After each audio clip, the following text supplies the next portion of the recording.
Chapter 1. Everything will be okay.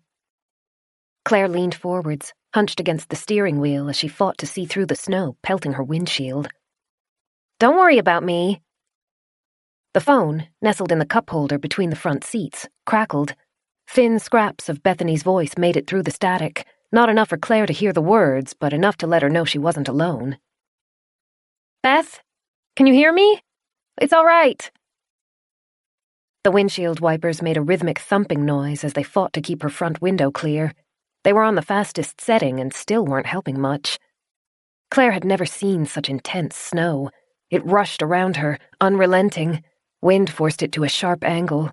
Even with snow tires and four-wheel drive, the car was struggling to get through the mounting drifts. The weather forecast hadn't predicted the storm. Claire had been miles from home by the time the snow began.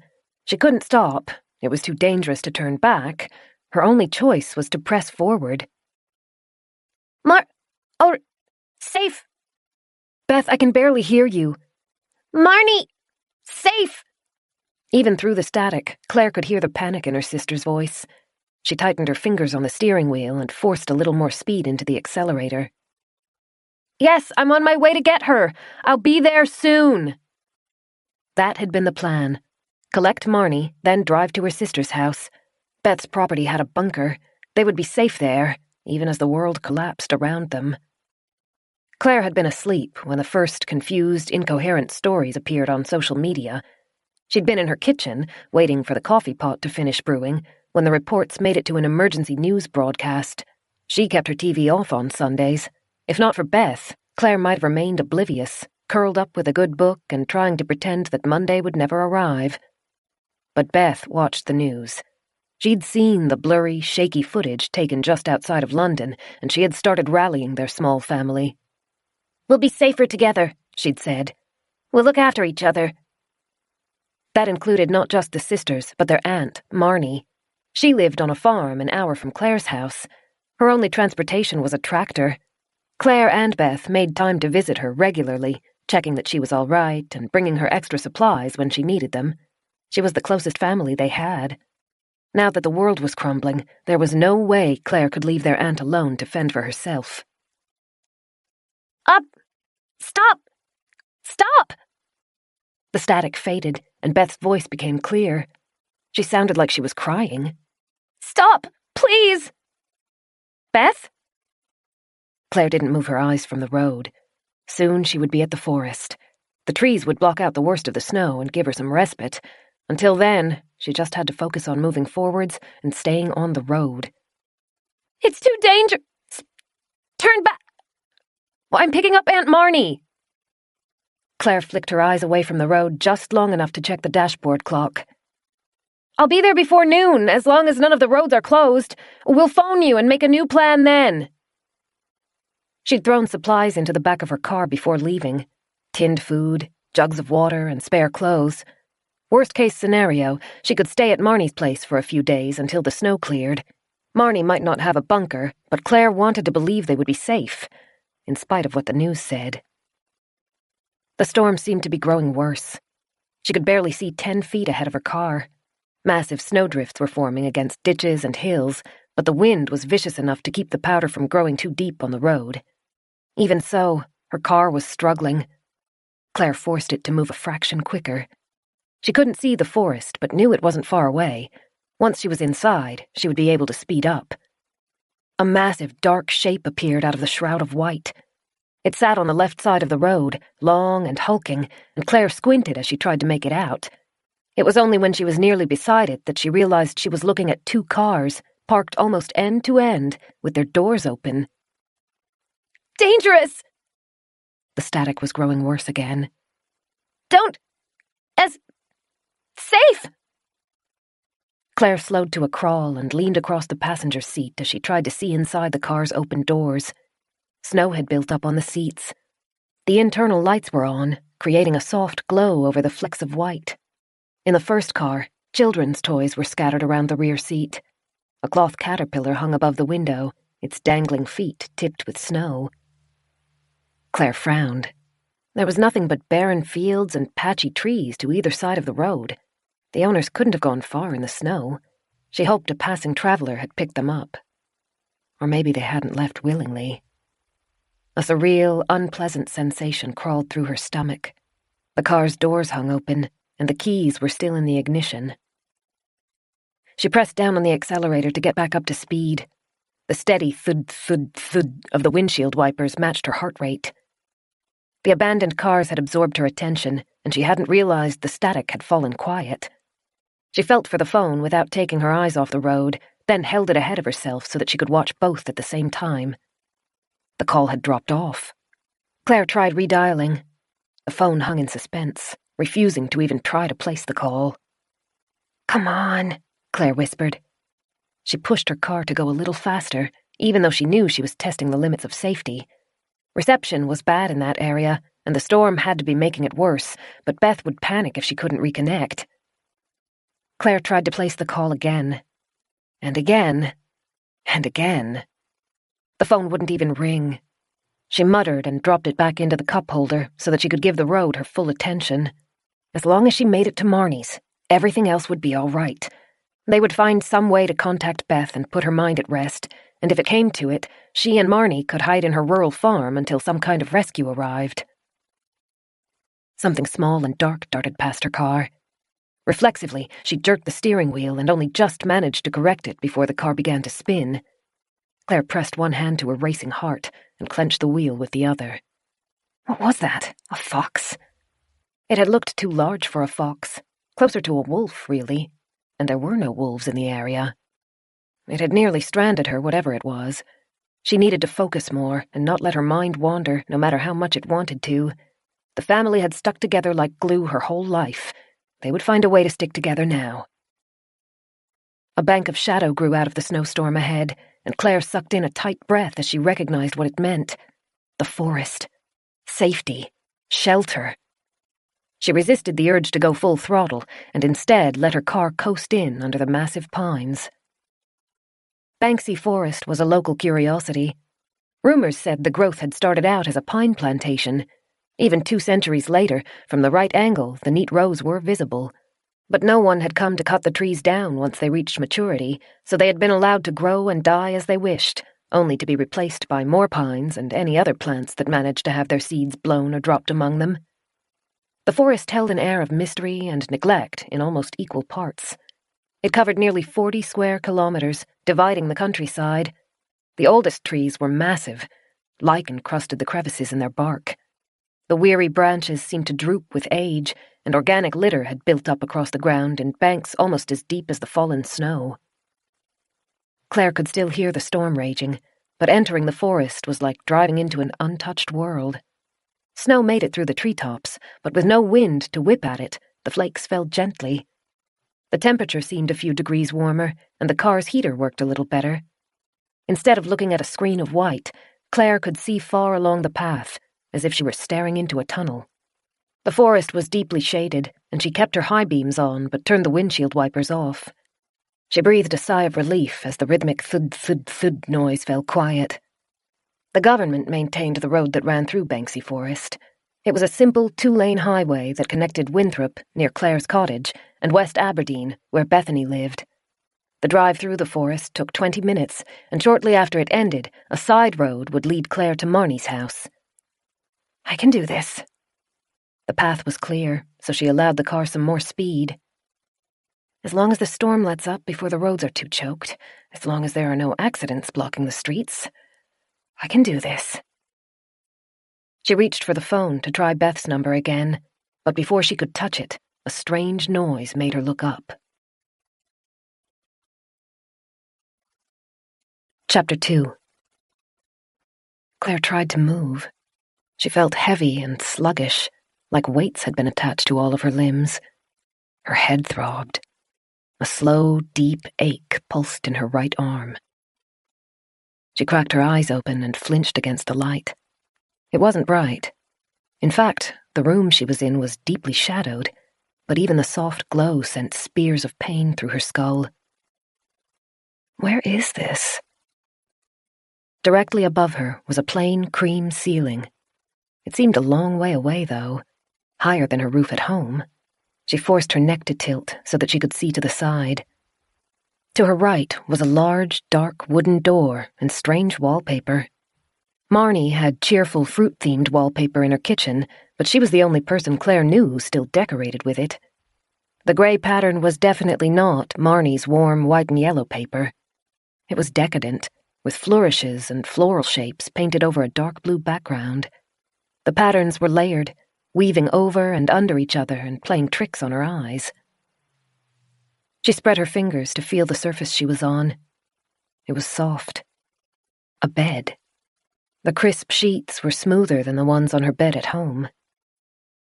Every movement was taxing, but she turned her head to the other side. She finally found the source of the light. 2 candles were placed on a dark wood, ornately carved bedside table.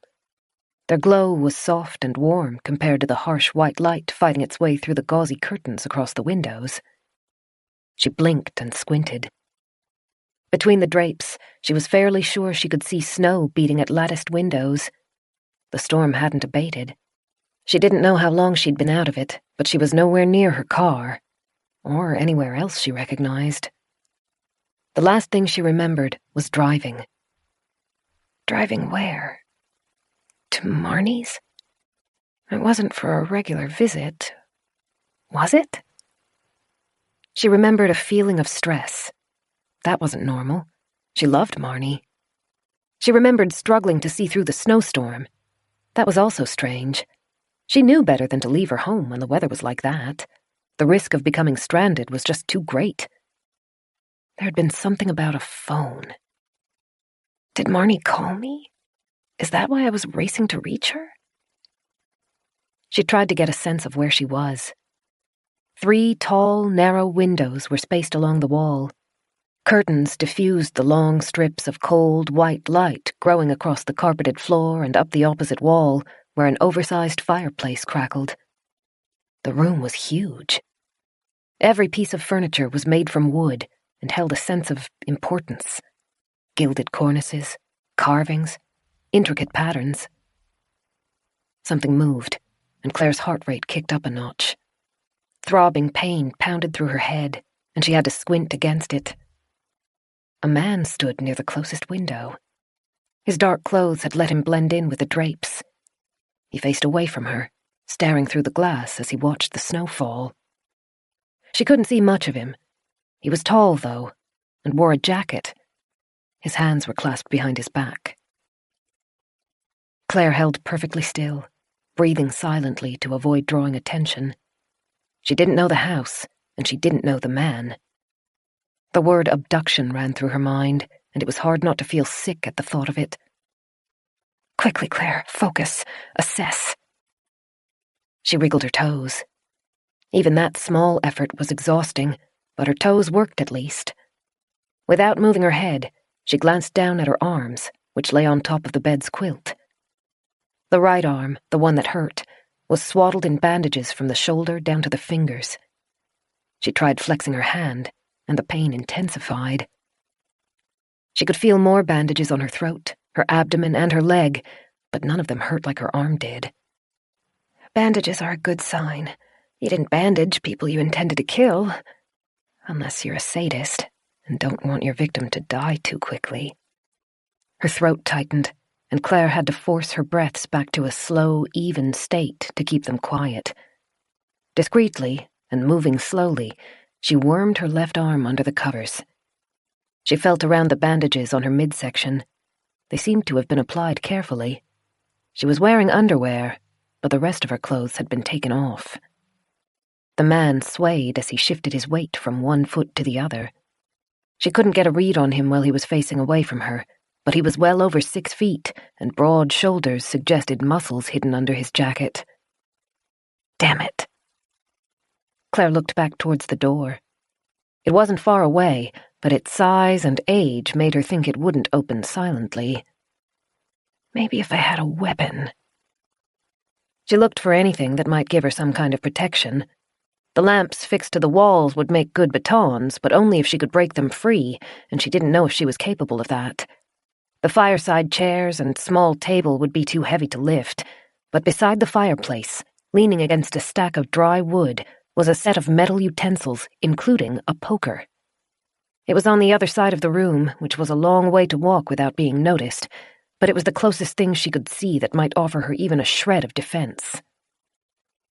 Moving as slowly and quietly as she could, Claire squirmed towards the edge of the bed, silently cursing every time the sheets rustled. The wind beating against the house created a soft but persistent wail, and the stranger didn't seem to hear her. She got her legs over the edge of the bed and carefully, warily sat up. A wave of dizziness washed through her, and the headache intensified. She waited. The pain receded after a moment. The stranger shifted again, tilting his head to look at something outside. Claire held still a moment to ensure he wasn't about to turn to her. Then she fixed her attention on the fire poker. She could try to creep to it, but she had less risk of being intercepted if she ran. She pictured what she needed to do. A dash across the room, use her uninjured left arm to snatch up the poker, swivel to face the stranger, and be prepared to swing if he was coming after her. Her mouth was dry. Her legs shook. She took a final second to steel herself, then leapt forwards. She took one step before her knees buckled and dropped her to the ground. Claire gasped, then bit down on a scream as pain tore through her arm and her midsection. Her vision flashed white as the migraine stabbed through her head. She couldn't move. She could barely breathe. Something large appeared at her side. The man was speaking, but her ears felt as though they had been stuffed with cotton, and she couldn't make out any words. She clutched her good arm over the injured one, begging the pain to stop, and trying not to throw up. One arm wrapped around her shoulders, then the other slipped under her knees. Everything lurched as the man lifted her off the floor. The headache worsened, and Claire pressed her lips together to keep her pained gasps inside. Then she was placed back down on something soft, probably the bed, and the presence at her side disappeared. Slowly, the pain began to recede, like a swell washing back into the ocean. Claire cracked her eyes open. The cream ceiling swam. Her breath still came in sharp, staccato gasps, but each one felt less strained than the last.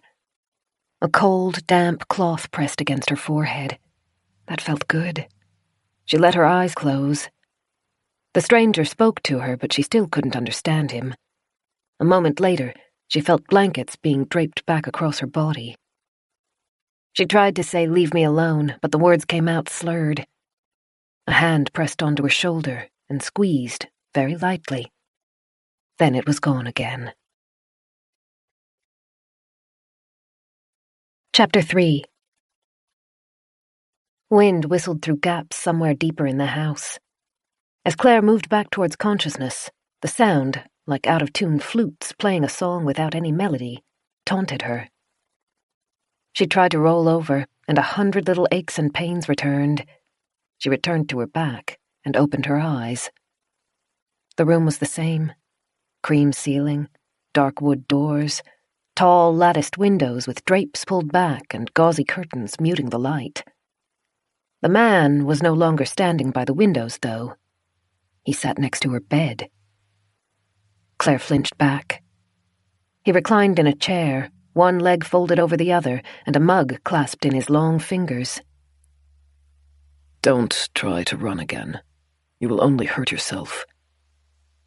Finally, she could see his face. He was slightly older than she was, mid-20s maybe. His thick black hair was a little longer than was fashionable. His eyes were dark and deep-set, and his eyebrows rested low. He'd shed his jacket and wore a green knit top. Claire pulled the sheets higher so that they were under her chin. 100 questions wanted to be let out. Who are you? What am I doing here? She swallowed them all. She didn't know where she stood or how much danger she might be in. All she knew was that nothing about the situation was normal. The man moved to place his mug on the bedside table and picked up a glass of water. "Drink. It will help." Claire didn't want to remove her arm from the safety of the blanket, let alone move closer to the stranger, but she was desperately thirsty. The water sparkled in the glass. Her mouth and nose were dry enough to ache, and at that moment, the water looked like the most beautiful thing on the planet.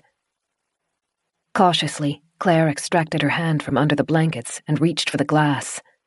She kept her attention focused on the stranger's expression. He looked impassive, as though there were nothing unusual about the day. He didn't try to move. She took the glass, pulling it towards herself quickly enough to spill a few drops. Claire brought the water to her lips, but before drinking, she tried to smell it. He noticed. His eyebrows pulled slightly closer together, but he made no comment. She managed a very shaky smile and tried a sip. It didn't have any strange tastes, so she downed the whole glass. Her body silently rejoiced as she drank, and instantly it begged for more. The man held out his hand, and Claire carefully returned the glass to him. He placed it back onto the bedside table, then picked up his own mug and settled back into the chair. He obviously didn't intend to start a conversation. Claire couldn't stand the silence any longer. She licked her lips. "Who are you?" So you do speak. A very small smile flitted over his lips, but it was gone in an instant. My name is Doran. She'd never heard of anyone with that name before. Mixed with the ostentatious decorations and abnormally large room, it left her with a sense of unreality, as though she'd tumbled through some portal into a fantasy world and couldn't find the way back out again. "Where am I?" My family's estate, Winterbourne Hall. She frowned. "Where?"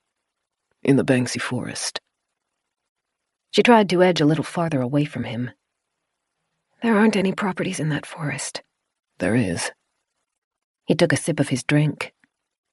It is well concealed and not widely known. Claire risked a glance behind her.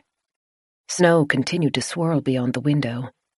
The room was warm, thanks to the fire, but outside looked bitterly cold. Even if she found her way out of the house, she didn't think she could run far. "How?" She swallowed and tried to rephrase her question. "When?"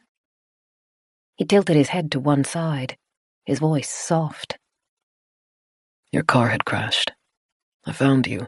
You were bleeding out, so I brought you back here. She closed her eyes. She remembered driving into the forest. But what happened after that? She strained, but even those scraps of memories teased the edges of her conscience. They stayed blurred. Doran was watching her closely. The scrutiny made her feel self-conscious. She pulled the blankets a half-inch higher. "I don't remember crashing." Sometimes traumatic events can erase the memories immediately preceding them. His eyes flicked towards her arm. You lost a lot of blood, but there are no broken bones. You were lucky in that regard. She didn't feel lucky. Doran rose. He was moving slowly, but Claire still flinched as he walked around her bed. I tried to call for an ambulance, he said as he opened a massive wardrobe. But the storm has brought down the phone lines, and the roads are untenable. We must stay here until the storm clears. Claire looked at the room's double doors. "Is there anyone else here?" Just us. He returned to her side and draped a dressing gown over the back of the chair he had been sitting in. This is one of mine, but it is clean. Will you need help putting it on? "No," she said quickly. Then I will bring you some food. You are asleep for 2 days. You will be hungry, even if you don't feel it yet. Claire watched him cross to the door and let himself out. All of his motions seemed careful and precise, as though he considered every movement before he made it. Once the door clicked shut, she held her breath and listened. Footsteps gradually faded. They seemed to go on a long way, though. How big is this place? Still holding the blankets around her throat, Claire grabbed for the dressing gown. It was thick and too large for her. She struggled into it as quickly as she could, jarring her arm in the process. She squeezed her eyes closed and hissed as she waited for the pain to fade. "He says I crashed. Did I? I've driven down the Banksy Forest Road hundreds of times. I know it like the back of my hand." She gingerly slipped her feet over the edge of the bed. The floor was carpeted, but it still felt cool, and her toes curled. "I've never seen any sign of a property inside the forest. Around it, yes, farmhouses and barns, but inside? He's lying, isn't he?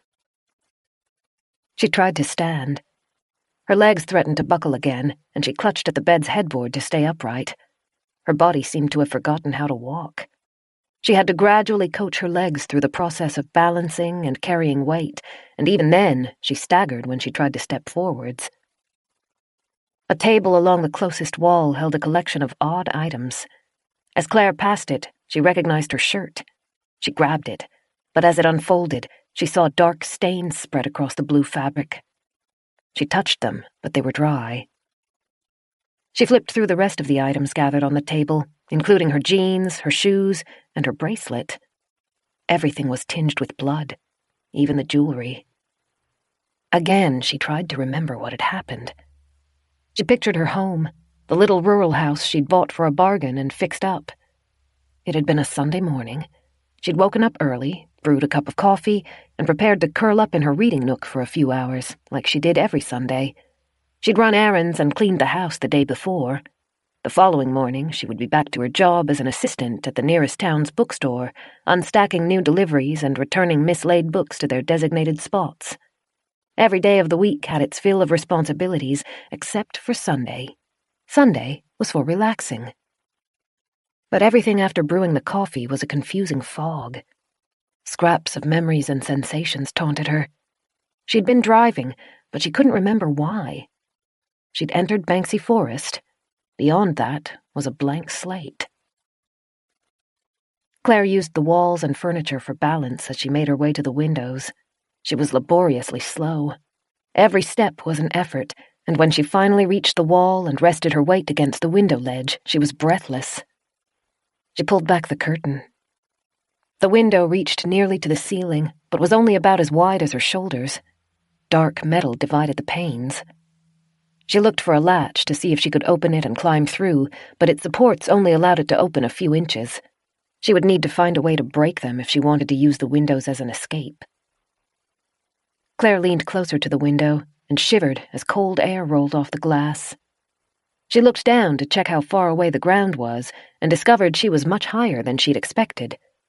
The shrubs poking through the snowdrifts looked miles away.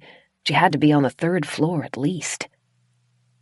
Steeling herself against the cold, Claire pressed her cheek to the glass to see along the building's length.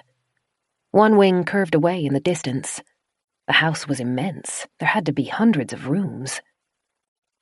Everything about this is strange. I've never seen or even heard of a house this large. Where am I? Her eyes burned, and she rubbed her hands over them to quell the tears. When she looked straight ahead, she could pick out small shapes amongst the endless white. One looked like a cottage. Others might have been greenery, trees or shrubs, she wasn't quite sure. And far in the distance, a massive dark shape, like a giant wall, ran across the horizon. It was barely visible, but as she watched it, she thought she could make out the tips of pine trees. Could it be possible that it really is Banksy Forest? The door clicked, and Claire shrank back into the curtains. Doran paused in the doorway, a tray held in his hand. Then he nodded at the chairs and table spaced around the fireplace.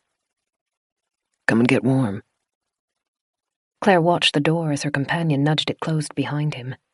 She tried to draw strength into her voice. Can I have my phone, please? I didn't find one with you. Doran placed the tray on the coffee table. Everything of yours is on that bench.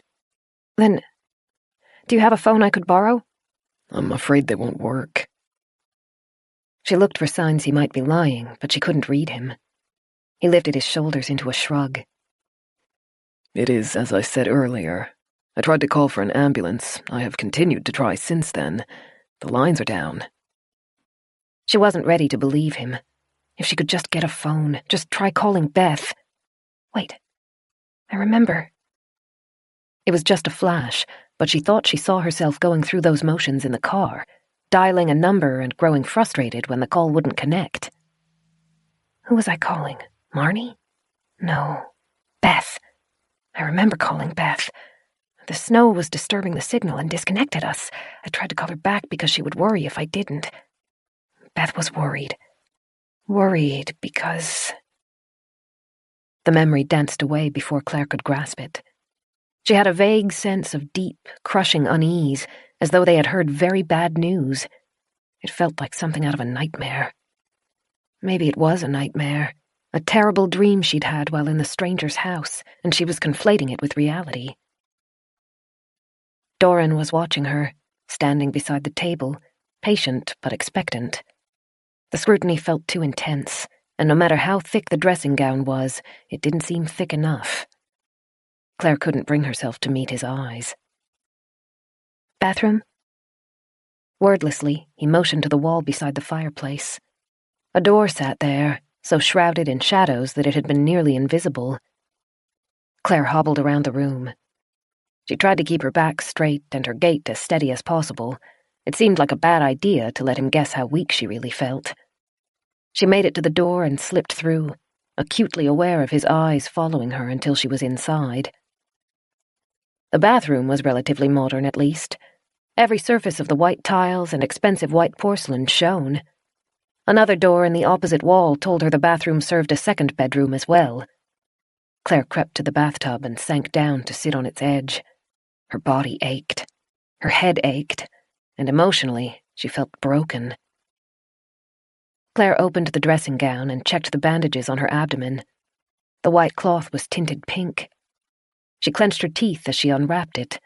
Her nerves sparked with fresh pain as the fabric peeled off.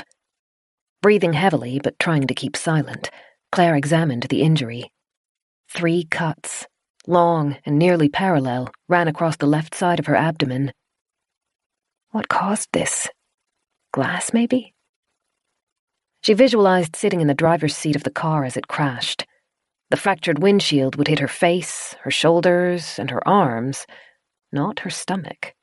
That would be protected by the steering wheel and its airbag. She might have anticipated blunt trauma from an impact, but there was no sign of that, only long, angry red gashes. Claire rewrapped the bandages with unsteady fingers. I bet a knife could do this. Nightmarish images of organ harvesting danced behind her eyes, and panic sent tremors down her back. But she didn't think that was what had happened. The red scores were too shallow. She closed the dressing gown's flap and tied it securely. Her view from the window had only shown one direction, but from what she'd seen, there were no other houses nearby except the cottage, and its windows were dark and empty. She lifted her chin to stare at her reflection in the mirror opposite the bath. Her hair was tangled and oddly clumped. She felt around the matted area and found it was still tacky with dried blood, though not as much as she would have expected. Doran must have tried to wash it out for her. Claire would have given anything to speak with Beth, even for just a moment. She was more than a sister. She was the closest thing Claire had to a mother. Nearly a decade older than Claire, she'd taken on her care after their parents passed away. Bethany worried endlessly, but any time Claire was faced with a bad situation or an impossible choice, Beth was always the voice of reason that guided her to the right solution. She itched for her phone, or any phone. The stranger, Doran, had said his didn't work. Can I trust him? The closed door separating her from the strange man felt too flimsy. If he wanted to keep her isolated or trapped, cutting off her contact with the outside world would be the first step. Claire tried to imagine where her phone might be. If the stranger had taken it, she would probably never see it again. She fought to retrieve her last memory. She'd been driving as she talked to Beth. The phone had been in the cup holder. That was where she always put it. If she had crashed, the impact probably would have jarred it free. Maybe Doran really hadn't found it. Maybe it was in the back of the car or hidden under the seat. She chewed on the corner of her thumb. Doran said she had been in the room for 2 days. The phone's battery would be almost certainly dead, and she didn't have any cables in the car to recharge it. But there might be another alternative. The phone wasn't the only item hidden in her car. She still had the little black box in her trunk. He couldn't have found that, surely. She ran her hands over the bandages on her stomach. She was weak, but the forest had been visible through the snow, which meant it wasn't too far away. I can make it. As long as I can get outside, I can make it. Claire's eyes drifted to the bathroom's second door. Chapter 4. Claire moved quickly. She turned on the sink's tap. It gurgled and choked, then finally a splatter of freezing water fell into the basin. Claire crossed the bathroom and opened the second door. Like she'd thought, it revealed another bedroom. Hers had been decorated with grey and blue wallpaper. The new room was painted all in red. The running tap would buy her a few minutes, but if she was silent for too long, Doran would check on her. She couldn't afford to waste time. Her feet were bare, though. She could deal with the cold for a few minutes, even cope with being underdressed, but she didn't think she could wade across a field of snow, then walk through the forest without shoes, at least not without slicing up her feet. The new bedroom was almost a mirror of hers. A coat hanging on the back of the main door told her it was probably in use. The lights were off, and she didn't want to risk wasting time or drawing attention by hunting for the switch. The bathroom's light was strong enough to work by. She wrenched open the wardrobe door. It was full of men's clothes, and like she'd hoped, several pairs of shoes were lined up on the floor. She assumed they were Doran's. They would be miles too big for her, but she could deal with that. She pulled out the thickest pair, boots that went up to her knees, and tied the laces as tightly as they would allow. Her mental clock was ticking down. She kept one eye on the bedroom door and the other on the bathroom door as she worked. Her dressing gown was thick enough to keep her warm indoors, but it would be useless outside. She grabbed one of the jackets from the closet and pulled it on over the top. Then, trying not to let the new boots make too much noise, she moved to the main door and cracked it open. Outside was quiet. Claire listened for a moment, waiting for any sign of movement, and when it remained still, she pushed the door fully open. The hallway was just as opulent as the bedroom had been, with plush carpet, decorated walls, and light fixtures every few feet. None of the lights were on, though. The bathroom's bulb didn't reach far. She could see a glow coming from under a door a little farther down the hall, her own bedroom, most likely. She pulled the jacket tighter, rolled her feet to keep the boots from thudding too awkwardly, and set out into the shadows, guessing a direction. As the gloom grew thicker and harder to parse, she became less and less oriented. Her legs were gradually remembering how to walk, but her energy was failing. She was breathless by the time she found the stairs at the end of the hall. Claire looked over her shoulder a final time. No motion disturbed the gloom.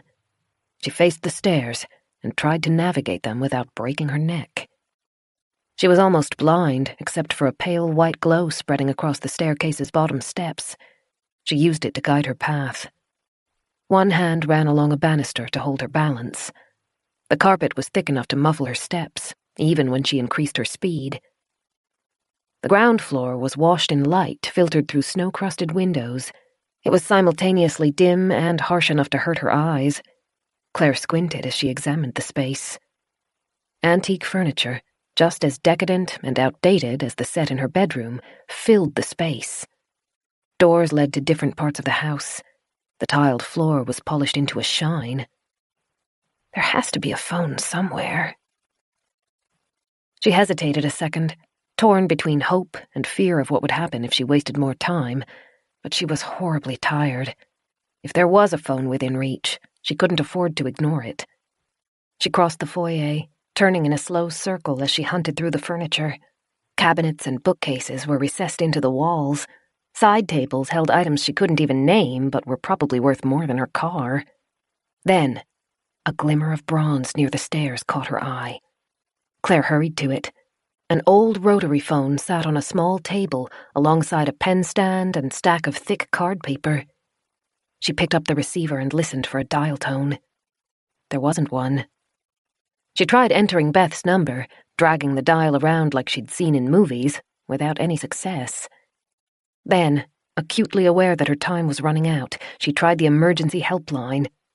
There was no ringing, and no answer. Doran might have been telling the truth. Or he might have deliberately disconnected the phone. She had no choice except to brave the snow.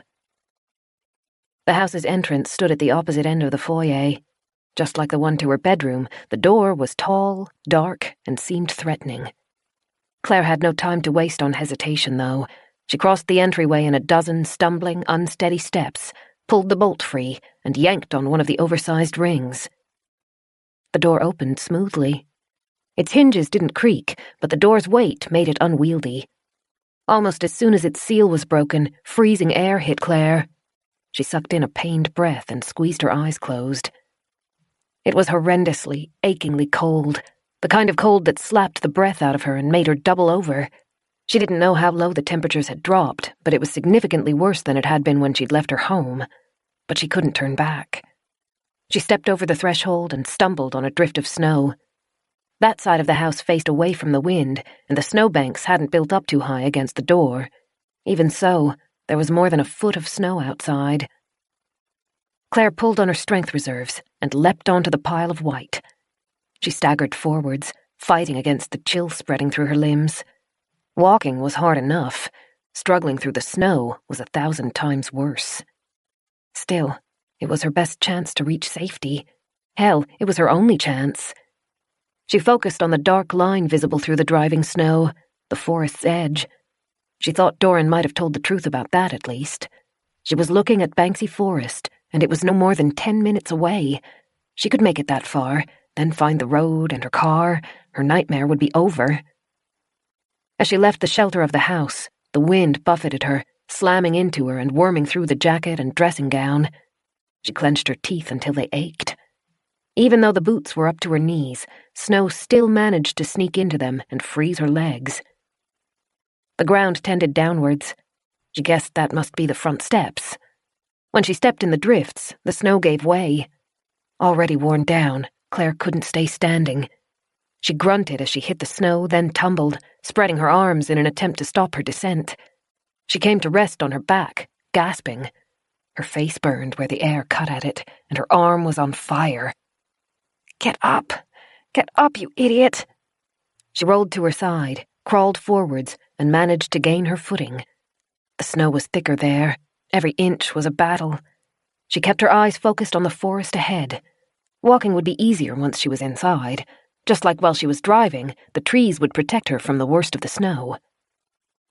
The memory came back. Driving. Entering the forest. Finally being able to see. There had been lights. Not straight ahead, like a car's beams, but coming from above her. And a noise. She couldn't remember what, though. Her shoe jammed in something under the snow, and Claire had to wrench it free. She was walking between hedges. They were almost invisible, just gigantic white blocks on either side of her path, with sparse flecks of green peeking through. She had to be following the front path. That meant she would be clearly visible from all of the windows on that side of the house.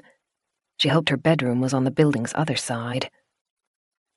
Claire drew in whooping, wheezing breaths. Each inhale scorched her lungs and made her convulse, but she couldn't help it. She was starved for oxygen. No matter how deeply she breathed, it never seemed to be enough. Her body shook. Her mind was turning numb. One more step. Then her knees buckled, and she landed in the snow. Get up. Keep moving. She tried. She got as far as placing one foot on the snow, but she couldn't rise any farther. You have to, for Beth and for Marnie. She tried again and got upright. She took half a step, then tumbled. This time she didn't even have the energy to get to her knees. Banksy Forest was straight ahead, fading in and out of sight as the storm tried to hide it. She thought she could see dark shapes darting around the forest's edge. Claire guessed it was some kind of animal, probably frantic in the unseasonable snow. The cold had gotten inside of her. It ran through her veins, turning her heart to lead. It froze inside her mouth and her throat. She coughed, but each new inhale only made it worse. Her eyes stung when she tried to keep them open, so she let them drift shut. Don't do that. If you close your eyes, you'll never open them again. But it was already too late. They were shut. Ice stung around the lids where tears escaped. She tried to reach forwards, to drag herself closer to the forest, but her arm wouldn't move. She was so cold, so incredibly, horribly cold. The falling snow was coating her. Soon she would be invisible, lost to the world, buried in a garden of white, her body perfectly preserved until the snow melted. The thought terrified her. She didn't want to lie there all winter, unmoving and unchanging, forgotten. but she couldn't move. She couldn't even twitch a finger. Through the muffling effects of the snow, she heard a deep, steady pounding. She thought it might be her heartbeat, but strangely it was growing louder, nearer. A voice called to her. She tried to open her lips to answer, but she couldn't. The crunching noise was right on top of her. Hands pushed on her shoulder, rolling her, then picking her up. She was going back into the house, and there was nothing she could do to stop it. Chapter 5. Claire felt as though she had been frozen solid, as if trying to move her arms would make them break off like icicles. The only things reassuring her that she wasn't dead were the steady thump of her heartbeat in her ears and the feeling of warmth across her skin. She was lying in front of a fire. She could hear the wood crackling, even see the light dancing on the backs of her eyelids. Someone was carefully untying the boots and pulling them off. Her feet were somehow aching and numb at once. Claire gasped as a warm blanket was wrapped around them. One hand went under her head and lifted. A pillow slipped underneath. Then the hand laid her head back down. Claire cracked her eyes open. She was back in the bedroom. Doran knelt over her, his eyebrows pulled low and his mouth tight. Do you have a death wish? He didn't sound angry. If anything, he sounded frightened. Claire tried to answer, but it came out as a mumble. Doran rose and disappeared from her field of vision. Claire tilted her head towards the fire. She wished she could move closer to it, even though the nearest bits of skin were already turning pink. She felt like she might never be properly warm again. Here. Doran knelt at her side, then eased an arm under her back. He lifted her until she was sitting, then let her rest against his shoulder. He was very close, closer than Claire would have liked. She could hear his breathing and even hear when he swallowed. His body heat spread across her back, cutting through the chill. He tossed a blanket over her lap, placed a bowl on it, and held a spoon out to her. Eat. It is only tinned soup, nothing special, but you will feel better for it. She tried to take the spoon. Her fingers were too cold and stiff to bend right. Doran dipped the spoon into the soup and lifted it to her lips. Being fed by a stranger was one of the most surreal experiences of Claire's life, but Doran was patient. He didn't complain about how long it took her to eat. When she dared glance up at his face, he looked almost serene. Finally, when the bowl was empty, he laid her back down on the fireside rug and draped the blanket over her. Claire heard him moving through the room, carrying the bowl away and cleaning out the boots. She no longer knew what to think. When she'd first woken up in Doran's house, it had been all too easy to imagine he was some kind of monster. But if he were a cruel man, he'd had plenty of chances to hurt her. He hadn't taken advantage of any of them. Bethany would have wanted her to keep her guard up. Beth had always been the cautious, nervous one out of them. She wouldn't let Claire go swimming unless a lifeguard was on duty. She never stayed out past 10 at night. Every single one of Claire's childhood fevers and stomach bugs had sent them to the hospital waiting room. Beth would want Claire to be careful, to be reserved about what she said around the man, to reject any friendliness, and to keep looking for a chance to escape. But that was Beth's way of thinking. Claire tried to clear it from her mind and reassess the situation. She was frightened. That was probably unavoidable, considering where she'd woken up. She tried to ground herself, to find some kind of rational bearing. The man had been kind to her so far. Except for the cuts, which she still couldn't explain, there was no sign that she'd been abused. And as long as she was trapped in the house, she was wholly reliant on the stranger, for food, for water, for everything. She had to take a chance and trust him.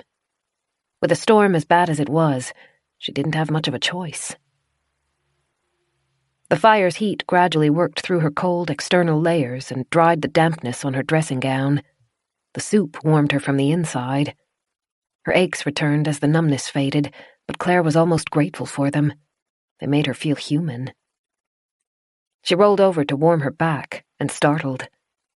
Doran sat in one of the 2 wing-back chairs by the fire, within arm's reach, watching her. She hadn't expected him to be so close. Before she could moderate the words, they'd already left her. "Have you been staring at me this whole time?" He looked taken aback. I can face the other way if you prefer. "No, sorry." She attempted to sit and groaned from the effort. Try not to move too much. He continued to watch her, but at least he was keeping his distance. You lost enough blood to need a transfusion. You should rest until we can get you to a hospital. He was talking about a hospital. That was a positive sign. Still, Claire didn't like lying on the floor. It made her feel vulnerable, as though she were something less than human. She eyed the second wing-back chair. It was covered in an elegant green fabric, and the cushions looked soft. It was only a few feet away, and she would feel like more of an equal in it. She lurched up, staggered, and would have fallen if Doran hadn't caught her arm. What did I just say? He sounded frustrated, and Claire flinched. Even so, he helped carry her weight as he eased her into the chair.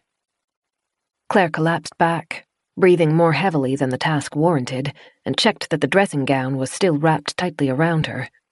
It was. "You don't have to stay here," she said.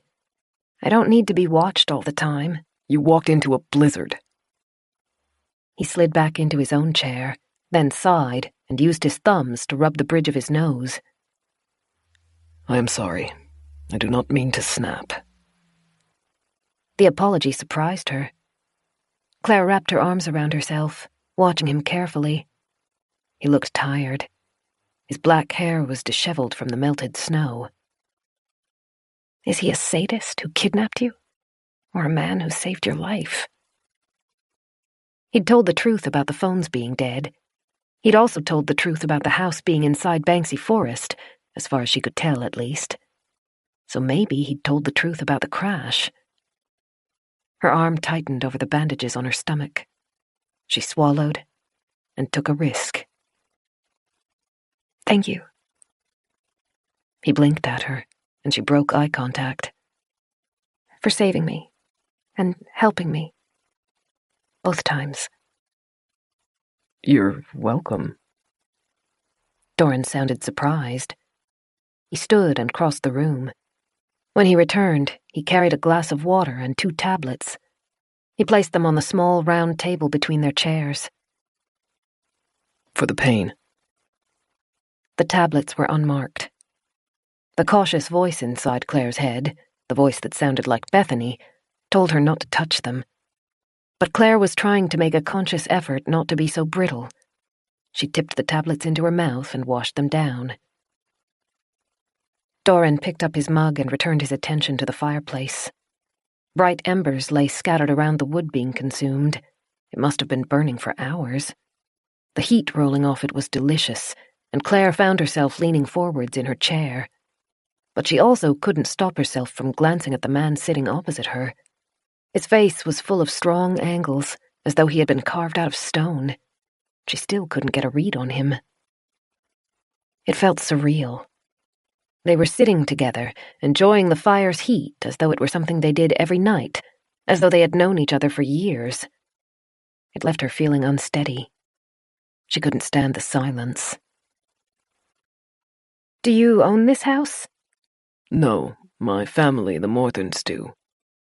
His eyebrow twitched down very slightly when he said the word family. Claire kept her guard up for any kind of negative reaction. "It's a big place. Very, Pretentious? He made a faint noise in the back of his throat, something that might have been a laugh. Don't worry. I will not argue on that count.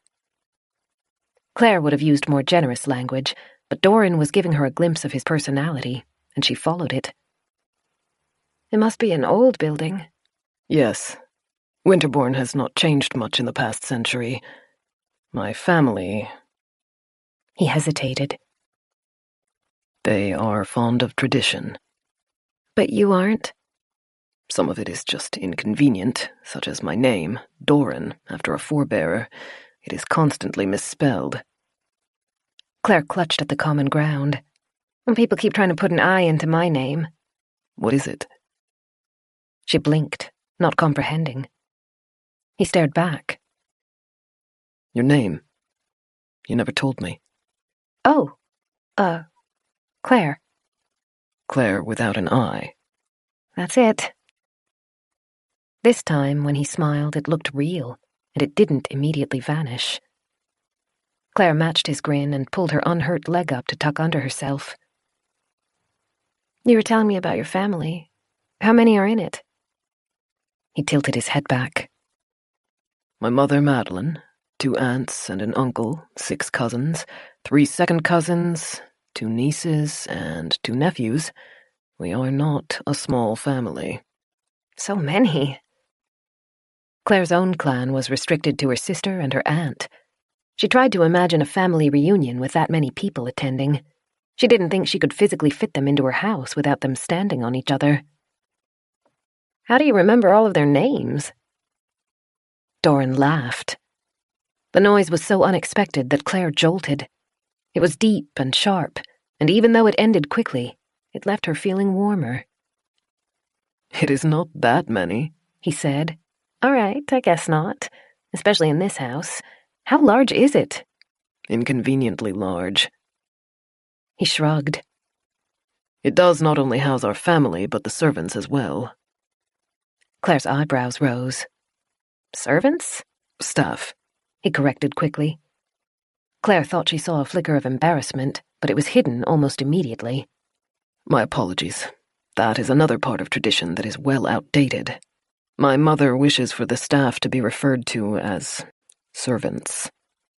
They must work hard to look after the house. The room was glamorous enough that Claire could easily imagine needing help to maintain it. It wasn't hard to picture the estate run like a Victorian-era mansion. 60 of them, he confirmed.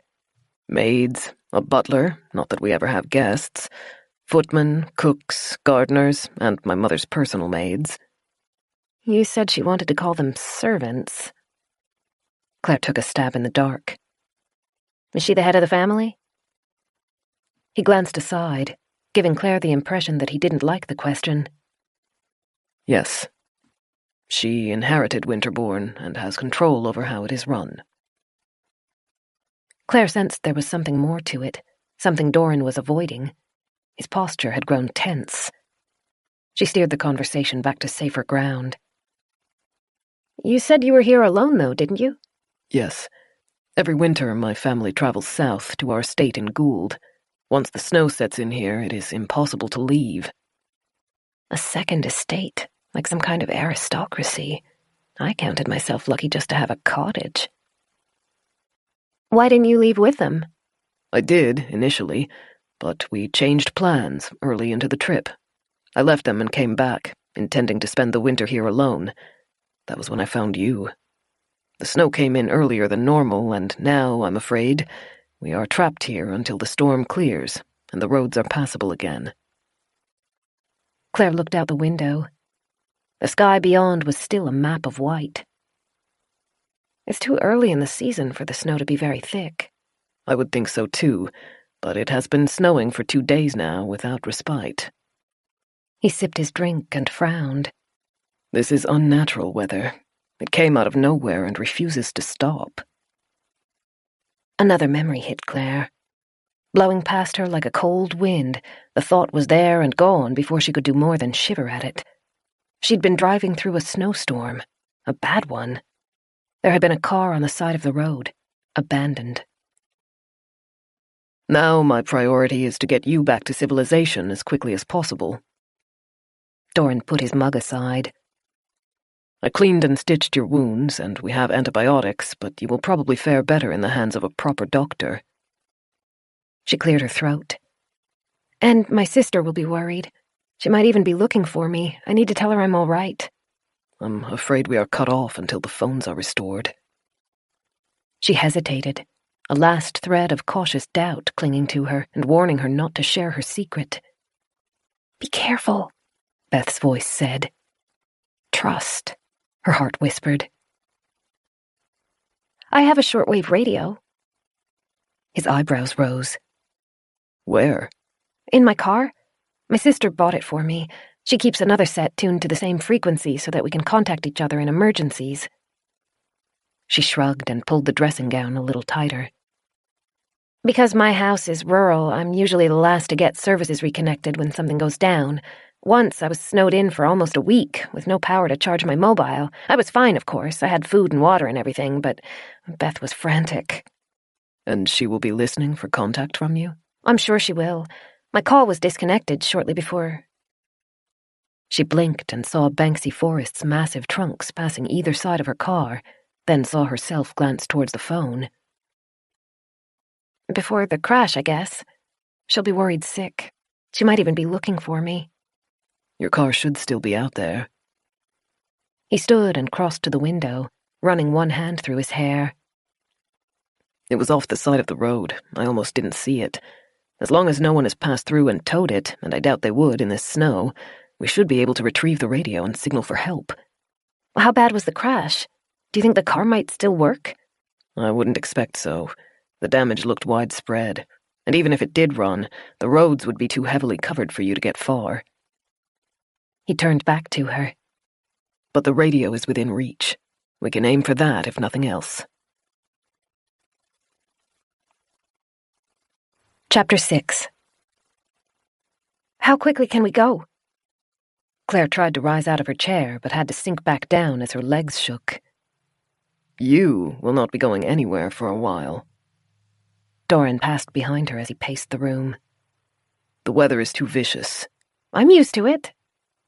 Claire knew she sounded defensive, but she couldn't help it. Moving to Winthrop had been an important moment for her. It was one of the first significant changes she'd made under her own power.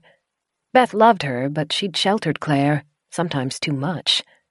Claire had handled every aspect of the move, though, from finding the house and hiring removalists to having to pay for repairs on her car after spinning into a ditch on her first winter there. 3 years later, she felt as though she'd made the region her own. She loved the winters. She was a competent driver once snow set in. She'd endured hours outside in sleet to set up protection for her garden. Doran's questioning felt a little too close to Beth's endless fretting. Doran tilted his head. I didn't mean to imply you couldn't, but you are injured. Plus, you will have less resilience to the cold with the blood loss. This type of weather isn't something to be taken lightly. I've seen snowstorms before. Yes, but the temperatures are abnormally low for this area. I have lived here my whole life, and I wouldn't risk the trip without precautions. Claire chewed her lip. As much as she wanted to reach her car, she had to concede the point. She hadn't made it far when she tried leaving the house. What kind of precautions would you need? Your car is perhaps an hour's walk away. I won't try until the storm lets up. And you don't know how long that will take? I am sorry, no. But hopefully not long. I would have expected it to have subsided already. Claire watched the blizzard beat at the window. You don't have a snowmobile or something like it? His smile was grim. My mother would never allow it. She believes that too much technology erodes our minds, makes us soft. Yikes, Claire whispered. You must have had a fun childhood. Doran laughed. Oh, yes, I did. Claire looked around, absorbing the room's details, the thick wallpaper and elaborate cornices. Every surface was polished until its dark wood shone. It felt stifling. She tried to visualize the family who lived there. Are they all as odd as Doran? So we can't do anything except wait? I am afraid so. We are at the weather's mercy today. He stopped by her chair. You will be tired. Let me help you to bed. I can get there myself, Claire retorted. She glanced at the 4-poster bed on the opposite side of the room. She'd never in her life imagined that going to bed would be a hard task, but the 10 paces separating her from it could have been a mile. Doran silently extended a hand. Claire sighed, swallowed her pride, and took it. His fingers dwarfed hers, but they were surprisingly gentle as he supported her. The fire had done its job of warming her, and as Claire curled up in the bed, still wearing the dressing gown, she relished the extra thick quilts. Doran stayed by the fireplace, reading an old cloth-bound novel and feeding new logs into the fire when it burnt low. Claire was too exhausted to complain, and as she drifted under, she realized she was at least a little grateful for the company. The house, despite being caked in opulence, felt hostile, as though she were unworthy of staying in it, as if it barely tolerated her. The judgment seeped out of the walls and rose through the floorboards. It bled resentment. Claire slept poorly. Her dreams were spotted with memories from her last day of normal life, but they were distorted, unnerving, and bordering on nightmarish. She thought there had been something on the TV that had worried Beth, something that a lot of people were upset about. That was the reason she had been driving to Marnie's. When she startled awake, the light's angle told her it was early morning. She'd rolled onto her bad arm, and a line of fire erupted along its length. Claire groaned and pried it free. "Here," a familiar voice said. Doran stood at her side, wearing a beige knit top and offering a glass of water and painkillers. She gratefully swallowed the tablets and drained the water. As she passed the glass back, she asked, "How's the weather?" A grim smile was all the answer Claire needed, but she still turned towards the window. The panes rattled as a burst of wind buffeted them. Snow caked the metal. She dragged a hand over her face. "Okay." Doran chuckled. "Do not give up hope. It might clear later today." Claire nodded. All through the night, any time she'd come close to waking, her thoughts had always turned to the little black radio hidden in the back of her car. Knowing it was so close but so unattainable was agonizing. "Enough complaining. You have shelter, there's a fire to keep you warm, and Doran didn't murder you in the middle of the night. Things could be a lot worse, all considered." She reached her feet over the edge of the bed, but Doran held out a hand to stop her. "You should rest. I can bring you food if you would like to stay in bed." "Thanks, but I think I might go stir-crazy if I do nothing today." She rubbed the back of her neck. Little bits of grime stuck to the skin. "And, I'd really love to clean up a bit." "Of course, but don't push yourself." Doran lifted a bundle off a nearby bench and held it out to her. "Your old clothes were unsalvageable, I'm afraid, but I found these in one of the maid's belongings. I'm sure she would not mind your having them." Claire took the dress and underwear he offered. The dress was made of a thick fabric and had a gentle floral print, and like a lot of things in the house, it hinted at an older era.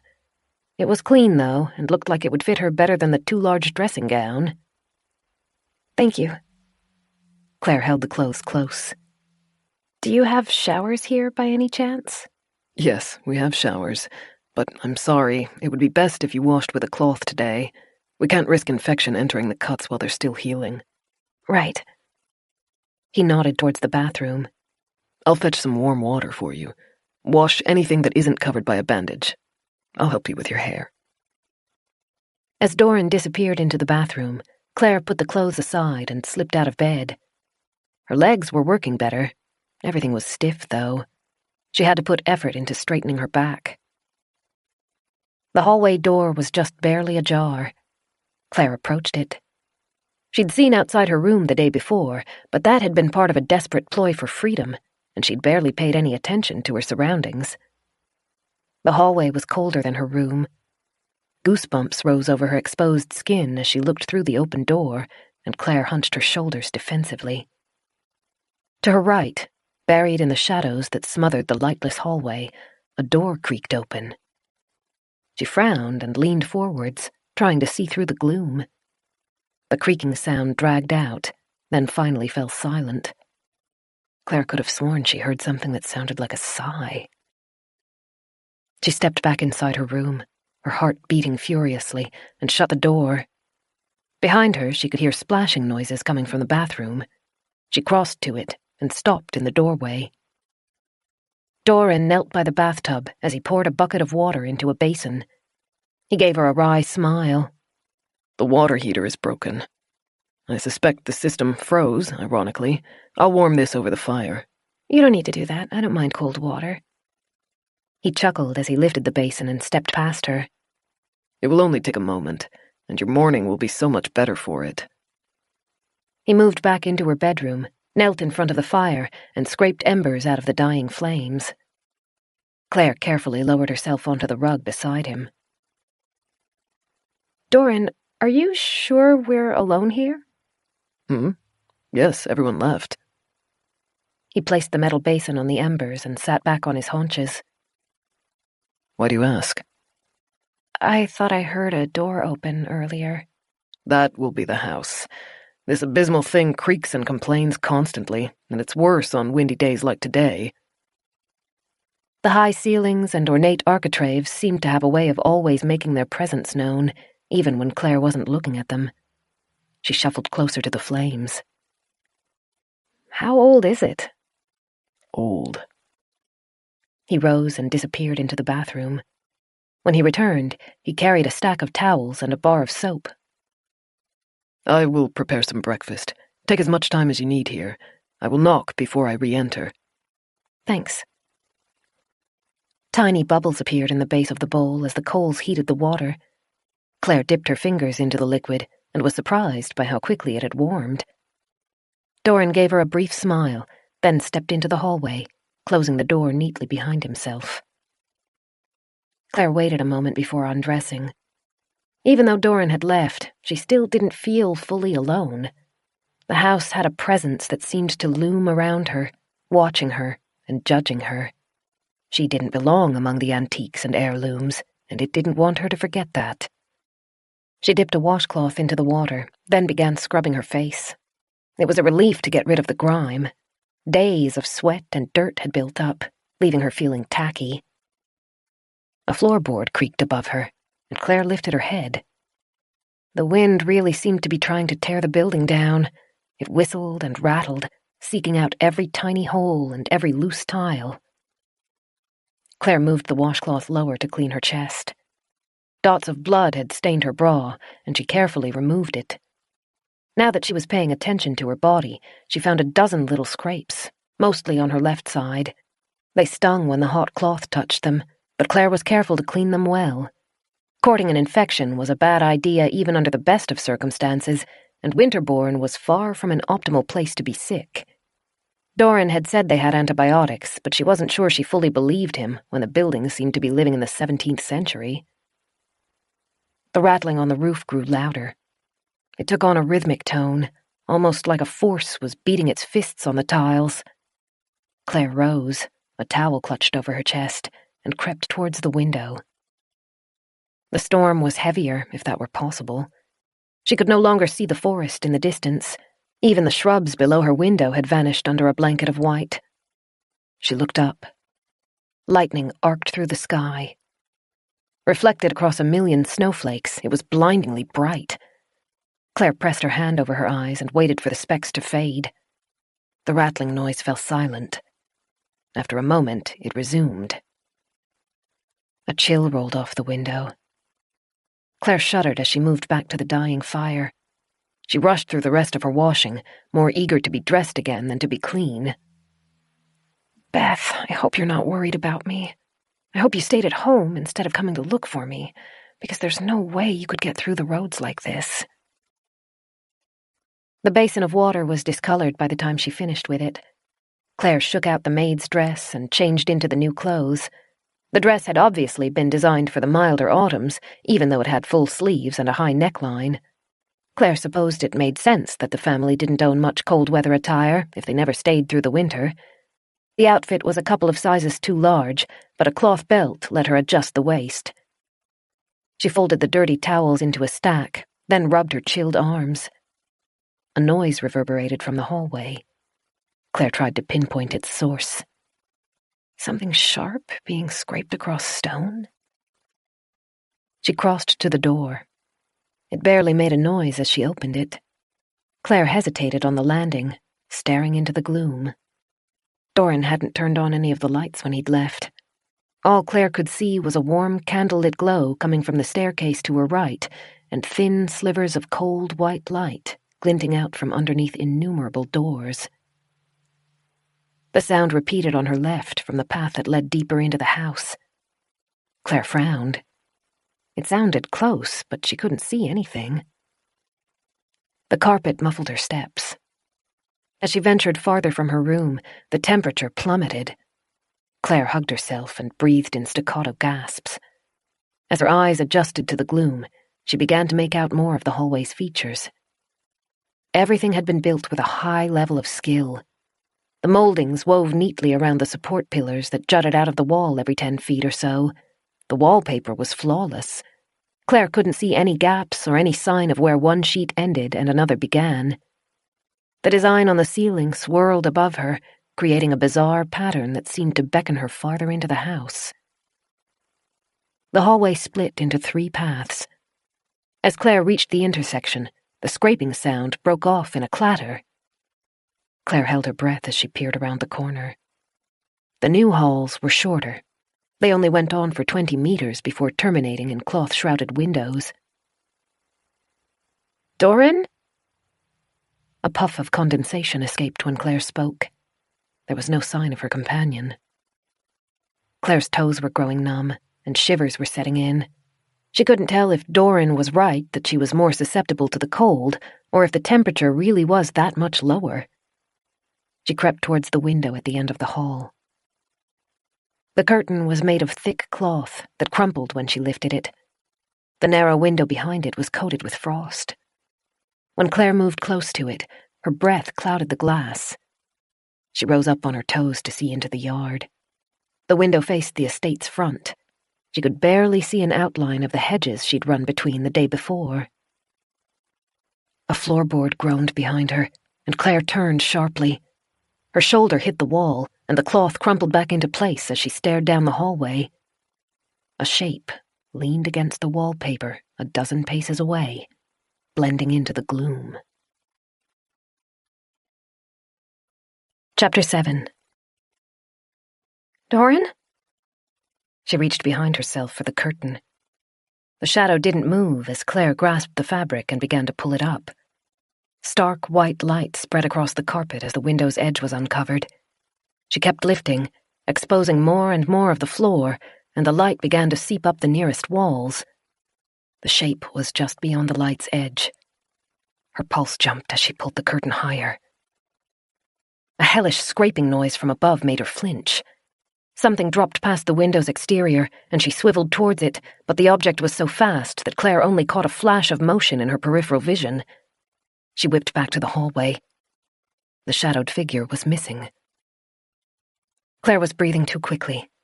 She pressed one hand to her throat, which had grown tight. She could have sworn a figure was standing in the hallway, but she'd looked away for only a second. There was nowhere it could have run to in that time. Even if it had slipped into one of the bedrooms, she should have seen the door closing. "I didn't imagine it." She swallowed as she reluctantly turned her back to the hall and faced the window. "I couldn't have." Outside, something small and dark marred the perfect white world. Claire had to bend close to the glass and crane her neck to see it. A rectangular shape, no bigger than her head, was embedded in the snow below the window. A fresh coat of white was already erasing it. Claire needed only a glimpse to guess what it was, though. A roof tile. The wind continued to beat at the house, but its whistle pitch had risen a note as it burrowed into the hole it had created. Claire shuddered and stepped away from the window. She reluctantly let the cloth fall back into place. She'd been unnerved by the wind earlier when she was in her room, but at least she had felt sheltered inside the mansion. The building was so big, solid, and hulking, she'd had trouble imagining that anything could so much as chip it. But the house was crumbling. The wind had already eaten a gap in the roof and made a home for itself inside. How many more tiles would fall before winter was over? She couldn't stop shaking as she followed the hallway back to her room. To reach it, she had to walk over the space where she thought she'd seen the figure. Claire eyed the smooth wallpaper as she passed it. There were no doors in that stretch of the hall, nowhere for the stranger to hide. She felt sick. I didn't imagine it. Claire's footsteps grew faster as she became desperate to put the window and hall behind her. She stopped at the door to her room. The crackling fire was warm. Her bed, with tousled and unmade sheets, looked comfortable. But the space still didn't feel inviting. She imagined sitting in front of the fire, trying to get the flames to reheat the chill inside her chest as she waited for Doran to return. It would be just her, alone with the house. Claire ducked her head and passed the room, aiming towards the glow at the end of the stairs. It might not be as warm as her bedroom, but it offered something more, human company. The security of companionship would stop her mind from going wild at every little shadow and noise. She never would have expected to turn to the strange man for comfort, but at least Doran stopped the house from feeling so empty. The carpet-covered stairs creaked as she descended them. She could see the foyer, but it was empty. A single candle waited on a table at the base of the stairs, perched on an old-fashioned bronze candle holder, and Claire picked it up. On the third floor, the wind made its presence known unrelentingly. It whistled, spat, and shook anything it could get a hold on. In the foyer, though, its spiteful effects were muted. Instead, echoes surrounded Claire. Every little step, every breath was whispered back to her. Condensation rose like smoke every time she exhaled. She eyed the front door, but passed it, instead looking for paths that might lead to the kitchen. There was no light, and no sign of Doran. She pressed on the largest door and found herself facing a dining hall that looked like something out of a period drama. The table was large enough to seat 30, but its settings had been cleared. The serving tables were bare. Everything had been cleaned scrupulously. The mahogany wood shone, the tiles had been scrubbed until they glistened, and even the chandelier reflected her candlelight back at her. The tiles were too cold to stand on, so Claire backed out of the room and shut the doors. They moved silently, their hinges so well oiled that they could almost fool her into thinking they were brand new. They weren't, though. The wood was old, well-maintained, but old. 1,000 tiny scratches and scrapes had been buffed out through the years. Claire tried the next door. The room was empty, except for more doors, like some kind of transitional room. One of the doors had a line of light flowing out from under it. As she moved closer, Claire began to hear noises. Scraping, scratching, snapping.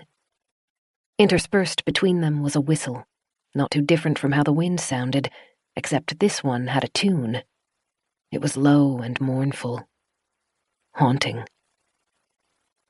As Claire stood on the door's threshold, Beth's voice of caution returned, begging her to retreat and go back upstairs. Her room might be lonely, but at least it was familiar and safe. The tune dropped in pitch, and the scraping noise grew louder. Claire had come too far to go back. She clutched the candle tightly as she turned the door handle. Beyond the door was a kitchen. The space looked larger than Claire's entire cottage. The line of benches running around the room's edge was broken by stovetops and a gigantic brick oven. 2 thick tables with dried herbs suspended above them filled up the room's center. Pots and pans, blackened from use and sometimes dented, hung from the walls, between racks of knives, chopping boards, and kitchen utensils. The room was dark, lit by only an oil lamp perched on the center table and 2 candles spaced over the nearest bench. Doran stood there, knife in hand and eyes wild. They stared at each other for a moment, both silent and unmoving. Then Doran exhaled and dropped the knife back onto the chopping block. Claire, you startled me. You look like a ghost. She glanced down. Her own candle lit her, but not well. She could only imagine what she must have looked like standing in the dark doorway. Sorry. Is everything all right? Yes, fine. She stepped into the room, warily eyeing the knives on the wall and the bronze fixtures that flickered in the candlelight. It's dark in here. I will fix that. The aisle was narrow, and Doran's shoulder brushed Claire's as he passed her. He flicked an oversized switch on the back wall, and sudden, sharp light bathed the room. Doran blew out the candles and the lamp as he returned to the bench. He'd been chopping leeks. Not far away, a pot simmered on the stovetop. He pulled a chair out from under the nearest table and indicated for Claire to sit. Then he undid his coat and draped it around her shoulders before stepping around her and fetching something from a cupboard near the door. Claire gratefully hugged the fur coat around herself. The kitchen wasn't quite as cold as the rest of the house, but it was still biting enough to feel through the dress. Here. Doran placed a pair of worn leather boots at her side. These should stop you from freezing. I didn't expect you to come looking for me, or I would have left the lights on. She wanted to laugh, but didn't know if it would be rude. Do you always work in the dark? No, but the storm took the power out. He scooped the leeks into the pot and stirred it. We have a generator. The house is so remote that we lose power at least 3 or 4 times a year, but our fuel supplies are limited. I am trying to conserve where I can, just in case we are trapped for longer than a few weeks. Oh. She frowned up at the large, high-intensity lights set into the ceiling as she slid her feet into the boots. Sorry, I didn't realize. You can leave them off. His glance was sharp. We can afford to keep them on for a while, especially since you are not familiar with the house.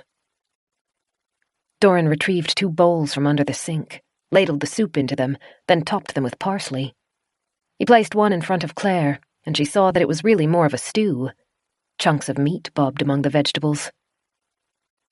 This is nice, thank you.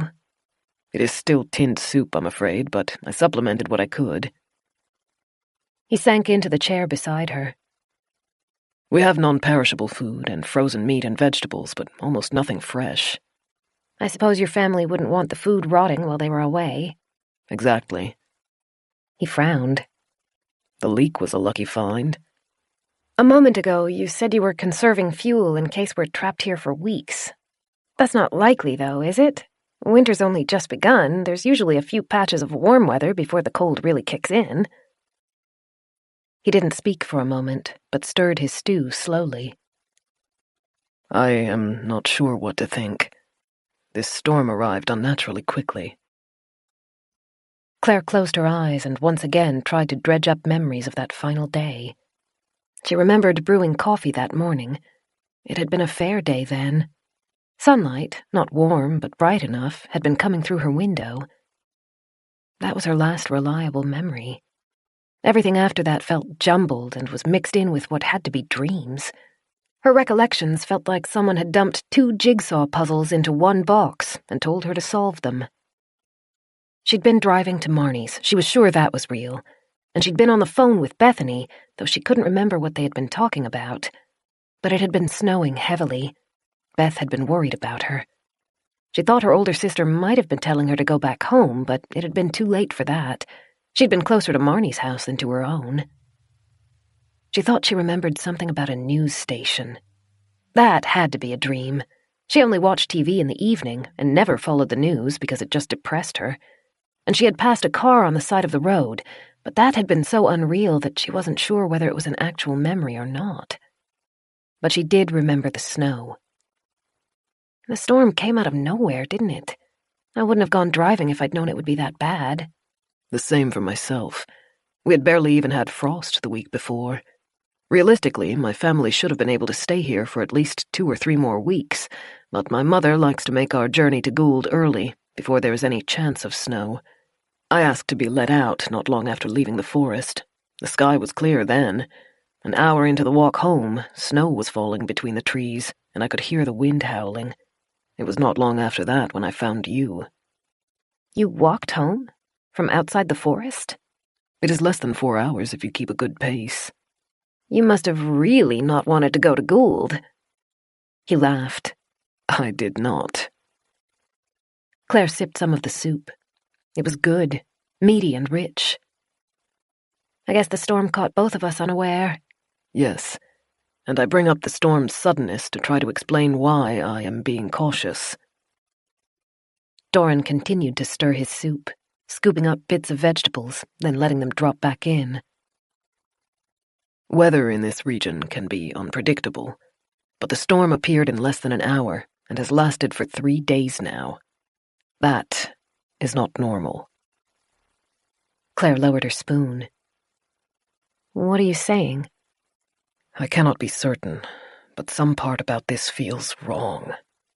I intend to be cautious, to take precautions, to guard our resources. The storm may still clear, and the temperature may rise within a day or two. But we cannot rely on it. Lives are lost when people take good fortune for granted. Chapter 8. Nestled in the kitchen, in the heart of the house, and with Doran beside her, it was easy to forget how vicious the weather was. But Claire could still picture the outside world, blanketed in snow so thick that the ground looked like it might never resurface. She was used to storms lasting a few hours, sometimes as long as half a day.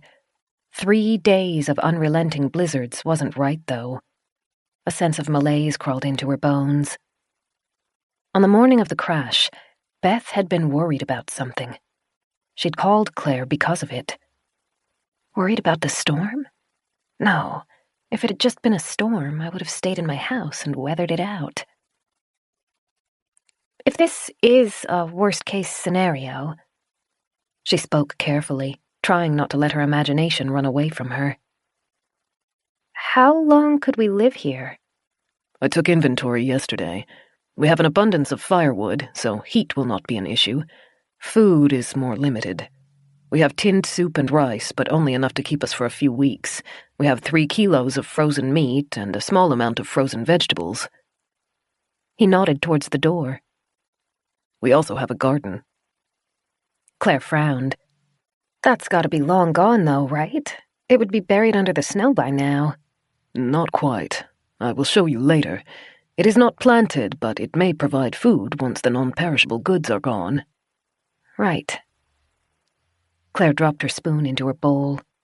She knew she had to eat, but her mouth had turned dust dry. For the first time, she imagined what might happen if the snow didn't let up. If deep winter had arrived early and the roads remained choked until spring, they would be trapped in Winterbourne. She couldn't picture spending 4 months there, cut off from the rest of the world. There's probably nothing to worry about.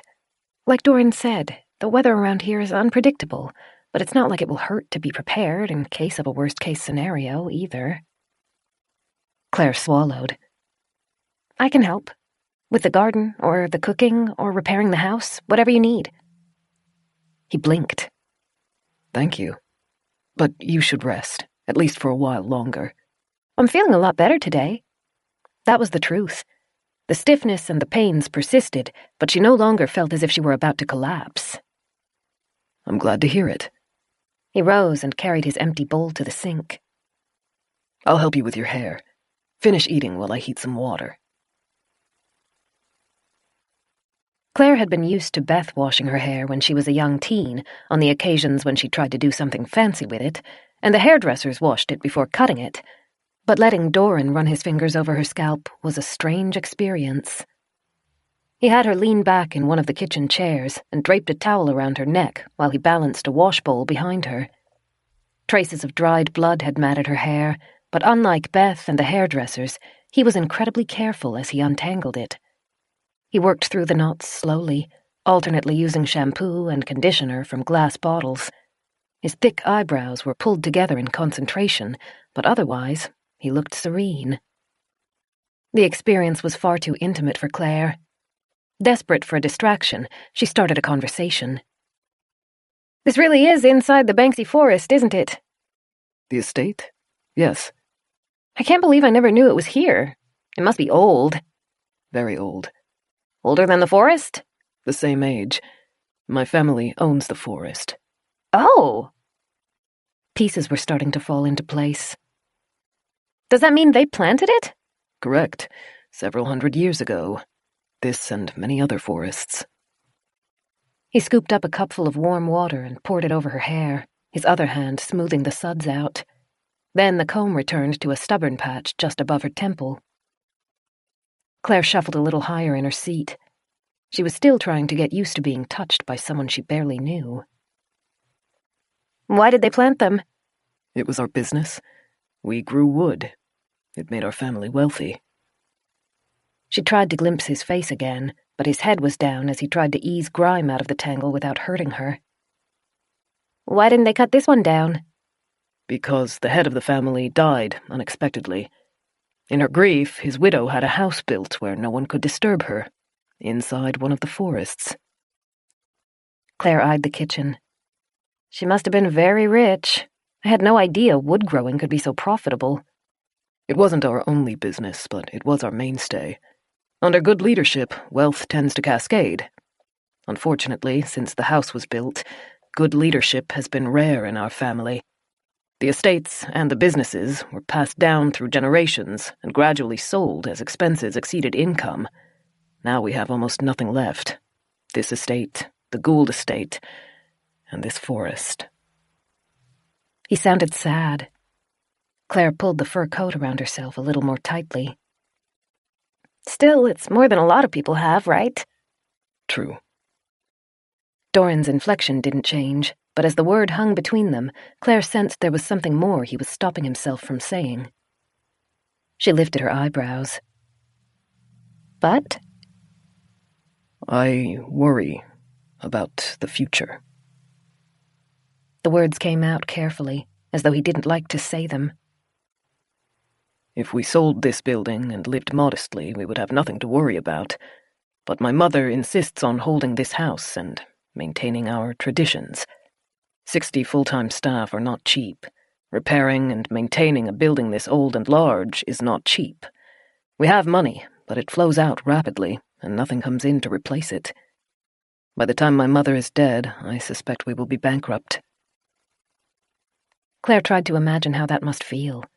To come from a family of historical significance, to live a life of decadence, but to know you would inherit none of it. Winterbourne Hall was massive and clean, but she doubted it would be easy to sell.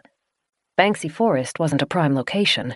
There were no beautiful views to attract luxury vacationers, and the snow made the place unlivable for nearly 4 months every year. The building, for all of the care that had gone into maintaining it, wasn't modern enough to attract a fair price. Doran's fingers caught on a snag, and Claire swallowed a gasp. He pulled back, sounding alarmed. Forgive me. It's fine. She laughed. You don't have to worry so much. You're doing a good job. After a moment, his hands returned, moving more carefully. What about you? Claire tried again to see his face. His dark eyes met hers, then glanced away. What will you do if your mother is spending all of her money? Truthfully, I do not yet know. I would like to work. I would like to be responsible for something. But that is not an option as long as I live here. Why don't you leave? He closed his eyes. The muscles in his jaw twitched. Before she could identify the emotions he was trying to conceal, he opened his eyes, and his features returned to neutral. He dipped the comb into the water before answering. I cannot.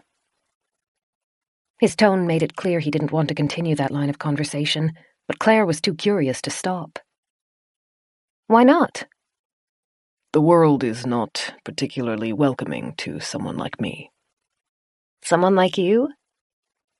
He poured fresh water over her hair, holding one hand across her forehead to keep it from running into her eyes. Strange. What? You're not strange. You are being kind. I know what I am. Claire bit her lip. She wanted to argue, but he was odd. She hadn't been able to get a read on him at first, and it had terrified her. She had preferred to chance the snow than spend the night in his house. But that had been before she'd talked to him. She thought she was starting to understand Doran. He wasn't strange in a bad way. He was just stilted and uncertain. He buried his discomfort under formality. And he was sad. That was what bothered her the most. He tried to hide it, but it slipped out occasionally, hidden in his expressions and movements, the tilt of his eyes, the way his smiles never seemed truly uninhibited, how methodical he made every motion. It seemed as though all of the life had been crushed out of him somehow. He gently nudged her to sit upright and used the towel to squeeze the moisture out of her hair. Claire wanted to say something else, to find a way to tell him that he wasn't too strange for the world and that he didn't need to spend the rest of his life hiding in his secluded mansion, but she couldn't find the right words. I think I fixed it well enough. The towel dabbed across her forehead, catching the last drips. No hairdryers, I'm afraid, but we can sit you beside the fire to dry it. Thanks. She touched her hair, relieved to finally feel clean again. Doran tipped the dirty water down the sink and left the towels in the empty basin. Before you return to your room, would you mind taking a detour? I would like to show you something. Sure. He lit 2 candles in the stovetop, fixed them into candle holders, and gave Claire one. Then he led her to the door, switching off the kitchen's lights as he passed them. Claire pulled the coat tighter as they crossed the empty room and approached one of the doors in the back. Since he'd given her his coat, he only wore a shirt. Aren't you cold? A little, but I don't mind it. Oh, careful here. He led her down 5 steps and into a stone room. A large, bolted bronze door opposite them caught in their candlelight. Unlike the main parts of the house, the area hadn't been well maintained. The bronze was tarnished, and dirt had accumulated between the stones lining the floor. Bare bulbs hung from the ceiling to light the walls. Is this part of the house for the staff? Claire guessed. He gave her a quick smile. Correct. A tall stone archway to Claire's left drew her attention. She could see a step down, but no farther. Shadows clustered inside the entryway, and she thought she could hear a very faint dripping noise coming from the space. Doran was focused on the door ahead, though. The small window in it was too fogged for Claire to see through. Doran put the candle on the ground while he unbolted the door and pulled it open. Then he motioned Claire into the room. As she stepped through the doorway, lights flickered to life, starting right above her and reappearing every 4 feet down the long, rectangular room. The space was warmer than the rest of the house, enough that the cold no longer bit at Claire's face. Shelves lining the walls were full of metal and wood implements.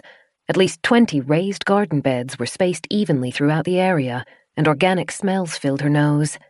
After spending so long in the house's stuffy hallways and rooms, being surrounded by something natural was like a breath of fresh air. Is this? Our garden. He stepped in behind her and closed the door. The lights were warmer than the kitchen's, and they highlighted Doran's dark eyes and the line of his jaw. It is expensive to have food delivered to the property, so most of what we eat is grown on site. The gardens were dug up shortly before the family left. Sadly, the chickens and goats are gone too. She leaned over one of the garden beds. The soil looked rich and dark.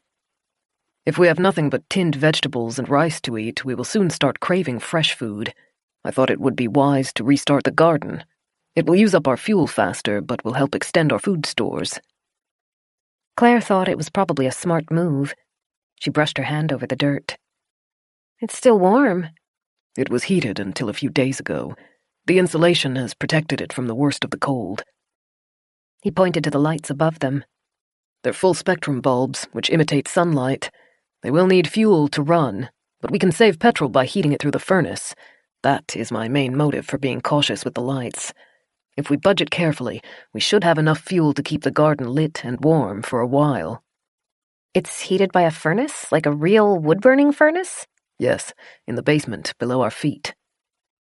He paced along the garden beds, examining the freshly turned soil. We have plenty of seeds. I thought we could start with plants with a short harvest time. Lettuce, beans. Some of the seeds can be eaten as sprouts, too.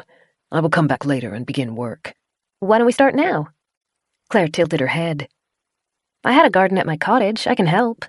I would appreciate it, but your arm is still healing and you must be tired. Perhaps another day. She laughed. You don't have to worry about me so much, and I want to help. I think I'd go crazy if I had to stay in bed all day. As long as you're not too tired. His eyes warmed. I'll see to reviving the furnace. You could begin planting. Gloves are on that shelf, seeds are on the bench. I will be back within 20 minutes. Sounds like a plan. Claire pulled on a pair of thick gloves as she watched Doran leave through the tarnished door. He seemed familiar with the staff's areas of the house. Something told her that he was used to working in the garden. If she'd been stuck in the mansion with no freedom and no real job, she probably would have started looking for chores to do too. The seeds were arranged in large labeled glass jars on a bench running across the back wall. The quantity surprised her. She was used to buying packets with 100 or 200 seeds for her own garden. Winterbourne had tens of thousands. I guess the garden has been running for a long while. Feeding a large family and 60 staff 3 times a day would be no small feat. The shelf also held an array of miniature stakes and pens. Claire used them to mark out the area she was planting. Her own garden was more of a hobby than a necessity, and she grew as many flowers as vegetables. Winterbourne's garden was a different matter. She tried to guess how many plants would provide full meals for 2 people without planting so much that it became a waste. More challenging was the fact that the jars only listed the plant variety, with no instructions on how deep or far apart the seeds needed to be buried.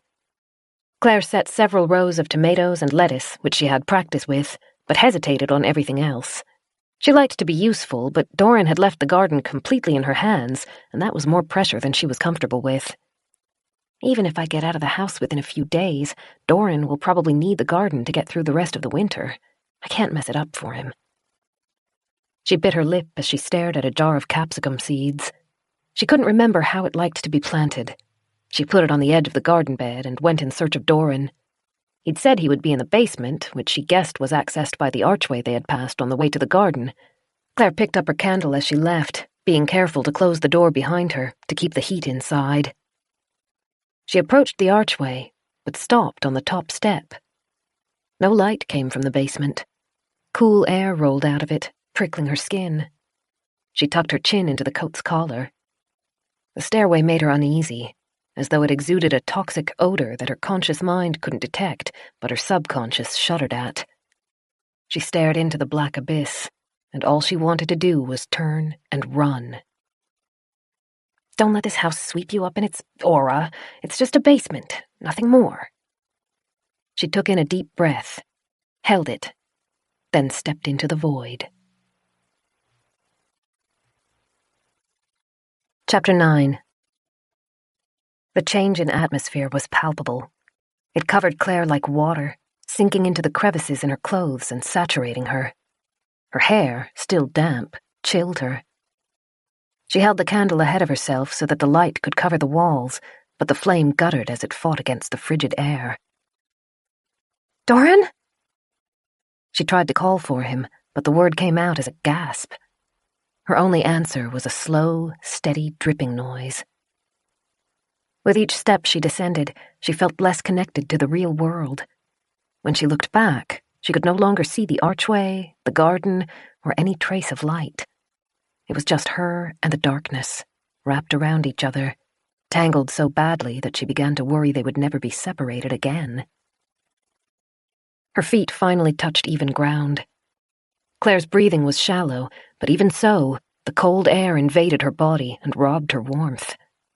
She licked dry lips as she tried to see into the room. The candlelight caught on a handful of dulled shapes, something metal, something glass. She couldn't identify any of them. She couldn't see Doran, but she could hear a scratching noise. It came from above her and below her all at once, like fingernails on stone, or dying breaths dragged through rotting lungs. Doran! Answer me! A thud disturbed the stillness. She swung in its direction. Her candle flickered. She had never been bothered by the dark before, but at that moment, Claire felt as though she would rather die than be lost in the shadows in the basement. She held her hand around the flame to protect it, and only began breathing again when the flame stabilized. Soft, thudding footsteps echoed out of the darkness. Claire lowered her hand and squinted through the gloom. If Doran was responsible for the sounds, he was working without a light. She took a step closer, then another. Someone drew in a deep, rasping breath. She passed a tall wooden shelf. On it, dusty glass objects glittered. Wine bottles, maybe? The scraping noise became louder. It hurt Claire's ears and made her teeth ache. She silently begged it to stop. Motion became visible through the shadows ahead. Someone or something was bent low near a stone wall. Claire's thin light was just enough to let her see shoulders rising and falling. Doran? The figure turned towards her. Eyes glinted, horrible, inhuman eyes peering out from behind long, greasy hair. Then the figure darted away, escaping from her circle of light, disappearing into a narrow doorway in the stone wall. A sharp, broken scream cut through the cold air. Claire didn't realize it had come from her until she felt the ache in her throat. She stumbled backwards, and her shoulders hit one of the shelves. Muffled clinking noises surrounded her as the bottles rocked. She couldn't stop shaking.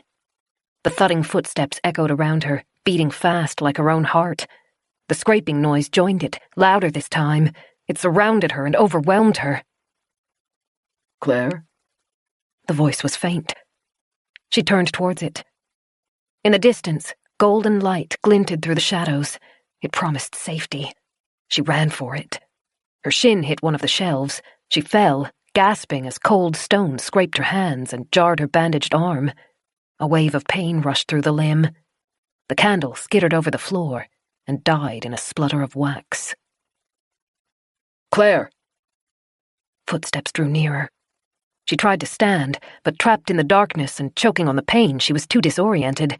She stumbled again and bent over, trying not to be sick. Then arms were around her, pulling her up. She was surrounded by warmth. When she opened her eyes, a lamp, larger and stronger than her own candle, was sitting beside her feet.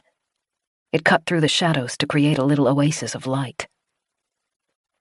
Doran held her up so that she rested against his shoulder. He kept her steady, one hand on her back, the other holding her hand. His voice was tense. "What happened? Are you hurt?" She sucked in ragged, uneven breaths. Her tongue felt heavy. She couldn't form the words, and they fell out in an incoherent slurry. "I saw someone."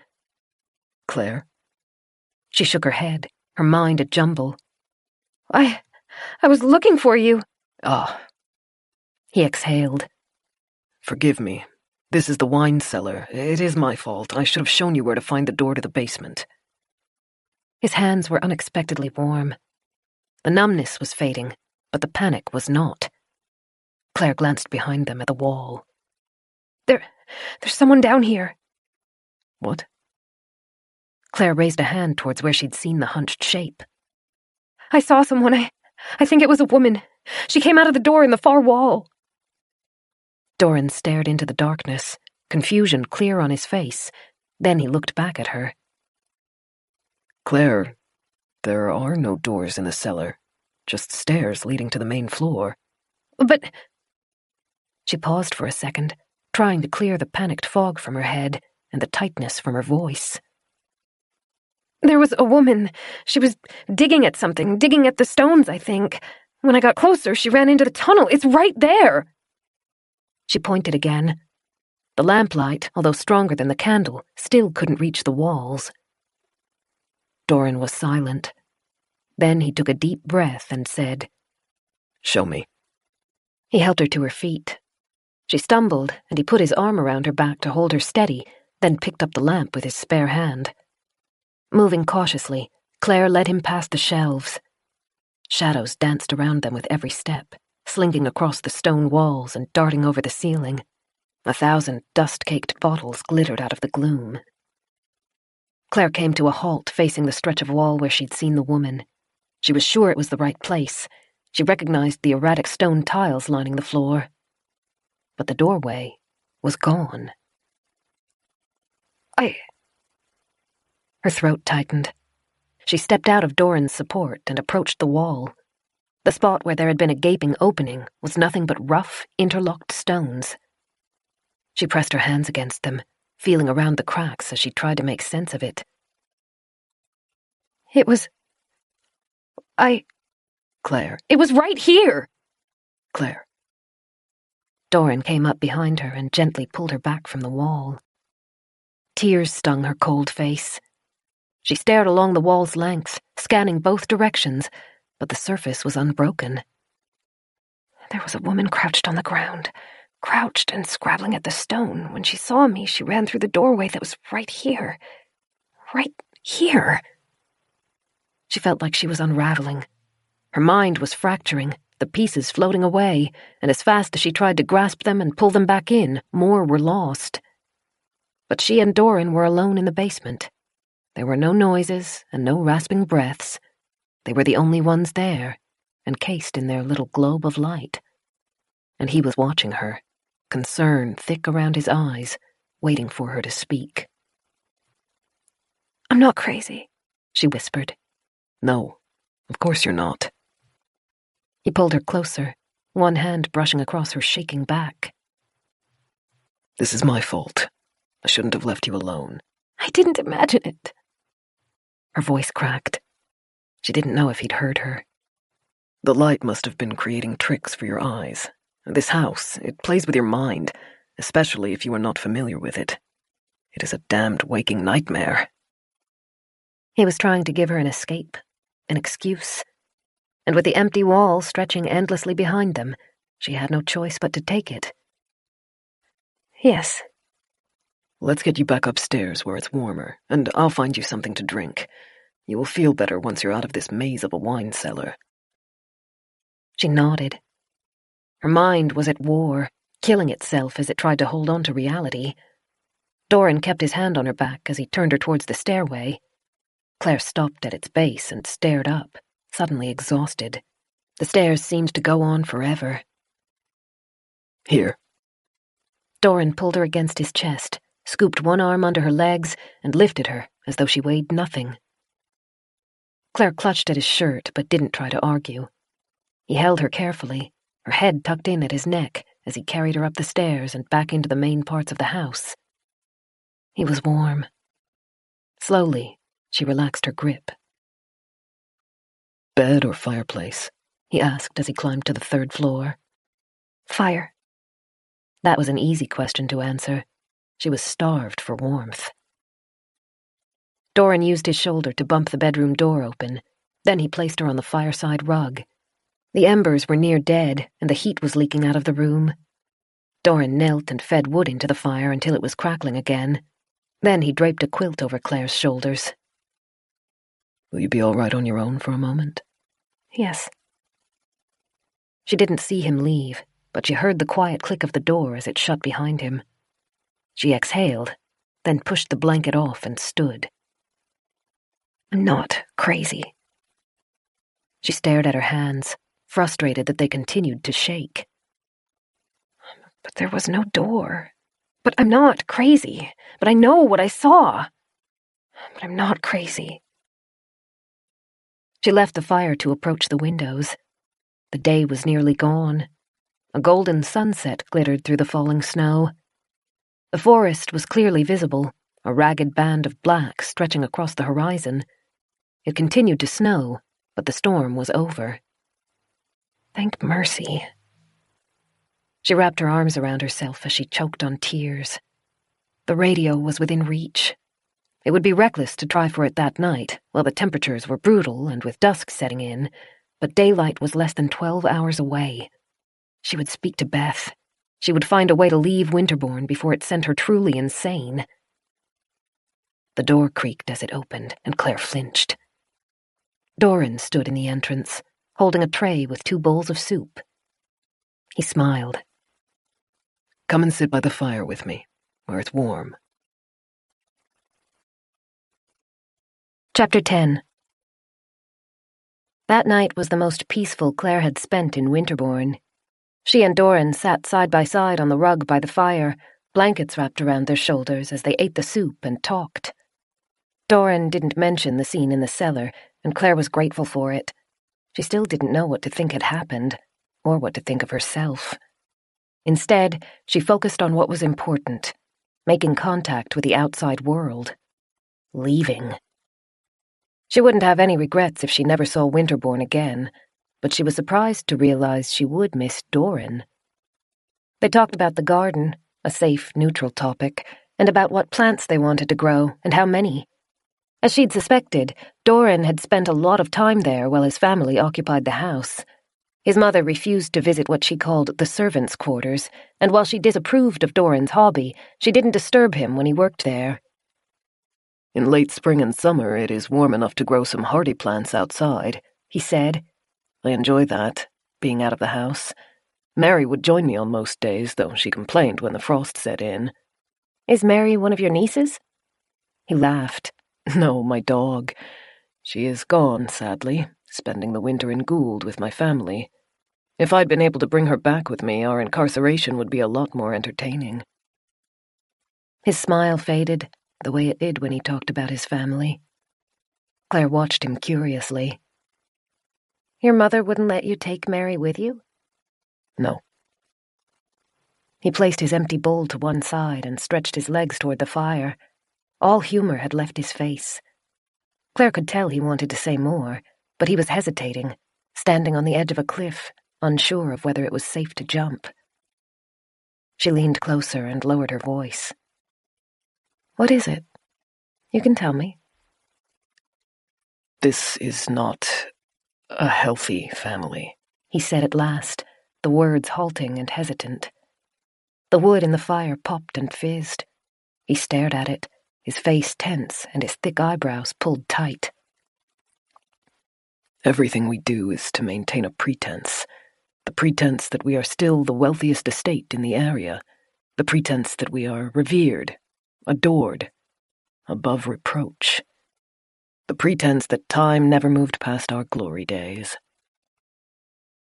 Doran had been guarded about what he said, but Claire had read between the lines enough to guess who was responsible. "That's what your mother wants, isn't it? To stay locked in that bubble of time?" "Yes, and she is fanatical about it. Any staff who question her values are dismissed harshly. Those who remain have absorbed her obsession. They became swept up in it, almost like a cult. They treat her word like law, and she will not accept anything less. Time away from the house is heavily restricted." He pressed his eyes closed. "Disobedience is punished, sometimes harshly. Withholding food for minor infractions, caning for more serious lapses." Claire's throat was tight. "But that's illegal." "It is, but no one will report her. Some are too loyal, others are afraid of the consequences. Our family's influence is diminished compared to what it once was, but not gone. And my mother does not forget grudges." Anyone who kept her staff on such a tight leash could not have been an easy mother to live under. Claire spoke carefully. "Does she control what you do, too?" His smile was tense. "She does. I cannot leave the estate." "Never?" "I see the world twice a year, through the windows of our car as we travel between Winterbourne and Gould." Anger, cold and sharp, bloomed in Claire's stomach. What sort of mother would lock her own child up like that? It was quickly followed by a different question. Why does he put up with it? Doran adjusted his posture, folding one leg under the other. "It is not so bad. I had a good education through tutors, and the house is large, which makes it easy to avoid my family and easy to keep busy. I spend much of my time with the staff. Many of them are good company." Claire shook her head. "Even so, don't you want to leave?" He chuckled and glanced aside.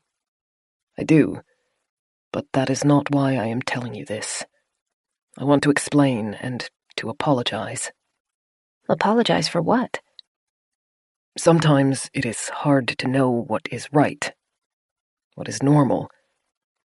When you spend your whole life trapped inside a family with an unhealthy view of the world, what is bizarre becomes your everyday. What should be abhorrent becomes your reality." Doran ran his fingers through his hair, brushing it back from his forehead. His eyes moved, darting over the flames as he tried to piece together his thoughts. Claire waited, knowing he would need a minute. "I am not used to speaking with people outside my family," he said at last. "I know I have not been the best of company. I did not know how to talk to you, especially at first. I made you uncomfortable, and I'm sorry for it." "You don't have to apologize for that." He met her eyes. It only lasted a second, but the sincerity in his gaze was arresting. "I hope you will pardon me for any lapses in manners. They are not intentional. And—" He paused again as he chose his words. "I know trust is not something I can expect to come easily, but you should not be afraid to ask for anything you want or need while you stay here. I want you to be comfortable." "Thank you." Claire wanted to say more, to tell him she was sorry for the family he'd been trapped with, to say how much she appreciated what he'd done for her. The words were crowding onto her tongue, too jumbled to come out, but she didn't want to let the silence hang. She rested her hand on his forearm. He glanced at it, and his smile grew warmer, almost fond. It held more real joy than Claire had seen in him before. His other hand came up to cover hers, the fingers heavy and careful. He only held it there for a second before he stood, moving away from her touch. Your cuts need redressing. I should not have left them this long. I will return soon. Claire waited until his footsteps had faded. Then she released a held breath. Something was still bothering him. She wished she could look inside his mind, even just for a moment. When Doran returned, he looked serene again. He carried a pot of water which he set on the coals to heat, and an old metal kit full of bandages, equipment, and surprisingly modern-looking plastic bottles.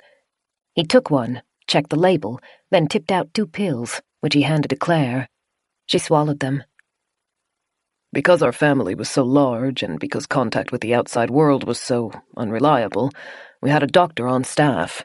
He worked in the kitchen when his medical skills weren't needed. In his spare time, he taught me a little. Doran placed surgical scissors and a needle driver into the pot of water, their handles poking above the steam, to boil. Then he laid out a towel and indicated for Claire to give him her arm. Using gloves, he fished the scissors out of the pot, waited for them to cool, then began cutting away the bandages. It was the first time she'd seen her arm since the crash. Nausea rushed through her, and she turned away as she tried not to panic. Her arm was red and covered in mottled bruising. Gashes ran along it like lightning marks. Doran had stitched them. Black thread wound through the red flesh like a nightmarish tapestry. It is all right. Doran spoke softly. It looks worse than it is. The cuts are shallow, near the surface, no broken bones. Even the muscles are mostly intact. Claire took a deep, gulping breath. She still didn't trust herself to speak.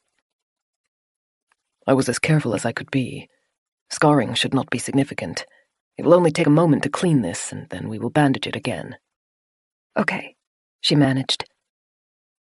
Doran bent close as he worked on dabbing away caked blood. He was gentle, but even with the pain tablets, Claire had to bite the inside of her cheek to keep silent.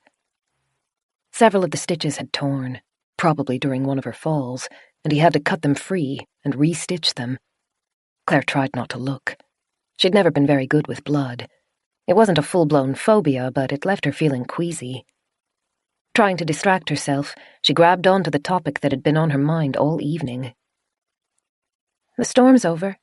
Yes, it looks much clearer. I want to try to go to my car tomorrow and get the radio.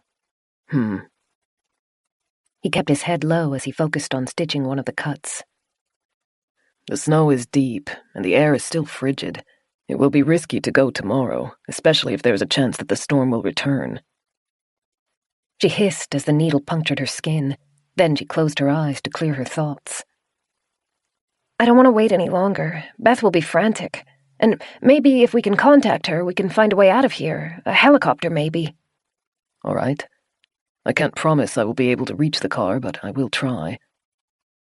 She cracked her eyes open. Doran had finished stitching, and he set the needle aside before pouring clear liquid from a bottle onto a cotton ball. I'll be going with you, Claire said. This will sting. She kicked her foot out and swallowed a cry as the antiseptic touched the cuts. Doran looked apologetic. It will be over in a moment. Hold on. Claire was sweating and shaking by the time he'd finished. He pulled fresh bandages out of the kit and began wrapping them around her arm. He didn't speak until he was nearly done. I don't think it would be a good idea for you to accompany me. It is a long walk and in harsh conditions. Better if I go alone. Safety in numbers, she countered. He gave her a quick look. She lifted her chin. I can do it. I know I can.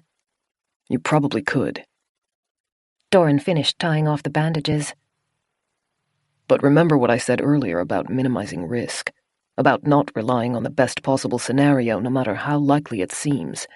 You could probably make the trip to the car and back, but while you live in this house, I am responsible for your well-being, and I will not risk it when I can do the job myself. Claire wanted to argue. Whenever she thought about the radio, she pictured getting it herself. Sending someone else in her place felt wrong. But Doran was already making a concession by traveling there before he thought it was safe. Leave it for tonight. You can ask again tomorrow. The weather might have improved by then. Leg next, Doran said, and Claire tried not to cringe. The arm had been such a challenge that she'd forgotten about the other patches of bandages scattered about her body. Reluctantly, she extended her leg and braced herself. The other cuts turned out to be minor compared to the damage to her arm. She'd lost a strip of skin on her leg. It had probably scraped against the road, but the injury wasn't severe enough to need stitches. It still stung like a nightmare when Doran cleaned it, though. She had a nick in her neck and 3 cuts across her abdomen. Like her arm, they had needed stitches, but Doran said the cuts hadn't gone deep enough to be a serious risk. Claire lay on her back, holding a blanket over her chest for modesty, while Doran cleaned the stitches on her stomach. She was surprised by how comfortable she was with it. She'd always been shy about showing too much skin, something Beth's caution had reinforced, and if she'd imagined the experience before arriving at Winterbourne Hall, she would have thought it would be embarrassing at best, horrible at worst. But she didn't feel any of that with Doran. She felt safe. There, finished. He pressed along the edges of the gauze to ensure it stuck to her, then rocked back on his heels. You've done well. A sharp gust of wind rattled the windows, and Claire startled.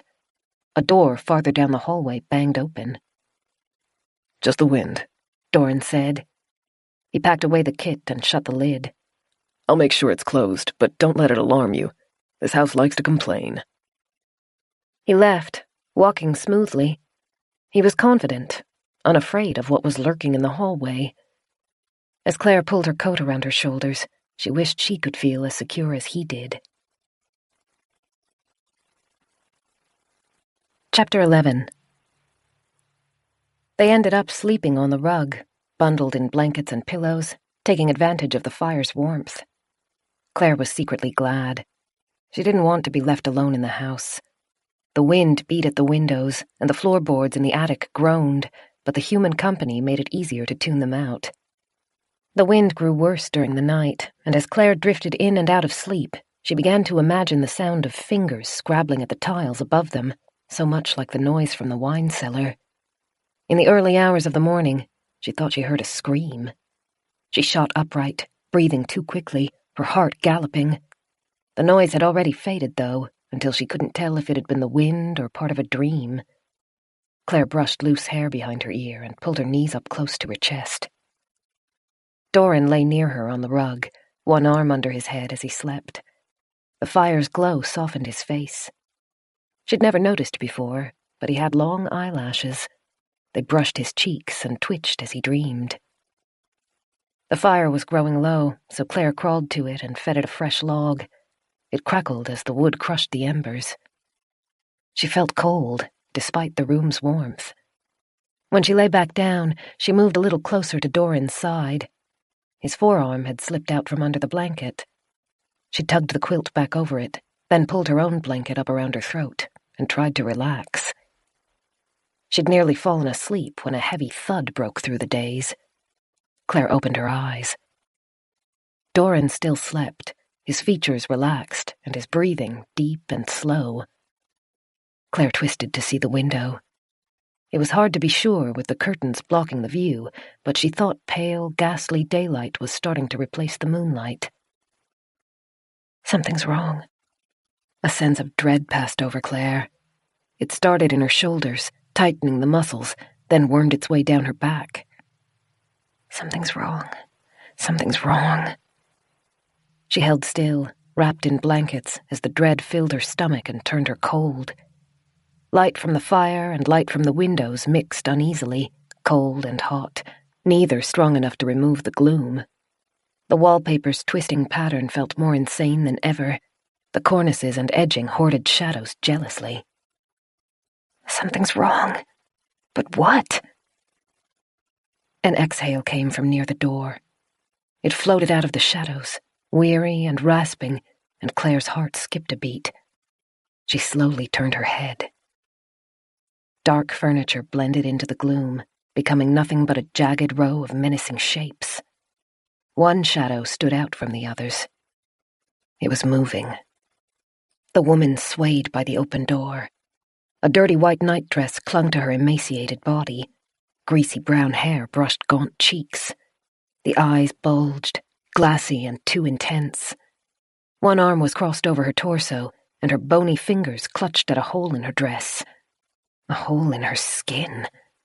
White bone poked out of dark red flesh. The woman twitched as she swayed, unsteady on her feet, and every breath made the bones rise and fall in their sockets. Claire opened her mouth to scream, but only a whine escaped. She felt frozen. The woman peeled back her lips, revealing cracked teeth and bleeding gums. She took a rocking step towards Claire. The trance broke. "Doran! Doran! Doran! Doran!" He jolted as he woke. Claire clutched at him, shaking him as she screamed. The woman flinched at the noise. The smile widened, becoming an insane grimace as she stepped back through the open door and disappeared into the hallway. What? Doran, half asleep, gripped Claire's hand too tightly. What is it? What's wrong? "The woman! She's real! She was right there! Right there!" Slow and ponderous, the bedroom door drifted shut. Doran stared at it, then looked at Claire. His face hardened. Stay here. He rose out of their makeshift bed and grabbed the poker from beside the fire. Claire scrambled to her feet and stayed close to him, afraid to be left alone. "I'm coming." Doran narrowed his eyes at her but didn't argue. He held the poker ahead as he leaned through the doorway, looking first left, then right. Claire rested one hand on his arm to keep herself grounded. They held that position for a moment, and all Claire could hear was their breathing and heartbeats. Did you see which way she went? Doran asked. The moment had been so frantic that Claire wasn't sure. I think left." Doran turned in that direction. He moved smoothly, keeping his center of gravity low. His eyes were constantly roving. He reminded Claire of a stalking cat. She followed and watched their backs. The hallway seemed empty. When Doran reached each door, he slowly, silently twisted the handle, then shoved it open with his shoulder. A quick scan was all he needed to check that they were empty. They passed bedroom after bedroom, all neatly made and vacant. Then he checked a sitting room and a nursery.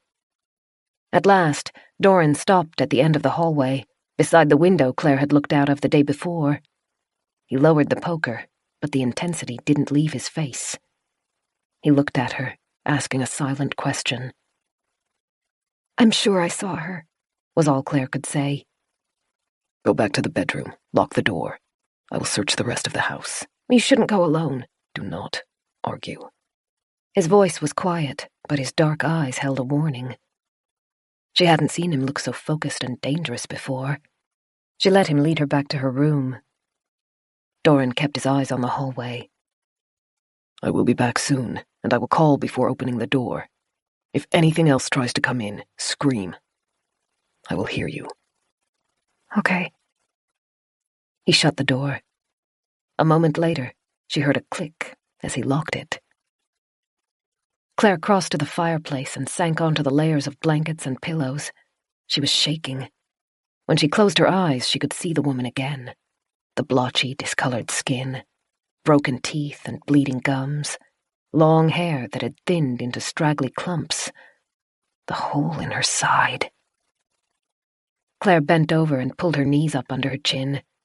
The hairs on her arms all stood up. She'd never seen an injury like that before.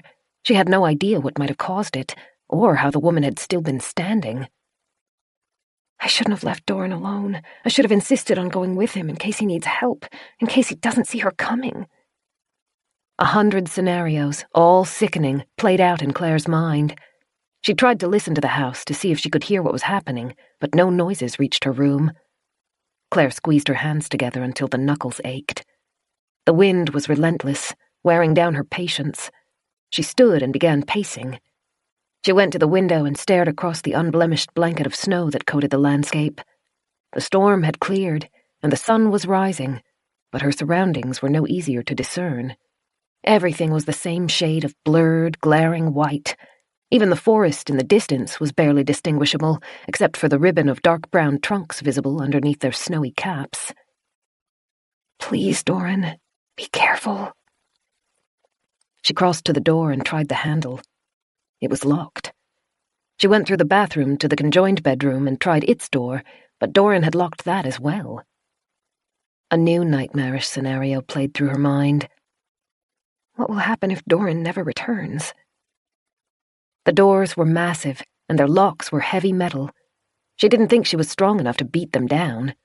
Jumping from the third-floor window would probably kill her, no matter how fluffy the snow looked. If something happened to Doran, she would be trapped there until she starved. Claire returned to her own bedroom. She paced from the fire to the bed and back. Doran had left his coat hanging on a hook by the door. He would be cold without it. She chewed at the corner of her thumb. Then a soft knock at the door made her catch her breath. "It's just me," Doran called. "Everything is fine." Thank goodness, was her first thought, followed closely by, did he find the woman? The key scraped against metal as he unlocked the door. When he stepped through, he looked tired. He gave Claire a small, brief smile before crossing to the fireplace and returning the poker to its holder. He didn't meet her eyes. "There is no one." "But—" She felt choked as she moved from the closed door to Doran. "Did you look everywhere?" "I did. Every single room." "What about the wine cellar?" "Yes, there as well." He turned to face her, held out a hand, then let it drop back to his side. "Sometimes intense dreams can seem like reality." "No!" She shook her head furiously and crossed her arms. "I didn't dream it. I was awake, and this is the third time I've seen her. There's someone else in this house." "Claire." He closed the distance between them and grasped her forearms. His voice was very gentle. "When my family leaves for gold, we have a count to ensure all parties are present. Every single man, woman, and child was packed and embarked on either the bus or one of the cars.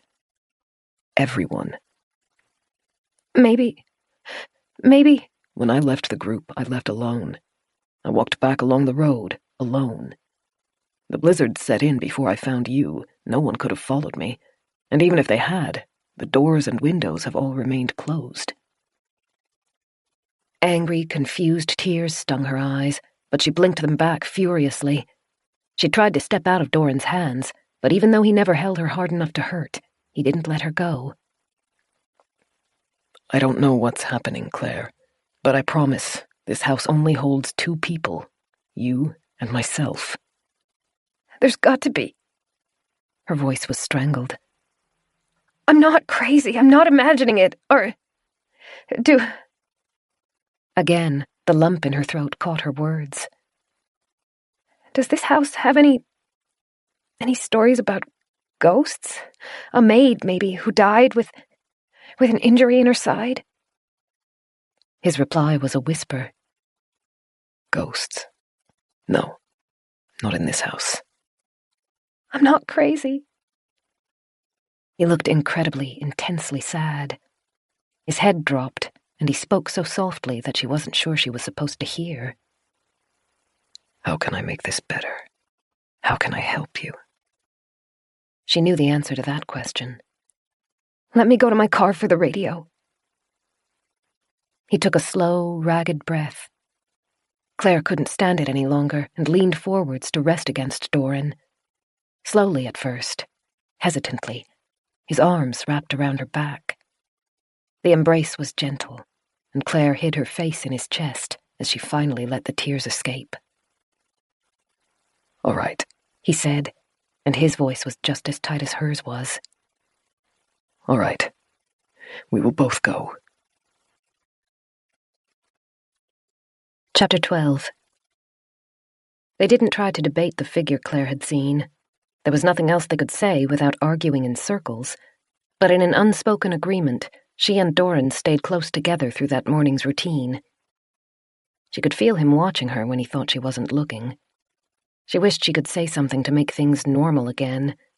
If she said it had all been a dream, that she'd been trapped in a fog of sleep when she'd seen the woman, she knew he would accept that, and the tension would be over. But she couldn't bring herself to lie. And she still couldn't explain what she'd seen. The gash in the woman's side had been large and old. The flesh had begun to dry and turn dark, as though it had been exposed to the air for too long. She'd looked demented. But she'd moved towards Claire with a purpose, like she wanted something, and she had only fled when Claire screamed. I'm not imagining it. But already doubt was starting to seep in. Not trusting her own eyes was a horrible thing, but her conviction crumbled with every passing minute. She knew Doran thought the house was affecting her, that the high walls and grim furniture were making her paranoid. He turned on every light they passed as they made their way through the building. When he spoke to her, his tone was warm and encouraging. He was trying to help, but in some ways his kindness made it worse. She didn't want to be coddled. She just wanted to know she wasn't crazy. One thing held her together. They were going to get the radio. For the first time in 4 days, she would have some contact with a world other than Winterborn, and she felt like that by itself would make everything right. Doran was being cautious about the trip. He went through the house, collecting layer upon layer of clothes for Claire. 2 sets of socks, one to keep her feet warm, the other to keep them dry. Jackets and layers of pants that needed their cuffs rolled up to fit her, followed by gloves that were a little too big but secured with twine tied around the wrists. Finally, a knit hat and a thick wool scarf to wrap across her face. These are some of the lowest temperatures the area has seen, he said when he caught Claire frowning at the outfit. And it's a long walk. She was sure he was overreacting. She lived not far away. The winters could get bitingly cold and had never been bad enough to require more than a good thermal coat. But she also knew Doran didn't want her coming at all, so she swallowed her objections. She felt a little better when he went through the same process for himself, wrapping on layers of clothes. And she had to admit it was effective. Even though the house was like a fridge, she felt pleasantly warm. Finally, Doran boiled water and filled 2 insulated flasks. He tied one to Claire's belt and one to his, then added a small toolbox. Ready? He asked. She nodded. Good. We're going to the shed along the side of the house first. It has snowshoes and shovels, which we will need to reach your car. Follow in my wake. Call out if you become stuck. Roger that, she said, trying to inject some lightness into the situation, but even though Doran's eyes scrunched up in a smile, he didn't laugh. They approached the front doors. Doran looked her over a final time, seeming to run through some kind of internal checklist. Then, satisfied, he wrenched open one of the double doors. Claire's heart sank. The snow had built up against the door nearly to her chin. It created a solid wall of white. More flakes drifted in through the narrow opening to melt on the tile floor. Do you think you can manage this? Doran asked. She hardened her expression. Yep. All right. Come here, I'll help you up. He gripped her around her waist and lifted. Claire scrambled on top of the snowbank, feeling it slip and compact under her, then finally got enough momentum to tumble down the other side. She rolled, skidding on the snow, and finally came to a halt in the valley. A moment later, Doran followed her. He was a little more graceful and stayed on his knees as he slid down the slope. When he reached Claire, he offered his hand and pulled her up. She stood, felt her balance wobble, then regained it. She adjusted the scarf over her face and gave Doran a thumbs up. He nodded, then beckoned for her to follow.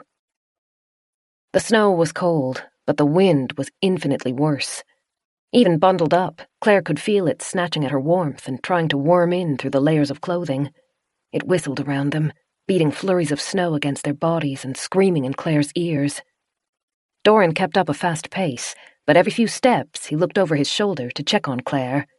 She felt faintly pleased that she was able to keep up with him. Their path led them alongside of the manor. The stones had been caked in ice, giving it a hostile, spiky texture. Claire sank to her waist in the snow, making every step an effort. Sometimes she stumbled and had to use her hands to clamber back to her feet. Doran had a better footing, but he seemed to be struggling too. They fought their way around the building. A mound in the snow appeared up ahead, and when Claire squinted, she realized she could make out the top part of a hut. Doran quickened his pace as they neared it, then dropped to his knees and began digging to clear a way into the building. Claire knelt beside him, and together they scraped armfuls of snow away from the door. When the handle was finally revealed, Doran took a key out of his back pocket and crouched to see the lock. He struggled for a minute to unlock the frozen metal. The door swung into the hut, and he motioned for Claire to slide in. She took a quick breath to brace herself, turned around to point her legs at the opening, and dropped in. Her boots thudded as they hit the floor, and she stepped back to let Doran follow. As soon as he was inside, he slammed the door and pulled the scarf away from his face. "Are you holding up all right?" "Great," she said, trying to make her expression match her voice. The hike had worn her down more than she had expected. The blistering cold and exercise had combined into a surreal sensation. Her core was hot, but her limbs were chilled. Despite the layers, she was shaking. She promised herself she would never doubt Doran's judgment about clothes again. The cabin they'd entered was small and crowded. Dozens of shelves were stacked full of gardening equipment, most of it rusty and cobwebbed. Claire guessed this was another part of the house that its owner never visited. Doran pulled off his hat and ruffled stray flecks of snow out of his hair. "It is a longer walk to the forest. If you are tired, you could return to the house. I can reach the car alone." "I'm good to keep going." "I promise I won't think badly of you if—" She elbowed his side and grinned. "Stop trying to talk me out of it. I'm coming." He sighed, but it was parsed through a smile. "Very well. Let's get you some snowshoes. That will make the hike a little easier at least." A row of the shoes had been stacked against the back wall. Doran picked out a set and fit them under Claire's boots. He checked and double-checked the fasteners. Then he had Claire walk up and down the cramped cabin to make sure they weren't likely to fall off. Once he was satisfied, he fitted his own and retrieved a shovel and pickaxe from one of the shelves. Then he opened the door and again lifted Claire so that she could scramble over the bank of snow, slipping and kicking awkwardly. He threw the shovel and pickaxe after her, then hauled himself out and closed the cabin's door behind them. The snowshoes were unwieldy, and Claire had to struggle to get standing. When she did, she held out a hand to carry one of the implements, but Doran just chuckled and shook his head. He tugged his scarf back into place, put the tools over his shoulder, and set out towards the forest. The snowshoes made a world of difference for crossing the open yard. It still took effort, but she no longer felt like she was about to topple with every step. As they passed the house's front again, Doran nodded to the left. "If you ever leave Winterbourne alone, be careful not to stray too far in that direction. There is a pond, and it is most likely liquid right now." Claire stared at him. "Liquid?" "I'm not joking." He laughed. "The furnace in the basement directs heat towards the garden, but it has an automatic valve to redirect the flow of air outside if it ever starts to rise above a certain temperature. That release valve channels heat out near the lake. It won't be enough to make it warm, but it won't be solid ice, even in this weather." Doran must have been able to recognize the courtyard's layout under the snow, because he led them along the easiest path, weaving around obstacles and keeping them on level ground. Before long, the snow flattened out. Claire guessed they had left the courtyard and were in what must have been a field separating the house grounds from the forest. The wind was louder and harsher without the hedges to buffer it. She kept her gaze fixed on the line of trees ahead. The forest encircled the estate, winding around them. The day had low visibility, but seeing the trees was still easier than it had been during the snowstorm. Doran yelled to be heard through the wind. "The road is straight ahead. A path leads from our property's driveway to it, though it will be submerged in snow by now. We have a better chance striking through the forest, where the trees will have sheltered the ground at least a little." She had no breath to reply, so she nodded instead. Doran adjusted the tools over his shoulder and put his head down as he forged on. A harsh flash made them both freeze. Claire's first thought was that someone had taken a photo of them, but that was impossible. They were alone on the icy terrain. Doran turned to face her, and his eyes, the only part of his face visible, reflected Claire's own confusion. Then a deep rumble followed the flash, and her breath caught. Lightning. Doran stared into the distance, squinting, and Claire followed his gaze. The sky had turned a sickly green color near the horizon. "What is it?" Even though she yelled, the wind snatched away her words. Doran shook his head. It may be hail. "Is it safe to keep going?" He looked from the skyline to the forest, then at the house, and finally at Claire. He stomped one shoe to clear the snow from it as he looked back at the sky. "Doran?" We will press on a little farther, but be prepared to turn back if the storm nears."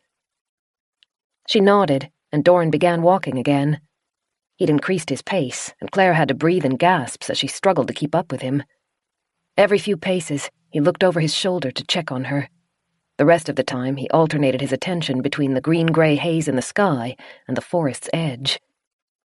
They were getting closer to the trees. They passed a mound of snow to the left. The groundskeeper's cottage. She'd seen it from the window the day before. Its roof had been coated, but the walls and windows were still visible. Now only traces of grey wood peeked out between the snow banked over it. Another heavy rumble shook Claire. It reverberated through her, vibrating every atom of her body. Another lightning flash followed immediately, along with a second, closer crack of thunder. Doran stopped. He dropped the tools and stared at the storm. While only one corner of the sky had been tinged green before, now half the heavens were dark. He shook his head and began backing up. It is moving too quickly. "The forest is close." Claire could distinguish the individual trunks, frosted with snow, their boughs weighed down until they sagged. "We'll be sheltered in there." No. He kept shaking his head as he grabbed Claire's arm and tugged her back. We have to go. We have to go now. Chapter 13. Claire wanted to argue, but the alarm in Doran's voice was sharp. She knew better than to ignore his caution. She turned, and together they ran for Winterbourne. More thunder rumbled behind them, but this time it didn't fade. It grew louder. Not thunder. Hail, Claire realized. Hail beating on the trees. She chanced to look behind them. The horizon had become a haze, almost like dense fog had fallen over the forest. The trees trembled where they were touched by hail. The sour taste of fear flooded her mouth. The storm was moving fast, faster than anything she'd seen before. They would take at least 10 minutes to reach the house, even running. The hail would be on them in seconds. Doran yanked her arm. "The cottage!" he yelled, his words almost drowned out by the thunder of a million spits of ice whipping into each other. Claire looked to her right and saw the snow-coated mound. It was close. She followed Doran as they sprinted for it. A new noise joined the thunderous roar. Subtle thumps sounded as hail impacted the soft snow. The noises blended together, becoming almost painfully loud. Claire didn't spare the time to look behind them. The cottage was close, no more than 20 meters. An icy stone impacted the snow ahead of her. She didn't see the hail itself, but she saw the hole it had created. Then another landed, above and to the right. Hail the size of her fist drove into the snow like meteors. Doran gasped and staggered. Claire reached out to him, and he yanked her against his chest, shielding her. "Go!" he yelled. She lurched towards the shelter.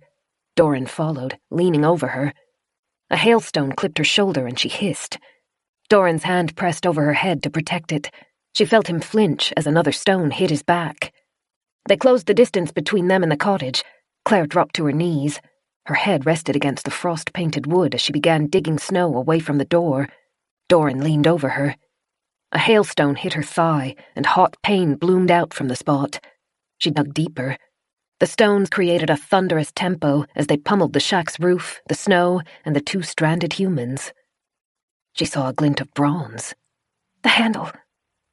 Doran bent close, gasping as he fit the key into the hole and turned it. He slammed a fist into the door. It swung open, and he shoved her in. Claire grunted as she hit the floor, then rolled out of the way. Doran tumbled in after her. He kicked the door, slamming it closed, and the drumming was finally muffled. They lay on the wood floor for a moment, panting. Then Claire unstrapped her snowshoes with numb hands and kicked them off. She crawled to Doran. "Are you okay?" Yes. He was breathing heavily. She couldn't see much of his face under the scarf, but his eyes were scrunched closed.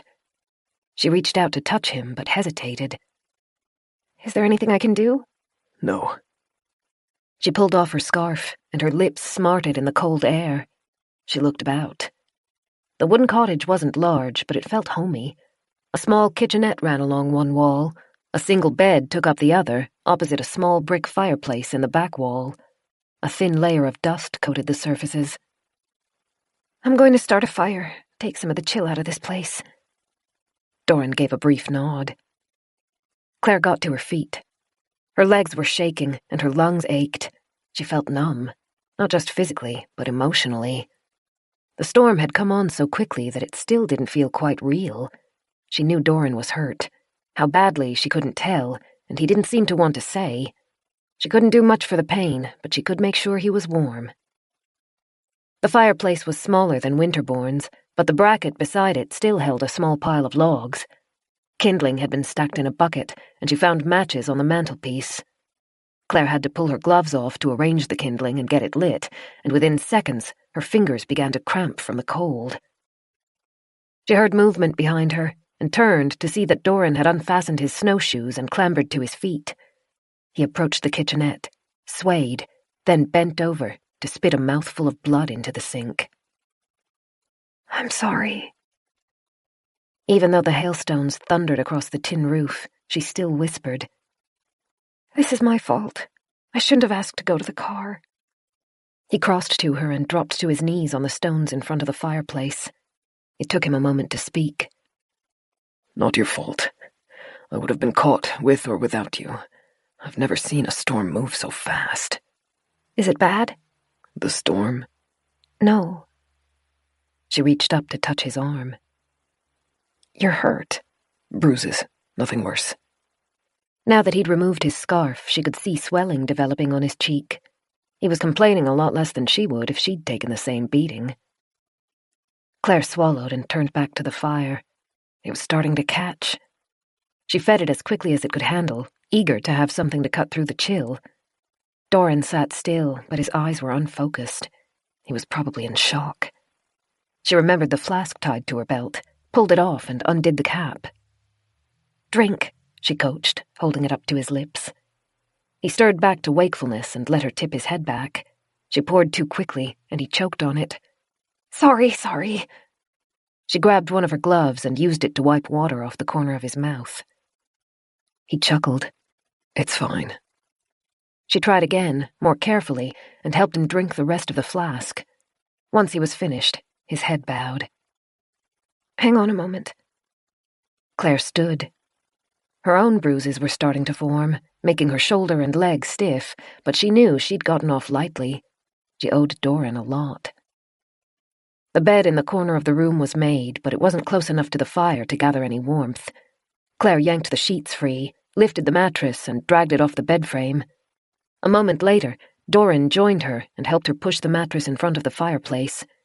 Then they collapsed onto the bed and pressed close to the fire and each other, sharing the blankets as they draped them around their shoulders. Color was returning to Doran's face.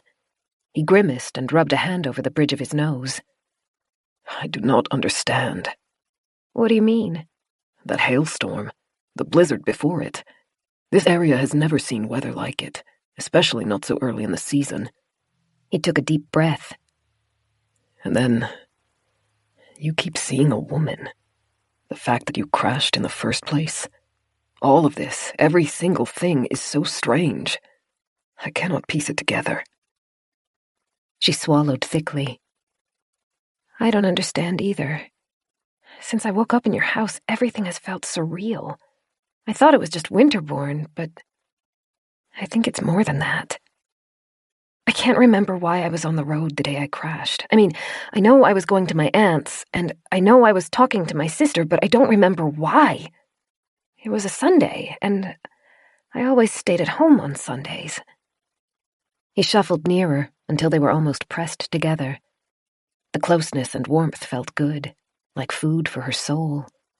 She closed the distance and leaned her head against his chest, where she didn't think the hail had hit him. After a moment, he moved his arm and wrapped it around her. He felt so solid, so safe. She closed her eyes and breathed deeply. Unrelenting hail continued to beat the roof above them, but the fire was growing to combat the cold.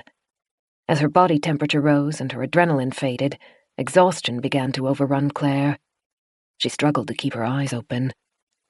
What will we do if the storm traps us in here? We will find a way out. You are strong. So am I. We will figure it out. She nodded and finally let her eyelids close. Chapter 14.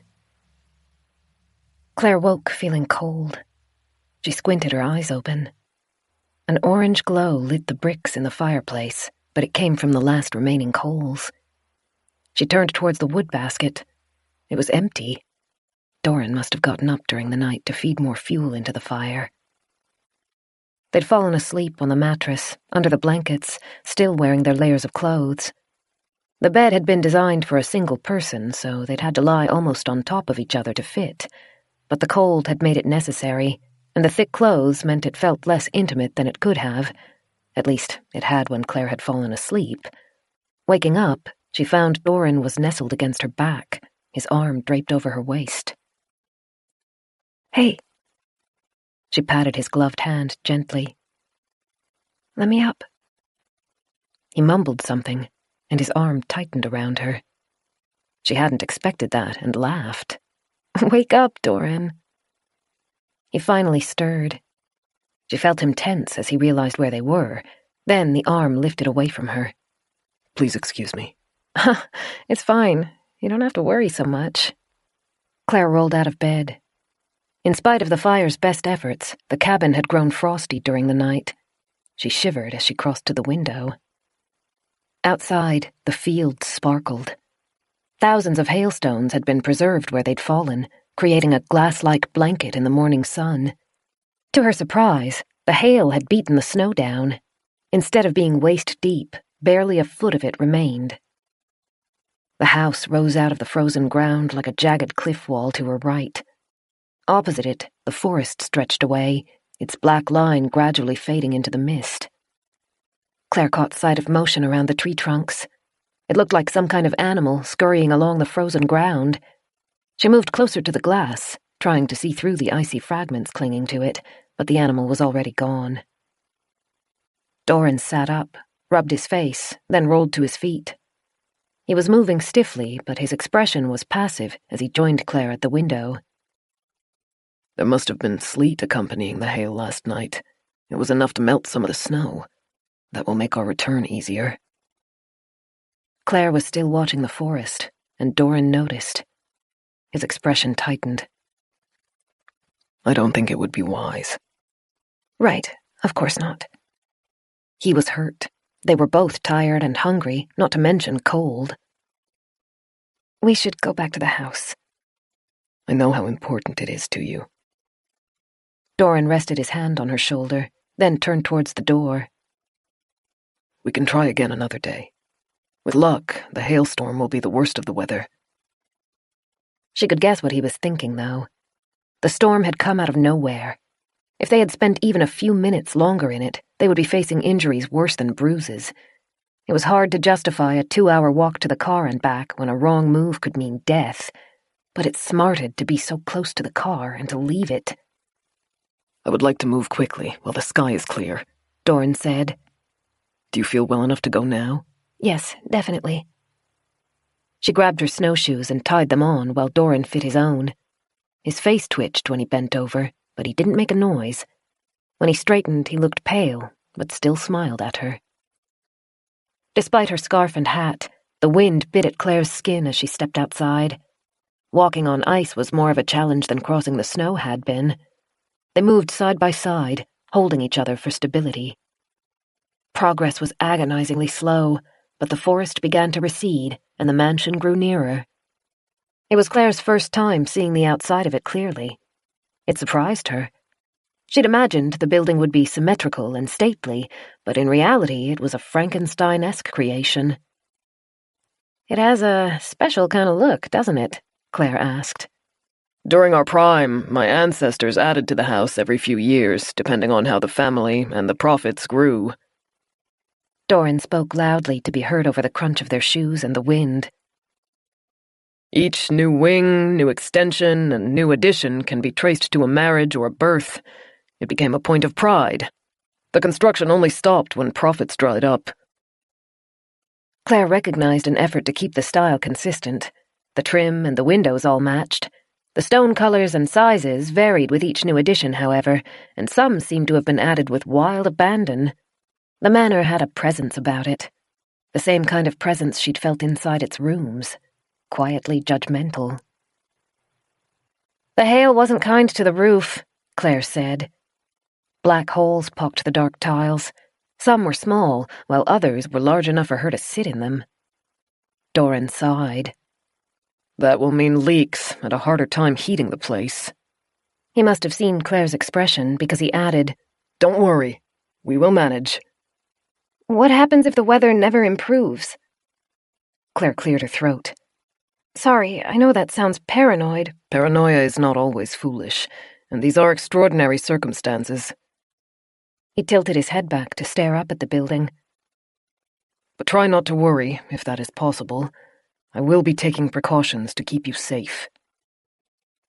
Claire's shoe slid on a slippery patch of ground, and she felt color rising in her face as Doran caught her and righted her. She managed an awkward laugh. "I feel a bit useless. You've done nothing except look after me since I arrived." "You are helpful." "No, I'm pretty sure I'm not." The corners of his eyes crinkled as he smiled under the scarf. "I likely would have gone insane by now if I was alone in this house." "Really? I thought you wanted to spend the winter away from your family. Isn't that why you left the group?"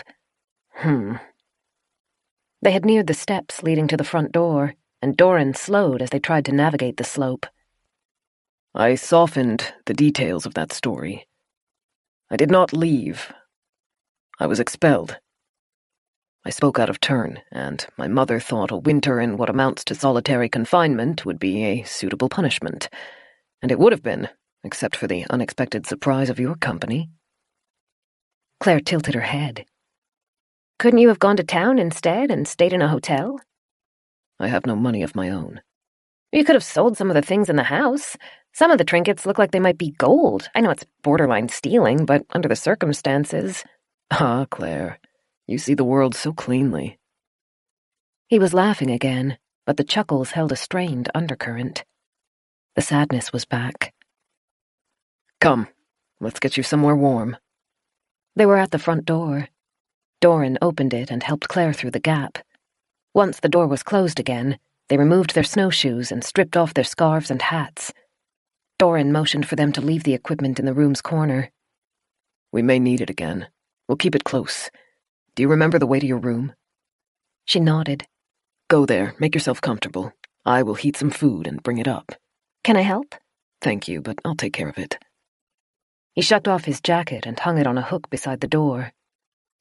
"I need some time to collect my thoughts." They split up. Doran headed towards the kitchen, and Claire climbed the stairs. As she approached the second floor, she couldn't help but wonder what the house felt like when it was full of people. There would be lights shining out of every room, as well as chatter and laughter coming from every corner of the house. The kitchen would be full of energy and noise. She might have trouble climbing the stairs without bumping into someone coming the other way. She let her chin drop as tired legs carried her up. The house might have felt alive with enough people in it, but with just her and Doran, it felt unnaturally, horribly hollow. Noise traveled too far. The creak of a tired floorboard, the snap of a closing door. Sounds bounced around her, making it hard to guess their origin and playing with her mind. With no one to tend to it, the fire in her bedroom had gone out. Claire turned on the lights and stood on the threshold for a moment. Daylight came through the windows but didn't reach far enough to touch the back wall. She'd been gone less than a day, and already the space had started to feel neglected. She went to the bathroom first and cleaned up. The water coming out of the tap felt like pure ice. She'd tasted enough cold for a lifetime, but weariness outweighed a need for warmth, and she scrubbed her face and body with the cold water as quickly as she could. Her cheeks looked pale in the mirror, but she decided to blame it on the poor lighting. She changed back into one of the dresses Doran had given her and topped it with one of the thick coats. Her hair was tangled from the hat and the wind. There wasn't much she could do for it, but she tried to make herself look as respectable as she was able to. Doran hadn't returned. She knew he didn't want her worrying about him, but ignoring the impulse was impossible. She stepped back into the hallway, where the air felt still and stale. Dust particles floated around her, suspended like sediment in a soup.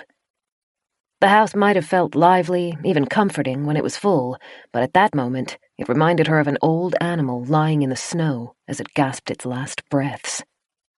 Wind and hail had torn its tiles off. The window frames would go next, rotted by water and age. The stones would be the last to crumble. But time was unforgiving.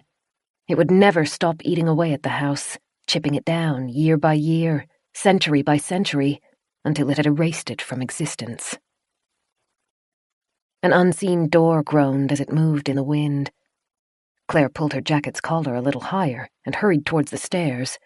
If Doran could withstand the bleakness that seeped out of the building's walls, he was a more resilient person than she was. She thought she remembered the way to the kitchen, but she became lost somehow and found herself in a parlor. Even swallowed by gloom, the room was dripping in opulence. Chairs, little tables, and brushed rugs had been arranged so perfectly that to disturb them felt borderline sacrilegious. Claire backed out of the room and tried again. A sliver of yellow light under a door gave her a clue, and she followed it through the empty hallway to the kitchen. Doran wasn't there, but he'd lit the fire and put a pot on the stove. Another bunch of dried herbs had been taken down from the hook above the kitchen bench and left half-chopped on a board. A moist red sheet of paper told Claire he'd added frozen meat to the soup. He'd used a candle to light the room, and shadows clung to the space. Claire moved slowly as she approached the pot. The stove had been left on a low heat, but the soup had already boiled and was splattering against its lid, so she turned it off. As the bubbling noise faded, she began to hear ragged breathing coming from the back of the room. Claire moved towards the noise, slowly and cautiously. The breathing was interrupted by a quiet hiss, like air being sucked through clenched teeth. It came from behind a small wooden door set into the back wall, not far from the fireplace. The door had been left ajar. Claire swallowed, then reached for it, her fingertips nudging the wood to slide it open. Chapter 15. The room was small and stacked with shelves, most of them empty. Doran sat on a chair below the single light bulb. His jackets and shirt were draped over the nearest shelf. He held a damp cloth, which was tinged with red. He shot Claire a tense glance, then looked away. Claire pressed a hand to her mouth. His back was a model of bruises. Angry reds mixed with dark purples, as though an artist had thrown fistfuls of paint across the canvas. Blood trickled from one of the marks below his shoulder blade, where the impact had broken the skin. She knew he'd taken the brunt of the hailstones, but she hadn't expected the damage to be so bad. Claire lowered her hand. Doran wouldn't meet her eyes. Bizarrely, she had the sense that he was ashamed. "You should have said something," she whispered. It's fine. He picked a dry towel off the shelf and slung it over his shoulders to hide the marks. It is not as bad as it looks. I don't believe that. The bowl of hot water beside him was stained pink. "Doran, I'm so sorry." It's fine, he repeated. I've had worse. Those words sent a chill running through Claire. She wrapped her arms around her chest and tried to swallow through the lump in her throat. "From your mother?" His face twitched. He still wouldn't look at her. When I was a child, not recently. She didn't know what to say.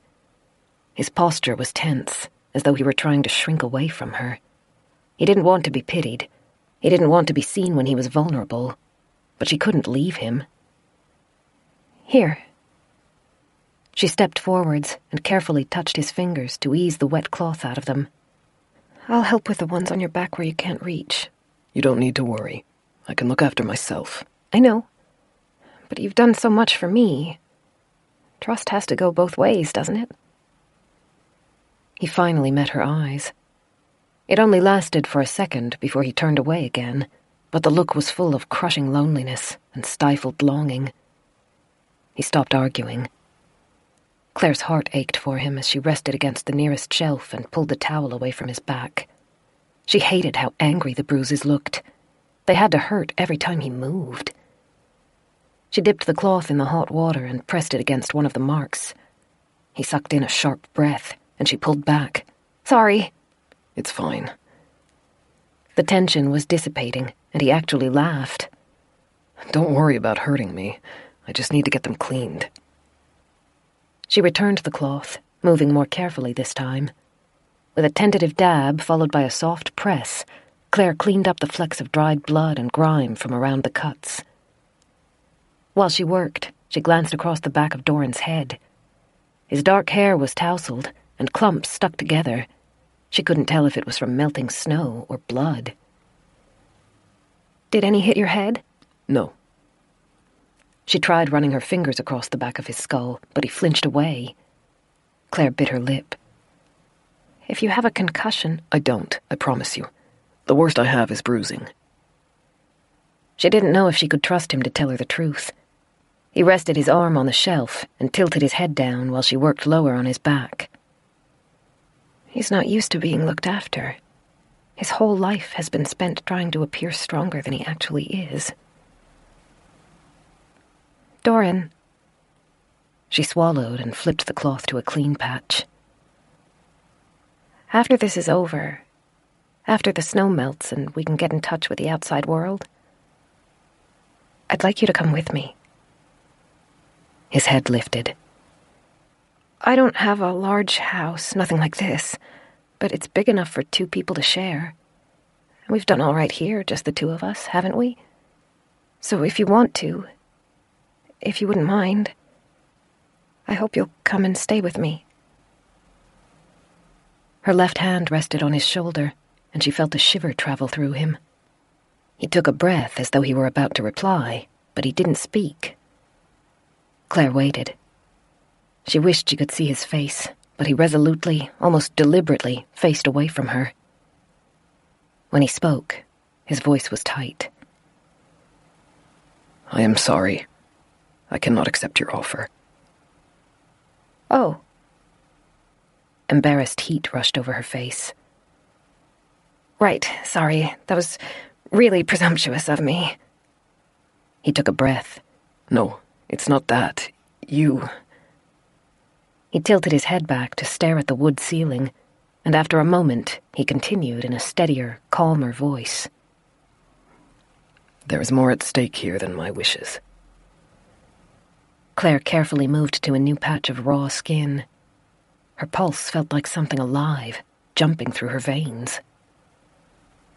What do you mean? Every choice has consequences. Mine especially. She frowned. Are you worried about your family looking for you? My house is rural. We can stay quiet. They can't find you if they don't know where to look. He turned and wrapped her hands in his.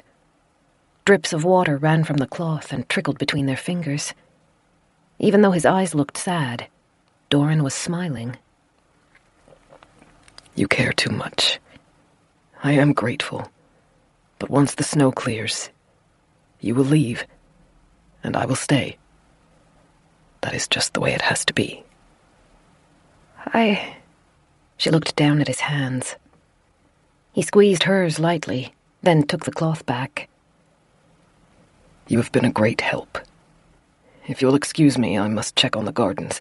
The temperature will be dropping now that the furnace is out, and our seeds will need water. Please eat some of the soup. The pain tablets are on the shelf above the stove. Take 2, then have a sleep. I will be back to check on you shortly. He scooped his shirt and jacket off the shelf, then left. She could hear him moving through the kitchen, but he only stayed for a moment before the door clicked closed. Claire let her head drop. She didn't understand him. He hated his family, she could guess that much, but he refused to leave them. She didn't know what he needed from her, or from himself, before he could feel free. She blinked back angry tears as she carried the dish of water to the sink and tipped it out. The pot on the stove had stopped bubbling, but was still warm when she touched the lid. She found a bowl, ladled out a portion, then sat at the table, but she couldn't do much except stir her food. Claire knew she should feel hungry. She hadn't eaten since the previous day's lunch, but her stomach was in knots. A fresh wind picked up outside the house. She hoped it wouldn't start snowing again. Despite how vast the property was, it stifled her. It was strange to simultaneously feel claustrophobic and lonely. She made herself eat the soup. Doran wasn't a bad cook. Even with limited ingredients, he seemed to have a knack for making their meals taste good. But she was starting to crave fresh food, especially something green. She hoped the garden would grow quickly. Her legs ached from the hike, and the cuts on her arm refused to stop stinging. The bottle of painkillers waited on the shelf, like Doran had said they would. She tried to read the label, but it had been handwritten in a script so faded she couldn't make it out. Doran normally gave her 2, but Beth's cautious voice in the back of her head said it wasn't wise to take drugs she didn't know, especially if there was any chance they might be addictive. She compromised by tipping 1 tablet into her palm and washing it down with a mouthful of freezing water from the tap. Doran wanted her to rest, but despite how tired she felt, she didn't think she could sleep. She stood in the kitchen, shoulders hunched, as she stared at her surroundings. She didn't want to go back to her room, but she didn't want to walk the halls aimlessly either. The wind was growing louder. She thought she could make out soft pattering noises through the brick walls. Snow? Sleet? Oh, not more hail, I hope. She shivered, then glanced back at the pot of soup. Doran hadn't eaten any. She could take a bowl to him. If what she'd said had upset him, the food might work as a peace offering, and even if it didn't, it would at least save him a trip back to the kitchen. Claire checked that the liquid was still hot, then poured out a large bowl, making sure to give him plenty of the meat. She dipped a spoon into the mixture, then blew out the candle on the bench before leaving the kitchen. She followed the path Doran had led her down before, into the stone, cathedral-like room that separated the main section of the house from the indoor garden. Bright, welcoming lights glowed through the garden's blurred window. Claire thought she could see Doran's silhouette as he tended to the plants. She squared her shoulders and lifted her chin as she started to cross to the door. Her breath caught as a noise startled her. What was that? She stopped moving. Sudden dizziness cascaded through her, making her stumble. She blinked. A rushing sound filled her ears. She tried to take another step, but nothing felt right. Nothing felt real. The bowl tumbled out of her hands, but she was only vaguely aware of the noise it made as it broke on the stone floor. Claire shook her head. The motion made the dizziness worse, and nausea accompanied it. Her vision was hazy, and her heart raced, but she couldn't breathe deeply enough to get the oxygen her lungs needed. Pain moved through her stomach like a sharp, hot needle. Light washed over her as the garden door opened. Doran called to her, but she couldn't answer. Her legs were shaking. She fell, but before she hit the floor, Doran caught her. What's wrong? What's happened? His hand moved over her forehead, then her throat, checking her. She tried to answer. The nausea became worse, clawing its way from her stomach to her throat, and she convulsed as she was sick over the floor. Doran dropped her. She couldn't see him. The room was a swimming mess of colors and shadows, but she heard footsteps beating over the stone floor. Then a door slammed open. She hugged the ground. It refused to stop moving, tilting her over until she retched again. There was nothing left to bring up. Then, without warning, Doran was back.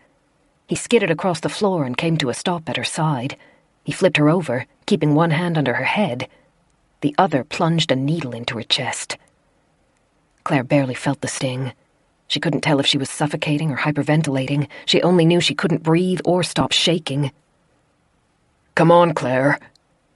Another needle stabbed into her thigh. Then Doran pulled her close against his chest. Fight it. Please, fight for me. She tried to speak. Her muscles spasmed, wrenching her head back and making her torso twist until it was painful. Doran didn't let her go. He pulled her closer as he began moaning under his breath. Please, please. Come on, Claire, please. She convulsed again. Stark, bleak fear wrapped around her. She tried to hold Doran, the only real, solid thing in her world, but her hands wouldn't work. Her mouth was open, but no air reached her lungs. He cradled her, one arm holding her up, the other running over her hair and her cheek. Claire, don't leave me, please. Darkness seeped around her, dragging her down, drowning her, until she couldn't even hear the ringing in her ears. Chapter 16. The bed was warm. The blankets were soft.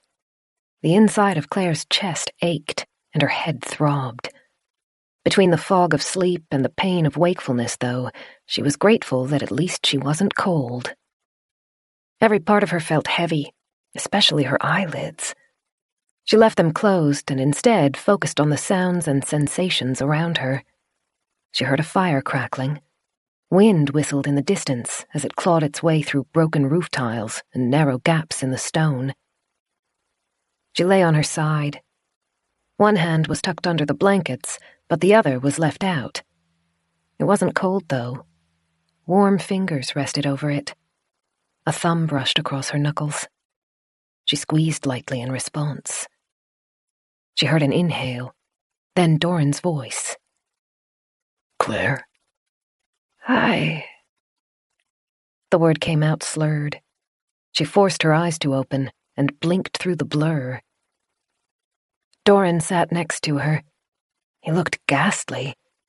His normal skin color had been replaced by an ashen gray, and dark circles ringed tired eyes. He shuffled forwards in his chair and bent closer. A cautious smile grew. How are you feeling? Great, she lied. She felt like death. If she hadn't seen the barely hidden panic in Doran's eyes, she would have let herself fall back asleep. What happened? He turned aside, and his expression twitched, but only for a second. When he turned back to her, his face was calm again. You were sick. You ate something bad. Even breathing felt like an effort. Bad? The soup? It tasted fine. No, Claire. Not the soup. His fingers rubbed over hers. Cyanide. Oh. She knew he was telling her something important, something that should mean a lot more to her, but she just couldn't muster the energy to be upset. That sucks. His head dropped, and his shoulders shook. When he looked up again, he was laughing, but moisture shone in his eyes. Sleep for now. I will watch over you. You're safe. She didn't know what she needed to be safe from, but sleep sounded like the best idea she'd ever heard. The next time she woke, light had vanished from the windows. The fire had been kept strong, though, and even though the wind sounded cold, it didn't chill her. Doran's chair was empty. She blinked at it, then tilted her head to see more of the room. He stood by the fire, arms folded and head bowed. He swayed slightly as he watched the flames. She wanted to say hello to him, to break through whatever thoughts were making his posture so defensive, but her mouth was dry, and the words weren't loud enough for him to hear over the ambient noise. The third time she woke, the fire had dropped lower in the grate. The sun hadn't yet risen. Doran was pacing. Her heart sank at how haggard he looked. She reached a hand towards him, and his face brightened when he saw her move. Claire. He was at her side in an instant and took the hand she held out to him. Do you feel any better? The aches had receded, and the exhaustion, while still there, seemed less pronounced. Yeah. Her voice was croaky, but he still smiled. You want water? Here. Doran lifted her and pushed pillows behind her back until she was supported upright. Then he held a glass to her lips and helped her drink. Her headache throbbed every time she moved, but Claire hoped it would fade with hydration. When she'd finished drinking, she inclined her head back and closed her eyes as she tried to gather her thoughts. Her recent memories were distorted so badly that they felt like dreams, but one part stood out. "Did you say I ate cyanide?" Yes. Claire was awake enough to realize the implications. She looked down at her hands and squeezed them. They seemed to work all right, albeit without the strength they normally had. Doran pulled his chair closer and sat so that he faced her. He looked gaunt, and she wondered if he'd eaten or slept. Do you remember taking it, Claire? No. She tried to shake her head, but that made the headache worse. I remember coming home from the shed. I had lunch. I was going to bring you some, but I felt sick before I got there. Did you take a tablet? A round white one? She frowned. I did, one of the painkillers. He ran his hand over his face, and his expression tightened momentarily before relaxing again. So you did not eat it deliberately. That is a mercy. You thought I poisoned myself? I did not know what to think. This house is such a bleak place to live, and we had failed to reach the radio, which I know you desperately wanted. He shook his head. But the fault must be mine. I'm deeply sorry. I don't know how, but I left the wrong bottle out. She narrowed her eyes. How is that possible? Why do you have bottles of cyanide in the house in the first place? Doran stared at his hands folded in his lap, seemingly lost in his mind. Then he took a short, tight breath. I suppose you should know. Claire could tell the revelation was painful for him. She watched him, even though he wouldn't meet her eyes. It is the reason I cannot leave Winterbourne. I tried once before, when I was 19. I wanted to move to the city, to find employment and make a life for myself outside of the estate. My father supported my wish. My mother opposed it. He'd never spoken about a father before. Claire pushed herself a little higher on the pillows as she waited for Doran to collect his thoughts. My father married into the family, he said. He never bought into the insanity that had possessed my mother. He was tired of maintaining the old ways when it had no benefit. It was a constant tension between my parents for as long as I can remember, but in most instances he eventually bowed to my mother's will. Not in this case. He was resolute in supporting me. He planned to help me find employment with one of his relatives. Doran's pose was steady, seemingly calm, but a pulse jumped in his throat. It turned into a painful, drawn-out fight. Every family member took a side. Hold on to the old ways or open ourselves to change. It lasted for days. Every time it seemed to be dying down, someone would make a comment, and the house would be filled with yelling once again. Very briefly, a smile flitted across his face. I thought, for a few happy days, that we might be close to reformation, to escape. As quickly as it had appeared, the smile was gone. My mother sensed she was losing. She was not powerful enough to keep us here against our will, and once the unrest started, it would be hard to tamp back down. She said she was prepared to compromise. She said she wanted to discuss it over dinner that night. His hands tightened around each other until the knuckles turned white. Doran's face and voice were impassive, but Claire could see the guilt and grief in his eyes. They were eating him alive. She poisoned them. Everyone who did not agree with her. My father, my Uncle Eros, my aunts, Tabitha, Jane, and Abigail. 2 of my cousins, Henry and Peter. Cyanide tablets dissolved into their drinks at dinner. She proposed a toast. It took effect within minutes. Doran. His breath caught. His eyes were moving, flicking from side to side, the only external expression of his agitation. Convulsions, coughing blood, fits. Screams. They all fell in a matter of minutes, collapsing out of their chairs. I could do nothing for them. There was no cure and no respite. The others, the ones who had taken my mother's side, they must have known it was coming. They sat quietly and watched it happen. I held my father while he died. I saw the fear in his face. And when he was finally still, when he stopped twitching, and his body stopped drawing breath, my mother placed her hand on my shoulder and whispered into my ear, "Perhaps now you will remember your place." Claire pressed her hand over her mouth. She felt sick. He stood and crossed to the window. His shoulders were shaking, but he remained straight and tall as he clasped his hands behind his back. I do not know why she spared me. Perhaps some misplaced favoritism. Perhaps I'm just fun to torment. But she has made it clear. If I step out of line again, my nieces and nephews will suffer for it. They're only children, Claire. She considers them expendable. I cannot leave her. I cannot fight her. I cannot even die. Claire tried to imagine what that must be like, being forced to live a life that wasn't his own, unable to stand up for himself because others would be forced to pay the price, all the while knowing that half of his family had died because of a risk he'd taken. She didn't think she could have survived that kind of existence. Doran turned.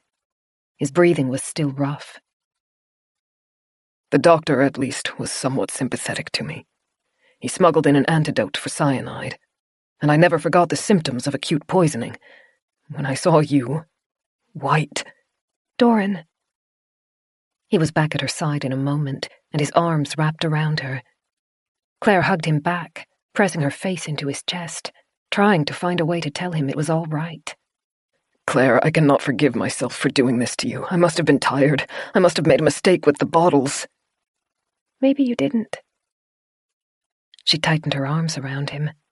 His heart thundered under her ears. She steeled herself, then said, I keep hearing things around the house. And that woman I saw. Maybe the bottles weren't your fault. Claire. He sounded sad. I wish I could believe that. Why can't you?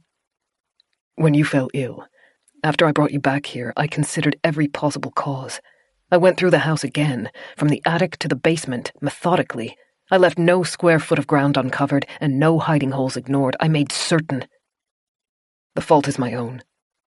I must take responsibility.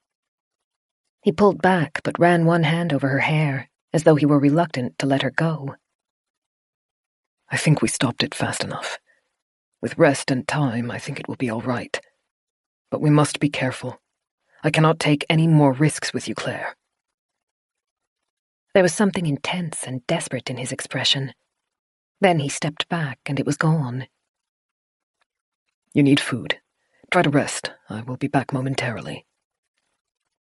Claire waited until the door was closed behind him before pressing her hands over her face. So many emotions were swarming through her, overwhelming her. Hope, despair, fear. There has to be a way to help him. She slipped her legs out of the bed, then tested her balance. It was wobbly, but not too bad. She followed the wall along the room, holding on to it to keep steady as she made her way to the bathroom. He needs to be saved from this house and this family. As she washed her hands, Claire heard the bedroom door creak open. She turned off the tap and shuffled back to the bathroom door. It's okay, Doran, She stopped. The bedroom door was open, but no one stood on the other side. Chapter 17. Claire shivered despite the fire. Her senses heightened, she moved towards the doorway. As she passed the fire, she took up the poker and held it tightly. Cold air rolled through the open door. Claire was wearing only the dress, without shoes or a jacket, and she hated how quickly the cold eroded her sense of comfort. She stopped in the doorway. Her hands shook as she flexed them around the poker. The window at the hallway's end was covered, leaving the space nothing but a mess of shadows. Someone exhaled, and Claire twisted towards the noise. There was an exceptionally dark patch to her left, where the intersecting hallways created a little nook. Claire squinted at it. Is that a person? Or just the furniture? The longer she stared, the more convinced she became that she was imagining it, and the more her paranoia began to scream. The dark mound wasn't quite as tall as a human, and it wasn't formed quite like one either. But the shape didn't seem natural. She stared, not even allowing herself to blink as she waited to see if it moved. It didn't. But it wasn't resolving itself into something explainable either. Curiosity wanted her to step into the hallway, to find the light switch and unveil the shape. Prudence, wearing Beth's voice, begged her to retreat into her room and lock the door. They warred for a second.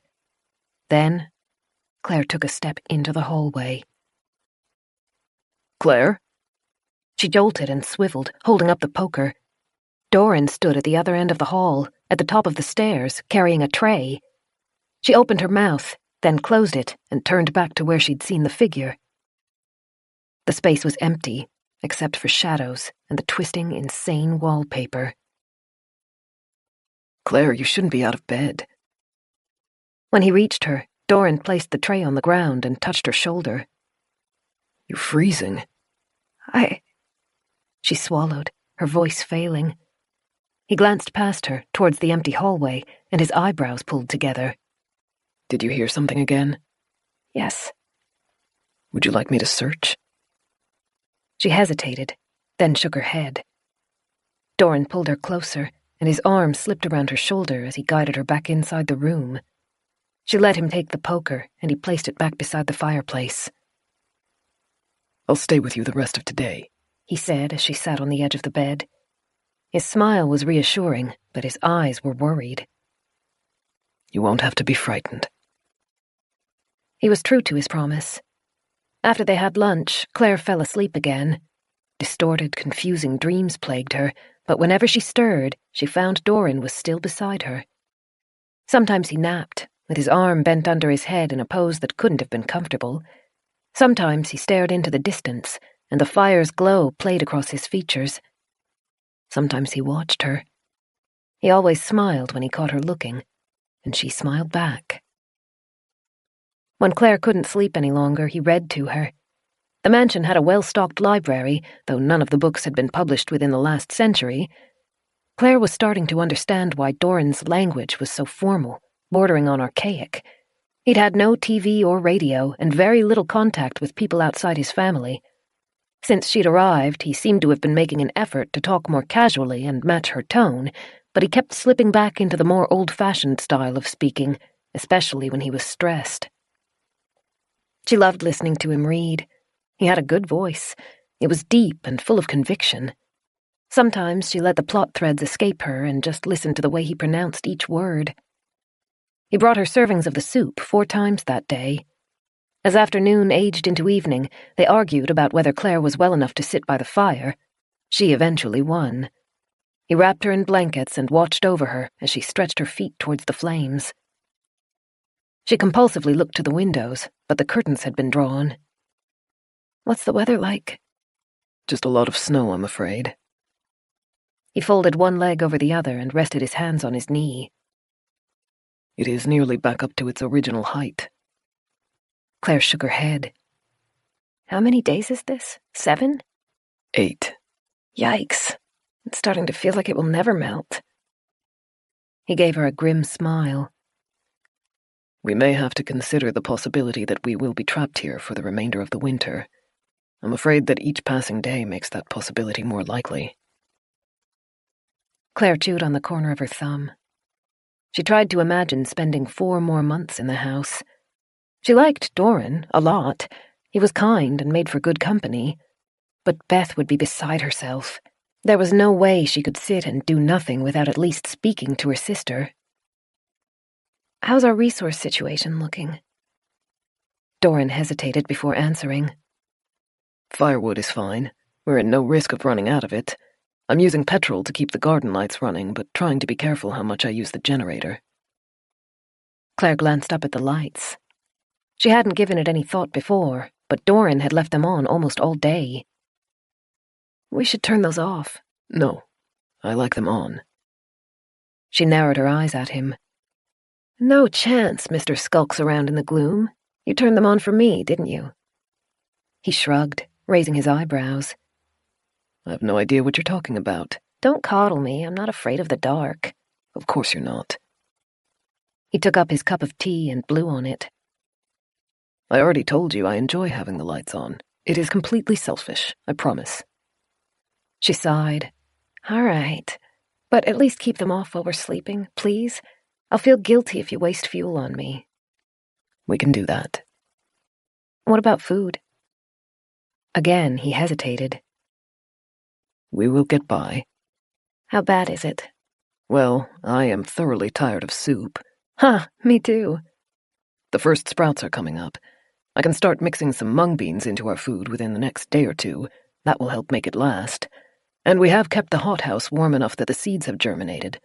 Things will be a lot less uncertain once the first plants are ready to harvest, and that will be as close as 4 weeks away. Maybe we should ration our food. Claire bit her lip. We can live on half-serves for a few days. Doran's expression flattened. No. But your body is trying to regenerate blood and cope with poisoning. It needs all of the fuel it can get. She blinked as pieces of the puzzle slid into place. She'd only seen Doran eat one meal that day. When she'd asked him why he wasn't joining her for dinner, he'd laughed and said he'd already eaten. You've been rationing your food, haven't you? That's not relevant to this discussion. Like hell it's not. She scowled. I'm not going to let you starve yourself. I'm not. You've been doing all of the work lately. No wonder you're starting to look gaunt. She ran a hand over her face, feeling sick. How long have you been skipping meals? He placed his cup on the coffee table with a harsh snap. I am managing my own affairs, and I would appreciate it if you ceased trying to meddle. They glared at each other. Claire felt emotions choking her and blinked furiously to fight back tears. Then she took a short, sharp breath. Here's the deal. From now on, I'm not eating unless you eat with me. He stood, muttered something she couldn't make out, then began pacing. You are not in a position to give me ultimatums. So help me, Doran, you need food. I eat when you eat. If that means we both starve, so be it. He glowered down at her, his face full of unforgiving lines and sharp eyebrows. Then his expression softened. He lowered himself to the floor and laid his hands on her chair's armrest so that she was looking down at him instead. Claire, I am not being reckless or endangering myself. I am trying to keep us both alive. She couldn't stop the tears any longer. They rolled down her cheeks and dripped off her chin. Either we both eat or neither of us eat. Stubborn, infuriating woman. The words were said half-laughingly.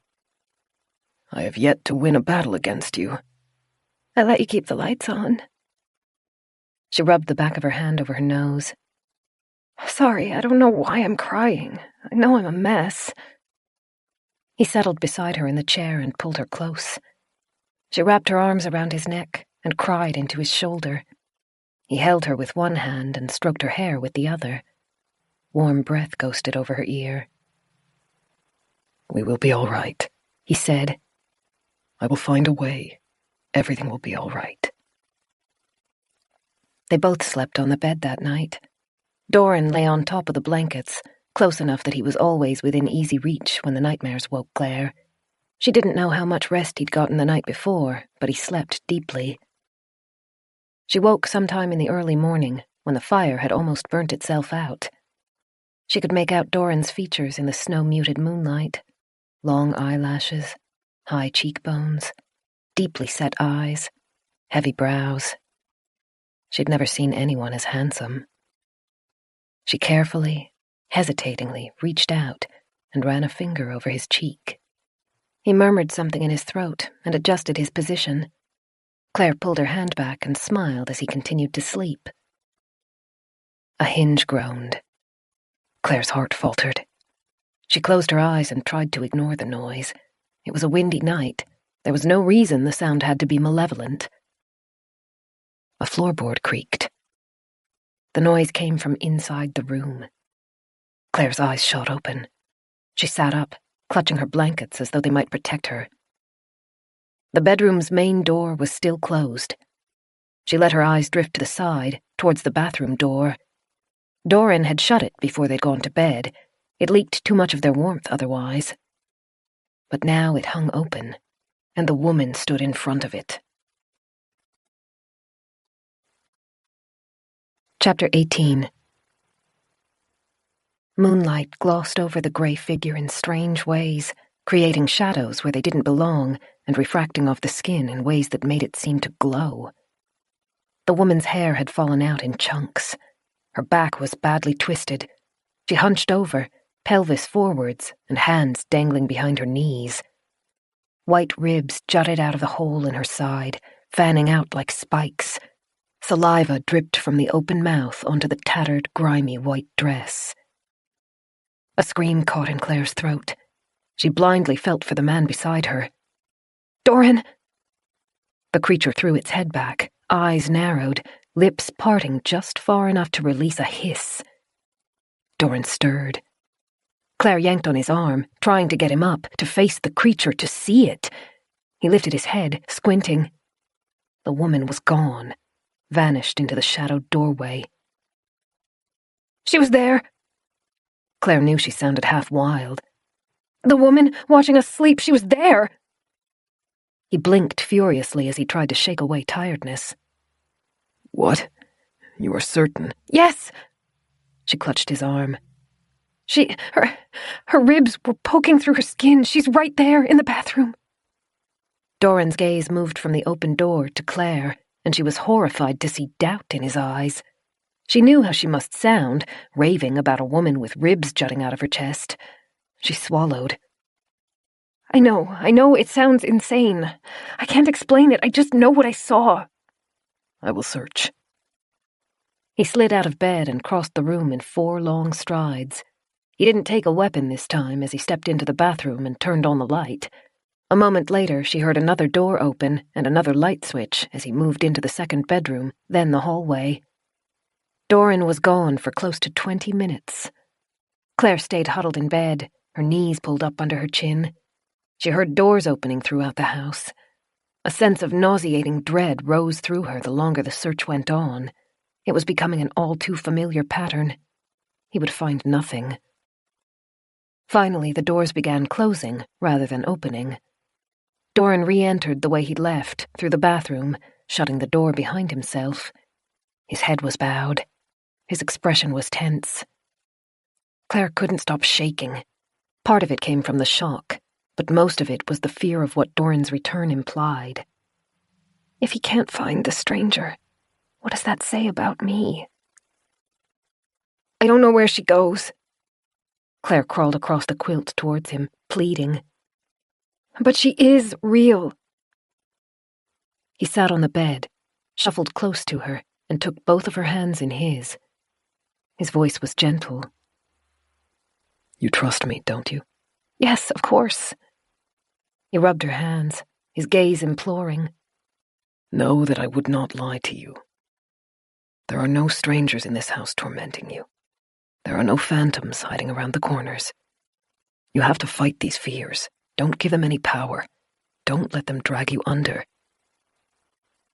Her hands were still shaking, and they wouldn't stop. I'm not crazy. I'm not crazy." She looked towards the bathroom doorway. "I can't be crazy. Not here, not now. I'm already so much of a burden." "I'm fine," she managed, her voice tight. "It was probably just a shadow." His fingers squeezed lightly. You have been through a lot these past days, more than any person should be asked to bear.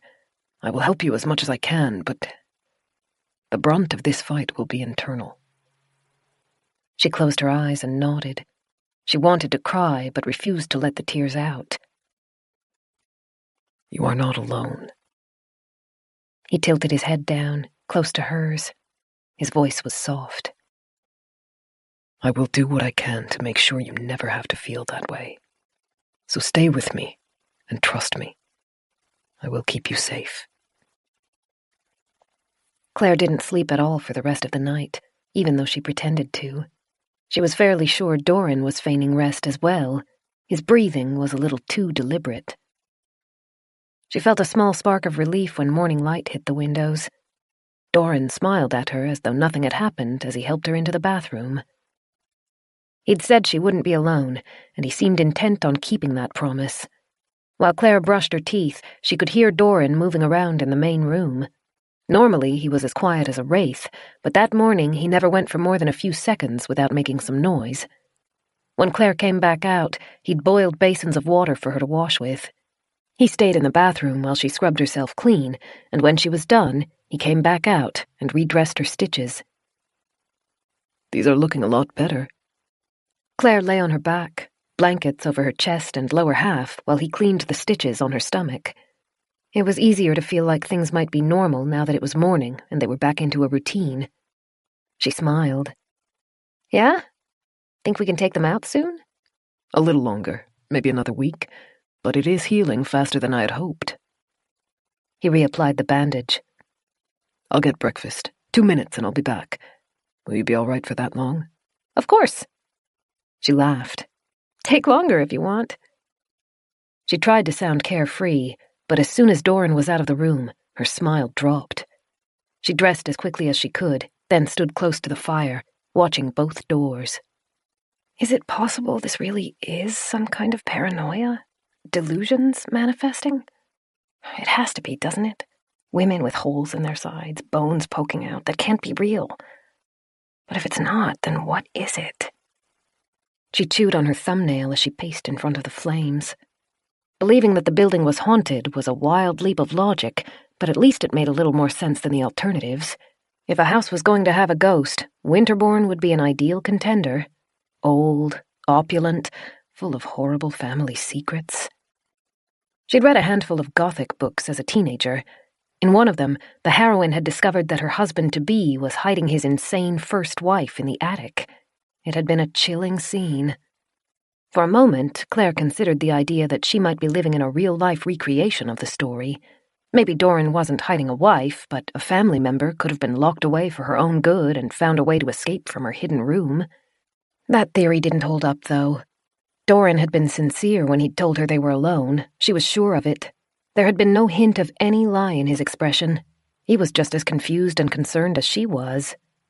Besides, no one should have been able to survive the disfigurement the woman endured, not for 10 minutes, and certainly not for days. That left 2 possibilities: ghosts or delusions. Doran said he's never heard any rumors of ghosts, and if the house really is haunted, wouldn't someone else have seen the spirit? Surely I can't be the only one. She felt sick to her stomach. When the door clicked open, she reflexively flinched, but it was only Doran. He'd promised 2 minutes, but she was pretty sure he'd returned faster than that. She checked that his bowl was full before she started eating. It was easier to relax while he was around. He was reliable and safe, and he didn't try to belittle or pick at what Claire had seen. They sat by the fire and talked about the outside world while they ate. Doran wanted to know what her life was like, so Claire told him about her work at a bookstore. Remembering her old job felt strange. She'd only been gone for a week, but it felt like a lifetime. She realized she was probably fired by that point. She hadn't turned up to work on Monday, and being uncontactable, they would eventually need to replace her. It wasn't a bad place to work. Seeing that Doran had finished his meal, she drained the last of her soup. I mean, every job has stress and annoyances, and some days you wish you could chase certain customers out of the building with a broom, but my coworkers were nice, and that makes the biggest difference. Good people can make a bad situation bearable, Doran said. Exactly. There was one shift where everything went wrong. It was a Saturday, which is crazy to begin with, and then our terminal stopped working. I thought I was about to drop from exhaustion by the time I got home. But the other staff and I pulled together to get it done, and I felt kind of proud when I flipped the sign to closed. She put her bowl on the coffee table and pulled her legs up under herself. What about you? Do you get along with any of your family? He hesitated, and Claire instantly realized her mistake. The family members who'd supported him hadn't survived the fateful dinner. She pressed her hand over her mouth. "I'm sorry." Some of the staff are quite nice. He smiled to let her know it was okay. The doctor was good company, and I got along well with most of the gardeners. All of the staff supported my mother. She wouldn't tolerate subversive employees, but at least they were not as extreme as her. Most of them were friendly. Claire lowered her hands. "I guess that must have helped." Yes. It made this home feel less like a prison. And I was able to learn skills from some of them. Not all of my time spent here was unpleasant. He was more cheerful about it than Claire thought she would have been if their situations had been reversed. She followed his gaze to the fire. "Do you have any plans for today? I don't want you to feel like you have to sit with me constantly." I enjoy being with you. Enough that, yes, I am starting to neglect some very necessary work." He chewed on his lip. "The garden needs to be a priority." Claire grimaced. He'd spent more than an entire day at her side without even looking at the plants, and she'd been selfish enough to welcome it. "You'd better go. They'll need water." "Come with me. I can make you comfortable in the garden, and you will not have to be alone that way." She was desperate for a chance to get out of the room and began to rise. "Yes!" "Steady." Doran came up beside her and put one arm around her shoulders. The other slipped under her legs, and in an instant he'd lifted her off the ground. Claire grabbed at his sleeve. "I can walk." "It is a long way. This is safer." Unfazed, he plucked a blanket off the bed. Then he used his shoulder to push the door open and carried her towards the stairs. Claire kept her hold on his shirt as Doran smoothly moved through the maze of passages to reach the lowest floor. It was impossible not to feel the way his body pressed against hers. His muscles shifted under his shirt with every breath, warm and firm. She kept her head down so he wouldn't notice the color spreading across her face.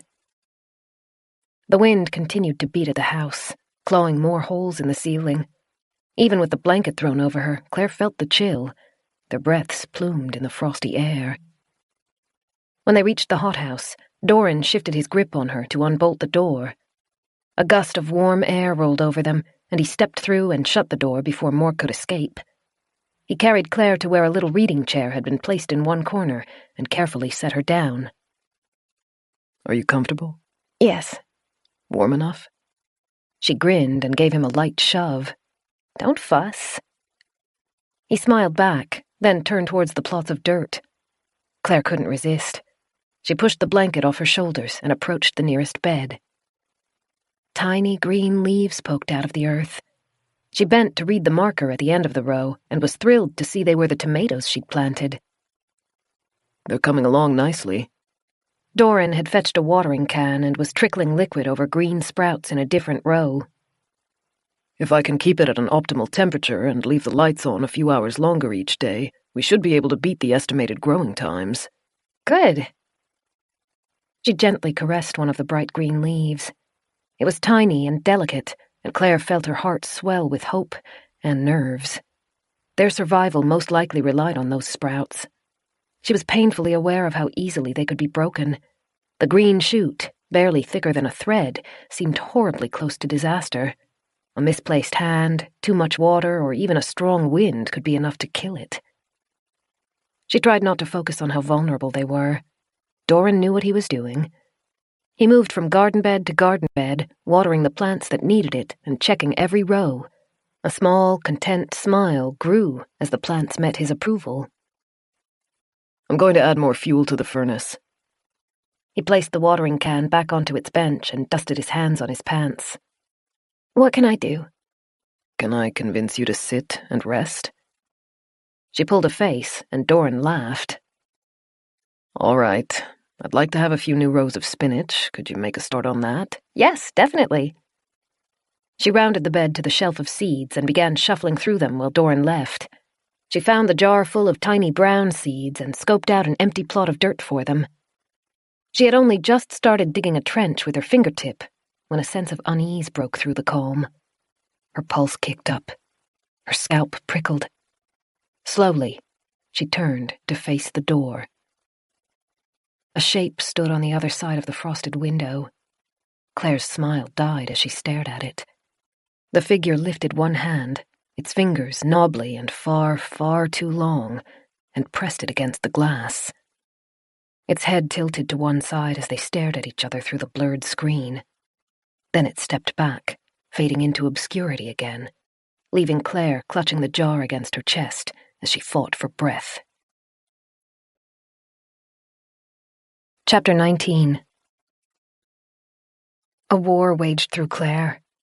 Instinct screamed for her to stay where she was, to keep hidden in the greenhouse with its thick metal door and warm, comforting light, but that would leave Doran alone and unaware in the basement. It's not real, her mind whispered. There is no need to run to Doran because he's not in any danger. He wants you to fight this stuff. Resist it. Don't give it power. But the small risk that she might be wrong, that Doran could actually be in real peril, was too sharp to ignore. She took a breath and, still holding the seeds tightly, pushed on the garden's door. She was alone in the room. Dreading the loss of light, but knowing the plants needed their warmth preserved, Claire shut the door behind herself and shuddered as the gloom flooded around her. A lit candle rested on a holder on the opposite wall. It was the only light in the space. To Claire's right, the gaping archway led to the wine cellar. As she watched it, she began to imagine she could hear whispers floating out of the darkness. The longer she stared, the louder the echoes grew. They dragged through her mind like nails on a chalkboard. She didn't realize she was biting her lip until she tasted blood. Claire backed away from the arch. The whispers began to fade. She turned to the door in the opposite wall. It was smaller and narrower, but she could feel traces of warmth drifting out from under the wood. She gave the wine cellar one last wary glance, then stepped through the basement door. The metal stairs were steep and narrow, and the wall had no railings. Claire walked with one shoulder brushing against the stone to her left, and a hand reached in front of herself. Refracted light highlighted the edge of each curving step. The staircase led her deeper and deeper under the house, so deep that her legs began to shake, and her lungs burned. She began to worry that the stairway might never end. Then it leveled out and opened into an enormous cavern. The room was made of bare rock walls.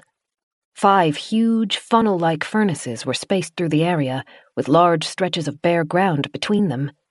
One of the furnaces was lit. Claire gripped her coat tightly as she approached it. Doran had taken off both his jacket and shirt as he fed wood into the furnace. Sweat shone on his muscles and ran down his back. In the red light and dancing shadows, he almost looked like something mythical. His bruises were starting to heal. They had darkened, but no longer looked as raw. He crouched as he checked the furnace's glowing insides. "Hey!" Claire called, trying to sound cheerful. Doran jolted at her voice, then stood and crossed to her, his eyebrows heavy. "Are you all right? You weren't supposed to leave the garden. Did something happen?" "Oh, no, just..." She swallowed thickly. "Wanted to see the furnace." His eyes flicked to the seed jar in her hand, and she knew he'd guessed the lie. He was quiet for a heartbeat, then beckoned her forward. "Of course. You haven't seen it yet. Let me show you." He gestured to the furnace he'd been working at, then the other 4 scattered about the cavern. "These were designed to heat the lower levels of the house. This one, of course, directs heat up to the garden's floor. The others go to the dining room, the library, the foyer, and the main sitting room." "It's hot." Even 20 paces away, Claire could feel the heat radiating out of the fire. It was no wonder Doran was sweating. A bead of liquid trickled between strongly defined shoulder blades, and Claire hurriedly averted her eyes. "It's not the most economical way to do things," he admitted.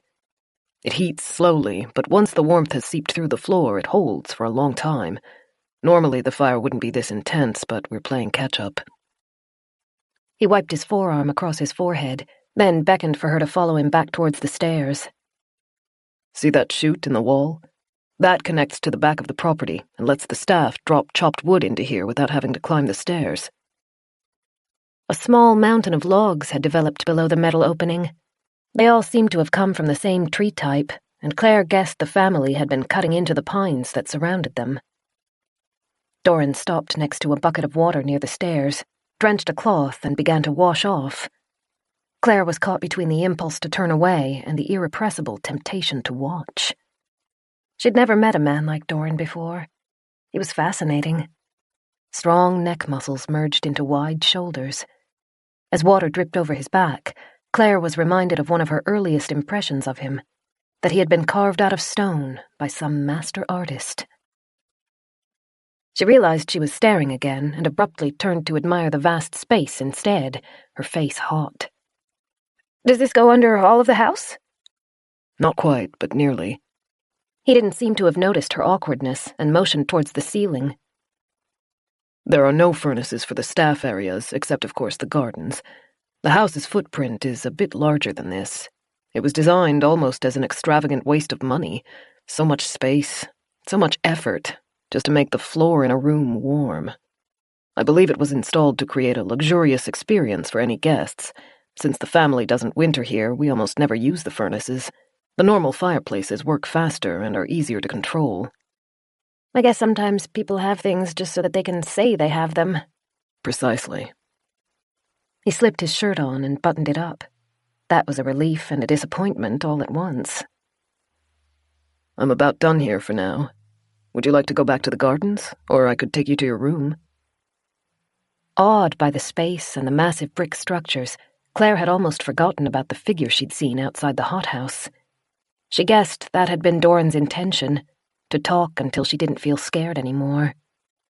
It had worked. She looked down at the jar of seeds. "We still have more work to do in the garden, don't we?" I can take care of it later if you prefer. "No, I want to help. Just as long as you stay with me." He dipped his head. Of course I will. Let me help you up the stairs. The rest of the day passed quickly. Doran didn't leave Claire alone again. When he went to make lunch, she followed. When she needed the bathroom, he waited outside the door, where she could still hear him. By the time they returned to the bedroom, they had planted dozens of rows of seeds. Some of the plants that had sprouted would grow quickly. Others wouldn't be ready to harvest for 4 or 5 months. Even though they likely wouldn't need them by that point, Doran had wanted to plant them anyway, as a precaution. Claire slept well that night.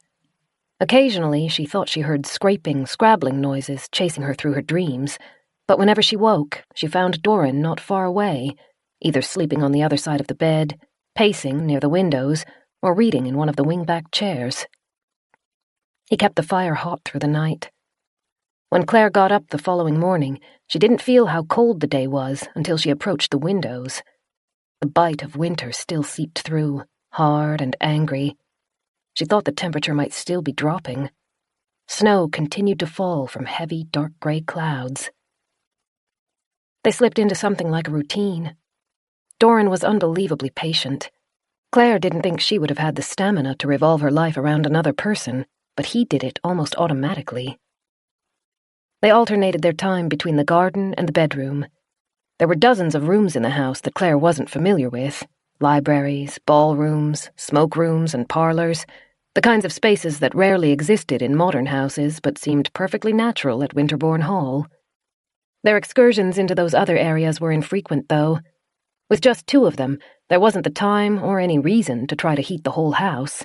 If Doran wanted to pick up a new book from the library, they would don their jackets, leave the warm, safe rooms, and brave the near-freezing temperatures in the rest of the house for the shortest amounts of time possible. Claire still saw the phantoms, and still heard them. They followed her in her mind, if not in reality. She could hear their soft, patient scratching whenever she listened, as well as their rasping, gasping breaths. And sometimes, especially when she was tired or confused, she would look up and see the shadows lurking in the hallways or hidden in the room's corners, watching her. She never said anything to Doran, but she thought he guessed. He'd developed a habit of distracting her whenever she stared at one of the clumps of darkness for too long. He would pull her attention to something solid and concrete, such as a book, a task, or even just easy chatter. And he kept the lights on for her. Wherever they went, he turned on lights, chasing out the shadows and leaving the space bright and clear. Claire tried to argue, There was no room for wastefulness when they needed the fuel to power the hothouse. Doran's response was always the same. It isn't a waste. She could see worry in his eyes, desperation even. She hated being a burden. He never said or did anything to make her feel like one, but she knew what she was. The poison's effects were slow to recede. She grew tired easily and couldn't handle long flights of stairs without becoming breathless. Claire did what she could to be useful. She chopped herbs while Doran diced and fried the frozen meat to mix into the soup. She matched him in tending to the garden, monitoring humidity and heat levels and holding his ladder steady when he needed to replace a blown bulb. When she grew too tired to do that, she would sit and read for Doran while he worked. The days almost always ended the same. She would doze off in the seat in the room's corner and wake up later that night in her bed, with the book, its place marked with a bookmark, lying on her bedside table, and Doran within reaching distance. The weather outside varied. Some days, sleet would pound at the house and leave a frosty coating over the chilled stones. Other days, snow fell. Twice there were more thunderstorms, and even a small smattering of hail, though it didn't grow as large as the day they'd been trapped in the cottage. She preferred the days with sleet. It tamped down the snow, reducing the drifts and making it look almost possible to walk over the field again. There was only one clear day that week. Sunlight glittered off the endless blankets of white. Claire had the impression that the sun felt a bit like she did, dazed and disoriented. It warmed the air's temperature enough to start melting the snow, but more dark clouds rolled in that afternoon to undo the effort. On the sunny day, she broached the idea of trying to reach the car again. Doran crossed to the window and stared across the field of white for several minutes. Claire, sitting by the fire, knitted her hands together while she waited. After an agonizing pause, he said, I don't think we can risk it again yet. You're not well enough to travel that distance, not safely. She bristled. I'm doing better. You are. He turned back from the window and smiled. I'm happy. But those snowdrifts are going to be challenging even for me, and if we're caught out by another storm... She understood. The weather had been unpredictable, bordering on insane. One minute, the air outside the house could be still and silent. The next, freezing, screaming gusts swept through, catching up flurries of snow and assaulting the already damaged manor. I could try to go alone. Doran scratched the back of his neck. But even that's risky. If something happened to me out there, you would be trapped here alone. She stood, crossed the space, and rested a hand on his arm as she tried not to laugh. If something happened to you, I'd be lonely? That's what you worry about? Not the fact that you'd be, dead? She could feel his chuckles reverberating out of his chest. All right, that wouldn't be good either. You worry about me too much. I'm more selfish than you give me credit for. He patted her hand. I think being alone could be worse than death in some situations. She closed her eyes. Yeah. But I feel that as long as we stay together, as long as we stay a team, we will be all right. Claire smiled. I'd better get stronger then, and the sun had better spend some more time melting the snow, because I don't think I could stand ignoring that radio for much longer. I know. Chapter 20. When Claire woke the next morning, Doran was still asleep beside her. He'd stretched out, one leg hanging off the edge of the bed and his forearm over his eyes to keep out the sunlight.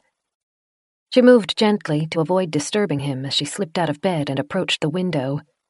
The sun was out again. That seemed like a good sign. She shivered as she leaned close to the glass and tried to guess how deep the snow was. Another layer had been applied the night before. The sun might have been working to cut through the cold, but it had a long way to go. Claire stepped into the bathroom and splashed icy water over her face, trying to shake off the last cobwebs of sleep. A door farther down the hallway creaked open. She kept her eyes fixed on the basin as she brushed her teeth. Doran thought that ignoring the phantoms would make them go away. Claire had hoped it would get easier the more she shut her eyes and ears to them, but the paranoia seemed to be growing worse. Her hands shook as she ran the toothbrush under the stream of water. She still couldn't control her reactions. Fear was always present, lurking just under the surface, waiting for the smallest disturbance to rise up and wreak havoc. A creaky door, a whistle of wind, a floorboard flexing. They were simple, harmless noises, but they made her pulse race and her throat dry. It was better when Doran was around. She could look at him, and he would smile back. That was enough to often stop the hairs from rising and her breath from quickening. He thought they were safe, and that meant they were. Doesn't it? She left the bathroom and stopped at the edge of the bed to watch Doran's chest rise and fall. She'd woken early that morning. Something that might have been a cricket or a closing door latch echoed from the floor below. Claire closed her eyes and squeezed her hands together as her breath hitched. She could wake Doran. He would blink lazily, then stretch, like he always did in the mornings, and she would feel safe again. But that wasn't solving the problem. Ignoring it wasn't making anything better. Keeping the lights on, staying close to the man she trusted, and backing away from anything threatening weren't fixing her. Will confronting it change anything? She had asked herself that question repeatedly over the last few days. Bethany had never been part of the Face Your Fears camp, but Claire knew it worked for some people. They would meet the phobia head-on, embrace it, and learn to live with it, and then it would stop being frightening. But what she had was more than a phobia. She still didn't know what it was. She didn't want to believe it might be insanity, but there were very few other explanations that made sense. If there is something wrong with me, something that's been knocked loose in my brain, will confronting it make it better? Or worse? Claire carefully, silently plucked her coat off the chair beside the bed and slipped her feet into the oversized boots. They couldn't keep on the way they were, wasting electricity and wasting Doran's time. The radio, Claire's only other hope to escape the phantoms, was just as far out of reach as it had ever been. So, it was time to try the other option. She turned the door handle gently. It had been kept oiled and didn't make a noise.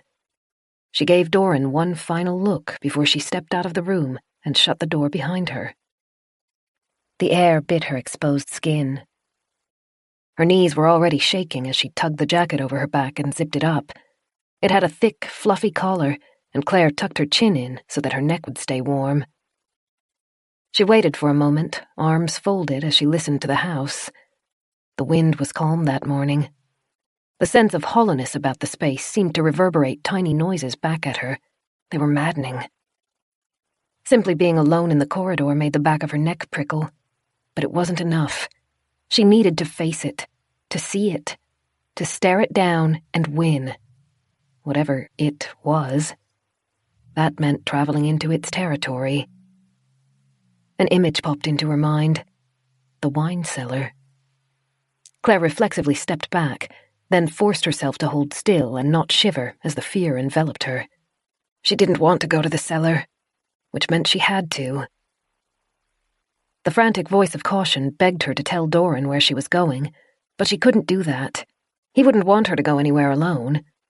He wouldn't want her stepping into the dark. It's just a cellar. She reached the staircase and ran her hand along the banister as she descended. One large, dark room at the foot of the house. There's nothing sinister about it, nothing dangerous. You'll walk into it and spend a minute or two in the darkness, surrounded by old bottles that probably cost more than your car. Once you've acclimatized and realized there's nothing to be afraid of, you can come out again. Run back to your room, slip back into bed, and you'll be a step closer to conquering this. She tried to cling to that thought as she passed through the foyer. There was nothing dangerous about a cellar. It wasn't like going outside, where one bad footing could leave her stranded and freezing. The phantoms, whatever they were, existed only in her mind. She would be safe. She might not feel it, but she would be. She entered the stone chamber. The familiar garden door stood ahead. The lights hadn't turned on yet that morning, but they would automatically power on soon. She glanced to her right. at the small, innocuous, and familiar door to the furnace room. To her left, the cellar's archway seemed larger than she remembered it. The opening was huge, its insides a swirl of moving black and infinite possibilities, none of them friendly. The stones were old, almost old enough to start cracking, but somehow they managed to look eternal. She knew the steps would be much the same way, solid, unyielding, unforgiving. The table at the back of the room held candles and matches for when Doran ventured into the basement. Claire found one that was half melted and lit it. The flame started small but quickly grew as it softened the wax and fed itself more fuel. She picked up the old bronze holder and turned towards the cellar. It's just a wine room. The temperature dropped noticeably as she approached the entrance. A place for fancy people to store expensive drinks. Nothing more exciting than that. Don't give it any power. Her candle flickered as she passed over the threshold. Claire stared at the light, her heart hammering and her palms sweaty, but the flame righted itself within a second. She almost backed out. The thought of her bed upstairs was painfully tempting. She could lie there, warm and comfortable, swaddled in soft sheets, as she watched Doran dream. She didn't need to push herself that day. She didn't need to face her demons as long as Doran cared enough to stay at her side. But that was the problem. He was giving by nature. He would do what it took to make her feel safe, and she couldn't keep asking him for that, absorbing his time and energy, wasting resources and slowing him down at every turn. He didn't need an obligation. He needed a partner. She stepped down. The chill had been bad at the top of the stairs, but it grew worse with every step. Claire began to imagine shuffling footsteps ringing out of the eternal blackness. When she stopped walking, the shuffling noise stopped too. Echoes, that's all. Echoes in the fancy people's wine room. Don't give it power. She kept descending. Her heart kept hammering. She didn't remember the stairs going down so far. The hallway was wide, wider than the flight of stairs into the basement, and made of slabs of solid grey stone. Her candlelight caught on uneven scraps of rock, and the shadows it created ran in circles around her. Something rang out in the blackness ahead. Claire froze, and she clenched her teeth to keep quiet. She thought the sound was caused by something being dropped. It's an old house. Things fall sometimes. Maybe there was a chip of rock on the wall, and the reverberations from your footsteps knocked it free. She'd come too far to turn back. Claire forced her legs to work, to carry her lower. After 3 more steps, the staircase leveled out on the stone floor. Shelves surrounded her. Doran had said his family had squandered most of their wealth, and she could see some of the symptoms in that cellar. The shelves were less than 1/10 filled. Empty brackets ran for rows sometimes before the pattern was interrupted by a bottle. She supposed good wine was expensive, and having good wine delivered into the middle of nowhere must be even more so. Claire waited, forcing her back to be straight as she faced the room. It was large. The shelves continued on farther than her light could manage, disappearing into the inky gloom. The stones under her shoes were well worn from countless feet pacing over them in search of the bottle that had been requested. Claire focused on those details, on the elements of the room that were mundane and normal, grounded in reality. She tried to use them to push out the panic in her mind and silence the soft scrabbling noise she imagined coming from the room's unseen corner. Stay for 2 minutes, that's all. Then you can get out of here. She swallowed. The cold stung her throat and made her nose water. She blinked her eyes rapidly as she stared towards the nearest wall. There was something dark there. It looked like a stain of some kind, like a liquid that had sprayed over the stones and soaked into the porous material. Blood, her mind whispered, and Claire clenched her teeth. It obviously wasn't blood. She was in a wine cellar. Bottles would inevitably eventually be broken. Maybe I am delusional. My flames of paranoia are being fanned by an unwelcoming mansion. How long has it been since I've spoken to someone other than Doran? It has to be weeks. The scrabbling noise wasn't going away. In fact, she thought it might be coming closer. She steeled herself, knowing that running would only make the fear worse in the long term. She was nearly at the 2 minutes she'd assigned herself. She would spend the last few seconds approaching the other side of the room, the unseen side. And once she'd conquered her imagination, she could leave. She walked forward, each step slow and measured. The delusions were realistic. She could pinpoint the exact space the sound seemed to be coming from, ahead and a little to the right, near the ground, close to the space she'd imagined seeing the figure days before. Fingernails on stone. Each step revealed more of the space. The soft golden glow of her candlelight poured out like a liquid, running over the stone floor and stone wall to give her a little dome of light. Then the candle guttered as moving air disturbed it. In those brief seconds when the flame trembled and fought to hang on, Claire thought she saw 2 round, yellowed eyes staring out of the darkness. Chapter 21. Claire stopped moving. The candle stabilized. Her throat was dry and her hands shook, but she knew what she had to do. It's not real. There's nothing there. Step forward, prove it to yourself. Her shoe scraped across the stone as she lifted it. As the candle moved forward, its light cut into the blackness. There was a shape there. The huddled, filthy figure was almost invisible on the absolute outer edge of her light. It's not real. It's not real. She lifted her other foot. The limb felt heavier than stone. It barely moved forward, but when it did, the light that splashed across the shape became a fraction brighter. Vertebrae had cut through the skin on its back. The bones were jutting out and poking up like a spiny ridge. The skin surrounding the protrusion was a dark red, almost black. It's not real. It's not real. She couldn't breathe. She wanted Doran. He would erase the fear and make her feel safe. He would make her believe nothing in the cellar could hurt her. Doran. She clung to the thought of him. Doran is why you're doing this. Doran needs you to be better. Her foot scraped forwards again. The creature moved. Its gaunt face turned towards her.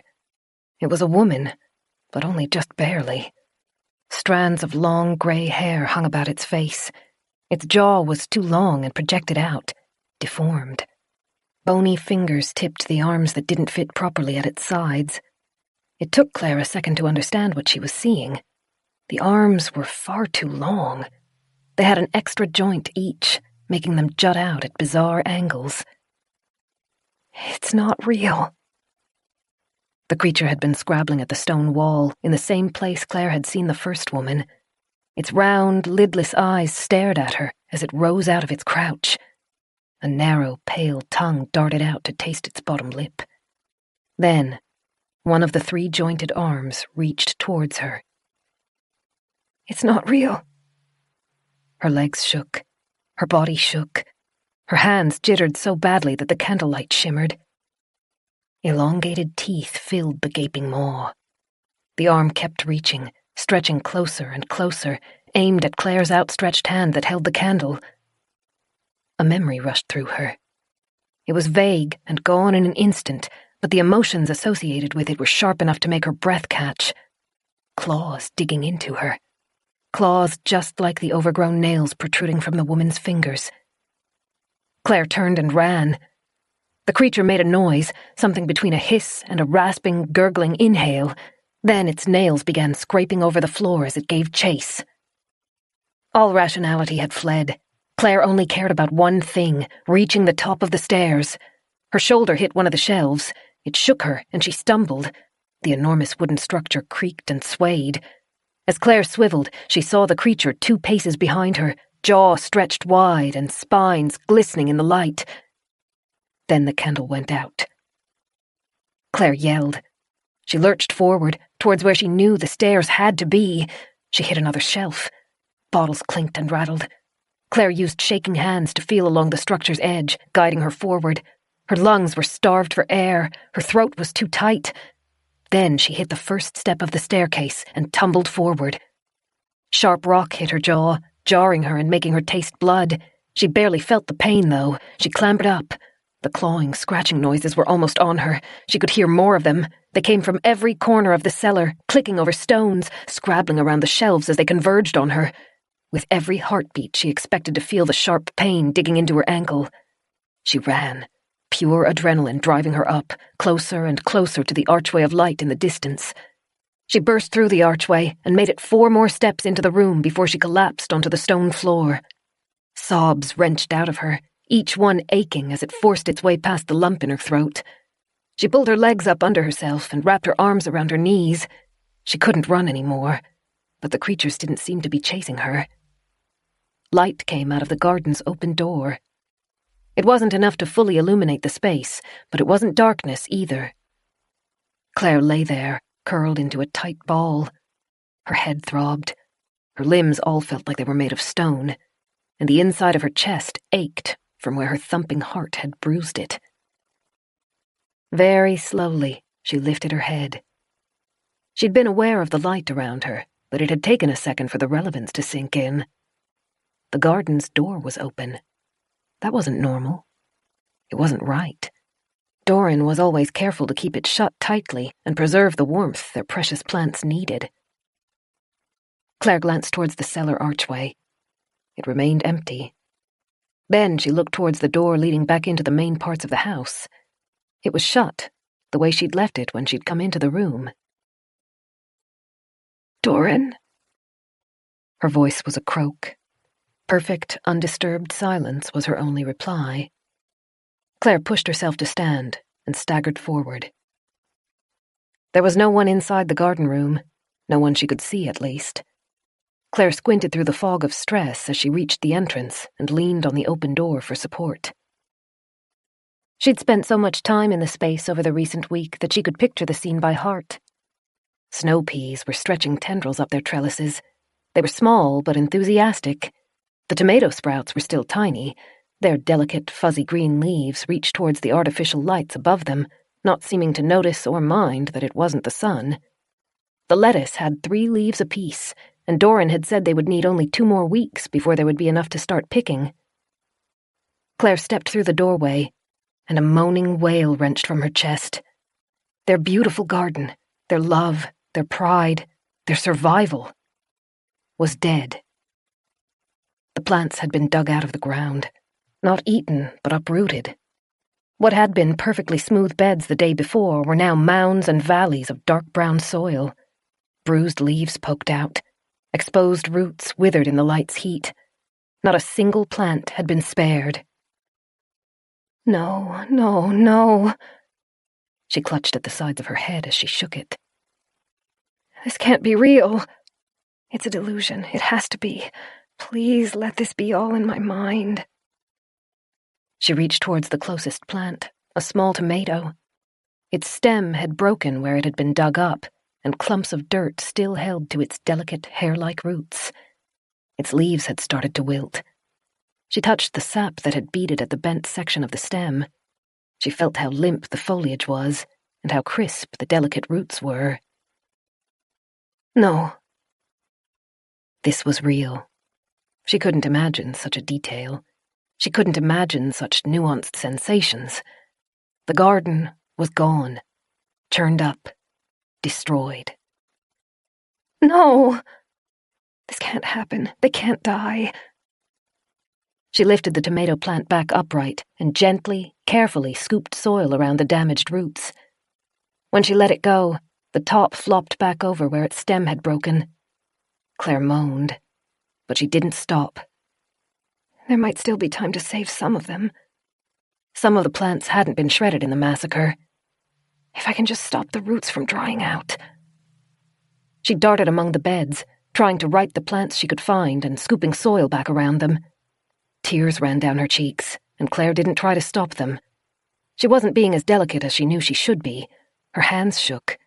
Crumpled, torn leaves flecked the soil. There was too much to do, and the remaining plants were withering with every passing moment. "What have you done?" The familiar voice cut through her. She turned. Doran stood in the garden's open door. She didn't know how long he'd been watching her, but he was sheet white. His dark eyes, normally so comforting, were wide as he stared at the carnage. Claire took a step towards him. We can save them."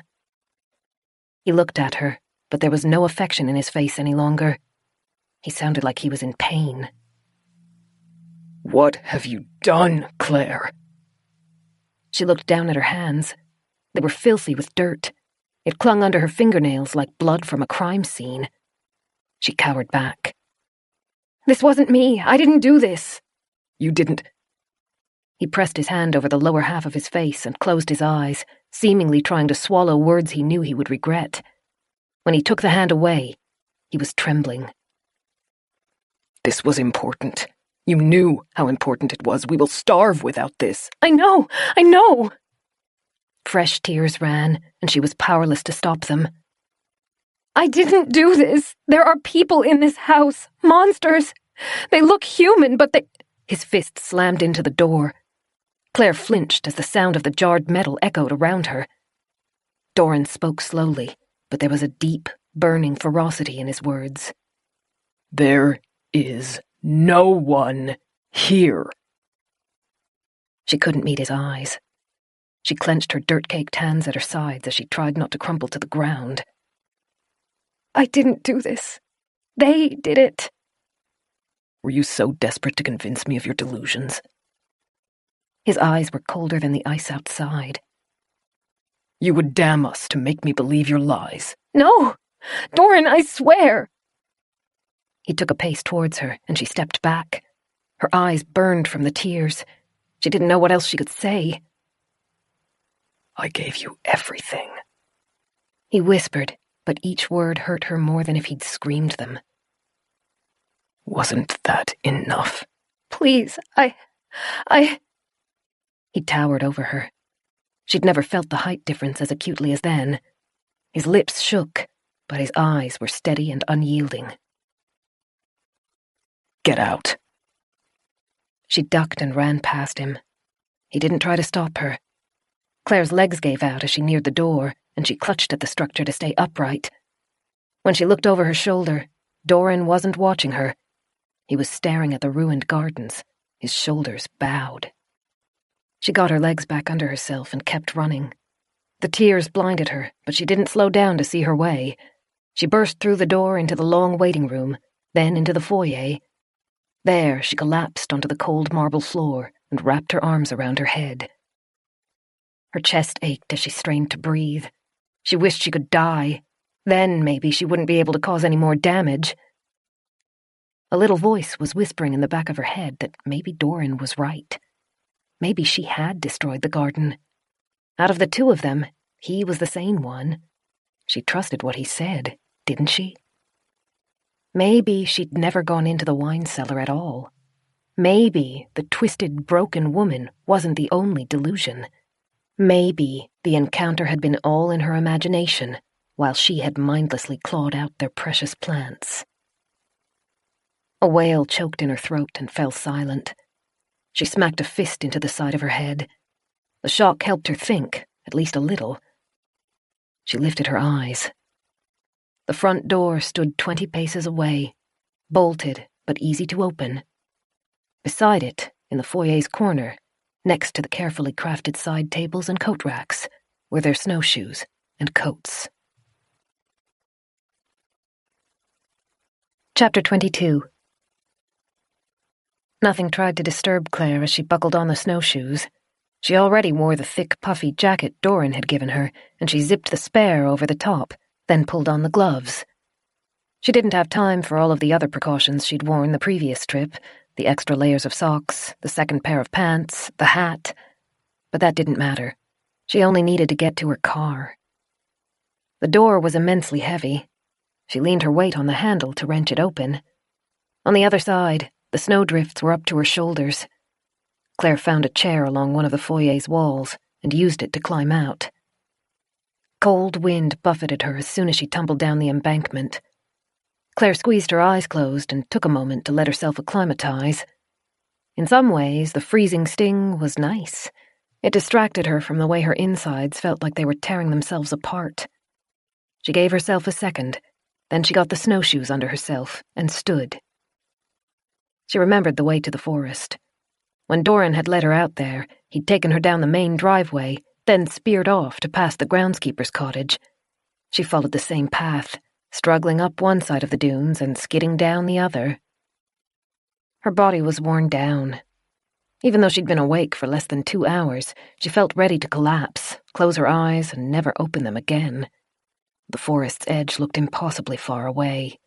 The sun was nowhere near as warm as it had seemed from the windows. A hazy fog had spread over the sky, reducing visibility and giving the environment a sense of impending twilight. She pushed the weariness down and instead grasped the kernel of pain and fear inside of herself. She squeezed it, making it hotter, and let it fuel her as she hiked towards the forest. The groundskeeper's hut was visible. The snow had abated slightly compared to the day she and Doran had taken shelter in it, and more of the stone walls were exposed. The little tunnel they dug to the door had been thoroughly filled in. Walking past the structure was painful. She tried not to relive that night when they'd shared the mattress and huddled in front of the fire as the elements assaulted them from every direction. An internal assurance had told her they would be fine if they just stayed together. That memory hurt too much. She thought it would hurt for a long time to come. Past the groundskeeper's cottage, the ground leveled out. Claire guessed it was a clearing ahead of the forest. She fixed her eyes on the tree trunks, which were nothing but a blur of gray and shadows through the snow, and kept her numb, shaking legs moving. The sky seemed to be growing darker. Claire watched it with one eye, but she didn't know what she would do if it swept over her. She wasn't going back to the house. The groundskeeper's cottage would be locked. If she could get to the forest, it would help protect her from some of the elements, but she could survive outside for only so long. Her plan was simple: reach the radio and contact Beth. Then she could see if there was any way someone could reach her. Even if it took a few hours, she could sit inside her car, assuming the crash hadn't fractured it too badly, and be protected from the worst of the cold. It was a poor, broken plan, with many opportunities for failure. The radio could be wrecked from water damage. Bethany might have given up and turned off her half of the pair. The car might be buried under 6 feet of snow if the crash site was in an area where the trees funneled the flakes. It was the only plan she had left, though. Her one lifeline. Not that she deserved it. Under the gloves, her fingers were still caked with mud. The farther she walked from Winterbourne, the more convinced she became that she was responsible for destroying the garden. What other explanation is there without reaching into the realms of fantasy? Tears ached as they turned to frost on her eyelashes. Doran hadn't deserved that. He'd never raised his voice with her or even been irritable before. He'd been nothing except kind and patient. She owed him her life. And in return, he'd lost his only source of food. She felt sick. Claire hoped, with one less person in the house, his stores would last until he could regrow the garden. Or maybe she could convince someone to go and check on him. They would need a helicopter to reach the property. She wasn't sure if she could talk a search and rescue team into dropping off supplies to a house that almost no one knew existed and that was otherwise uncontactable. The forest's shadow passed over her, and she half closed her eyes as the temperature fell even lower. Every breath felt like it was burning her lungs. At least the wind would be gentler once she was among the trees. She stepped over the first bank of roots and staggered as the snowshoes threatened to upend her. The massive, many-layered pines had largely protected the forest floor from the incessant snow. It still clumped there, often in enormous drifts, but patches of clear ground were visible too. Claire couldn't wear the snowshoes any farther without risking breaking them. She unfastened them and left them propped against a tree at the forest's edge. One of the estate's gardeners might find them there eventually and return them to their little closet. She stepped into the forest and relished the feel of bark under her gloves. The insides of Winterbourne Hall had been almost entirely devoid of life. She, Doran, and the garden had been the only living things there. Banksy Forest was an incredible expanse.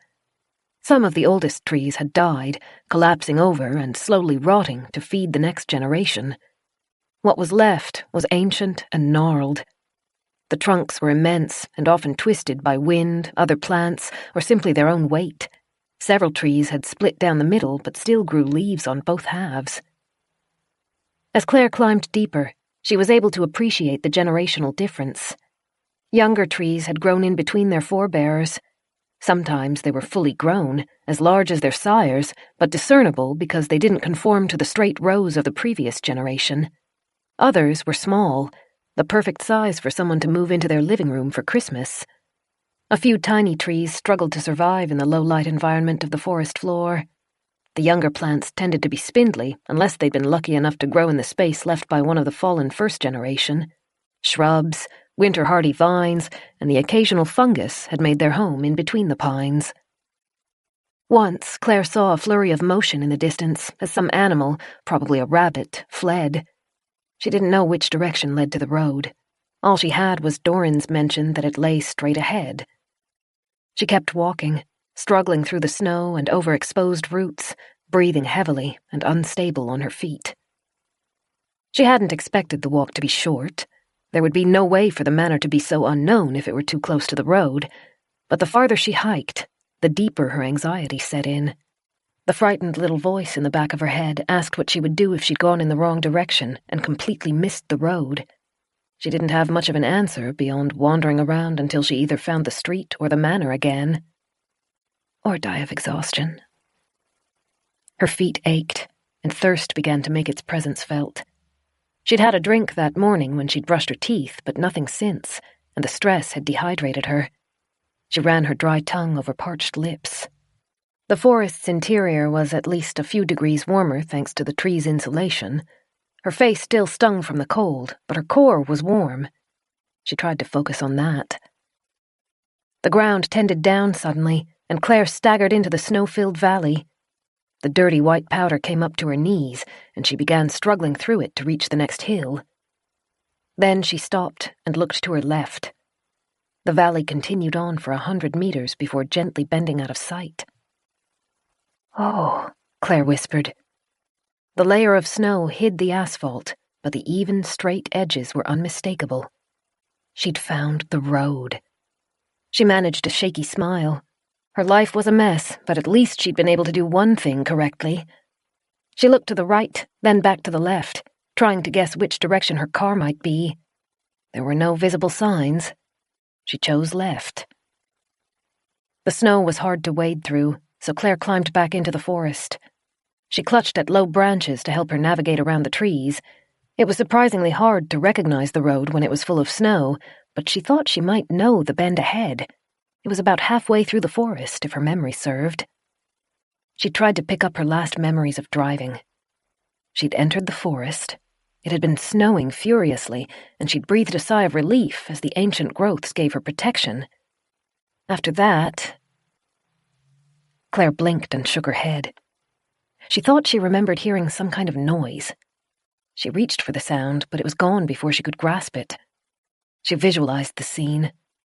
Her phone had been in the cup holder. Her bag had been in the passenger seat. Had she packed anything else? If she was visiting Marnie, she usually tried to bring some supplies that her aunt couldn't get easily at the tiny nearby village. That usually meant paints and watercolor pencils. Marnie loved art, but the general store didn't sell anything better than crayons. Claire was almost certain she hadn't brought any art supplies that day, though. She remembered glancing into the rearview mirror. There had been something in the back seat. Something large. A box, maybe? What kind of box was I bringing? Like the rest of her memories, it faded almost as soon as she clutched at it. Frustration took its place. Those were the last few normal hours of her life. To be denied them felt painfully unfair. She reached the corner and followed the bend in the road. Something large and red lay up ahead, curled in between two trees. Claire took a quick breath and began jogging. She'd found her car. Chapter 23. Claire had bought the little red hatchback second-hand a year before moving to her cottage. The car had been good to her. Beth had always worried when Claire drove the car on ice or snowy roads, but all it needed was good quality snow tires, and it handled the winter conditions well. It had been a reliable beast that had taken on a bit of personality and started to feel like part of Claire's tiny family. Seeing it broken hurt her deep inside. Its bonnet had crumpled. Lumps of bright red metal, softened by layers of snow, twisted up towards the sky. As she neared it, Claire could see the tree she'd hit was one of the forest's originals. The giant had been tilted back from the impact. The damage to the roots was most likely bad enough to kill it. Claire pressed one hand to her throat. It was hard to see her car like that. Harder still was knowing she'd been the one to cause the damage. The Banksy Forest route was one of the safest in the area. The road was wide and gentle, with no sharp turns and good visibility all around. She was practiced at driving in snowy conditions. Claire couldn't understand how she'd gone off the path so drastically. She ran her hand along the car's body as she circled it. Fuel had leaked out of the engine, though it had long mixed in with the snow. The driver's door hung wide open. The bend in it told Claire that the impact had popped it out. The windshield had a massive crack across it, though the safety glass had stayed in one solid lump. Claire looked down at her stomach, where the bandages hid nearly healed cuts. She'd come to believe the glass from the windshield had sliced into her, but seeing it still in one piece, she had to assume maybe metal had poked through into the driver's seat and done the damage instead. She reached the back door and pulled it open. Like she'd thought, there was a shape inside. It wasn't a box, though. 2 travel cases rested on the seat. She unzipped the closest one.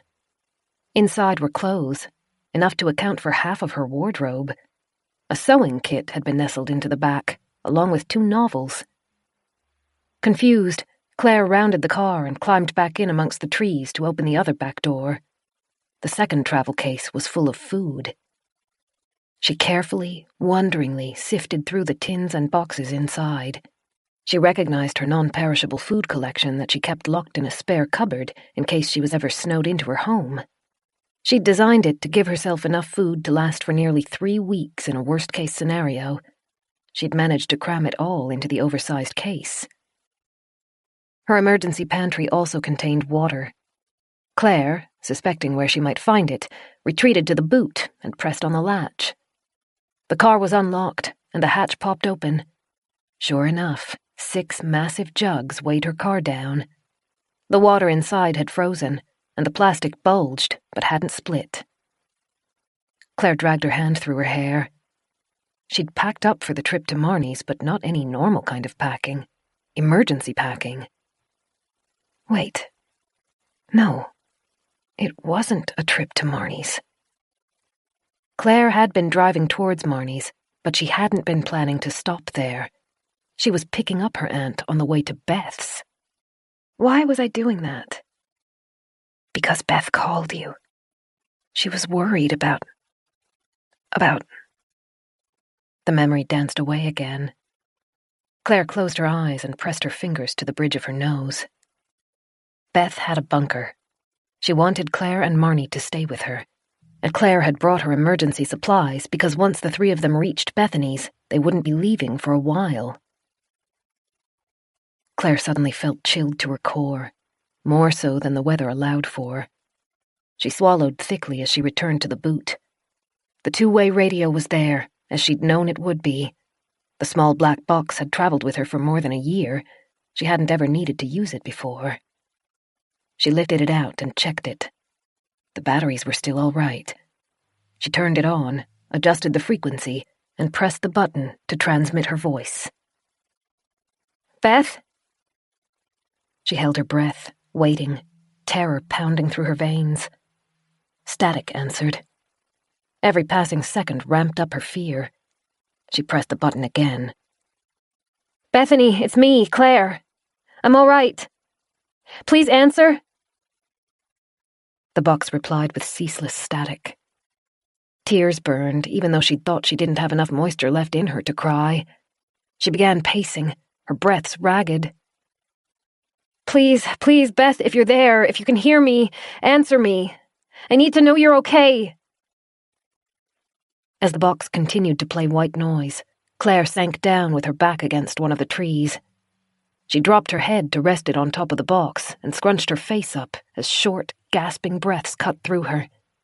She knew Beth kept the box in her kitchen so she could hear it from every part of the house, and Beth wasn't likely to leave it, not if Claire was missing.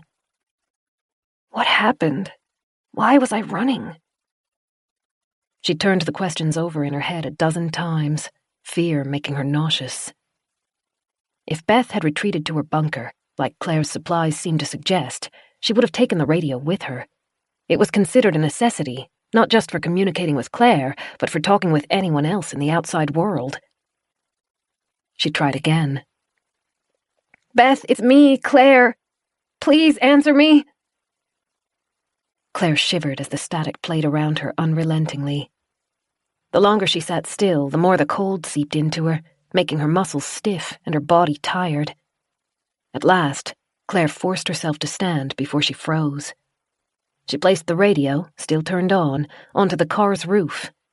Its tuneless static song played over her as she stared up and down the path. Banksy Forest Road wasn't a major highway, but it connected two small towns. The council was always prompt about clearing it after a snowstorm. If the towns had been hit by the same sort of erratic weather that had assaulted Winterbourne Hall, the snowplows were probably busy elsewhere. Still, it seemed strange that no effort had been made to clear the path. The snow was pristine. There were no mounds of it on either side of the road to indicate the plows had moved through. There were no tire tracks from brave, or brazen, citizens who had forded the road in their lifted trucks, no footprints, no sled tracks. Nothing. Claire turned in a circle. She wasn't having any trouble breathing, but the oxygen didn't seem to be reaching her limbs. She felt cruelly, horribly isolated. The radio continued to play static behind her. She snatched it down and swiveled the dials, moving through other channels. The radio was capable of picking up commercial stations as well as other amateur broadcasters. She moved steadily, winding through every number. They all played static. Every single one of them. Claire turned off the radio and tucked it inside her coat. She leaned forwards, her gloved hands braced on the car as she gasped desperately and tried not to fall apart. There has to be an explanation for this. Something normal and laughably mundane, something simple, because I need simple. I don't think I can deal with complicated anymore today. The memories tangled over each other, too confusing and jumbled to focus on. Claire shook her head as noises and images assaulted her. It was too much, too fast. She staggered around the car's side towards the passenger's door, looking for somewhere to sit down. Then she saw the damage inside. The door had been left open. The dashboard was remarkably intact. The car had been designed to protect the driver in case of a crash, and it had done a good job. Clumps of snow littered the floor and the passenger's seat. Claire's mobile was no longer in the front. She guessed it must have gone flying during the impact and was probably lost somewhere in the back, between the travel cases or under the seats. Blood had been splashed across the front of the car. Specks of it had sprayed over the dashboard, the steering wheel, and the ceiling.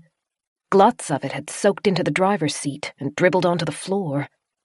It was old and dry. It still smelled, but not as badly as Claire thought it might have.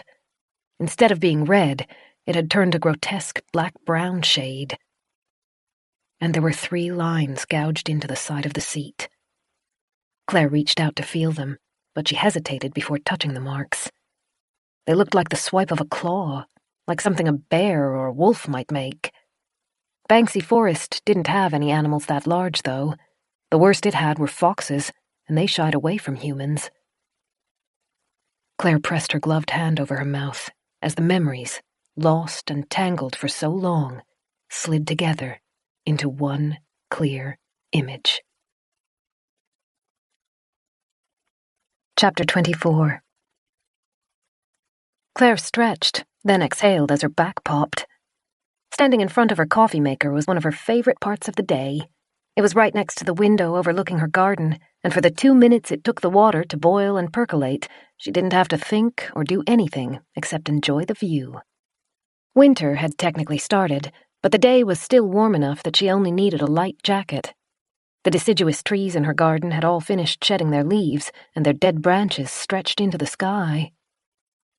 Sunday, she mumbled, and rubbed her sleeve over her eyes. Sunday was the best day of the week, no contest. Weekdays were spent working so that she could afford to enjoy her Sundays. Saturdays were for everything else she'd neglected during the week: errands, shopping, cleaning, visiting friends who were overdue for catch-ups. Sunday was for relaxing. The coffee was ready. She took the mug out and inhaled. It was sharp, but not too strong. She saved the really strong stuff for Mondays when she needed energy. She didn't mind waking up slowly on Sundays. Claire made her way into the small study. The space wasn't really big enough to be called a full room, but it was the most comfortable space in her house. She'd positioned a beanbag opposite the full-length window to take advantage of the view over her garden. Claire flopped into the cushioned seat and reached for the thriller novel that waited on the little table beside her.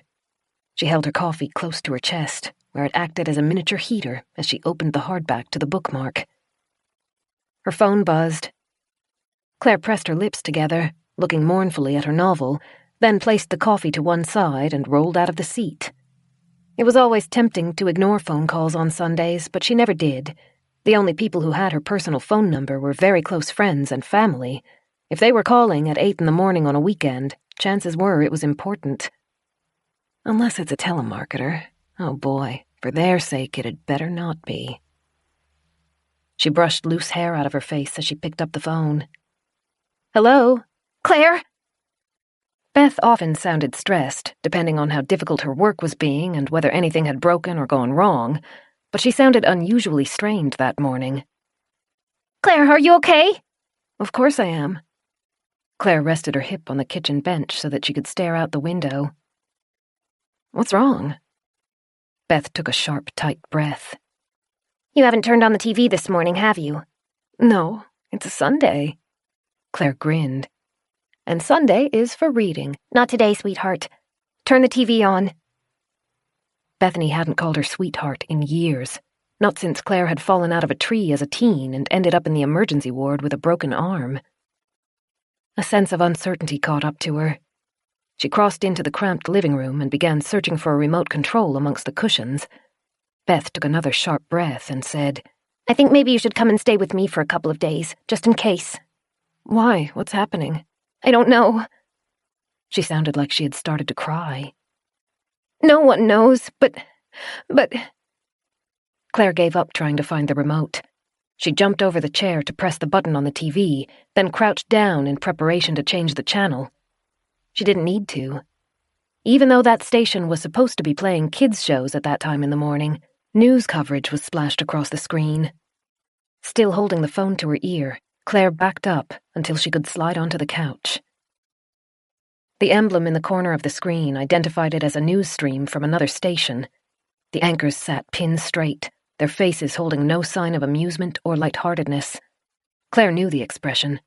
It was the one they wore during serious segments like terrorist attacks, natural disasters, or war. The man was speaking. Claire's TV wasn't large enough for her to be certain, but she thought she saw a bead of sweat on his forehead. In Denmark, we have also been advised that now large parts of Quebec have gone dark. Our own reporter, Greg Harrelson, is currently uncontactable. We are going to re-air the last footage we received from him, but we would like to caution viewers that what you are about to see may be distressing. Viewer discretion is advised. The screen changed. The new view showed a snow-swept city road lined with cars. Harsh orange light from street lamps illuminated the scene. The image jostled violently as the person carrying the camera jogged. Beth? Claire rubbed at the back of her neck. What's going on? She could hear what sounded like a different news broadcast in the background of Beth's call. Beth was definitely crying now. I don't know. Cities are vanishing. I mean, they're still there. We can see them. But no one can contact the people living there. Anyone who drives into them isn't heard from again. They don't know why yet, or what happened to them, or... Beth's voice faded into the background as Claire focused on her screen. The reporter came into view. He was running, his gray hair sticking to his sweaty red forehead. Up ahead is the so-called quiet zone, he yelled to be heard over his pounding footsteps and ragged breaths. Civilians in surrounding areas are being evacuated to Toronto. We are told that... He broke off as an explosion boomed in the distance.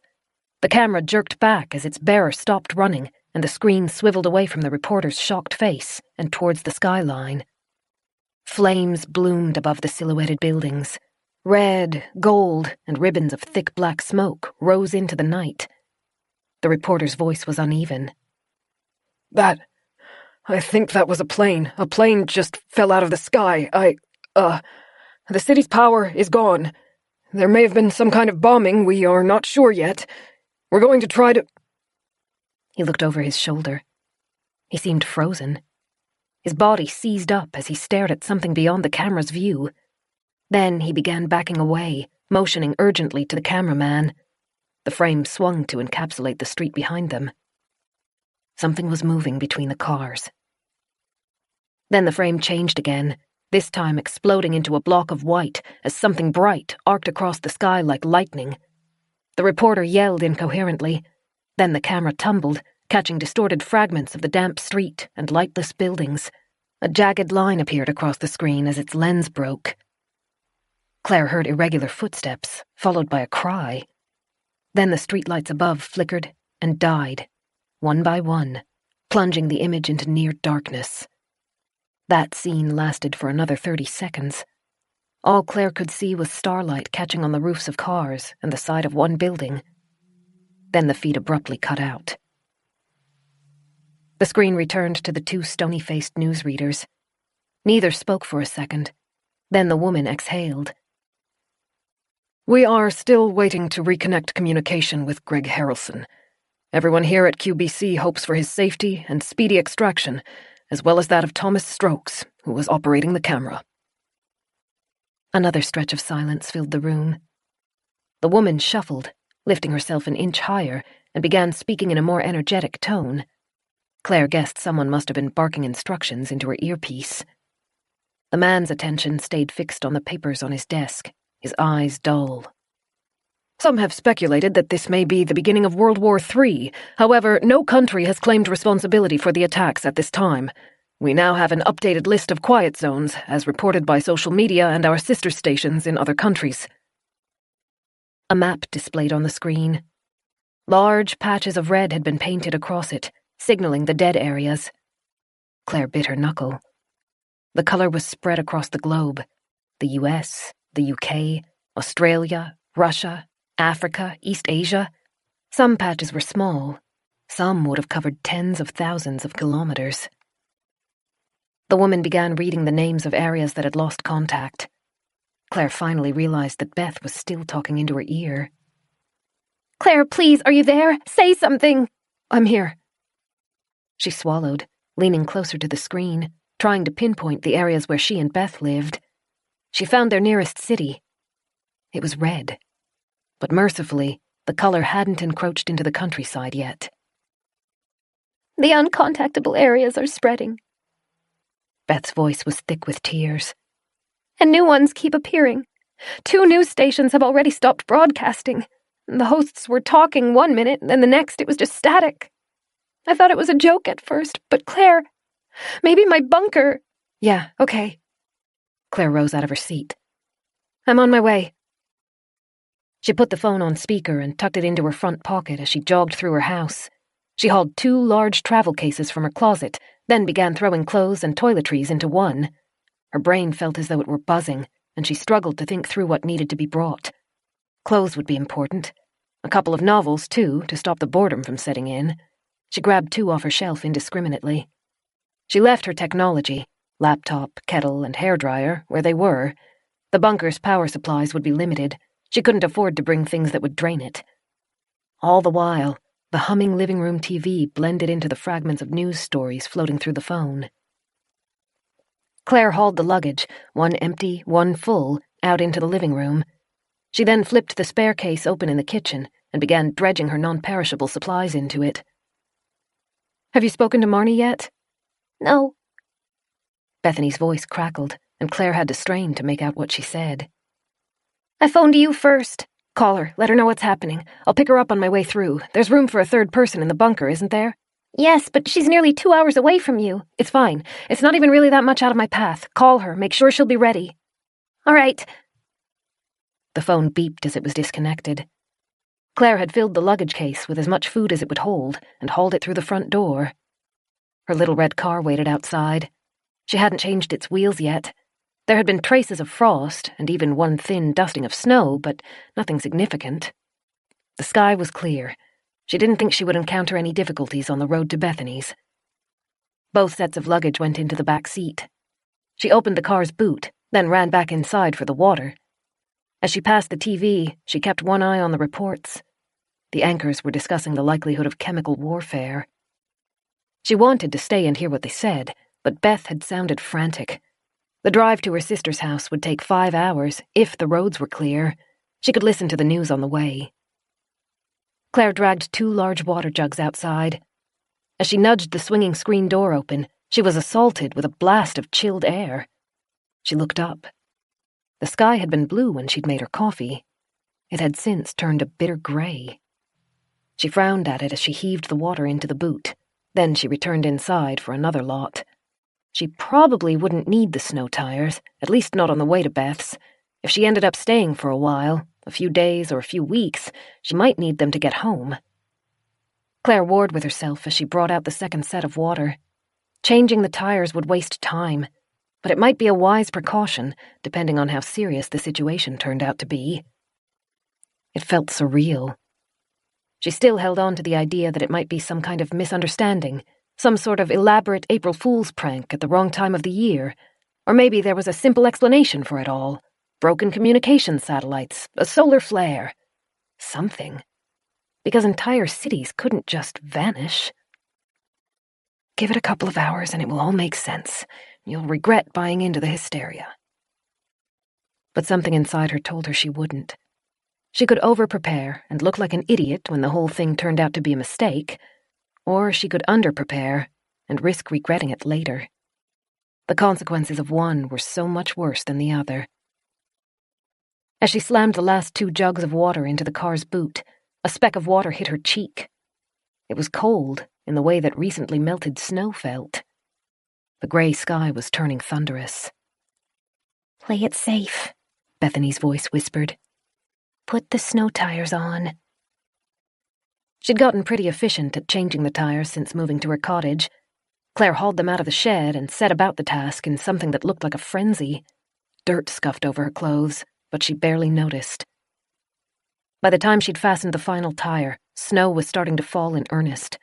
It had taken precious minutes, but it was better than becoming stranded in the middle of nowhere. She ran through a mental checklist. Clothes, food, water. Beth would provide the shelter. She just had to pick up Marnie on the way. She slid into the driver's seat and turned the key. Chapter 25. The windshield wipers made a rhythmic thumping noise as they fought to keep her front window clear. They were on the fastest setting, but it wasn't helping much.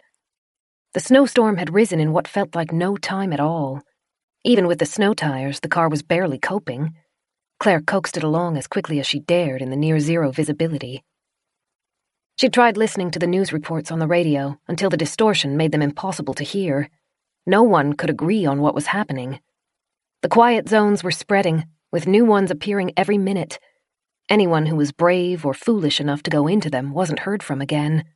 A small handful of people were reported to have stumbled out of the affected areas, but they were delirious and incoherent. Beth said there was footage of a man being carried into a hospital by people in hazmat suits. He'd been writhing and screaming words that made no sense. Shortly after that footage was broadcast, the hospital's power had died, and the people inside had stopped answering calls. It was declared a new quiet zone. The mobile in Claire's cup holder crackled, and Beth's voice came through, thin and broken. "It's too dangerous! Turn back!" "It's gonna be okay." Claire prayed she was right. "I'm picking up Aunt Marnie. I'll be there before noon as long as none of the roads are closed. We'll phone you and make a new plan then." Some people on the radio had claimed the stillness event was some kind of chemical warfare mixed with electromagnetic pulses. The attacks seemed centered on the largest cities. The few brave souls who lived on the edges of the quiet zones and refused to be evacuated shared videos of explosions and flashing lights. No airborne missiles or foreign planes had been detected, though. Most of the experts seemed to agree that it wasn't active bombing. But the most bizarre thing was that no one claimed responsibility. Every country capable of an attack on such a large scale had been affected. Some people said it was end times, that the good were being sifted from the sinful. They said those who didn't believe would be left to suffer on Earth. Others thought it was an alien invasion. Rumors were rife in layman's circles. Beth had been repeating some of the tweets to Claire over the phone before the social media sites had gone down. New information still dribbled in, but it was becoming harder and harder to verify as communication networks failed. Many claimed the military had been mobilized, but no one seemed to know against what. The emergency response lines were begging people not to call them unless there was a life-threatening injury. Their lines had been swamped, and several of their operating centers had been swallowed by the quiet zones. The ones still operating urgently repeated that they were prioritizing life-and-death situations and were powerless to look for lost family and friends in the uncontactable areas. They weren't even responding to the mass lootings or rioting that was spreading through the remaining cities. A dark, hulking shape emerged from the white on the side of the road, and Claire squinted as she tried to make it out. It was only when she was nearly beside it that she realized she was looking at 2 cars, parked end to end, with their doors open. Dangerous! The phone's static was growing worse. Don't! As safe! Claire slowed to a crawl as she passed the cars. They were empty. The internal lights created a soft glow over the flecks of white and the children's toys bundled into one of the rear seats. She pressed down on the accelerator to get back up to speed. The steady thud of the windshield wipers matched her heart rate. The phone's crackles no longer played in the background. Claire reached for her mobile blindly, not prepared to take her eyes off the road, and tried redialing. It refused to place the call. "Come on," Claire whispered. She had a terrible mental image of Beth's suburb being swallowed and turned into a quiet zone. Beth was smart. She would have run to her bunker at the first sign of danger. More likely, though, the phone lines had been overwhelmed and the telecommunications networks had gone down. She, Bethany, and Marnie should be safe, at least for a little while longer. The attacks, if that really was what they were, seemed to have been concentrated on cities and heavily populated areas. Claire's small family all lived on remote properties. There were no houses near Banksy Forest. They should still have time. Something darted past the car, moving low to the ground. Claire reflexively twisted the steering wheel and barely managed to correct her course before the car began to spin. She pressed a hand to her thundering heart. What was that? A fox? She didn't have the luxury of time to focus on it. Shadows appeared in the distance, and Claire let out a sigh as she recognized the formation. She'd reached the edge of the Banksy Forest, and that meant safety. From the storm, at least. As her car coasted into the trees, Claire took a fortifying breath. We can do this. As long as the storm lets up before the roads are too choked. As long as there are no accidents blocking the streets. We can do this. She reached for the phone again, but stopped before her fingers touched the metal. A strange noise surrounded her car. It sounded like the whir of helicopter blades. Claire leaned close to the windshield and tried to look up, but she couldn't see anything through the forest's canopy. Maybe that's the military response. Though what they're doing in this part of the country, I don't know. Something darted across the road. Claire reflexively hit the brakes and grunted as the seatbelt bit into her. She rocked back into her seat, breathing quickly, her heart galloping. That wasn't a wolf, or any other kind of animal. She could have sworn the shape had been human, but he hadn't looked like any man she'd seen before. Wispy yellow hair hung to his bony shoulders, which jutted out strangely. His torn shirt had hung around his waist, and he'd been running on all fours. Claire tightened her fingers on the steering wheel. Her mind was spiraling out in 100 different directions. She'd been frightened that the call with Beth had been cut off because Beth's home had been sucked into a quiet zone, but maybe that had been the wrong way of looking at it. What if I'm in a quiet zone? Her heart hammered. She put pressure on the accelerator, making the tires dig through the thin layer of snow that had drifted through the canopy. Something heavy slammed into the side of her car. Claire screamed. Bloodshot eyes pressed against the glass on the passenger's door. Long, scabbed fingers scrabbled at the glass. Terror overrode Claire's wits. She stomped on the accelerator. The engine screamed and shot her forward. The creature tried to cling on, but dropped away within a few feet. Then another one hit the other side of her car. There wasn't enough time to correct. Her car rose up onto the side of the road. A massive pine tree blocked her path. Claire tried to brake, but the tires had left the ground. She was powerless to do anything except hold on. The front of her car crumpled in a wail of twisting metal and breaking pipes. Claire's jaw hit the edge of the steering wheel. Then she was forced back into the seat as the airbag deployed. It was all over in seconds. She was left gasping and shaking, staring over the deflating bag and through the cracked windshield at the mangled remains of her car's hood. No. Claire's hands shook as she unclenched her death grip on the wheel. She felt dizzy. Shock blurred her senses, and it took a moment to feel the aches develop. Her neck hurt where her head had been wrenched forwards and thrown back. A rib stung, and her jaw felt sore. But there was nothing worse. It was a small miracle, considering the state of her car. She looked down at her legs and confirmed they were still intact. She turned to look through her side window. She could see the road in both directions. Her car's wheels had left imprints in the soft snow, clearly marking her trajectory where she'd veered off the path. There was no sign of anything else. What was that? She ran her trembling hand over her face, then felt for the key. It turned in the ignition, but the car didn't respond. She tried twice more before letting the key go. Her car was dead. Even if she could walk out of the forest, she was miles from any kind of civilization. She needed some kind of rescue, but with the emergency response hotlines all busy, that could be a long time coming. She had food and water in the car, and would normally be prepared to hunker down for however long it took for someone else to drive down the road. But not that day. Not with that thing out there. Beth would come for her. Claire shuddered at the idea of asking her sister to leave her bunker in the middle of a global collapse, but Beth wasn't just the most reliable option. She was the only option. Claire looked for her mobile. It had flown out of the cup holder during the collision. She doubted it would help anyway. It hadn't picked up any kind of signal since before she'd entered the forest. She still had her shortwave radio, though. Tucked into its pouch in the boot, it would still work even if every phone in the area was dead. Claire pressed close to the driver's side window, scanning her environment. There was nothing on the roads. She couldn't see anything in the trees. She hated the idea of opening the door, but she doubted the situation would improve if she sat still.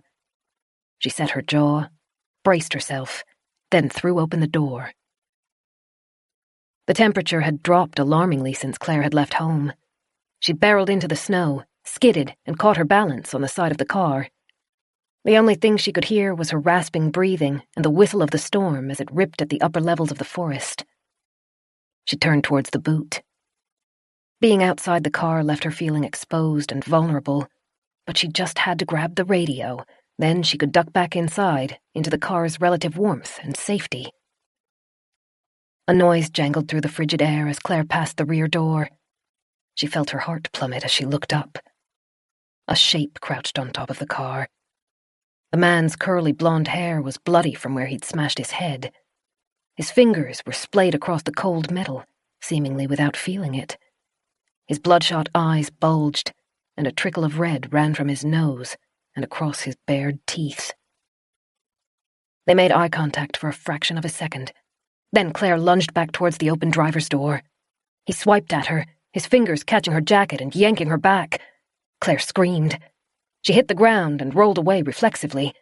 An instant later, the man landed where she'd just lain, his bare feet thudding into the snow. No! Claire scrambled back. A second figure emerged from the forest on the other side of the road. A woman. Her jaw hung limp as if dislocated, and it swung with every staggering step she took.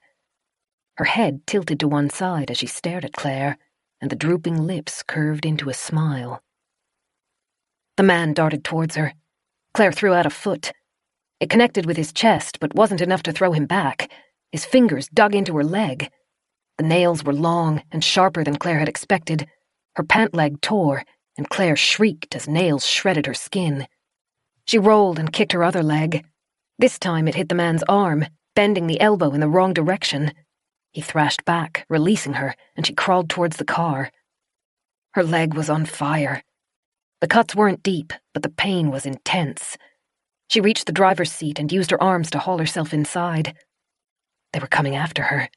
Thundering through the snow, bodies contorted as they scuttled on all fours. Claire pulled her legs into the car and wrenched the door closed. She was too slow. One of the man's bony hands caught on the door's edge, stopping it from shutting properly. Claire screamed and pulled harder, slamming the door on the hand. The fingers bulged and spasmed as she fractured bones. The pain didn't seem to reach the man, though. His face pressed close to the glass as he hissed and smeared his lips across the window. The twisting, spasming fingers horrified Claire. She leaned back in the car, half into the passenger seat, as she tried to use her body weight to pull the door closed. She couldn't take her eyes away from the broken digits that still seemed to reach for her. The second creature slammed into the driver's door, and the impact nearly shook Claire's grip on the handle.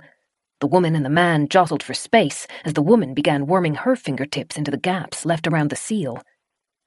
Claire shook her head, silently begging them to stop, begging them to leave. The woman adjusted her grip on the door. Then she pulled on it. Claire didn't stand a chance. The metal bent, distorting as the two ghouls pried it open. Claire held her arm out ahead of herself, trying to shield her face as they poured in through the opening. There were fingers everywhere, scrabbling at her stomach, digging into her throat and shredding her arm. Claire screamed and couldn't stop screaming as the pain blazed through her like wildfire.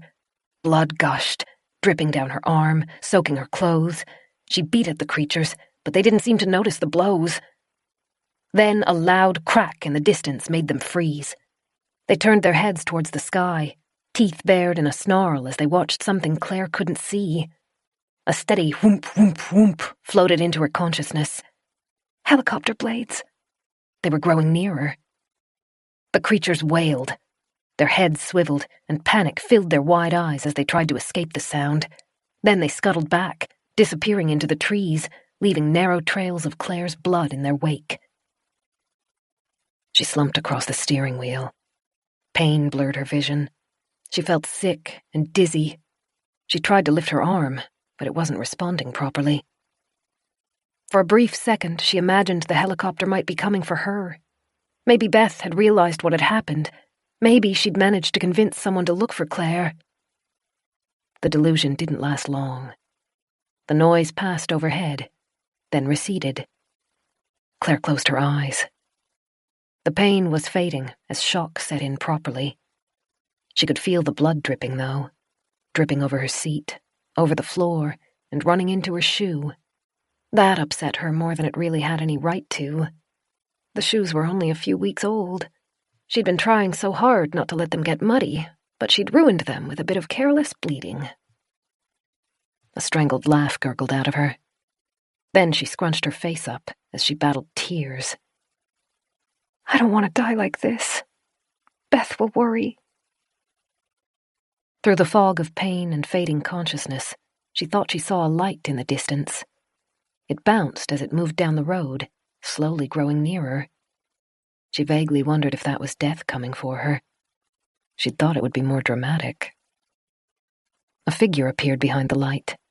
A tall man, too far away to make out any features. He slowed down as he saw her car, then increased his pace to a jog. His torchlight jostled with each step. Claire couldn't keep her eyes open any longer. Chapter 26. Claire rested her forehead against the car's roof.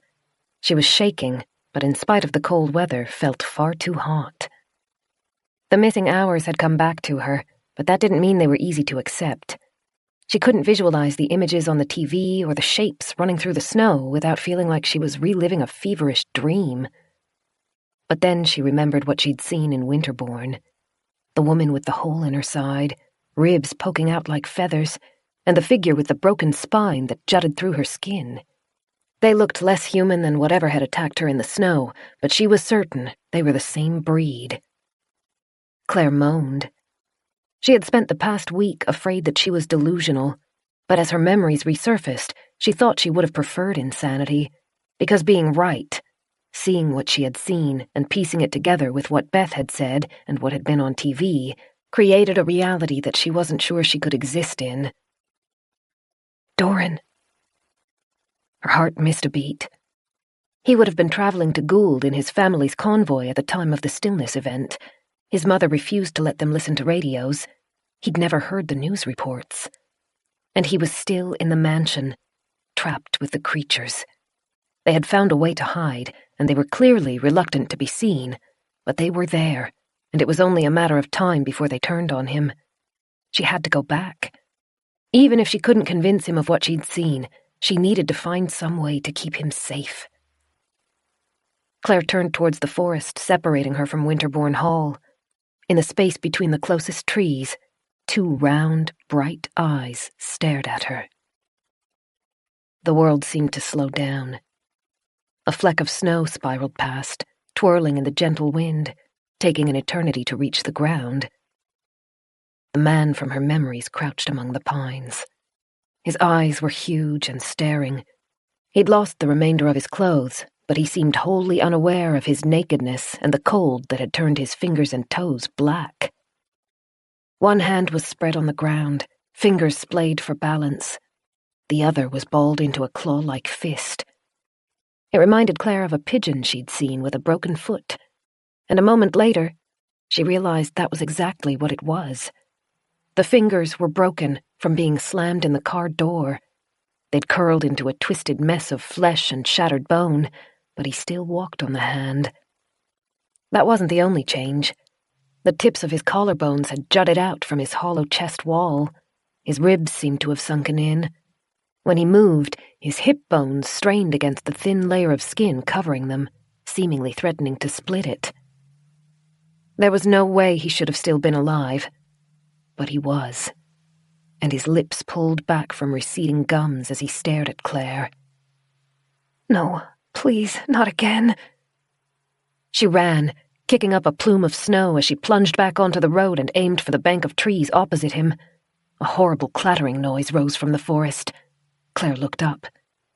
2 shapes moved through the trees, leaping from bough to bough, a large one with long hair, and something small, a child, still wearing the scraps of a brightly colored shirt. Claire twisted away and tried to run along the road. It was bare except for the endless expanse of snow. She was too exposed. She had to get to the forest, either side, and find something to use as a weapon, something to shield herself with. A noise came from her side. The man raced parallel to her, moving on all 4s like a broken cat. He lunged at Claire, his mouth open, and she gasped as she pulled back out of his reach. He skidded on the snow, trying to right himself, as the woman leapt out of a tree. Claire had no choice. She reversed her direction, racing back to the car. She could hear the creatures chattering behind her as they followed. Weariness dragged her down. Her mouth was so dry that every breath felt like swallowing sandpaper, but fear kept her moving. The healing cuts on her stomach and leg ached, a threat of what was to come if she was too slow. She hit the open car door, swung around it, and barreled inside. The car jolted as the creatures impacted it. The door was already bent and wouldn't close. Claire just tried to pull it as near to shut as she could. Then she leapt across the bloodied driver's seat and fell into the passenger's side. Metal cried as the door was wrenched back open. Claire grabbed the passenger's door handle and shoved. She tumbled through the hole, then kicked at the door, smacking it shut in the creatures' faces. Both the man and woman had tried to follow her through the car. They pressed against the closed door, fingers and teeth clacking against the glass. Neither tried to use the handle. Like she'd thought, they'd lost their humanity, and with it, their intelligence. Claire struggled onto shaking feet and clutched at the closest tree. Her heart felt ready to burst, but she couldn't rest. The car wouldn't contain the creatures for long. She checked that she still had the radio tucked into her jacket, then turned. Deep snow covered the forest floor in that part of the woods, and Claire struggled over trees and between trunks. She passed a low dead branch, half detached from its tree, and gave it a wrench to snap it off. It was heavy and unwieldy, but it would work as a weapon. Her main priority had to be getting back to shelter as quickly as she could. A shriek made her freeze. She looked back to where the car was barely visible through the forest. It no longer rocked as the monsters tried to free themselves. She couldn't see through the window, but she thought it was empty. They had gotten out faster than she'd hoped. Claire started running, praying she was moving in the right direction to reach the clearing and Winterbourne.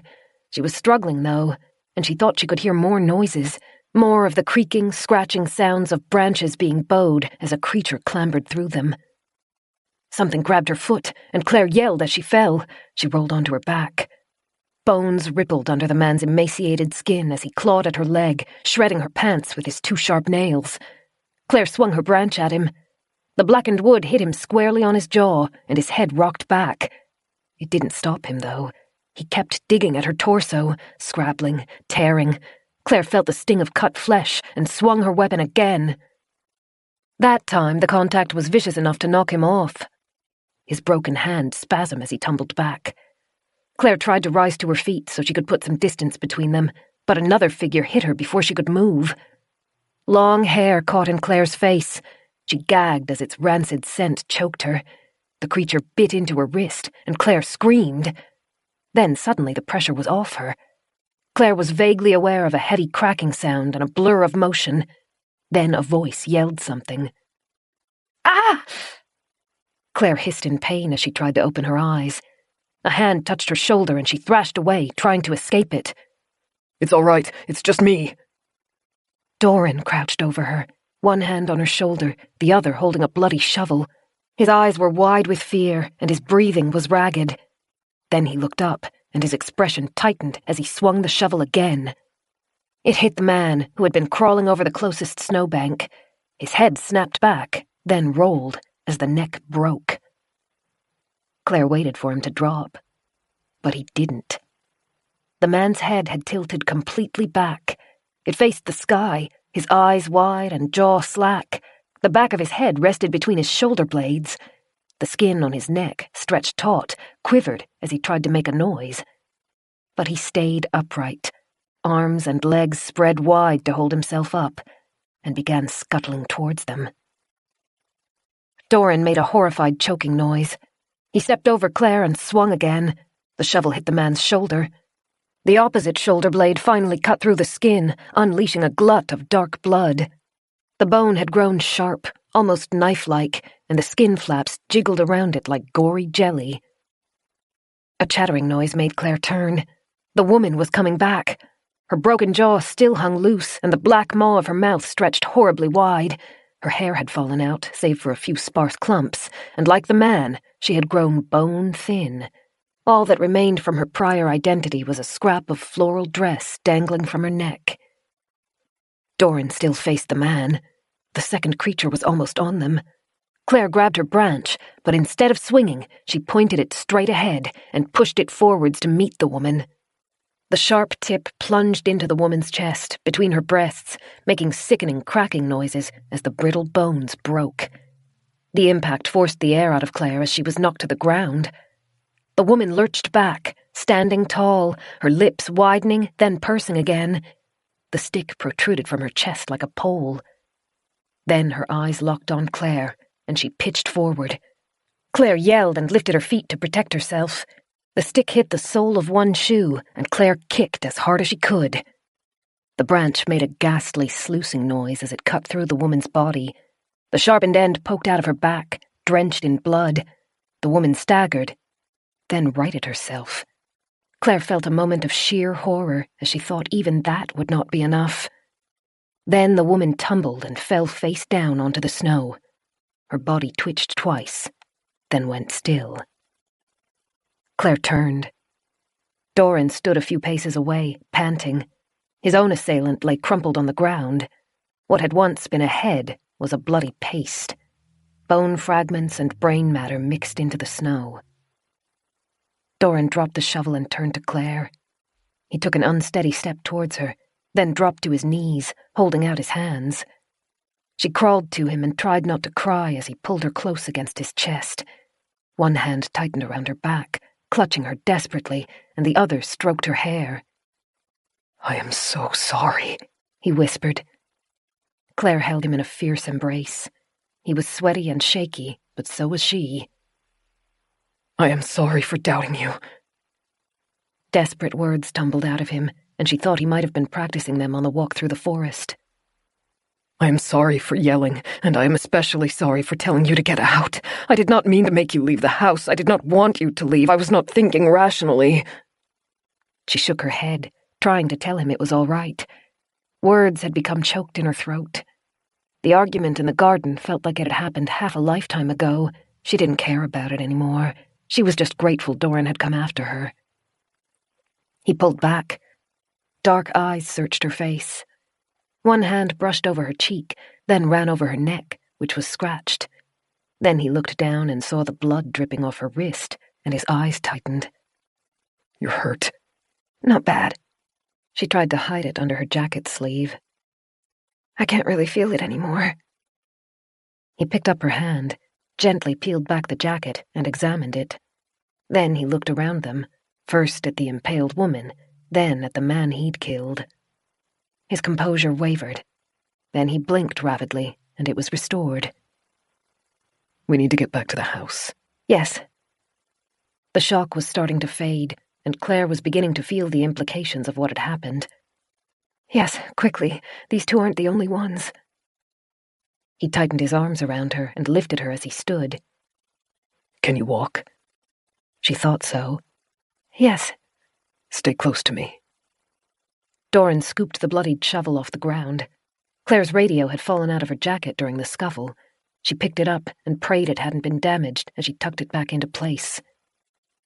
Doran then put his spare arm around Claire's back. He paused for a moment, his eyebrows pulled low as he listened to the forest. Then he nodded to her and began leading them between the trees. Chapter 27. The air felt unnaturally still. All Claire could hear were the crunching footsteps and their gasping breaths.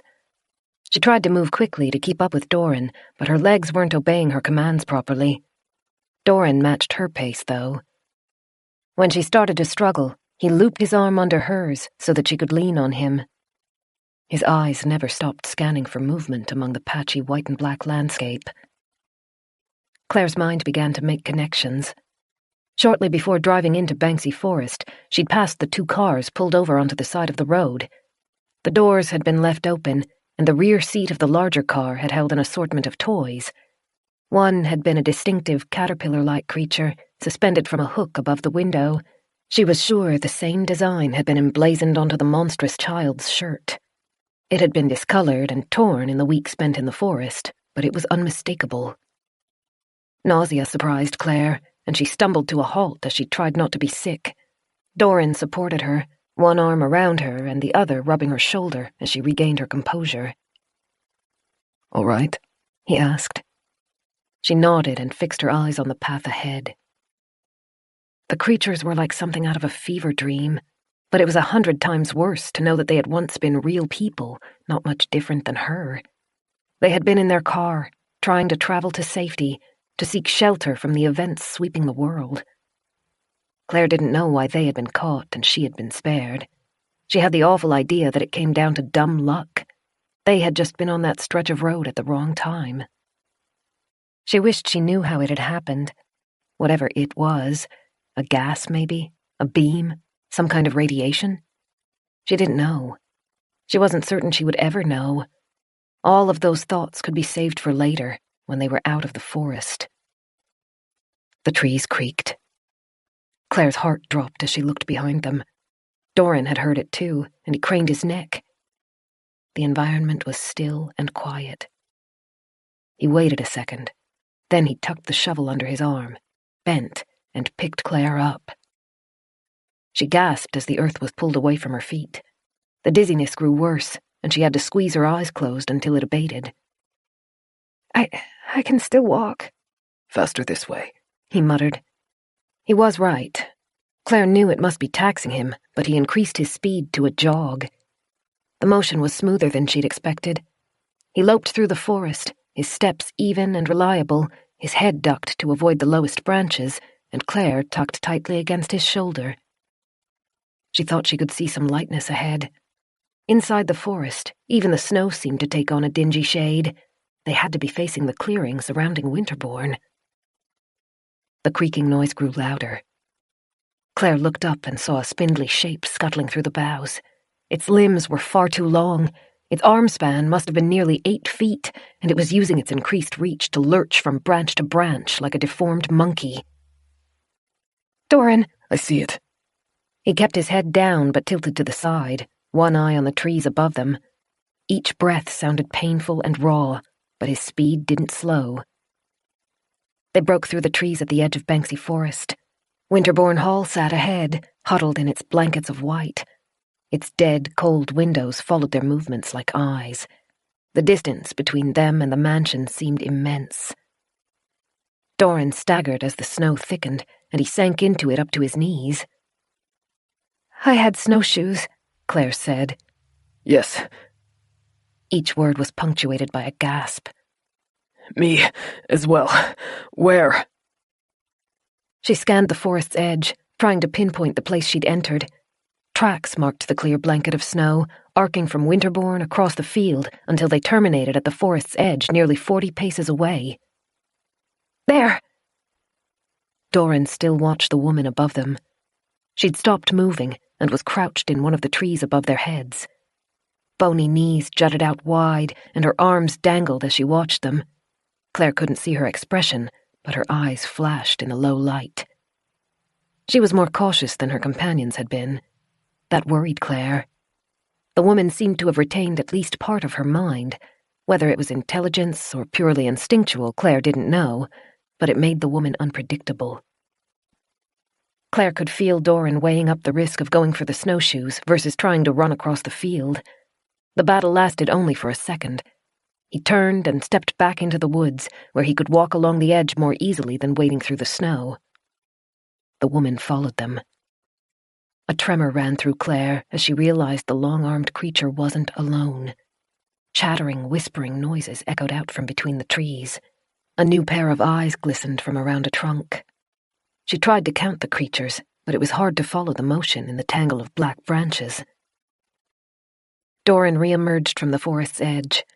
He judged the distance well and came out almost beside the snowshoes. There was only one pair, though. He lowered Claire to the ground, then swung the shovel around to hold it defensively. Put them on. What about you? I need you to trust me.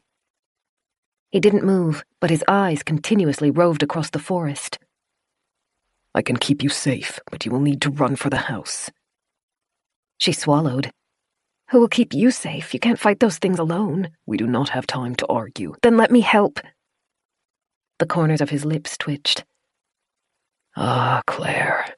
I will let you win as many arguments as you like once we are back in the house, but you must trust me just this once. Put the shoes on. Run. Do not look back. Despite the smile, she could sense how tense he was. Sweat glistened on his forehead as he faced the forest. The denizens were creeping closer, growing bolder. There were at least 5 of them. She threw the shoes down and began strapping them on. You have to promise you're going to make it back. The words choked her as she struggled to tie the shoes with shaking hands. I'm not living in that house without you. I'm not dealing with this without you, so you've got to be safe, okay? He stayed facing the forest, his feet braced, standing between her and the chattering in the trees. I will. Now go. Run!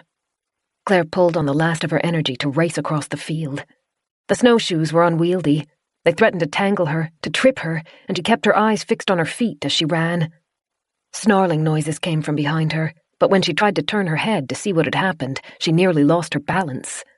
The thwack of a shovel hitting something solid echoed through the cold air. He wants me to trust him. I can. I will. She put her head down and focused on moving towards the house. In the distance, the sky had darkened as another storm developed. It would be the second in 2 days. Please be safe, Doran. Please know what you're doing. She heard the crack of breaking wood, followed by a scream. That was almost enough to stop her. but the scream had a guttural, animalistic undertone that told her it hadn't come from Doran. Claire reached the end of the field and leapt into the snow-coated courtyard. Her head buzzed from the exertion, but she was close. The dark front door was visible ahead, half buried under the snow. Thunder crackled in the distance.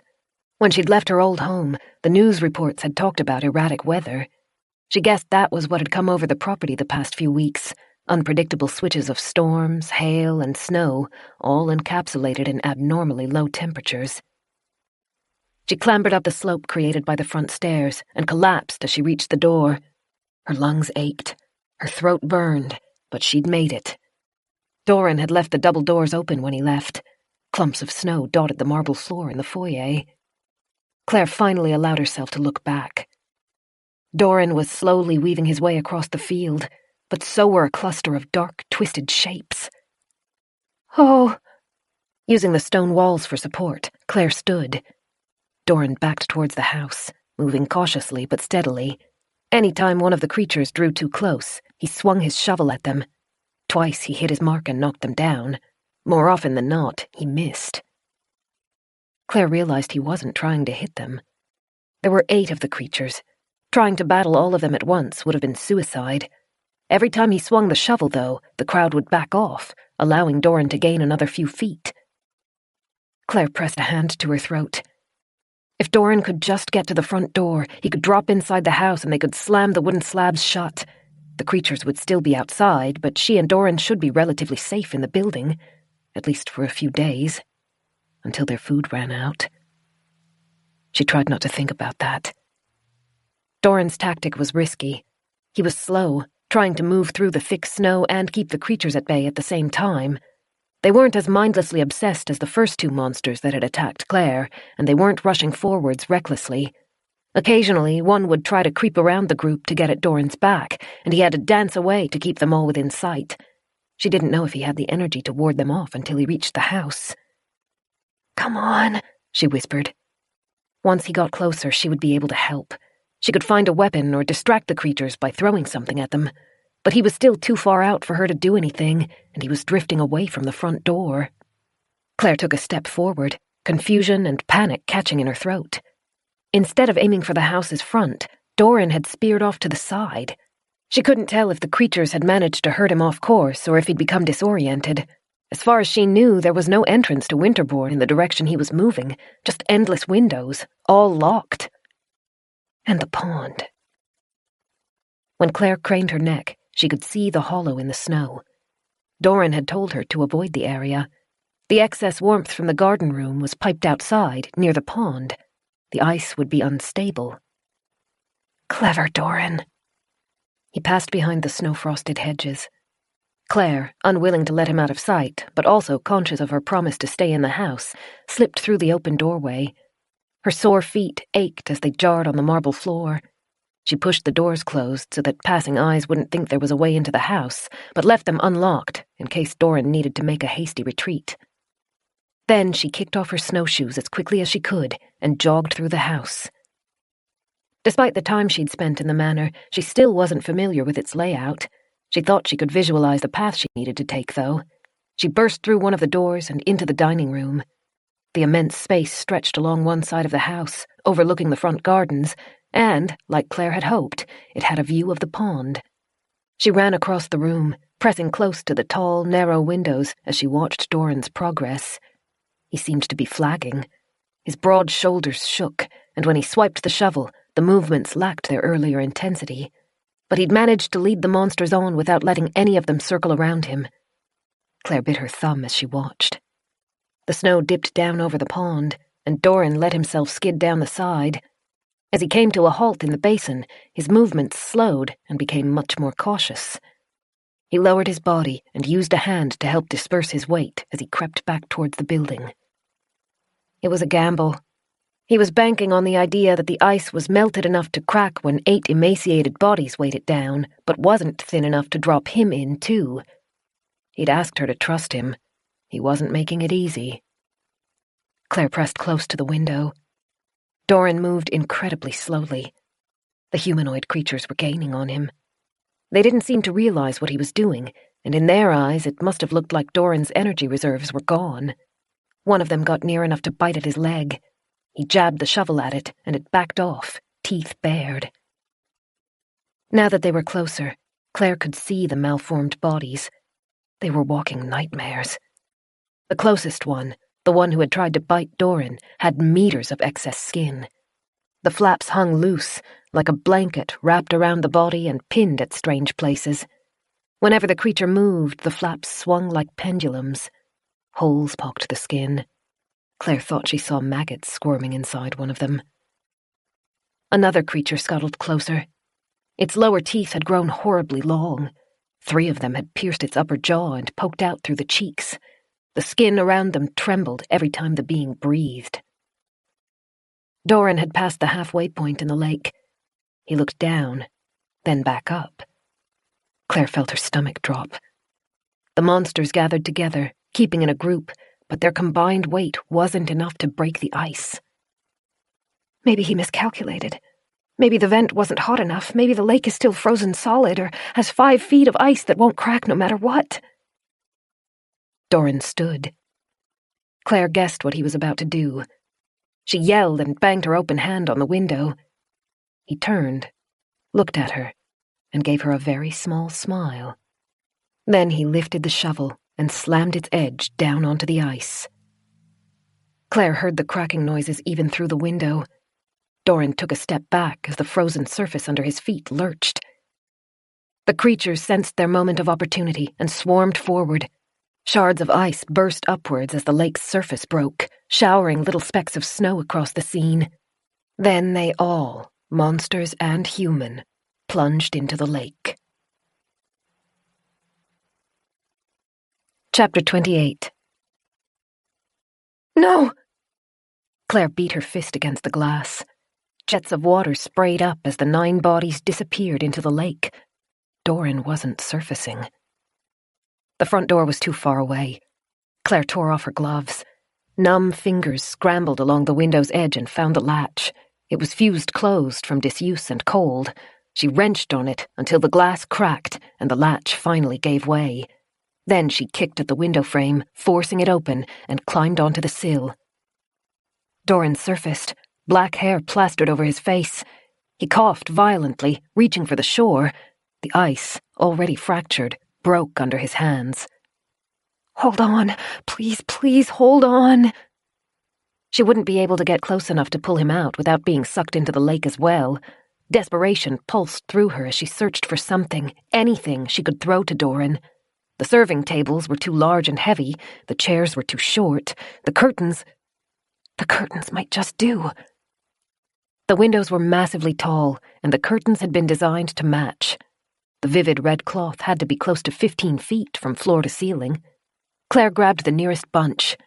It was thick, heavier than was ideal, but there was no time to look for something better. She yanked on it. The curtain rods were well made and barely bowed. Claire wrapped her arms around the fabric and leapt off the windowsill, using her weight to pull them down. The wooden rods cracked and broke, and Claire tumbled to the ground in a flurry of fabric and clatter of metal rings. She rolled, regained her feet, bundled the cloth up, and threw it through the window. Doran clawed at the edges of the lake. Icy water surrounded him in a maze of blue and fractured blocks of white. Every time he gained an inch, the snow gave way and dropped him back in. Claire ran, struggling through the thick snow and dragging the curtain with her. She stopped where the snowbank sloped down to the water's edge and bundled the curtain up. "Doran!" She didn't know if he could hear her, but she threw one end of the fabric. It spiraled out, unraveling as it tumbled, and slapped into the water near Doran. He grabbed it. Claire tightened her grip on the other end, then leaned back and pulled. Slowly, agonizingly, Doran began to emerge from the lake. He kicked to help push himself out while Claire tilted backwards. Her tired muscles screamed. She stumbled, dropping Doran back by half a foot. Then she collected herself and redoubled her efforts. He coughed, hacking up water as he gained solid ground. Once he was free, he fell to his side. Claire let go of her end of the cloth and scrambled down to Doran. He was shaking uncontrollably, and his eyes were closed. He looked completely spent. She dropped to her knees at his side, gripped his wet shirt, and shook him. "Doran! Doran, you have to get up!" His eyes cracked open. "Please!" She ran her fingers across his forehead, pushing the drenched hair away from his face. He felt like ice. "I can't carry you. You have to get up. The house is close." "I am sorry." The words came out as a gasp through chattering teeth. "I am sorry. I tried. I am sorry." "Doran?" His eyes lost their focus. Terror hit Claire, thick enough to choke her. She grabbed Doran's collar and shook him hard, trying to keep him awake. A hissing, clicking noise came from the lake behind them. One of the creatures had reached the shore. It clawed at the snow mindlessly, its fingers frozen stiff. Claire's throat closed with panic. Moisture stung her eyes. Doran was breathing thin gasps that sounded raw and painful, but he wasn't moving. The water leaking from his clothes was turning to rivulets of ice among the snow. "Doran!" She screamed his name, her voice breaking. Get up! Get up! Move!" He took a ragged breath, and his eyes opened. They were dull, exhausted, and resigned. He didn't want to fight anymore. "No, don't leave me here." She pulled on his shirt, trying to drag him towards the house. "Please, please get up. I need you, please." He pressed one hand into the snow and tried to rise, but collapsed back down. Claire wrapped her arms around him.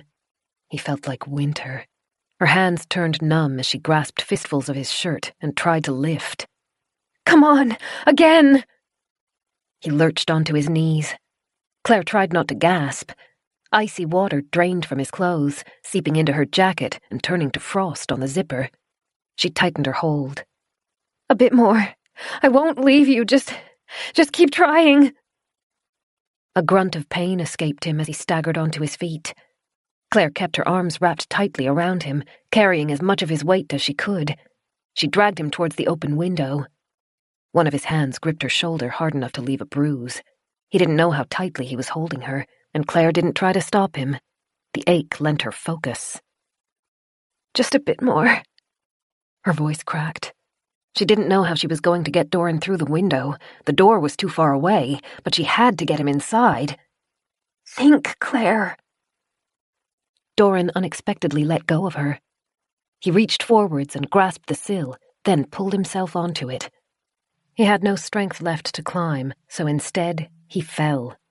He hit the floor of the dining room with a horrible thud. Claire followed him, clambering over the sill, shaking. She slammed the window pane shut behind them. In the distance, the lake edge shimmered in the pale light, a sheet of ice already reforming. The sole surviving monster clung to the shore, its arms coated in ice and cemented to the ground.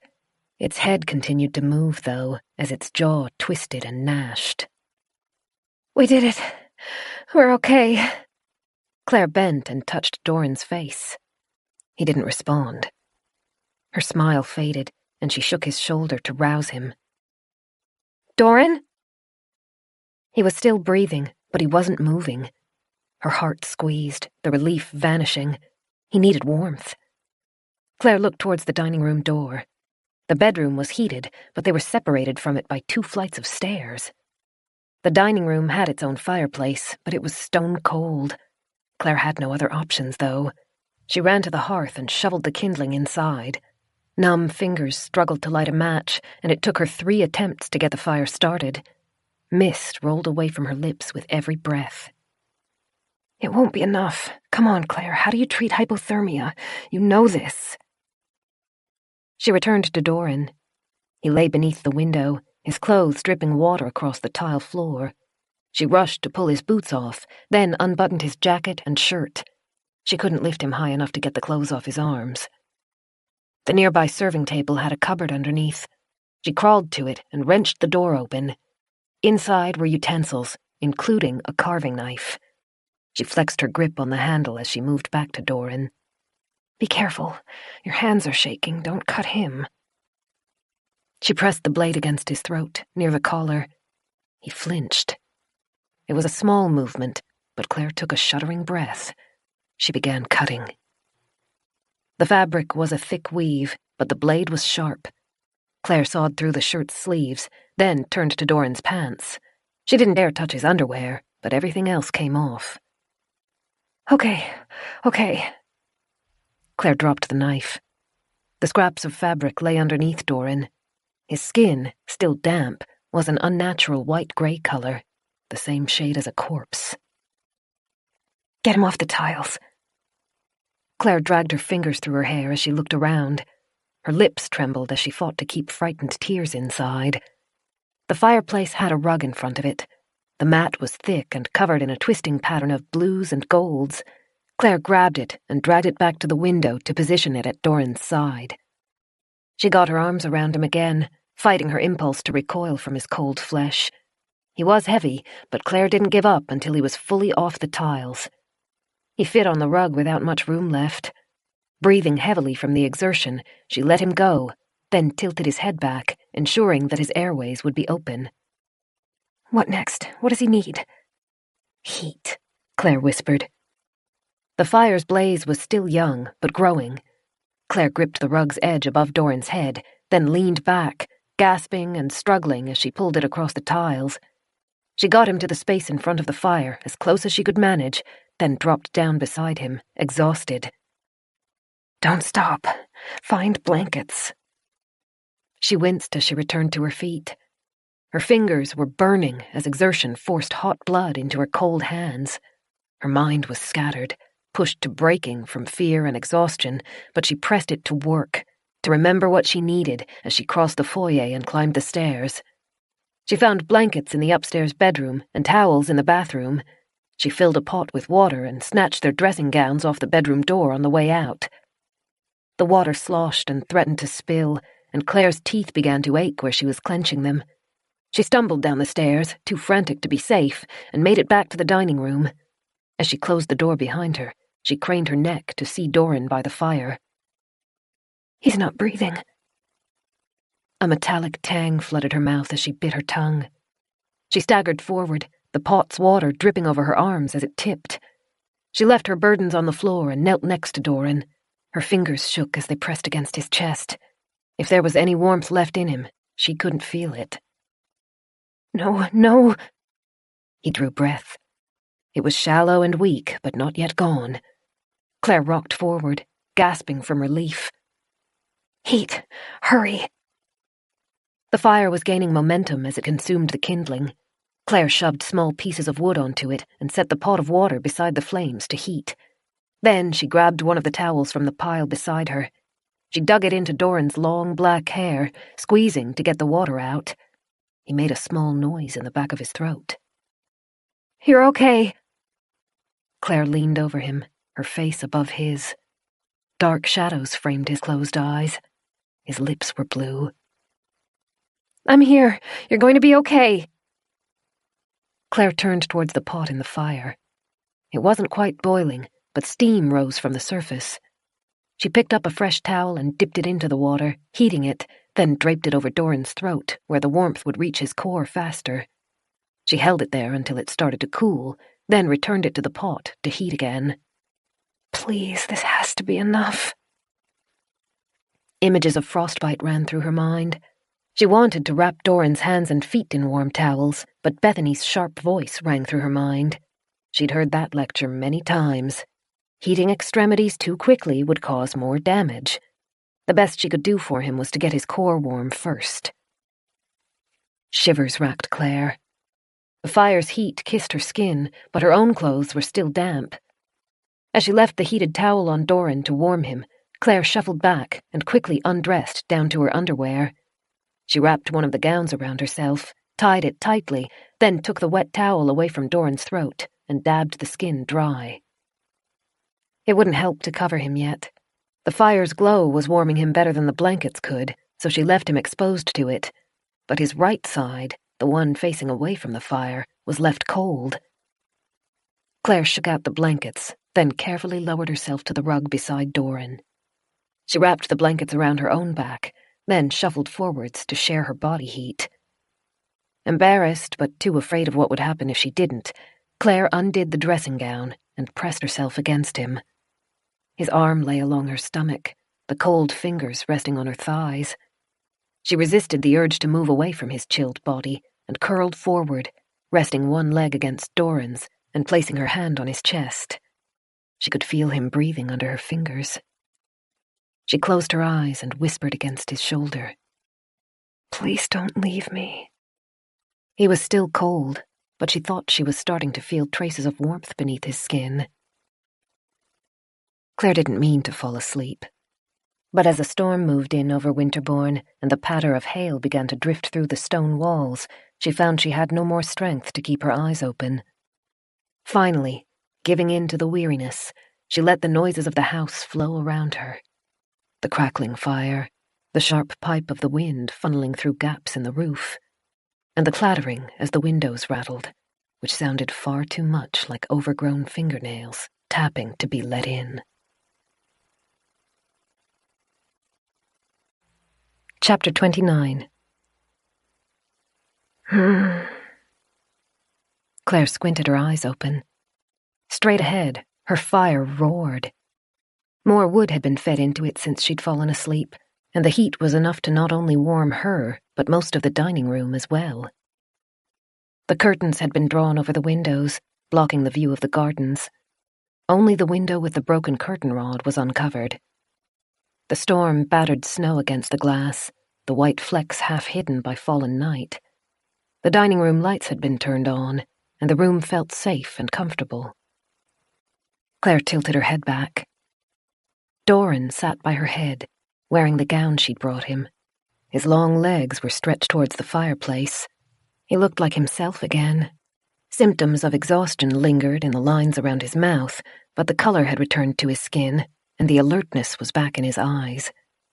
His hair was nearly fully dry, and he'd pushed it back from his forehead, leaving the sharp angles of his face clear. He smiled down at her. Hello. How do you feel? "Hey, I'm good." Relief ran through Claire, burning her throat. She tried to sit up, but stopped as she realized her dressing gown was still undone. Doran had draped a blanket over her to cover her. She hurried to tie the gown, heat blooming across her face. She hadn't meant to fall asleep, or for Doran to wake while she was still lying next to him. I owe you thanks. Doran turned away while she fastened her gown and leaned towards the fire, stoking the coals. He either hadn't noticed her embarrassment or was pretending he hadn't. At least she could always count on him to be a gentleman. I would not have made it back inside without you, or survived the cold without your help. I didn't do anything special. Claire shuffled onto her knees and wrapped her arms around herself. On the contrary. Doran moved back to sit at her side, close enough that their shoulders would have brushed if she leaned towards him. A small smile lifted the corners of his mouth. You are incredible. Claire suddenly felt too warm. Doran held a bowl towards her, filled with water from the pot by the fire. She hadn't realized how thirsty she was until then. She drank until she felt sick. As she lowered the bowl, she realized Doran was still watching her. His lips parted a fraction, as though he were on the edge of speaking, but he exhaled and looked away instead. A vicious gust of wind screamed around the house. The windows shook, their frames clattering. Doran's expression darkened. Claire felt her uneasiness return. "Is something wrong? Are you hurt?" No, I am fine. He tried to smile again. Just attempting to reconcile myself to a world where monsters exist. The gust faded, and the eerie silence returned, lying thick through the house. Still fogged from sleep, Claire's mind balked at the memory of the creatures. It felt more like a distant nightmare than reality. She closed her eyes and forced the words out. "I remembered what happened on that last day. The day you found me. I was driving to my sister's. She has a bunker. Doran inclined his head to show he was listening, but he didn't try to interrupt her. He must have sensed how difficult she was finding it to recount her experience. Something happened that morning. I don't know what, but it was all over the news. Areas were becoming uncontactable. They called them quiet zones. Phones stopped working, Wi-Fi stopped working, and people who went into those areas didn't come out again. She pulled her knees under her chin and watched her toes curl on the rug. They don't know what it was, whether it was a war or a natural phenomenon or what. So you were traveling to your sister's to be together, to be safe. Right. But on the way there, I think I entered one of the quiet zones. My phone disconnected, and then... She took a breath and dragged her fingers through her hair. Those things drove my car off the road. Whatever happens in the quiet zones, they were caught up in it. I guess it changed them somehow. I don't know into what. They're not human anymore, though. Doran let the silence rest over them for a moment. When he spoke, his voice was hoarse. Do you remember what areas were affected? Lots of places, all across the world, and they were spreading fast. Unless they stopped, the whole world will be gone. He closed his eyes and exhaled through his nose. While I was walking home, when I was in the forest, I thought I heard a noise. I dismissed it at the time, but it must be related. I heard it too, some sort of crackling noise. Then something that sounded like a helicopter. I don't know if it was the military or what caused the quiet zones or something else. At least seeing the car brought my memories back. Claire chuckled weakly. So now we know why the phone lines are still down, and possibly why the weather has been so bizarre. And what happened to the garden? Claire's stomach turned. She leaned her head forwards so that her hair would help hide her face. I owe you every apology for doubting you all this time. Doran's eyebrows had lowered again, and his lips were pressed tightly together as he stared at the fire. All this while, I have been trying to tell you that what you saw and heard were figments of your imagination. When you described the figures you saw, women with holes in their sides, I couldn't reconcile that with reality. I thought you were seeing waking nightmares. It took me to see it with my own eyes to believe you, and for that I am deeply sorry. Claire shrugged, heat spreading over her face. You were trying to help me. If our positions had been reversed, I don't know if I would have been able to believe you either. Regardless, I made you doubt your own mind, and that is a cruel thing to do. He shook his head. You trusted me when I asked for it, and I want to give you that in return. I will not doubt you again. What if I try to tell you something really crazy, like dragons made their nest in the attic? He smiled. Not even then. Thank you. She chuckled as a painful kind of happiness filled her stomach. The best word she found to describe it was bittersweet. She didn't know what was happening to the outside world, or if there even was an outside world any longer. But she had Doran. He was alive, and he didn't hate her, and that counted for a lot. Doran inclined his head towards her, and when he spoke, his voice was soft. I also wanted to apologize for what I said in the garden. I never wanted you to be afraid of me, and I never meant to grow angry, but I did, and I regretted it immediately. I should have followed you when you left, but I allowed myself to stay in the garden. To calm down, I told myself. When I finally went after you to apologize, you were gone. A log in the fireplace broke, sending a shower of sparks dancing into the chimney. Doran faced the fire, but glanced at her. Guilt and grief hung about his eyes. I didn't realize you would leave the house. When I saw your snowshoes were missing and the door was open, I was terrified. If you had become lost in the forest or succumbed to the snow. He drew a shallow breath. I thought I had sent you to your death. You can't get rid of me that easily. Claire leaned a little closer, nudging his shoulder with hers, trying to break him out of his melancholy. He smiled. Ah, Claire. Never leave again without at least giving me a chance to beg you to stay. Claire's throat ached, but she smiled. All right. Gale force winds shook the windows. They both looked up at the noise, and Claire pulled her knees closer to her chest. Even though the fire was warm, she still felt cold. I think it is safe to believe we are not just waiting out the snow any longer, Doran said. We must turn ourselves towards both short-term and long-term survival. Claire thought of the destroyed garden and tried to breathe around the rising dread. How much food do we have left? He didn't answer for a moment, and when he did, Claire thought he was trying to sound optimistic. We have some, and the garden was not a complete loss.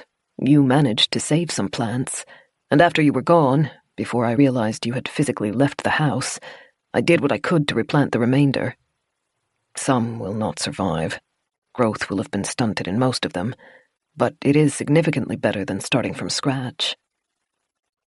Remembering a detail that had been lost in the scuffle in the forest, Claire took a sharp breath. There's food in my car. I was bringing it to my sister's. There's enough to last 2 people at least a couple of weeks. Good. That will make a difference. He chewed his lip. The only issue that remains is retrieving it. I don't know how many of those creatures are still in the forest, but there are at least several. They seemed reluctant to leave the trees.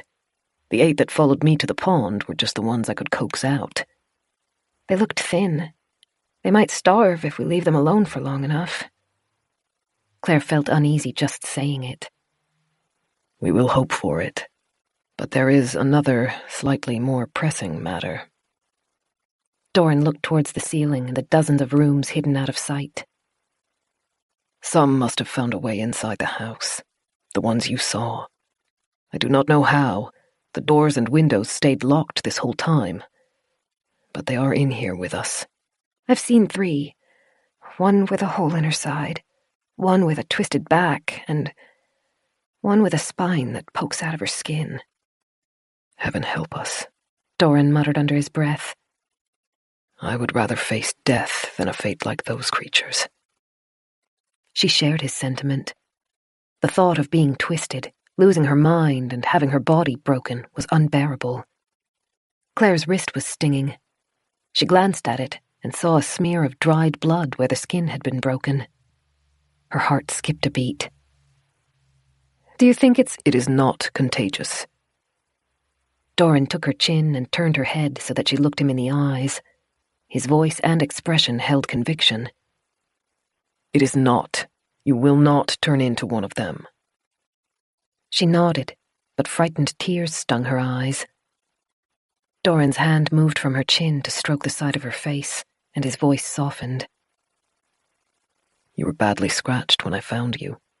At the time, I thought it had come from the crash, but I can guess now it was the creature's doing, correct? Yeah. If it was contagious, I think we would have known about it well before now.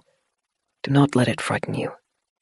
That matter aside, the bite looks painful. Wait a moment, I will take care of it. He rose, and Claire knew he was going to fetch the first aid kit. She grabbed at his dressing gown to keep him in the room. No, if those creatures are in the house, we can't split up. He rubbed at the back of his neck. We cannot stay here forever either. Soon we will need water and food. Plus the garden will need additional care if we are to save what we can. I have a theory. Claire rose so that she could stand at Doran's side. Together, they faced the closed dining room doors. I don't think they like light. No? Any time I've seen them has been in shadow, either at night when the lights are off or when natural light was blocked out. They were reluctant to leave the forest's shelter, Doran said. You may be right. And it might be why they came into the mansion in the first place. The building was darker. When I saw one in the wine cellar, she reached for the candle. I think she wanted to snuff it out. which means light doesn't hurt them, but they are repulsed by it. So having the lights on helped keep them away. Doran laughed. Well, I did one thing right by you. She moved a little closer to him. You did a lot of things right. Where do you want to go? The bedroom? It might be the safest location. The bathroom will give us water, and it has only 2 doors to defend. The windows would be too high for them to reach, unlike the rooms on the ground floor. Doran nodded at the curtains he'd drawn over the dining room's windows. I tried to hide our presence, just in case. The creatures seem broken, but they are unnaturally strong. They bent the door on my car. Claire squirmed at the memory. Doran was right. She didn't think windows would present much of an obstacle if the monsters wanted to get through. The bedroom will be farther from the foyer's door in case we need to run, Doran said. But I don't feel that is a huge disincentive. Where would we run to? Exactly. The bedroom, then? It seems to be the best choice to me, for the short term at least. Once I have made sure you are safe there, I will secure the garden and fetch some food to tide us over. Or, Claire countered, we stay together, visit the kitchen and garden together, and I don't have to spend 20 minutes imagining all the ways you could die. He lifted his eyebrows. I would prefer knowing you were safe. She retorted by lifting her own. You said you'd let me win as many arguments as I wanted if we got back to the house. Of course I did. He sighed. Evidently, I should not make promises in dire situations. We will go together. Chapter 30. Claire gathered the things they would need. Doran's wet boots, the blankets and pillow, and the radio. They were an armful, but she balanced them against her chest as Doran took up a fire poker and approached the door. If anything comes at us, try to get your back against a wall or into a corner. I don't like the idea of fighting these things inside the house. If we're attacked, our preference will be to retreat to safety and regroup. Agreed? Claire nodded aggressively. Yes. Doran sent her a fond smile. Then his face darkened as he opened the door. Cold light dripped through high windows to illuminate the space. Ahead, the staircase hung like a dark ribbon along the back wall. To their right, doorways led deeper into the building. The sense of hollowness that Claire had begun to associate with the foyer washed over her again. It was too sparse. Doran led her across the space in an arc to avoid straying too close to any of the doors. As they passed the stairs, he picked up a ring of keys hanging near the phone. Moving quickly and quietly, they went through the narrow doorway at the back of the foyer and stopped in the stone chamber while Doran lit a candle. Claire found it impossible not to stare at the gaping wine cellar archway as they passed it. At least one of the creatures had its nest down there, but there was no way to barricade the opening. The archway was tall and wide, and it had no door. Even if they managed to drag furniture into the space and build a blockade, there was nothing to secure it to, and Claire suspected the creatures wouldn't have a hard time beating it down. That meant the archway would be left open, and she could do nothing about it. Claire inhaled deeply when she stepped under the garden's warm lights. The space, full of the musty smell of damp earth and with a gentle heat rising from the floor, had always felt like a sanctuary. Doran shut and locked the metal door, and they turned to face the gardens. Doran had done good work in rescuing the plants. Most of them were wilting as shock set in, but he'd replanted them all into neat lines. Claire noticed he hadn't disturbed the erratic, desperate planting she'd done before he arrived. He filled the watering can from the tap and began moving through the rows, tending to and examining the plants one at a time. Some would die, and others would be stunted, but it could have been a lot worse. Doran nodded to her. If you feel up to it, would you plant some new rows? It will help replace the lost crops. Right. Claire placed her luggage on the chair in the garden's corner, then crossed to the seed bench and chose several bottles. While Doran watered, she populated a new patch of ground. They worked efficiently. Claire had nearly finished a row of snow peas when a scraping noise made her look up. Doran righted his watering can and stared at the frosted window in the door. A silhouette lurched past. It moved erratically, twitching, and was gone before Claire could even flinch back. Doran placed his watering can on the bench and crept towards the door. "No," Claire whispered as he reached for the handle. He looked back at her and must have seen the dread in her face because he withdrew his hand. The window remained empty. After a few moments of silence, both she and Doran returned to their work. Claire tried to keep her head down, but couldn't stop herself from watching the door out of the corner of her eye. She sensed that Doran's attention was divided too.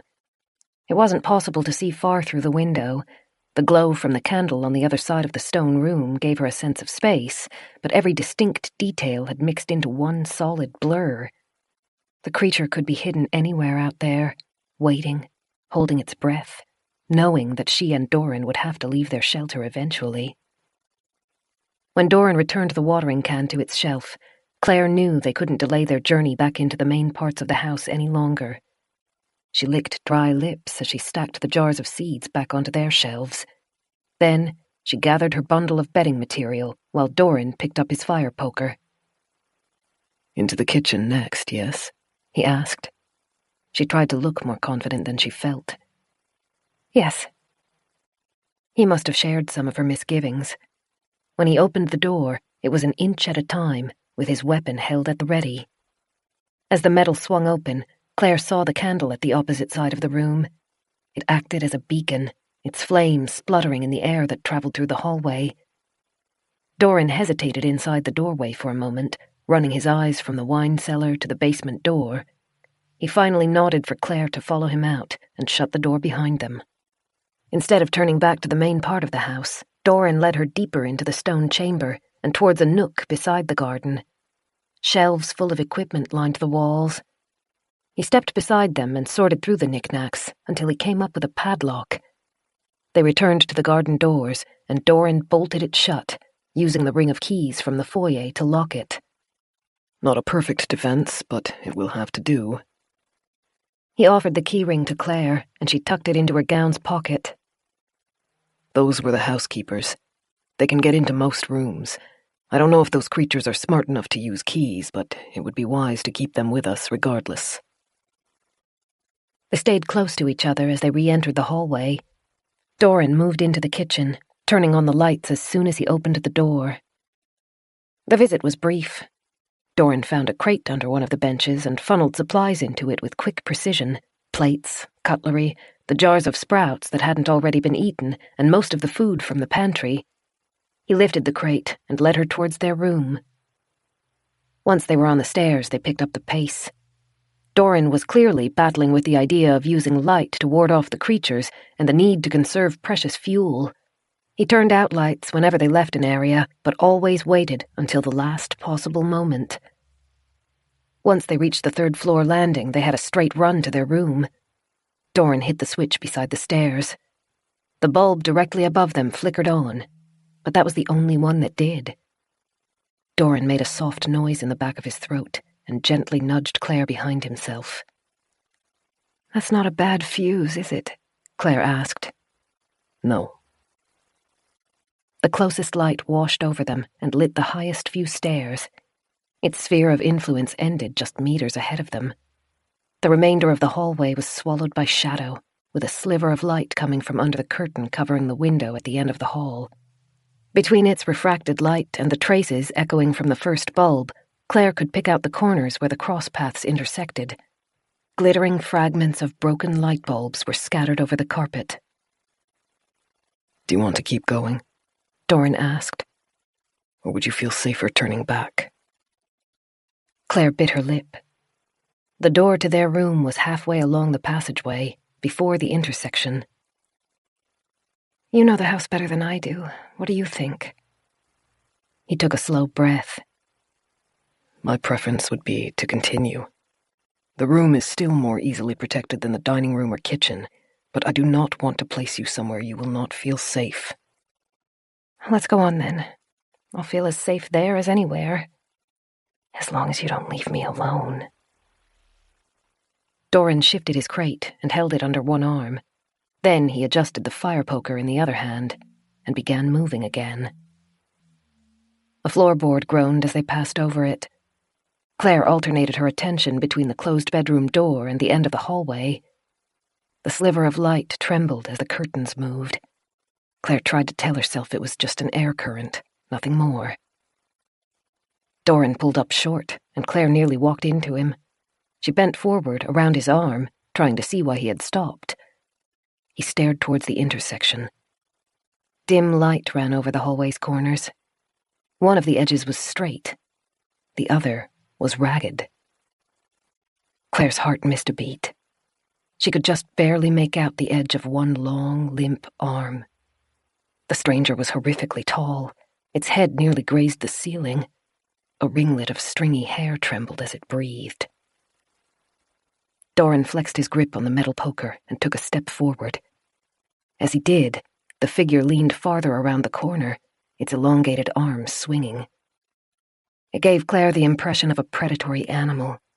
Its hunger drove it forwards, while fear anchored it. As Claire and Doran drew closer, it began to lose restraint over its impulses to hunt. The door was only 10 paces away. Doran spoke in a whisper. "We will run for the bedroom. If we cannot make it, return downstairs instead." She nodded. He reached into the crate, then moved forwards in 3 long paces. The creature reacted instantly, lurching around the corner. Gangly arms swung aimlessly, but its legs were capable of phenomenally long strides that ate up the distance between them. Doran pulled the torch from the crate and let the box drop. It created a deafening bang as it hit the floor. The creature paused mid-stride. Doran pressed the switch and lifted the torch in one motion. Harsh light burst down the hallway. The creature came into sharp relief. It filled the passageway, its head grazing the ceiling. Its face was stretched painfully, an effect emphasized by its slack jaw. The thin, curved neck seemed wrong, as though it had been an accident to stick it between the jutting collarbones. Its eyes were round and shocked. It looked confused. The arms swung like giant pendulums as their momentum went unchecked. "Go!" Doran called. Claire ran for the door. The creature had hesitated in the face of the light. It took a shuffling step forward, massive feet scraping over the carpet, but its eyes stayed fixed on the torch. Doran followed Claire, holding the torch at arm's length and directing it at the monster's uncomprehending face. Claire reached the door and wrenched it open. She threw her armful of necessities through, praying the blankets would buffer the radio enough to keep it safe. Then she reached back out to grab the crate of food. As she dragged it inside, she called, "Okay!" Doran kept the torch up as he sidestepped into the room. He slammed the door, turned the lock, then stepped back. With one hand resting on the wood, he listened. The hallway outside was silent, almost quiet enough to make Claire believe they were alone. But she only had to look at Doran's expression to know she hadn't imagined the monster. Doran's eyes were tight and his jaw was tense. He stepped away from the door, crossed to the fireplace, planted his hands on the couch, and began to push. Claire guessed what he was doing. She dragged the crate out of the way, then joined him, and the couch's feet scraped across the carpet as they pushed it across the room. It thudded to a stop as it hit the door, barricading it. Claire, her pulse galloping, sank onto the seat. Doran slid down beside her and ran his hand over his forehead. He looked ashen. "She was hungry," Claire said. She wrapped her arms around her chest and rocked gently. "She was frightened of us, but she was starving." Doran rested his hand on her shoulder. A moment later, chills ran through Claire as something brittle scraped against the other side of the door. The sound started high, then moved lower, digging into any crevice it could find. Doran's hand tightened over Claire's shoulder. The creature kept clawing, digging around every seam and crack. Claire held her breath. A moment passed. Then the noise faded, replaced with heavy, thumping footsteps moving back down the hall. Chapter 31. Doran exhaled and let his eyes fall closed. He looked exhausted. Claire didn't feel much better. The bedroom had been their choice, and it was supposed to be their safe haven, but with the creature prowling the hallways, it felt closer to a prison. Then Doran's head snapped up. A look of alarm flashed over his features, and before Claire could ask what was wrong, he darted away. Claire rose onto aching feet to follow him as he moved into the bathroom. As she entered, she saw the second door in the room's opposite wall, and her stomach flipped. She'd forgotten the bathroom connected them to the hallway through the second bedroom. Doran was already at the door. The lock made a muffled clicking noise as he sealed it, then he backed into the bathroom and closed its door as well. The closest wall held a heavy cabinet, and Doran put his shoulder against it and pushed it over the tiles until it covered the door as an added precaution. He sighed heavily as the cabinet ground to a halt. There, now they cannot get in, at least without making plenty of noise to alert us. Claire tried not to think about what they would do if it came to that. Would you start the fire, please? Doran's smile was tired but resolute. He stepped past Claire and back into their room. I will make fully certain that we are alone. Claire lowered herself to the rug in front of the hearth.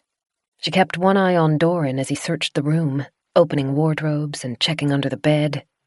She'd managed to get the kindling lit by the time he returned to her. He carried their crate of supplies and placed it on the edge of the hearth before sitting at her side. We are alone, as best as I can tell. He flexed his shoulders and winced. But if you ever feel that we are not, if you hear something or sense something, please tell me. I will not doubt you again. She nodded and poked more sticks on top of the little flaming pile. Doran fished supplies out of the crate and used a knife to cut through the top of a tin of soup. Once the fire was large enough, he set the pot at the edge of the flames to heat, bending forwards to stir it every few seconds. They didn't try to talk. Claire was wrapped up in her own thoughts, and she knew Doran was as well. Whatever had changed the people in the forest had been spreading across the world. That had been 2 weeks ago. The last experience Claire had with the outside world had been on the day of the crash, when the helicopter passed overhead and disturbed the monsters gathered around her car. Since then, the sky had been bare. No planes, no drones, nothing that could hint at a military operation. That made it a challenge not to assume the worst. Marnie was probably gone, either killed by the creatures or swallowed by the quiet zone. That realization hurt like a fist slamming into Claire's stomach, and the ache was excruciating. Claire had been responsible for picking up Marnie. Beth had called their aunt to make sure she knew Claire was on the way. She would have waited, probably by the front door, with her luggage at her feet, wearing her favorite floral shirt and knit cardigan, for a rescue that would never come. The pain was almost unbearable. Claire choked on it. A second later, Doran's arms were around her, and he pulled her against his chest. Here, he murmured as he stroked her hair. I have you. Let it out. Burning hot tears came like a wave. Doran held her and brushed his fingers over her hair as she gasped and shook. Marnie had deserved better. Beth deserved better as well. She at least had a better chance of survival. Her bunker was reinforced and stocked with food. As long as she'd made it there on time, as long as she'd locked the door as soon as she saw the storm clouds building on the horizon, she might be safe. But her existence couldn't be a happy one. She would think Claire was dead. The last time they'd spoken, right before the call dropped, she'd been yelling at Claire to turn back. She must have been watching the news reports and seen a quiet zone appear over the road between them. She'd tried to save Claire. If Beth was still out there, she would have spent the past 2 weeks alone in her bunker, grieving and terrified. Claire couldn't stand to think of her like that, or of how much longer the state might continue. She pulled out of Doran's arms and stumbled across the room to find the radio amongst the bedding. Doran let her go, but he watched her closely. She brought the radio back to the fire and wiped tears off her cheeks as she turned it on. The crackling noise floated around them as she adjusted the signal to pick up Beth's frequency. There was only white noise. Doran silently divided the soup into bowls while Claire fiddled with the radio's settings. He placed a bowl at her side, but didn't try to interrupt her. She continued turning the dial, trying to find anything except incessant static. There has to be someone else out there. We survived. We can't be the only ones. Please, please let us not be the only ones. As she scrolled through the frequencies, something organic rose out of the static. Doran took a sharp breath and moved closer as Claire rewound the dial. She held the radio between them and pushed the volume up as they tried to pick out the words. It was a man's voice, deep and rough, buried inside the never-ending white noise. Claire had to strain to make out the words. And now my gasket's blown, so I'm scavenging through cars trying to find one that will fit. Silence stretched for a moment. Claire tugged on Doran's sleeve. He's talking to someone else, but we can only hear his side. Oh yeah, I'll give that a shot. Gotta wait till morning. Hollow ones are everywhere. After another stretch of silence, he said, Hell if I know. If I can get to Clydesdale, I might try to make a permanent refuge, or I might keep moving. Depends on how occupied it is. They're starting to rove, though, so even the middle-of-nowhere places aren't so safe anymore. Claire and Doran exchanged a look. The audio was nearly impossible to make out through the static, but Claire guessed hollow ones referred to the infected creatures. The man exhaled a long, drawn-out swear word. Ain't seen a dead one yet that wasn't deliberately killed. If they can die from sickness or hunger, they're taking their sweet-ass time about it. A short pause. I don't buy that. It's a growth stimulant, one that affects the bones. A disease wouldn't do this. Claire pressed the volume a fraction higher. The man's voice became less and less clear as he and his companion delved into an argument, both trying to talk over the other. No.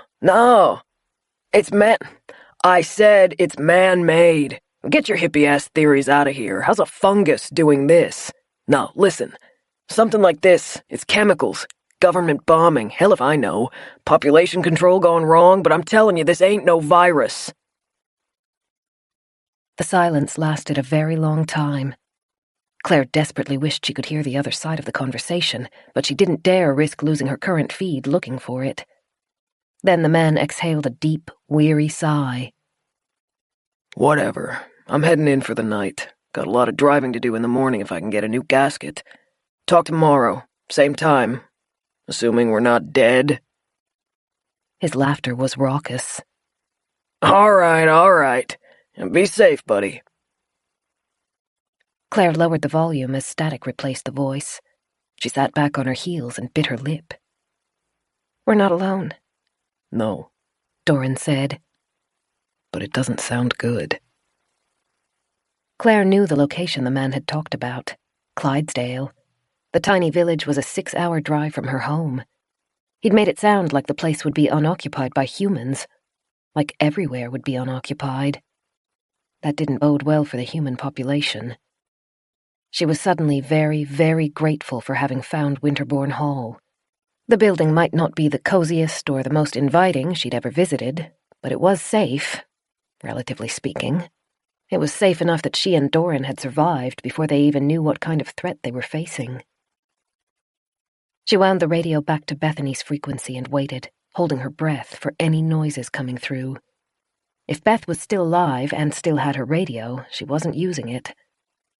Claire turned down the volume and placed the box on the ground beside the fireplace, where she could continue to listen for noises, then pulled her knees up under her chin.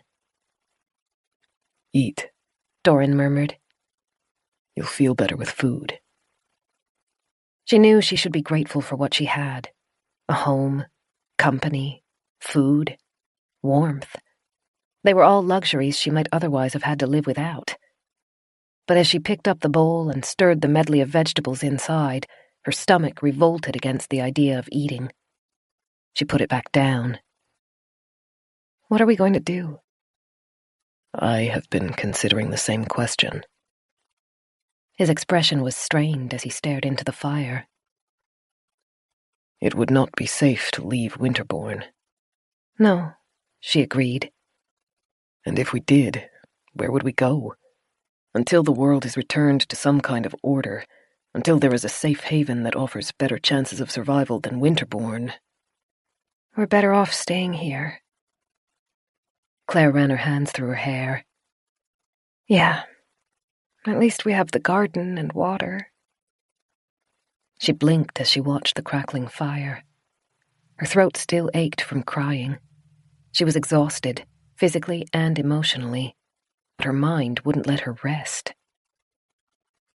Doran's dark eyes lingered on her. Then he turned to the crate of supplies and fished out the doctor's medical equipment. Doran sorted through the bottles, pulled out a roll of bandages, then held out his hand. Let me see your wrist. It's not so bad. She tugged the sleeve over it again. You're tired. You must be ready to drop. Ha. He shuffled closer, worked his fingers under her hand, then gently coaxed it out from where she cradled it against her body. I won't rest easily if you're in pain. Let me fix it first. He eased the sleeve back and hissed as he saw the red skin. He tilted it, examining it, then placed it back into Claire's lap as he went to fetch water from the bathroom.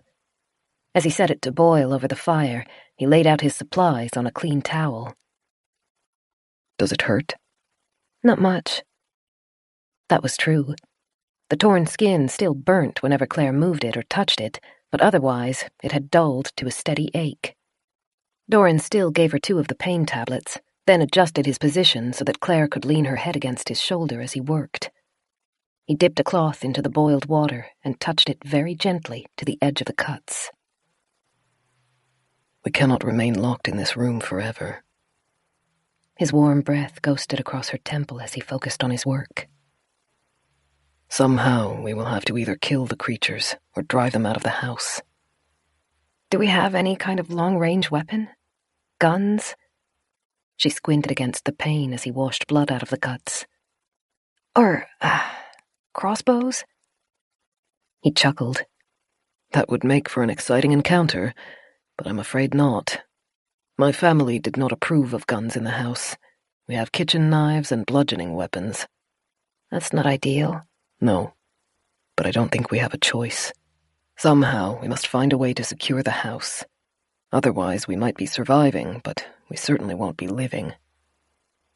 She agreed. Winterbourne had been her home for only a few weeks, and she already felt the squeeze of being restricted to the bedroom. For Doran, who had lived there his whole life, it had to feel like an invasion. This was his home. He might not have loved the building, but having his sanctuary infiltrated had to smart. We will wait until morning. Right now, these creatures are in their element in the dark. They will be easier to find and fight during bright daylight. I don't think they enjoy noise either. Claire closed her eyes as Doran finished washing the cuts and moved on to the antiseptic. We can open the curtains to let extra light in as we go. The house will need to be scouted systematically. Once we've searched a room and confirmed it is safe, we will lock its doors and find a way to ensure the seal stays untampered, perhaps with a thread tied to the handle so that it will snap if something opens it. If I start on the highest level and work down, the noise and disturbance might be enough to funnel them outside. And once they're out, we can lock them out. Exactly. He finished cleaning her wrist and unrolled the bandages.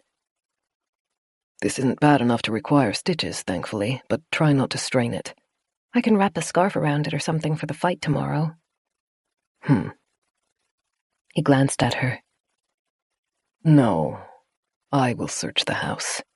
You'll stay here where it is safe. That's not happening. Just the thought was enough to turn Claire's blood cold. We had an agreement. We're in this together, and no one is leaving anyone else alone. But I also made a promise to keep you safe. Well, tough. She tried to pull her hand out of his, but he tightened his grip on her, holding her still. This time, when he looked at her, his expression was sharp and didn't invite argument. You are hurt, tired. You have been under more stress in these last few days than any person should have to endure. And you nearly froze in a lake.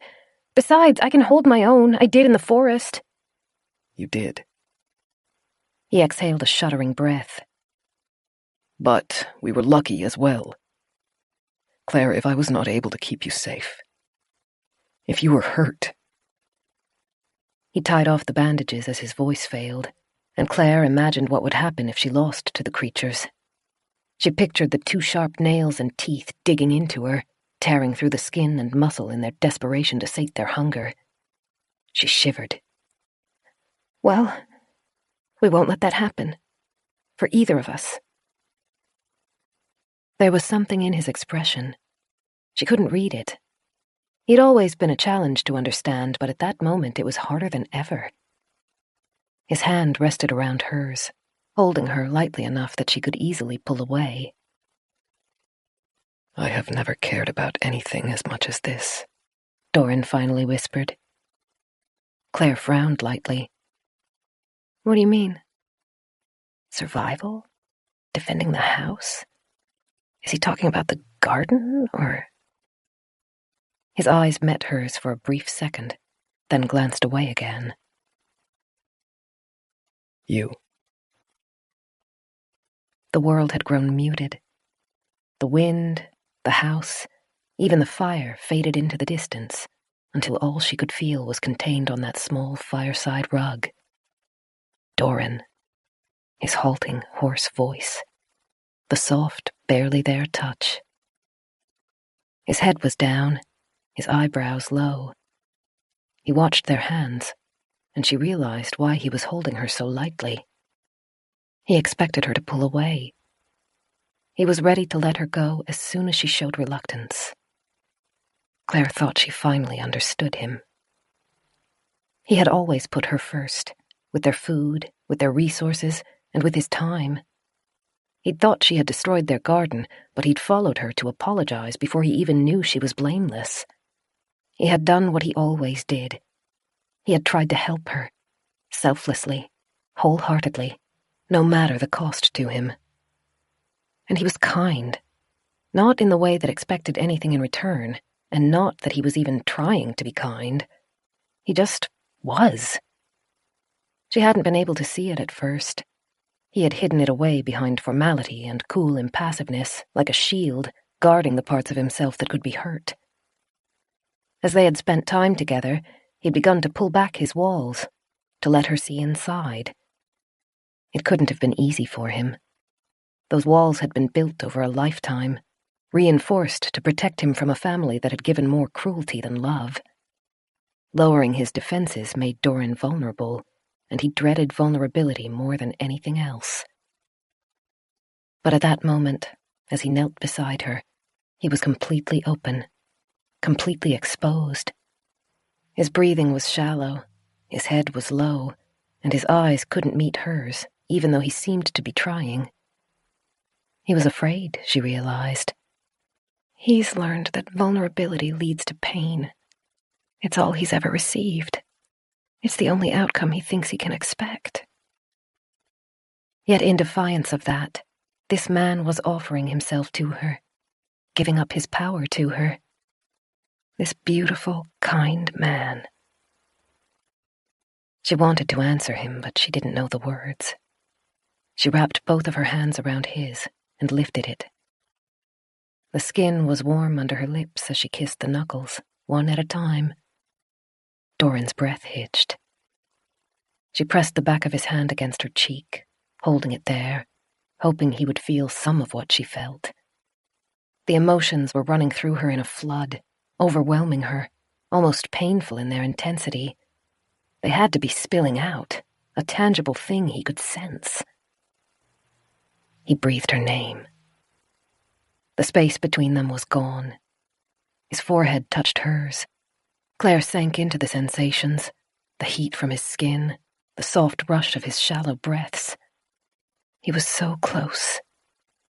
Long lashes framed his dark, intense eyes. His black hair mingled with hers. His lips were barely parted. She wanted to touch them, to know what he felt like. He finally met her eyes. Another wall came down. She could read the emotions inside. Uncertainty, shame and fear in equal measures. Hope. Not much, but enough. And through that bewildering medley of emotions was adoration. It shone brightly, stronger than everything else. It had always been there, she realized. It had been hidden carefully, disguised and smothered, but it had been growing with every day they spent together. He adored her. Words were impossible. In their place, touch would do. She pressed into him, tilting up until her lips grazed his. A tremor ran through him like electricity. He moved to taste her again, cautiously, still expecting the sting of pain, but unwilling to withdraw. She held his hand to her face, and his fingers fanned out to touch her, to pull her into him. His lips were gentle and sincere, the taste exquisite. Everything about the kiss was so perfectly Doran. She was falling, losing herself in him, drowning, but no longer afraid. Chapter 32. Sleet assaulted the windows. Ice-fueled gusts rattled loose tiles and stones, but it was warm in the bedroom with the fire's heat spreading over them. They sat on the rug, nestled close to each other. Doran's arm was around her back, and his other hand was holding hers, their fingers entwined. They fit together well. Claire's chest was full of raw happiness, a strange, intense sensation. Doran's chin rested on top of her head.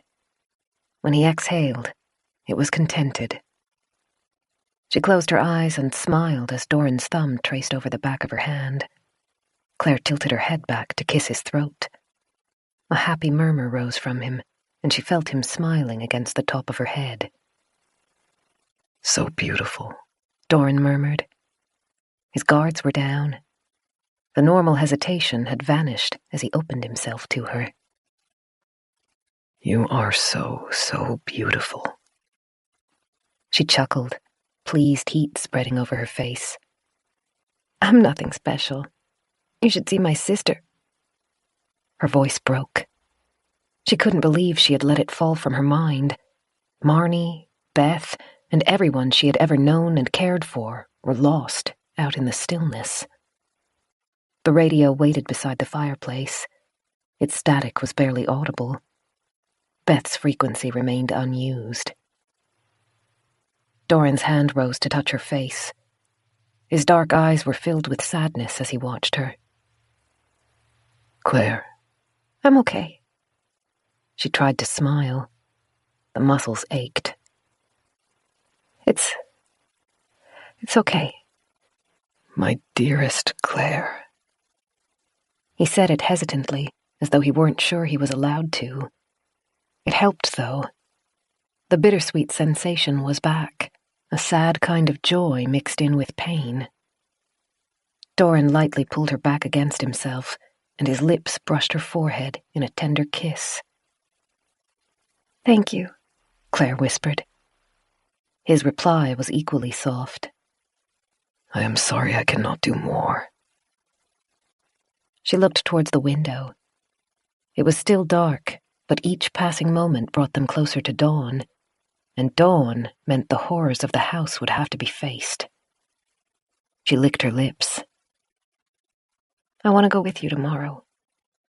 Ah. He exhaled, then dipped down to kiss her cheek.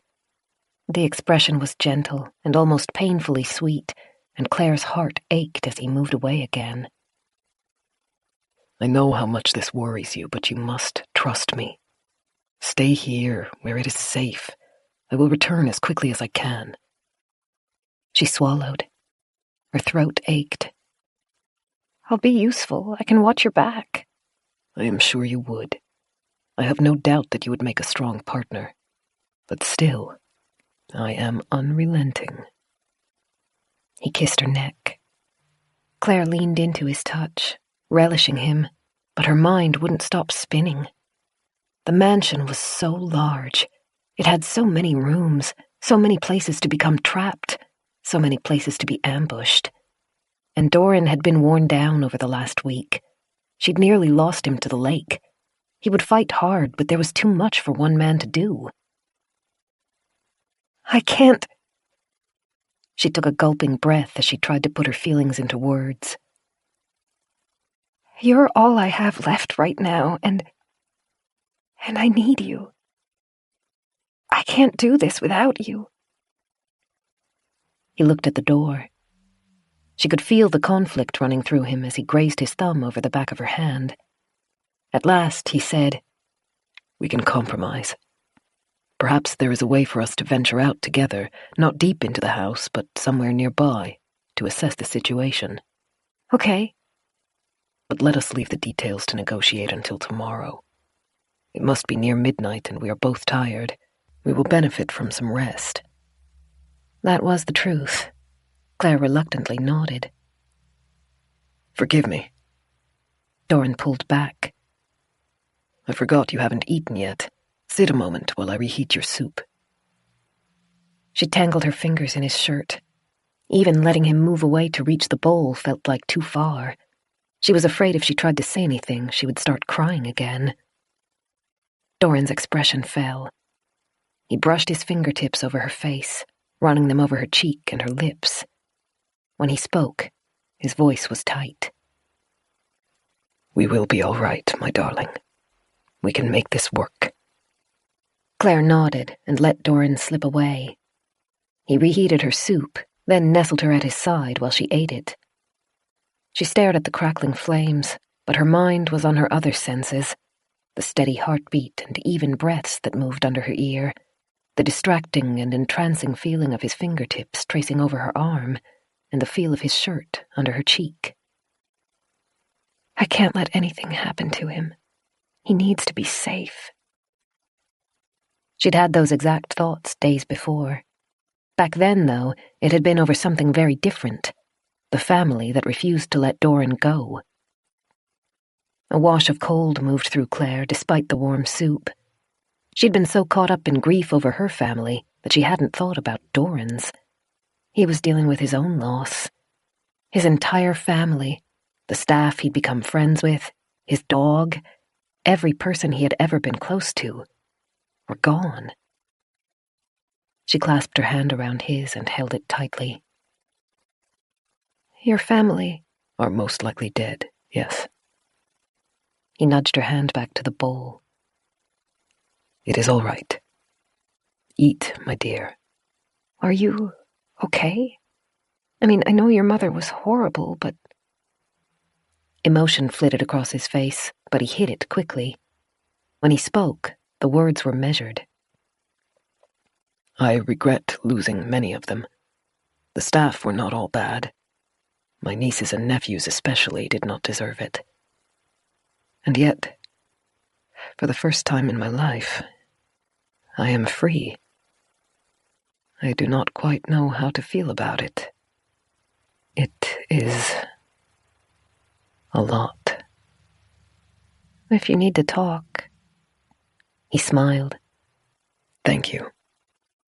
For now, I am looking forward to our immediate priorities, securing the house, making sure you eat enough." He pressed her hand towards the spoon again. "Once we are safe, there will be time for everything else." As Claire chewed another mouthful of dinner, she thought Doran's perspective might be the sanest they could adopt. Grief and guilt couldn't protect them. They needed to stay alive, stay together, and that meant staying focused. They fell asleep like they had previous nights, together on the rug, huddled close for warmth, with Doran's arm thrown over Claire.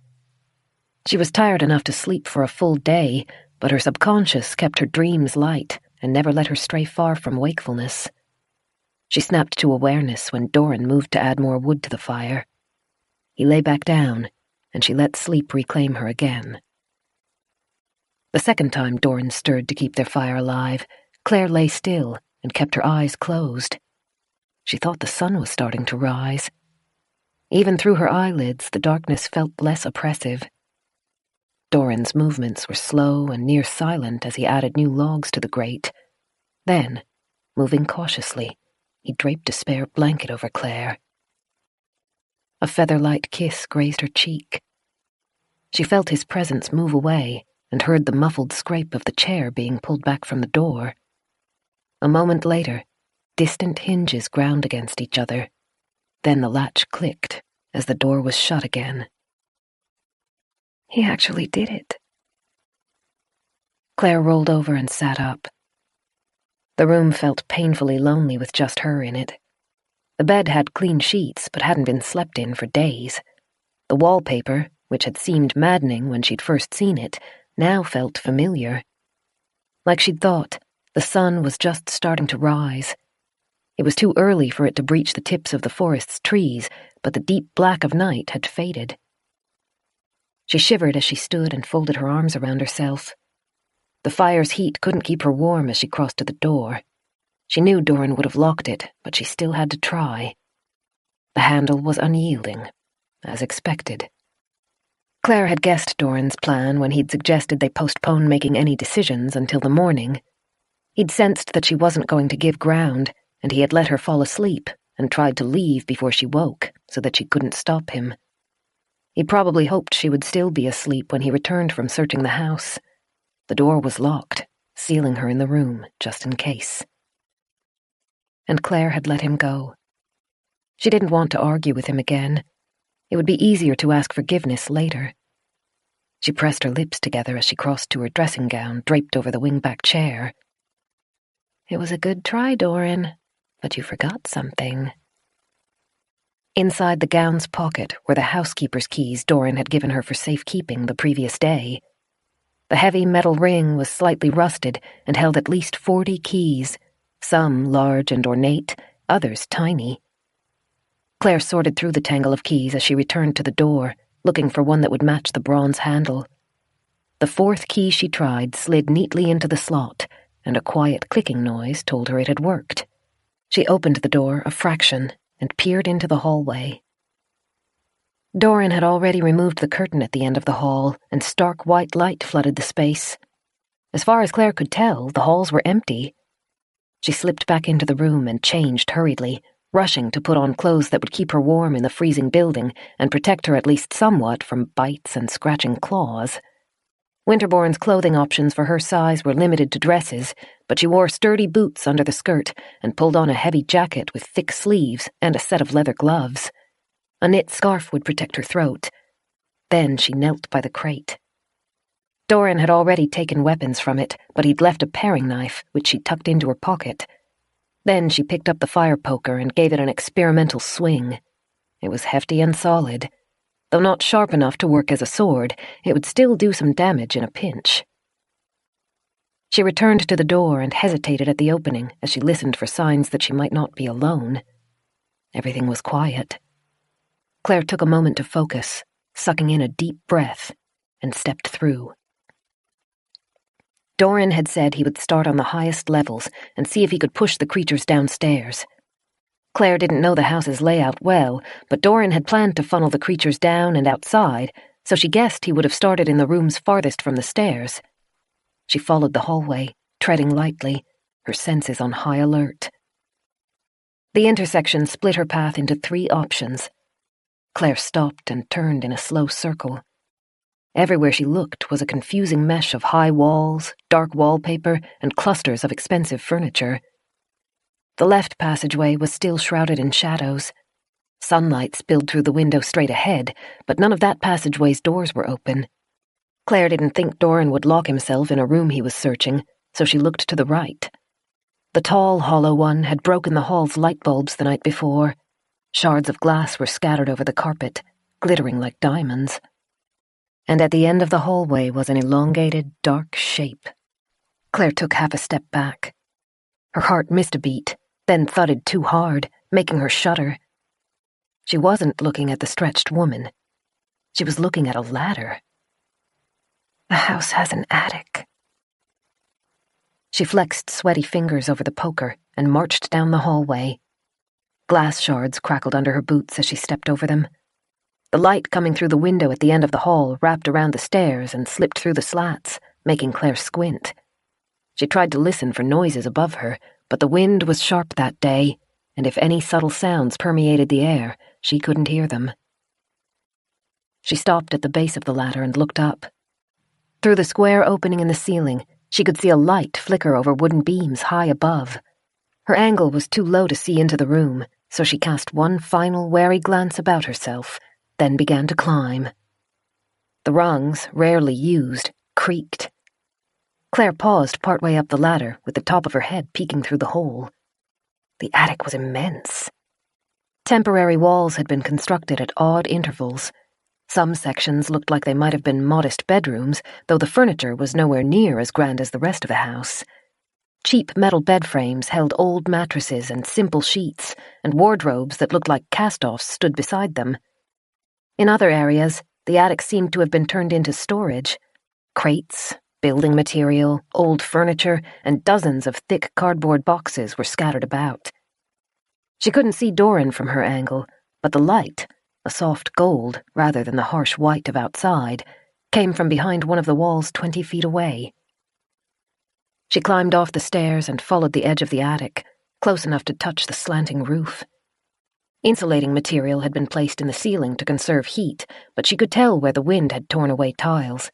The padding was sagging and discolored, and had even split in some places, spilling piles of snow into the attic. The house's highest level was too cold for the frost to melt, and the wind nipped through the holes to ruffle Claire's hair and make her bundle her scarf around the lower half of her face. She moved silently as she crossed the area. She couldn't risk making noise in case she and Doran weren't alone in the attic. Instead, she kept her feet light and skirted around furniture and stacks of storage, giving any shadowed areas a wide berth. She approached the closest wall and peered around it. Doran was on the other side, facing away from her. She felt a swell of pride while watching him. He'd brought a lantern, which he held high. His movements were steady and assured. An overcoat's collar had been lifted so that it curled around his chin to protect him. He was scoping around a set of dilapidated wardrobes. One at a time, he bumped the doors open, stepping back in the same motion. He waited just long enough to check that the insides were empty before moving on to the next set. He's gorgeous. Claire took a step closer, and a board creaked under her foot. Doran swung at the noise, eyes blazing and teeth bared as he lifted a crowbar. "Sorry, it's just me. Sorry." Claire raised one hand and risked an apologetic smile. Doran's expression morphed into a mix of horror, frustration, and incredulity. He crossed to her in 2 long paces and grasped her arm. "You can't be here." Claire took advantage of his coat's high collar and tugged on it to pull Doran closer until their eyes were at the same level. "Remember how you promised to let me win our arguments?" His shoulders slumped, and even though his eyes stayed tight and worried, a smile creased the corners of his mouth. "Incorrigible." "I am. You can take me back to my room, but I promise I'll find a way to get out again, and again, and again. It's going to be safer to keep me with you than to let me wander the house alone." She narrowed her eyes, daring him to argue with her. "I don't even know what half of this place looks like. I could get lost out there and starve in some long-forgotten third parlor." "It is not that big." He chuckled, then sighed, resting his forehead against hers. "Very well. I am not too proud to admit I've lost this battle, but please, you must be careful." "I will be." "Stay behind me when we move into a new area. Don't try to explore alone. And if anything becomes too dangerous, you must promise me you will run. There is no shame in retreating if it means surviving to fight another day. Yes?" "Yes." He kissed her tenderly, the touch heartfelt and lingering. "If you care about me at all, put your own safety first." "It won't come to that." Claire rose onto her toes to meet his lips in return and felt him shiver. "We'll be okay." Doran's fingers brushed across her cheek as he smiled down at her. The wind screamed as a harsh gust funneled snow into the attic. Reluctantly, he let Claire go and adjusted his grip on his crowbar. They turned to face the length of the attic. "Let us continue." Chapter 33. From her new vantage point, Claire had a taste of how vast the attic really was. It had to run across the entire house, though its temporary walls helped break up the space. She suspected there were several other ladders leading into it. Like the staff's areas downstairs, comparatively little care had gone into maintaining the attic. Some of the walls had wallpaper, though age had worn away the glue and left strips of it hanging loose.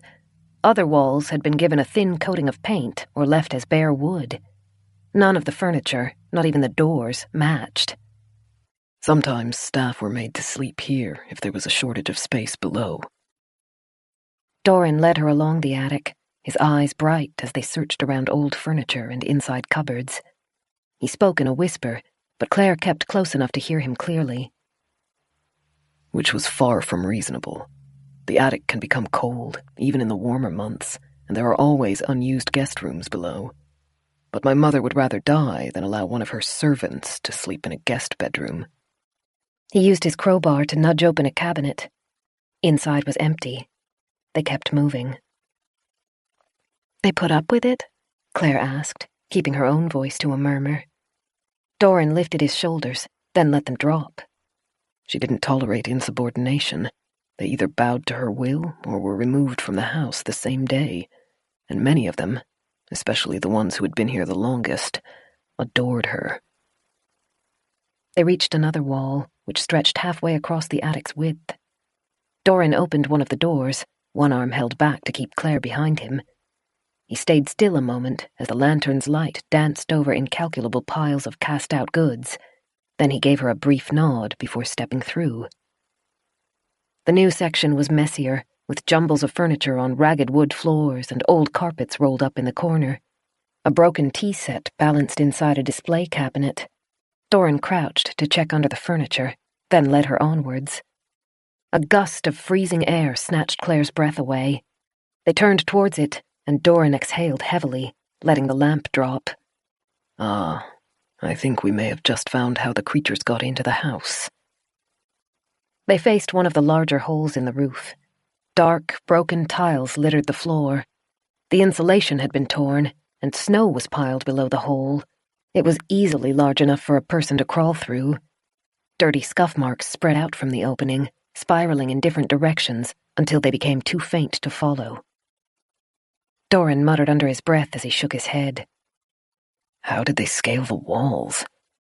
Regardless, there is no purpose in searching the remainder of the house if they can easily come back in again. We will need to seal the hole, and not just this one, but any others that are large enough to allow the creatures through. Claire looked behind them. The roof was dotted with damage. She could see at least 3 other breaches that would be large enough for a person to fit through. One of them had its own set of dirty footprints leading away from it. Her heart sank. I thought the wind and hail were breaking the roof, and I guess they were, but only because it had been weakened. I think the creatures made the holes themselves. I heard something that sounded like scratching on the roof my first night here. It was a horrible mental image, the distorted humans crawling over Winterbourne like insects, surrounded by the blizzard, frost growing in their hair and over their skin as they clawed at the tiles. Doran's lips pulled back in a snarl. If that is true, then closing the holes will not work. They can simply make more. Can we seal off the attic? Barricade the trapdoors? Yes, that may be the best option. Eventually, we will have to eradicate them from the attic as well, but I think this is the only choice we have at present. Please, would you hold this? He passed his lamp to Claire, then led her out of the makeshift room and towards a stack of building equipment. Massive planks, old tins of half-used paint, and workmen's tool chests stood propped against the wall. Doran opened one of the chests and retrieved a pot of nails and a hammer. Then he began gathering boards. From the house's last expansion, he explained. Looking closer, Claire saw that all of the equipment appeared to be ancient. The wood was old and cracking in some areas, and the tool chests were all rusty. Doran picked through the wood until he found pieces that seemed solid. Then they crossed the room to one of the trapdoors. For the next 20 minutes, the attic was full of deafening bangs as Doran nailed shut 3 of the 4 trapdoors.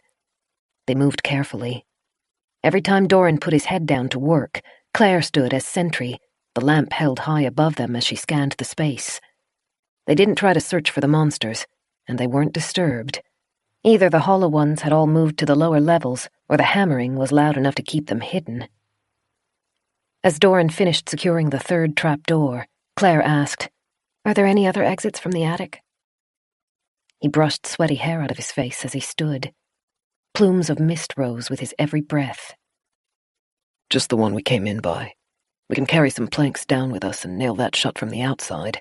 Then we will need to search the remainder of the... A low, quiet creak echoed from the back of the attic. They glanced at each other. Claire spoke in a whisper. Should we... Doran looked conflicted. We can leave and avoid confrontation entirely, but there is no guarantee the creature will not try to follow us or stop us from nailing the trap door shut. No, I had better deal with it now. He picked up the crowbar, and Claire saw that he was clenching it tightly enough for his knuckles to turn white. It will need to be done eventually anyway. Her stomach turned cold. Doran moved towards the back of the attic, and Claire hurried to keep up with him. The lantern's glow danced over the walls as it swung.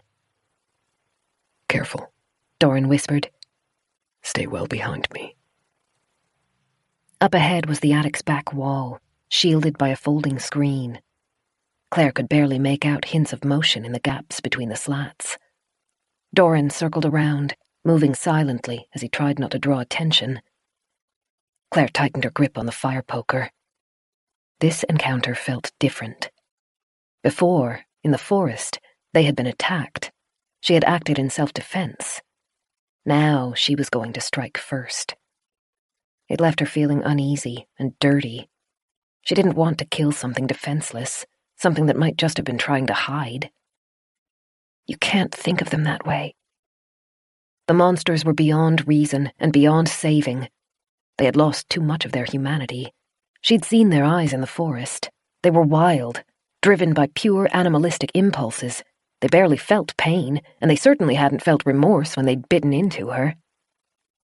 Even so, hunting them seemed wrong. She thought Doran's mind might be running along similar tracks. She could see the tension in his face and across his shoulders.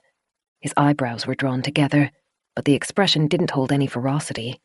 It was full of dread. Something scuffled across the wooden floor, just out of sight. Doran took 3 sharp steps to round the barrier and raised his weapon. Claire followed, the lamp thrust in front of herself, poker aimed outwards like a spear. The woman on the other side snarled. Her teeth jutted out of her jaw, protruding at odd angles, each one nearly 3 inches long. A bald head and the remains of a dress's collar shone in Claire's lamp. Her back curved into an S shape, bending in, then out again, in a way that made her spindly legs and overturned pelvis seem like they didn't belong together. Doran's crowbar was raised, but he didn't move. The woman coiled, her muscles bunching as she prepared to spring, but then the distorted head rolled to the side. She hissed and scuttled back. The shadows coiled around her as she vanished into the wall. Doran's crowbar dropped. He inhaled quickly, his breathing ragged as his expression turned bitter. I couldn't do it. Claire rolled her shoulders, feeling the cold sweat sticking the dress to her back. I couldn't either. She used to be human. He turned his head aside. She wore a dress, did you see? She still had its collar around her neck. She was a woman not long ago. Human. Inhuman. Where do we draw the line? How much mercy can we show without bartering our own lives? Claire didn't have an answer for that, or for Doran's next question. What did she do to earn that fate, while we survived? They stared at each other for a moment, both lost, both conflicted. Then Doran turned back towards the opening the woman had stepped through. Claire squinted at it. It looked like a door, except it was set into the back of the attic. Logically, the opening should look into the snowy early morning sky. Instead, its insides were pitch black. Claire took a step forward. Doran held out a hand to keep her back, but she still craned her neck to see over his arm. Where did she go? He shook his head. I do not know. This should be the back wall, It makes no sense to have a door here unless it's a storage closet. He approached and reached his crowbar towards the wooden door.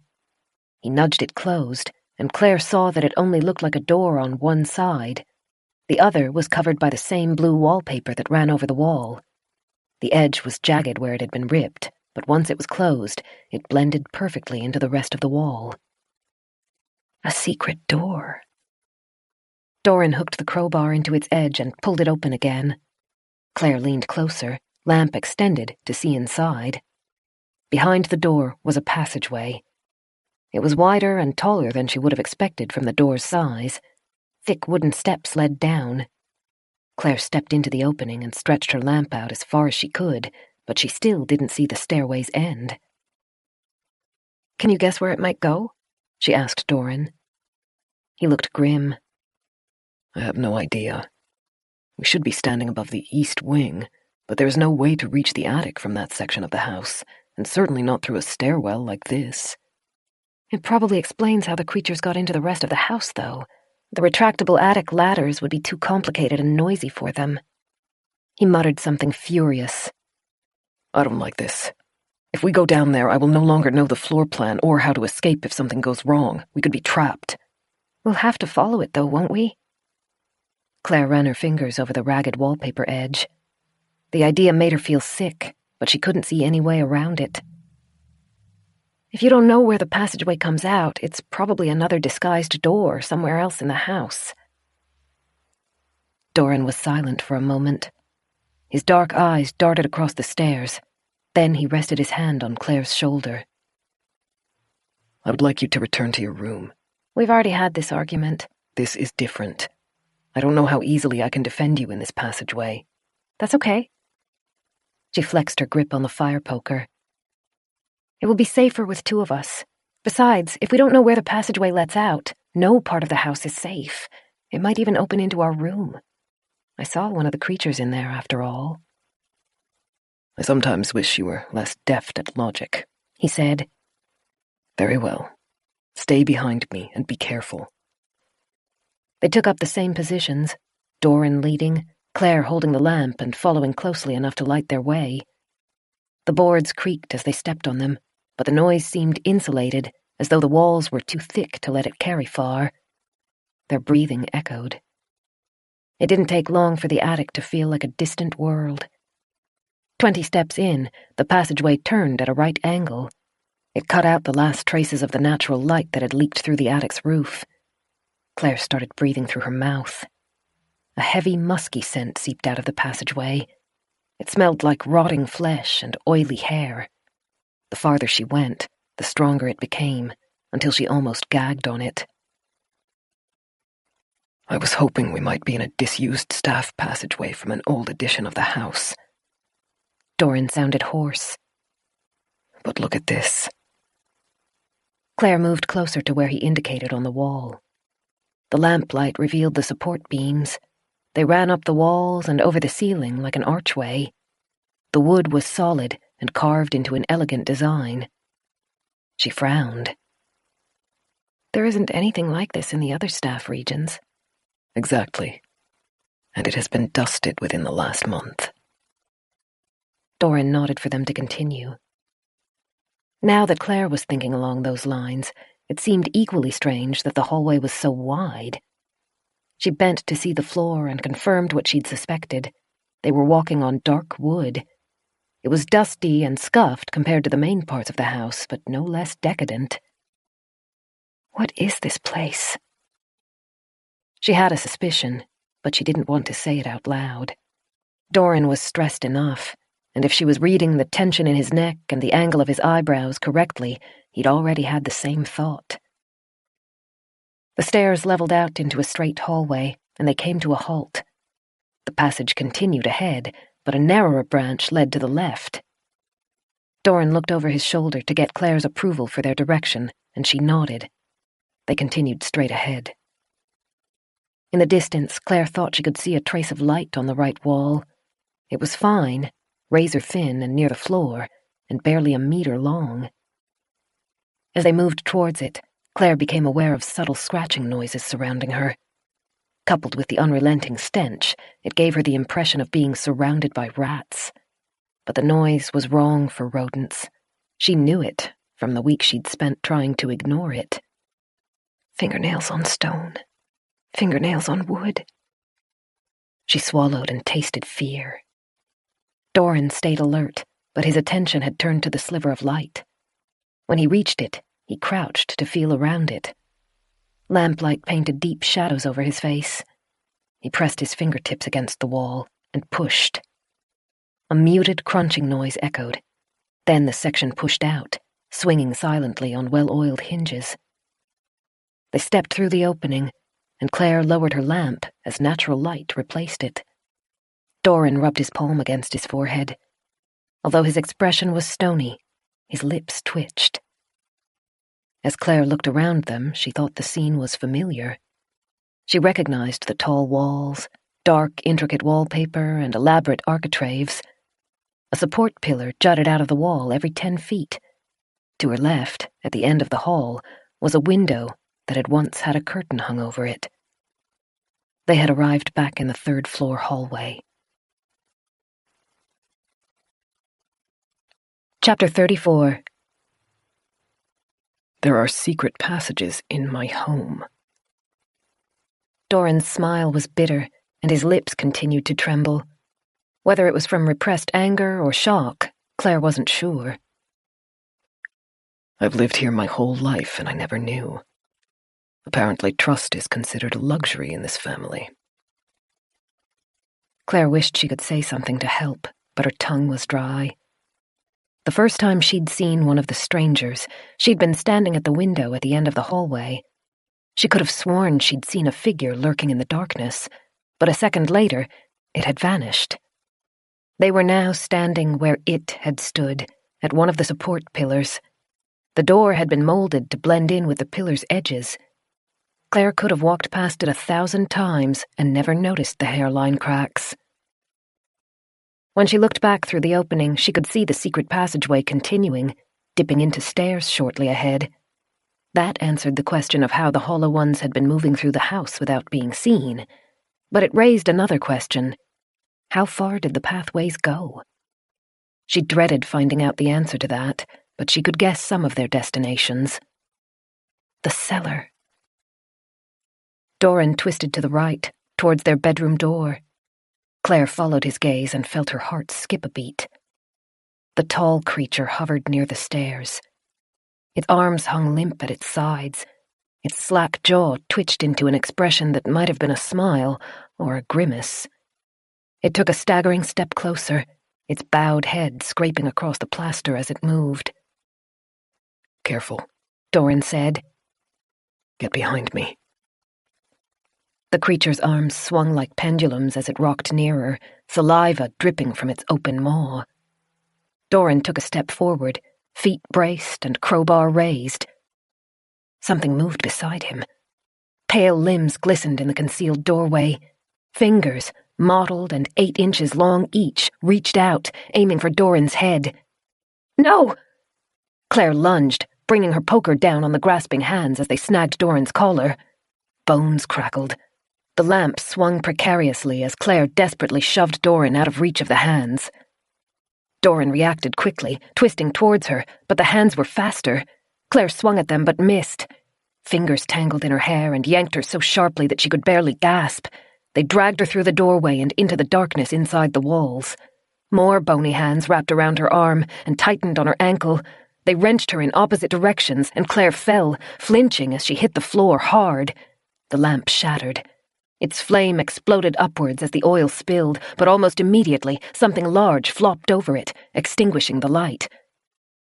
Doran was halfway through the opening, weapon raised and teeth bared. That was a mistake. The tall woman was on him in that split second of inattention, dragging him back and forcing him onto the hallway's carpet. Claire tried to yell, but cold fingers pressed over her face, stifling her. Then the door slid closed, and Claire's world was enveloped in blackness. The smoke from the broken lamp blended into the rancid stench and what smelled like burning flesh.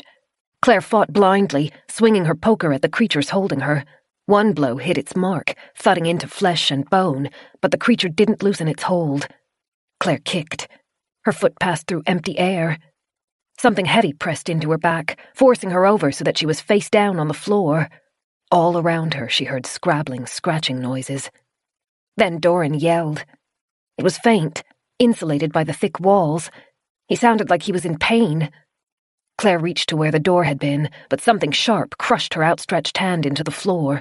She tried to scream, but with the hand over her mouth and her lungs starved of oxygen, all she could manage was a whine. The creatures were chattering. The soft, animalistic noise grew in volume. She could feel a presence approaching her, but she was blind in the darkness.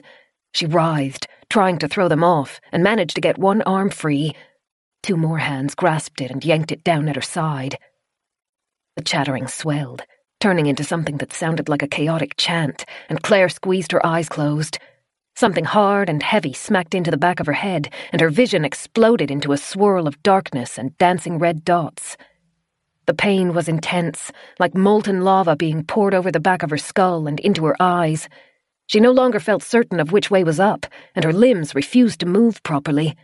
The clammy fingers pinched as they dragged her along the hallway, then down the stairs, each step jarring the pain in her head and making her twitch. Consciousness faded in and out, and with it came nausea. She wanted to scream, to make them stop, but innately she knew that noise would bring another blow. Instead, she gritted her teeth and tried as much as she could to be aware of where she was being taken. They dropped down a sharp step, and Claire's head smacked into the floor. The pain intensified until it was unbearable. More sparks danced across her eyes, then faded out. When she opened her lids again, she was lying on her side on something hard and freezing cold. She knew she must have passed out, but she didn't know for how long. She was blind. A horrible fear rose that the monsters might have clawed out her eyes, and it took effort to suppress the panic. Her eyes hurt, but not enough to be missing. She wasn't alone. Noises coursed around her, quiet enough to be whispers, the clacking of dozens of nails across stone, and phlegmy, rasping breaths bled together into a terrible symphony. Fear choked her. She fought to push it down, to keep it under control, to keep her mind working. She lay perfectly still in an effort to avoid attracting attention. With her eyes useless, she had to rely on her other senses. The stench from the hallway was stronger than it had been before. It wasn't helping her nausea. Only the panic clenching her stomach kept it at bay. By the scope of the sounds, she knew she must be surrounded by the creatures. She didn't understand why she was still alive. She'd assumed they were mindless, that all they cared about was eating, that they would have consumed her the first chance they had. Moving very carefully, trying not to make any noise, Claire extended a hand to feel the surface she was lying on. From what she could tell, it was a rough slab of rock. Uneven edges jabbed into her, and the section below her cheek was cold enough to make her face ache. It was helping the headache, though, which was a small mercy. She no longer had her fire poker. Both her jacket and boots were gone, leaving her arms and feet cold. Claire tried to mentally run through her body, assessing for damage. She didn't think any bones were broken. Everything hurt, from her head to the bruises across her side and back. Something solid pinched the skin around her ankle. When Claire tried to move her foot, a chain link clinked. Her fear crept up to a new level. She had a shackle around her foot. If this was the creature's doing, she had vastly underestimated them, their motives, and their intelligence. Doran. Amongst the rough breathing of the bodies moving around her, Claire tried to pick up on any sign that she had human company. If Doran was there, he was staying perfectly silent. Claire closed her eyes against the repressive dark and tried not to hyperventilate. She'd distracted him. He'd turned his attention away when Claire yelled, and it had allowed the tall creature to rush him and force him to the ground. Doran was strong, fierce, and resourceful, but he was also exhausted. Her heart ached. She'd wanted to be with Doran to keep him safe, and she'd done exactly the opposite. If he'd been hurt, she wasn't sure she could forgive herself. A dark part of her mind took it a step further and asked what would happen if he was already dead. The pains across her body suddenly felt insignificant to the way she ached inside. Claire moved as silently as she could. She breathed through her mouth to minimize the noise and try to reduce the overpowering smell as she curled her body. She kept her legs still so as not to disturb the chain and felt around the restraint. It had been manufactured out of thick metal. The shackle had been intended for someone larger and didn't fit around Claire's leg properly. She thought if she could turn her foot at the right angle, she might be able to squirm through. The chattering noise around her rose in volume, and Claire froze. A slow, steady clicking, louder than the sounds around it, was coming closer. Claire tried to pinpoint its direction, but the darkness was too disorienting. Quick, before whatever's coming arrives, this might be your only chance. She gave up trying to be silent. Claire got her fingers under the shackle, testing its size, and began to pull it over her foot. The fit was close, but even with her heel pulled in and toes pointed, Claire didn't think she could get her foot through, not without something to help it slide over the skin. She is blind. Let us have some light. Claire froze. The voice belonged to a woman, but not like any woman she'd ever heard before. The words were spoken slowly and enunciated crisply, with a faint accent that Claire couldn't pinpoint. The voice rang with authority. She could easily imagine it belonging to some kind of aristocracy. At the same time, it had been distorted. The words sounded too dry, almost cracked. She shrank back from the voice. A moment later, a soft hiss was accompanied by the glow of a freshly lit candle. The light was weak, but Claire had spent so long in the dark that she still squinted. The hissing and chattering grew louder. Shapes scurried back from the light, their distorted faces watching it warily. Then Claire saw the woman holding the candle and had to bite her tongue to stop a scream. The woman stood tall, well over 7 feet. Her papery white skin was creased, partially from age and partially from the distortion her body had undergone. Lines around her lips told Claire that they had been pursed often in life. She suspected she would have seen frown lines around the eyes as well, except the lower lids had drooped. They created dark crescent moon shapes below the eyes, where once pink skin had turned black. It made the stark white eyeballs seem poised to slip and tumble out.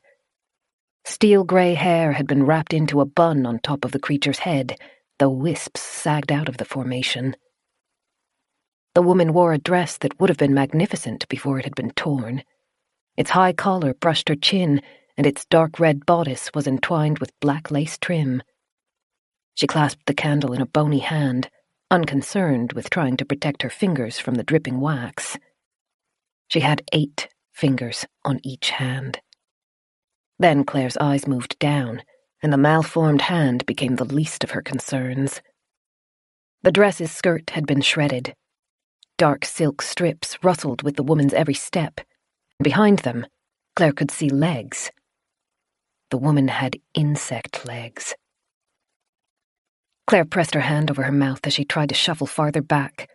Her thigh slipped over the edge of what she realized was a dais, and she froze.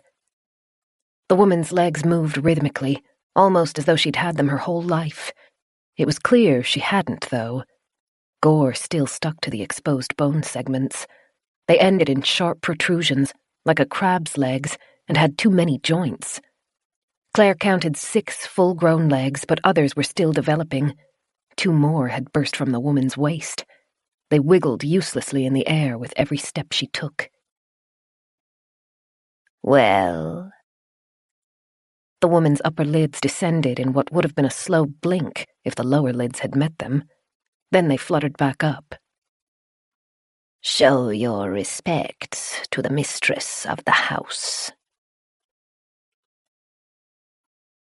Chapter 35. Madeline Morthorne, Claire whispered. The woman's chin lifted a fraction of an inch. She swept towards Claire, the horrible clicking from her spindly feet echoing through the space. The candlelight flickered around them, and Claire tore her eyes away from the woman. The area she was in seemed to be a cavern. Rough stone walls surrounded her, and she couldn't see the ceiling. She tried to count the creatures in the space. There seemed to be more than a dozen, but it was hard to be sure when they were moving incessantly, scurrying across the ground or climbing the stone walls. She hazarded a question. Where am I? Madeline's nostrils flared, but her voice was steady and measured as she answered. Below the cellar, in my private rooms. That meant the secret passages had to spread through the whole house. They were well built, but not well used, until recently. She guessed previous generations had installed them as shelters for a worst-case scenario. A paranoid woman who built her family's home in the middle of the forest seemed like just the sort of person who would turn them into a maze of secrets. Her head throbbed, and her arm ached. The cold metal was an unpleasant weight on her ankle. As Madeline circled her, Claire chanced a look at the chain. It was short and bolted into the edge of the stone slab, trapping her on the dais. The shackle wasn't quite large enough to pull over her foot, not without scraping the skin. And once she got out, she had no idea which direction to go. No matter where she looked, all she saw were unyielding stone walls and the relentlessly chattering hollow ones. You're not like the others. Claire spoke carefully, afraid of flaring anger but trying to feel out the exact extent of the situation. Madeline's eyebrow quirked up. Of course not. They are only servants. Claire swallowed. Now that she was looking, she realized the pitiable creatures were still wearing scraps of maid uniforms. She recognized the woman from the basement with the many-jointed arms. She crawled upside down, her breastbone pointed at the ceiling and saliva trailing down her cheek and into her hair. The spines growing from her back scraped across the stones. The dress clinging to her jutting hips had the neat black and whites that Claire guessed the staff must have worn before the world fell apart. She looked aside and saw the maid she and Doran had encountered in the attic. He'd commented that she wore the collar of a dress. It was discolored and had been splattered with blood from some gory feast. If it hadn't been so stained, Doran might have recognized it as the collar of one of the staff's uniforms. These are your entourage, Claire muttered. My servants. The voice took on a biting threat. My personal maids who care for my needs. They have gone witless, but they still know their mistress well enough to mind my commands, most of the time. As she passed one of the creatures, Madeline extended a hand. Her multitude of fingers curled under the maid's chin as it cowered, eyes wide and adoring. Madeline's fingers twitched, and pricks of blood appeared at the creature's throat. Then Madeline stepped away, and the maid crumpled to the ground, shaking, and head bowed in reverence. Disgust curled through Claire. Madeline was treating them as something even less than pets, and they seemed to adore her for it. Why am I here? Claire dreaded the answer, but none came. Madeline's thin, bloodless lips curved into a smile. She continued to pace, a hint of satisfaction shining in her eyes, content to let the silence stretch. Claire had the distinct impression that they were waiting for something. She tried a different question.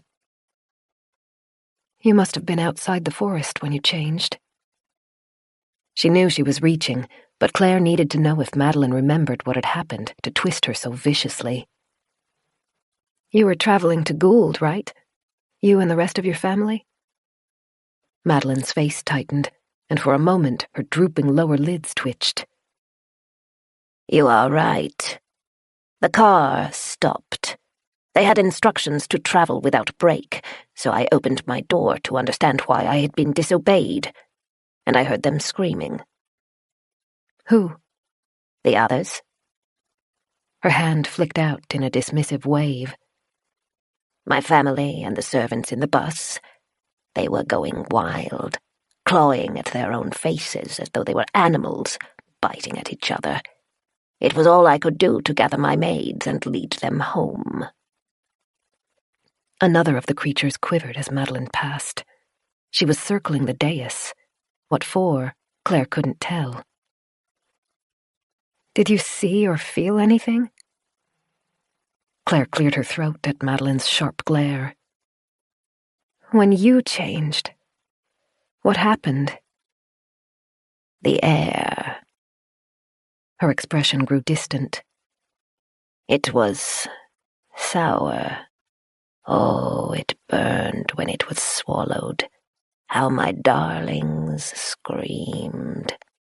But it made us strong. It made us able to endure.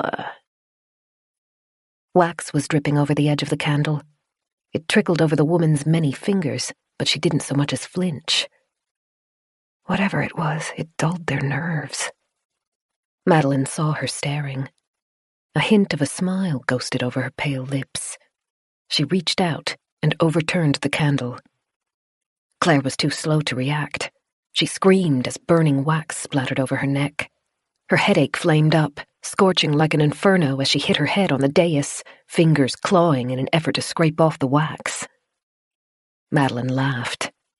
It was a gentle, fluttering noise, like something Claire might have heard at a dinner party.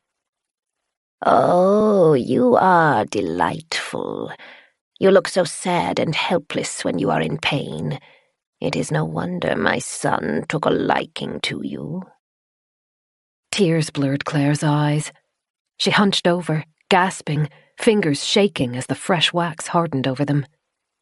Madeline leaned down to stare into Claire's face. Her spine didn't move naturally. The upper back remained straight as she twisted at the waist, creating the impression of an insect bending its thorax. Oh, yes, I know. I saw him carry you back into the house. I listened to him talk to you while you were asleep. You have done a pretty job of seducing him.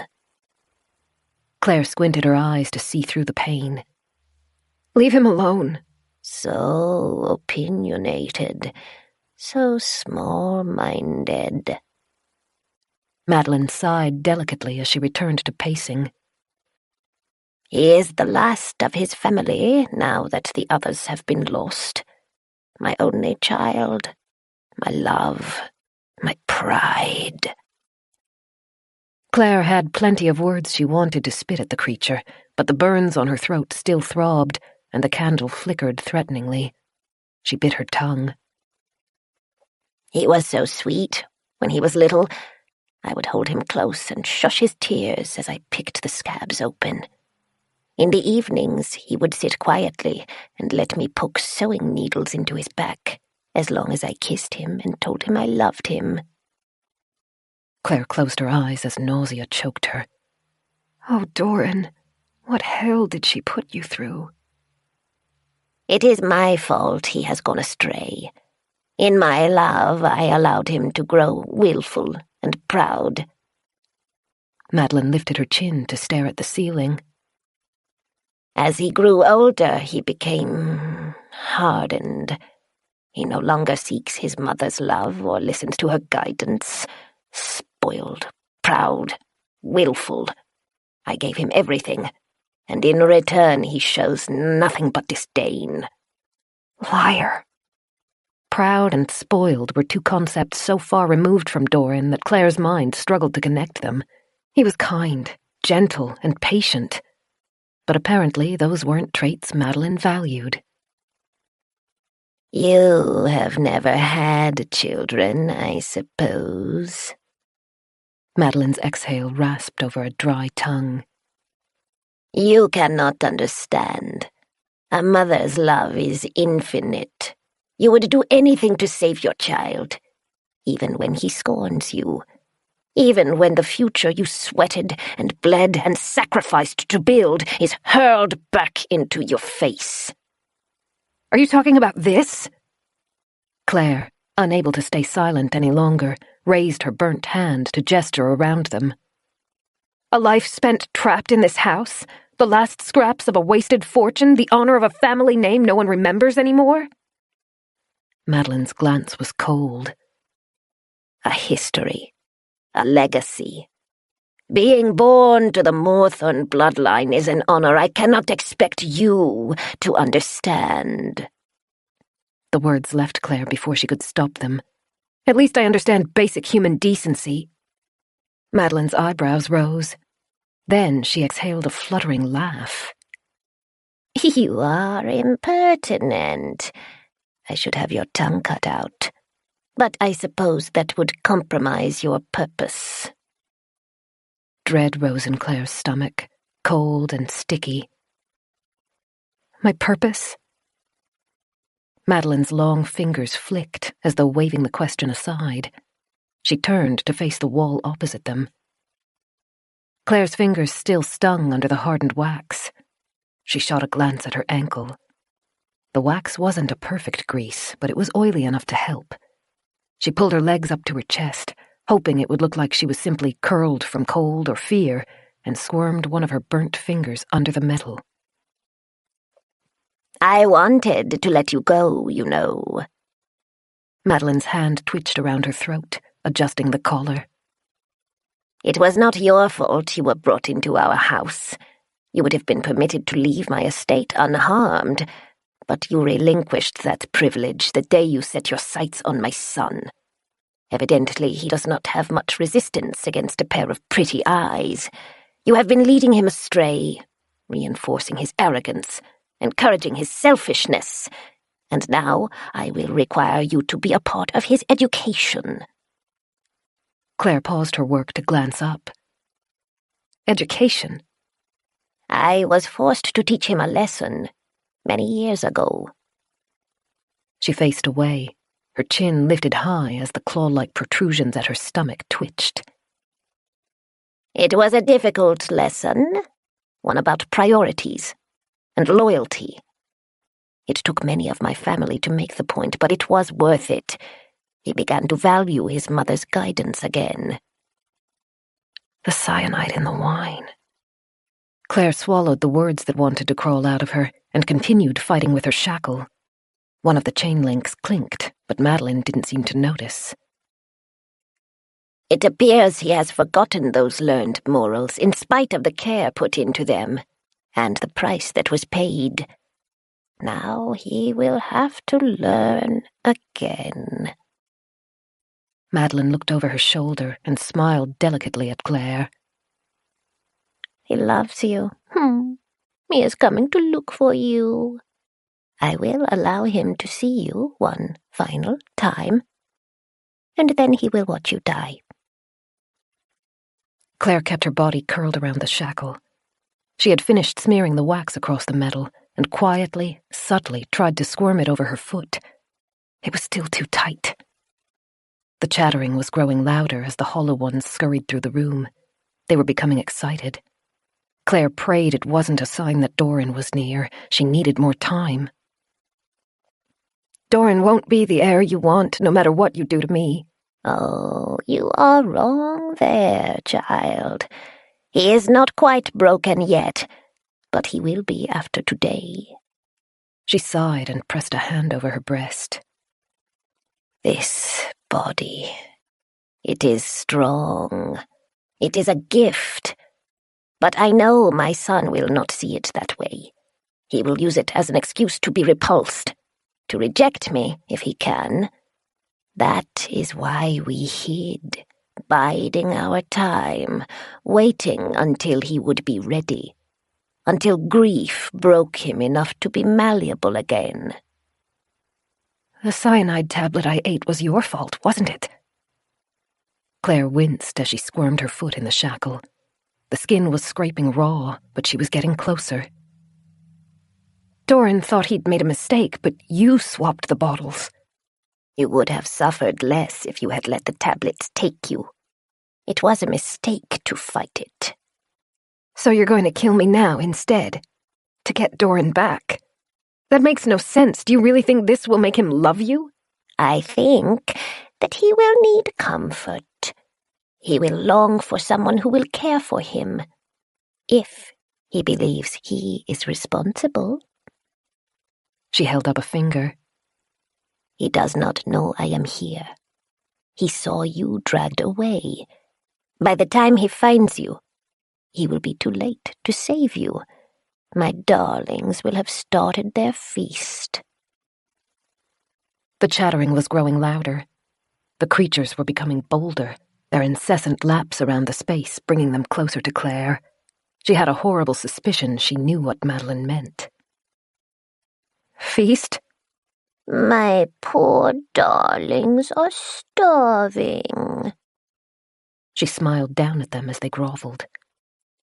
I allow them to eat one of their sisters on occasion, but it never ends the hunger. I would know. I feel it too. A pit in my stomach, ravenous, unfillable, no matter how much flesh I consume. Claire's mouth was dry. She hadn't seen the maid with the hole in her side. The girl had probably been one of the unfortunate meals. My son will find us soon, Madeline murmured. I left breadcrumbs for him to follow. When he is near enough, I will give my pretties the permission they crave, and they will begin to eat. By the time he reaches you, you will be too far gone to save. You will be sure to scream for us, won't you? They'll kill him, Claire said. Oh, no, they shall not. My darlings hunger, but they know better than to cross me. They understand that he is off limits. She adjusted a strand of loose hair, tucking it back into the bun, her smile lifting a fraction. I will allow him some time to bury what is left of you, for his grief to break that maddening spirit. And then, once he is ready, I will emerge from the forest. His mother, the only one who cared for him above all others, the one who was willing to sacrifice her brothers and her sisters to correct his rebellious streak. Yes, he will return to me. He will have no choice. Why? Claire spat anger into her words to hide the pain and fear. Blood trickled over her heel as the sharp edges of the shackle cut into her. The world is gone. What do you think will happen? You'll live holed up in this house with Doran, surrounded by ruin and mindless servants while you wait to die? There is honor in remaining steadfast in the face of the changing world. The friendliness vanished from her voice. Our family has ruled here for hundreds of years, and so we will continue. I will not shame my grandmother. I will not be the one to fail the empire that she has built. Claire drew ragged breaths. Her foot smarted, sticky blood glistening around the heel, but the shackle was off. She reached her red-tipped fingers into her pocket and found the small knife she'd hidden there. Madeline was turning towards her, the protrusions around her waist twitching with agitation and excitement. They were both out of time. Claire lunged. Chapter 36. She hit Madeline in the chest, right above the twitching claw-like protrusions. The blade embedded itself, but Claire knew that wouldn't be enough to hobble her. The pain would be a distraction at best. Instead, she relied on the momentum to throw them both to the floor. It worked. Madeline's spindly legs fell out from under her, and her malformed eyes widened with shock. They met the stone floor and rolled. Claire pulled the blade free as she sprang away. She couldn't win in a fight against the matriarch and her underlings. Her best weapon was the element of surprise, and the seconds it would buy her to escape. While she'd been struggling to get the shackle off, Madeline had been staring at one of the walls. Claire thought she could see the hint of an archway in the direction. She guessed it would lead to the main parts of the house, and it was the path Doran would be coming from. She ran for it. The candle had survived the fall, but it didn't survive Madeline. The wick hissed as she squashed it, and the room fell into pitch blackness. Claire moved recklessly. One hand reached ahead of herself, the other clasped around the bloody knife. She couldn't afford to feel her way. She just had to run and pray for the best. Madeline didn't make a sound. There were no screamed instructions or commands, but Claire knew the underlings were obeying her somehow. The scraping of nails on stone swelled through the cavern as they gave chase. Claire hit a stone wall. She gasped as the air was forced out of her. The throbbing headache robbed her of her balance, and she held onto the wall as she stumbled along it, desperately searching for a way out. A hint of light appeared to her right. It was barely anything, but it was enough to highlight the edge of an archway. Claire reached towards it. Something sharp cut into her thigh, and she screamed. "Claire!" Doran's voice was distant, but she could hear the terror in it. She had no breath left to answer. She stabbed the knife down and felt it cut into skin. The pressure was released. She lurched forward, out of the finger's reach and through the archway. Hot blood ran down her leg. Pain radiated from the cuts with every step, but she closed her mind to it and spent everything moving forward. Flickering light glistened on the rough walls of the natural tunnel. The passage curved to the right and sloped upwards. Claire set her sights on the warm glow ahead. Then fingers snagged her dress and dragged her down. She gasped as she fell, and her vision exploded white, then black, as her head jarred on the floor. She rolled over, gagging as she tried not to throw up. Teeth bit into her leg, then her arm, then her shoulder. She opened her mouth to scream, but the noise caught in her throat. "No, please, not like this." She twisted, threw her elbow back, and felt it hit bone. Pain overwhelmed her, blinded her. Hands pawed at her limbs, squeezing. Then, in an instant, the teeth released their hold. Bright light arced overhead. Claire squinted her eyes open. Flames hissed and spluttered, a trail of sparks spiraling around her. The hollow ones howled, their eyes bulging as they flinched away. Doran appeared in the light, his face twisted into a vicious snarl as he planted himself above Claire. He wielded the flames, a burning cloth tied around the end of a wooden pole. One of the hollow lunged towards him, but Doran reacted quickly, jabbing the torch forwards to meet it. Guttural shrieks rose, and the stench of burning skin swelled around them. The hollow one lurched away, clawing mindlessly at its face, shredding the scorched flesh. Its companions backed out of Doran's reach, swaying. Waves of anxious chattering rolled through them. Doran crouched at Claire's side, not moving his eyes from the monsters. "Can you put your arms around my neck?" Everything ached, but Claire reached up, hugging him, and his spare arm slipped under her legs. He kept the flame moving, threatening anything that drew too close as he lifted her and began backing up the passageway. "It's your mother?" Claire struggled to speak and breathe at the same time. She needed him to know in case they were separated again, in case the worst happened. "She's been here the whole time. I don't know how, but she's controlling the other monsters." He muttered something she couldn't quite make out. The creatures continued to dance around the edges of the light. Doran was breathing heavily, trying to share his strength between carrying Claire and wielding the torch. "Hold on, we're almost there." "I can walk." She wasn't sure if that was the actual truth, but she hoped she could carry through on the promise. "You can put me down." "Not yet." Doran sidestepped. Claire noticed a small metal door set into the side of the stone tunnel and braced herself. Using his shoulder, Doran shoved the door open. Its hinges had springs, and as they stepped through, the door bounced closed with a bang. Doran shoved his foot into it, and Claire heard a latch click as it caught. He staggered back a handful of steps, dropped the torch, and very gently lowered Claire to the floor. As he pulled back, she tried to read his expression through the spluttering light. He was ashen grey, and his lips were white. Blood beaded in a scratch across one cheek. Stress clung around his eyes in shadows and harsh lines. "Claire." "It's okay. I'm okay."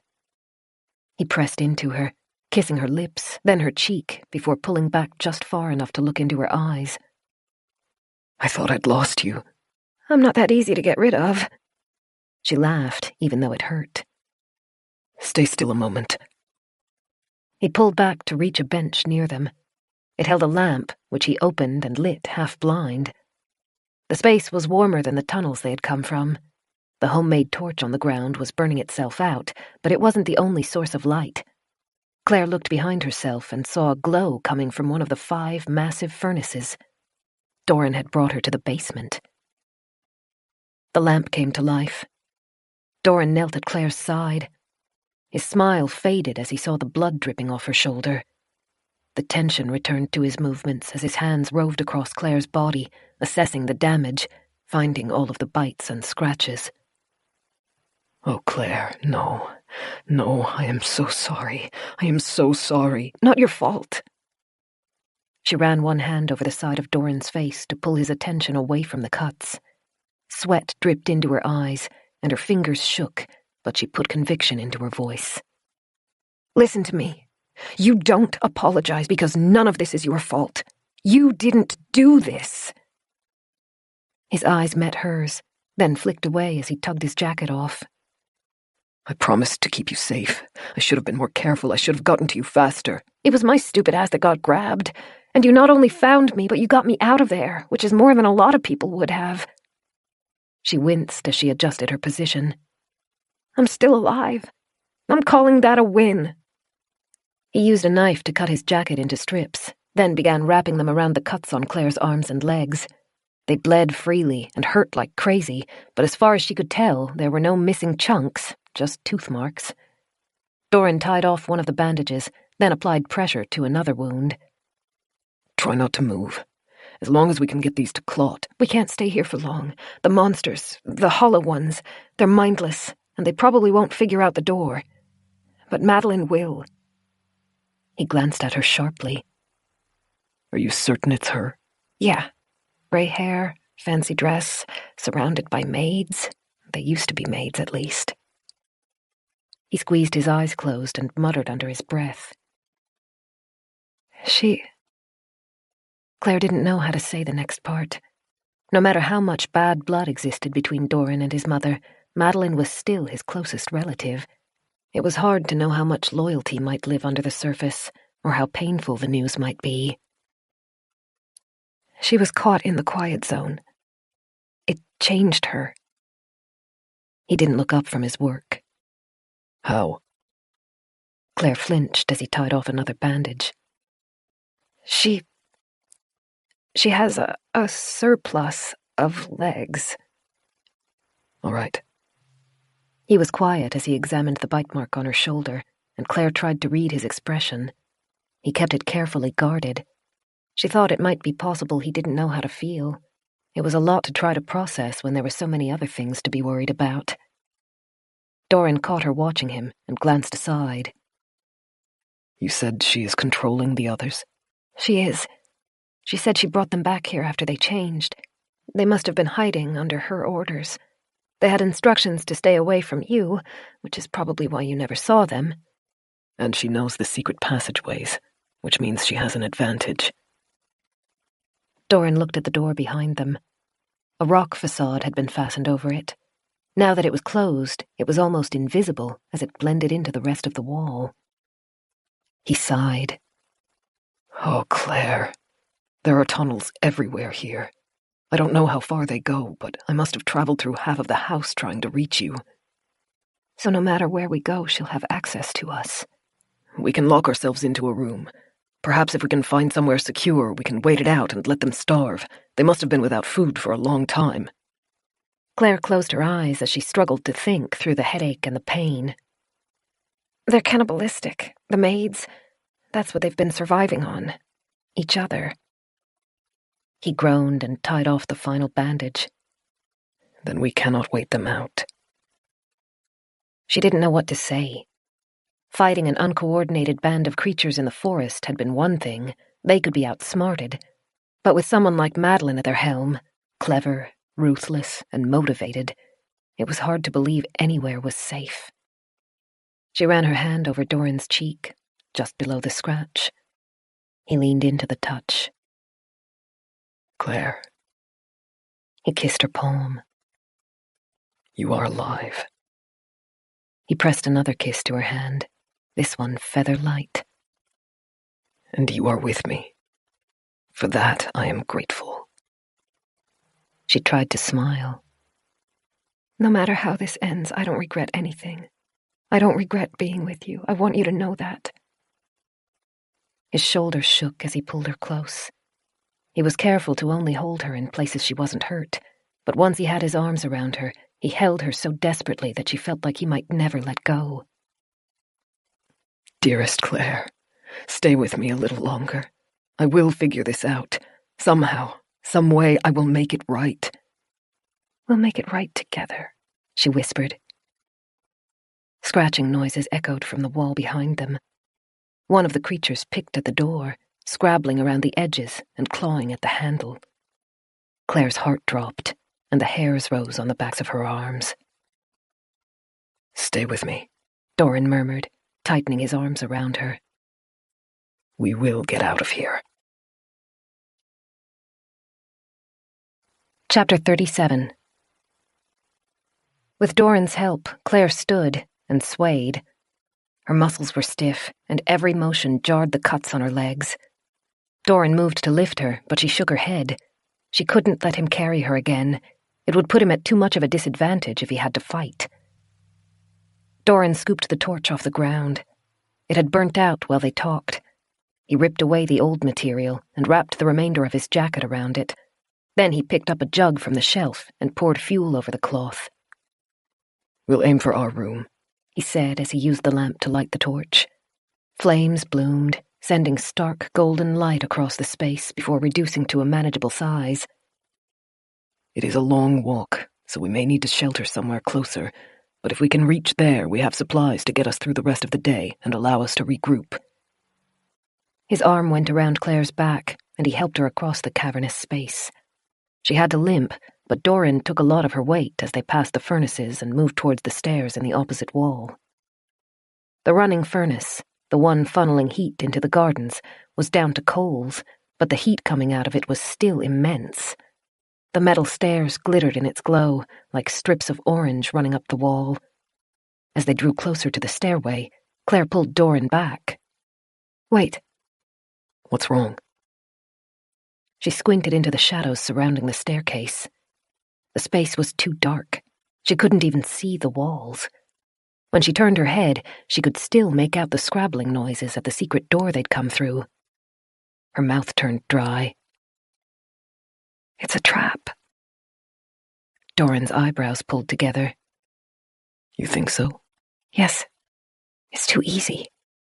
If we were just dealing with mindless hollow ones, there would be nothing strange about them picking at a locked door. But Madeline is in control. She wouldn't send them to waste their efforts at that door." "Unless she wanted to herd us away from it," Doran finished, realization crossing his features. "Which means she must be waiting for us ahead." "Somewhere." Claire continued to scan the dark stairwell and the walls surrounding it. She couldn't see anything, but almost as though the creature behind them felt their hesitation, the scrabbling intensified. Doran held the torch ahead of them, trying to light the space as much as possible. Claire felt torn. They couldn't stay in the furnace room. Her energy was quickly dripping away, and the hollow had seemingly limitless endurance. But if she and Doran tried to climb the stairs, they would be doing so essentially blind. "Put more wood in the furnace," she murmured. "They're trying to lure us into their element, the cold and the dark. If we're going to confront them, it should be on our terms, right here where it's warm and where we can see what's happening." Doran nodded and fixed the torch into a holder in the wall. He unfastened something from his belt and offered it to her. Claire realized he'd been carrying the fire poker she'd dropped. She wrapped both hands around it like a bat as she alternated between watching the stairwell and watching the furnace. Claire tried to listen for the telltale scraping noise heralding the hollow's approach, but it was hard to be sure what she was hearing through the furnace's crackles and the unseen creature attacking the far door. Doran moved swiftly, gathering wood from the stack in the nearest wall and tossing it into the furnace. The logs were big, but the heat was intense enough that they caught quickly. He built the fire up until it was roaring, and all traces of cold left Claire. When he returned to her side, sweat dripped from his jaw. "That's as much as I can manage without cooking myself." "It's perfect." Claire squinted at a shadow near the stairs that might have been a rock, or might have been something more. The furnace's light spread out in a semicircle, beating its way through the shadows and dousing the environment in a red tint. "Let's throw the torch up there and see what we can shake out." Doran took the torch from the wall and crept towards the stairs. Claire followed closely, her poker held at the ready. They stopped 20 feet from the base of the stairs, and Doran wound his arm back, then hurled the flaming torch up. They watched it spiral. Its light caught on the walls and on parts of the stairs, then, horrifyingly, illuminated 3 pairs of glinting eyes. "There they are." Claire took a step back as the torch clattered onto the stairs. The creatures, hissing and spitting, scuttled away from the light. The metal clanged as they charged down the stairs. Doran picked up the shovel and stepped in front of Claire. As the first of the hollow neared, he swung. A meaty thwack rang out as his weapon connected with a skull. The creature skidded across the stone floor, but the other two quickly took its place. Like the hollow ones in the forest, they were moving recklessly, unafraid of the weapons. Claire brought her poker down on one of the monster's protruding shoulder blades, dislocating it, and Doran followed up with a swing that connected with the creature's side. The blow sent it tumbling away in a mess of limbs and teeth. It came to a halt in front of the furnace. Doran followed it, darting in just long enough to jab the shovel's edge into its chest and force it into the inferno. The monster let out a deafening screech as the flames swallowed it. The second monster charged Doran. Claire moved to deliver a jab, throwing it off balance and allowing Doran to get behind it. A solid blow sent it skidding after its companion. It convulsed as it fell into the furnace. Already, the other hollow one seemed to have disintegrated in the flames. Something's not right. Panting and shaking, Claire inched close to Doran as she watched the third and final hollow one regain its feet. The fight seemed not easy, but too convenient. There had been more than a dozen maids in the cavern. One was still occupied with the door, but the rest were unaccounted for. So why are we only being made to fight 3? Madeline acted as though she had control over them, as though they obeyed her orders. So why aren't we being swarmed? Unless... A sprinkle of sand caught in the light as it fell. She looked up. High above her, 2 eyes flashed in the light. Something large moved across the ceiling. Claire took a sharp breath as the shapes resolved themselves. Madeline led the remainder of her fleet. Her claw-like feet dug into the stony ceiling. Strips of her torn dress fluttered around her like flags. Behind her were the remaining hollow. Their pale bodies contorted horribly as they squirmed across the ragged ceiling like insects.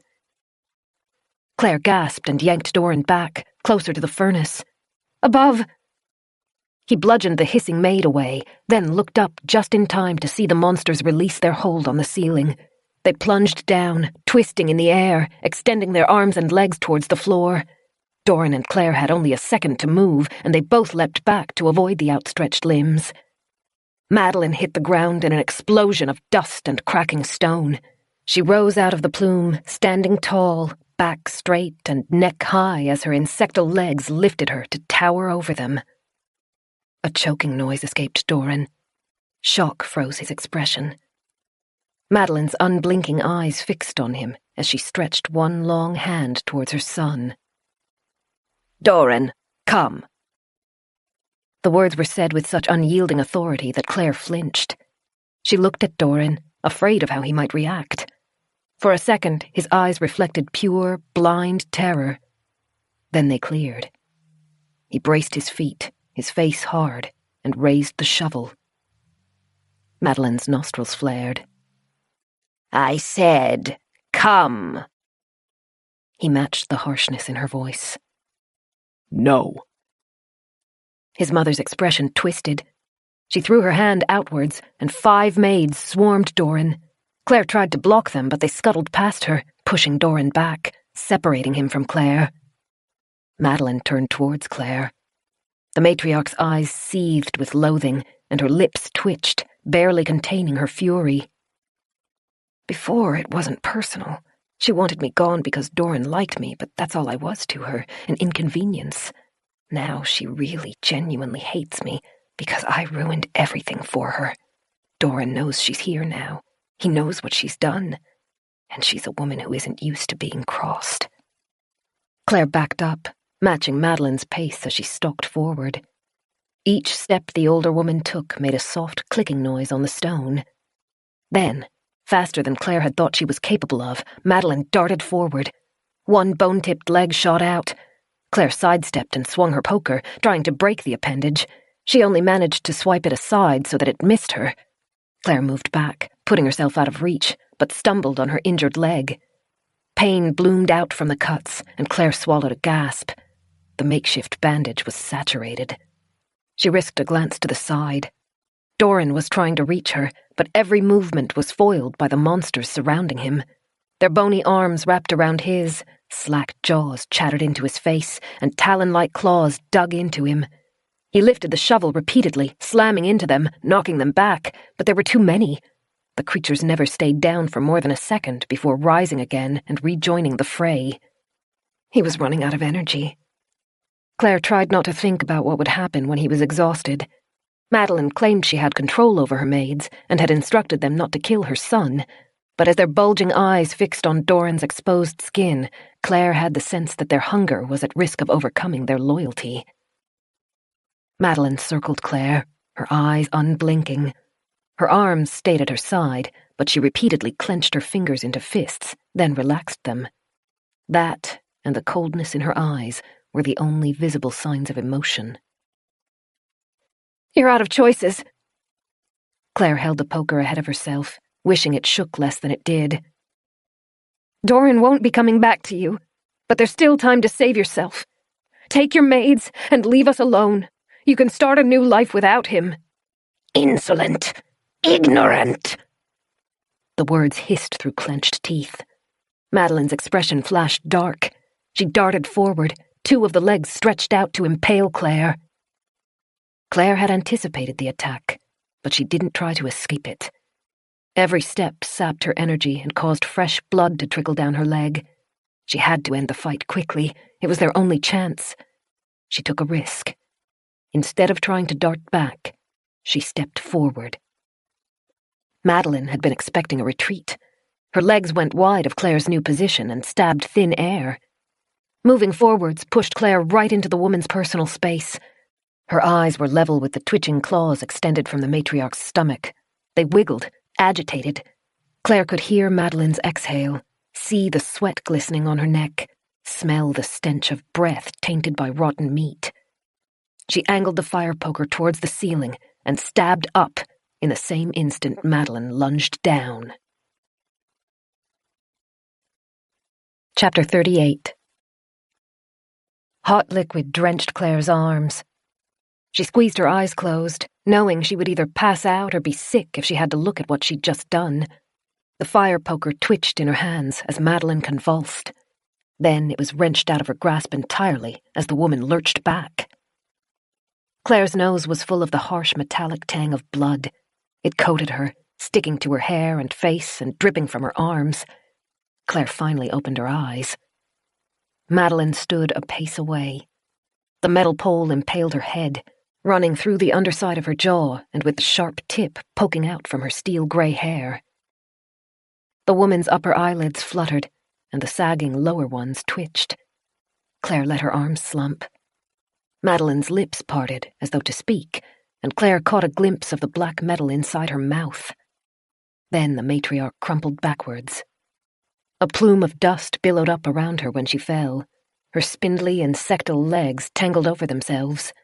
One gave a feeble twitch, then fell still, as the dust began to settle. "Oh." Claire couldn't hold herself upright any longer. She dropped to her knees and retched. She was dizzy, and she couldn't tell if it was caused by blood loss or shock. Through the buzzing in her head, she was faintly aware of noises in the room. Scratching, clattering.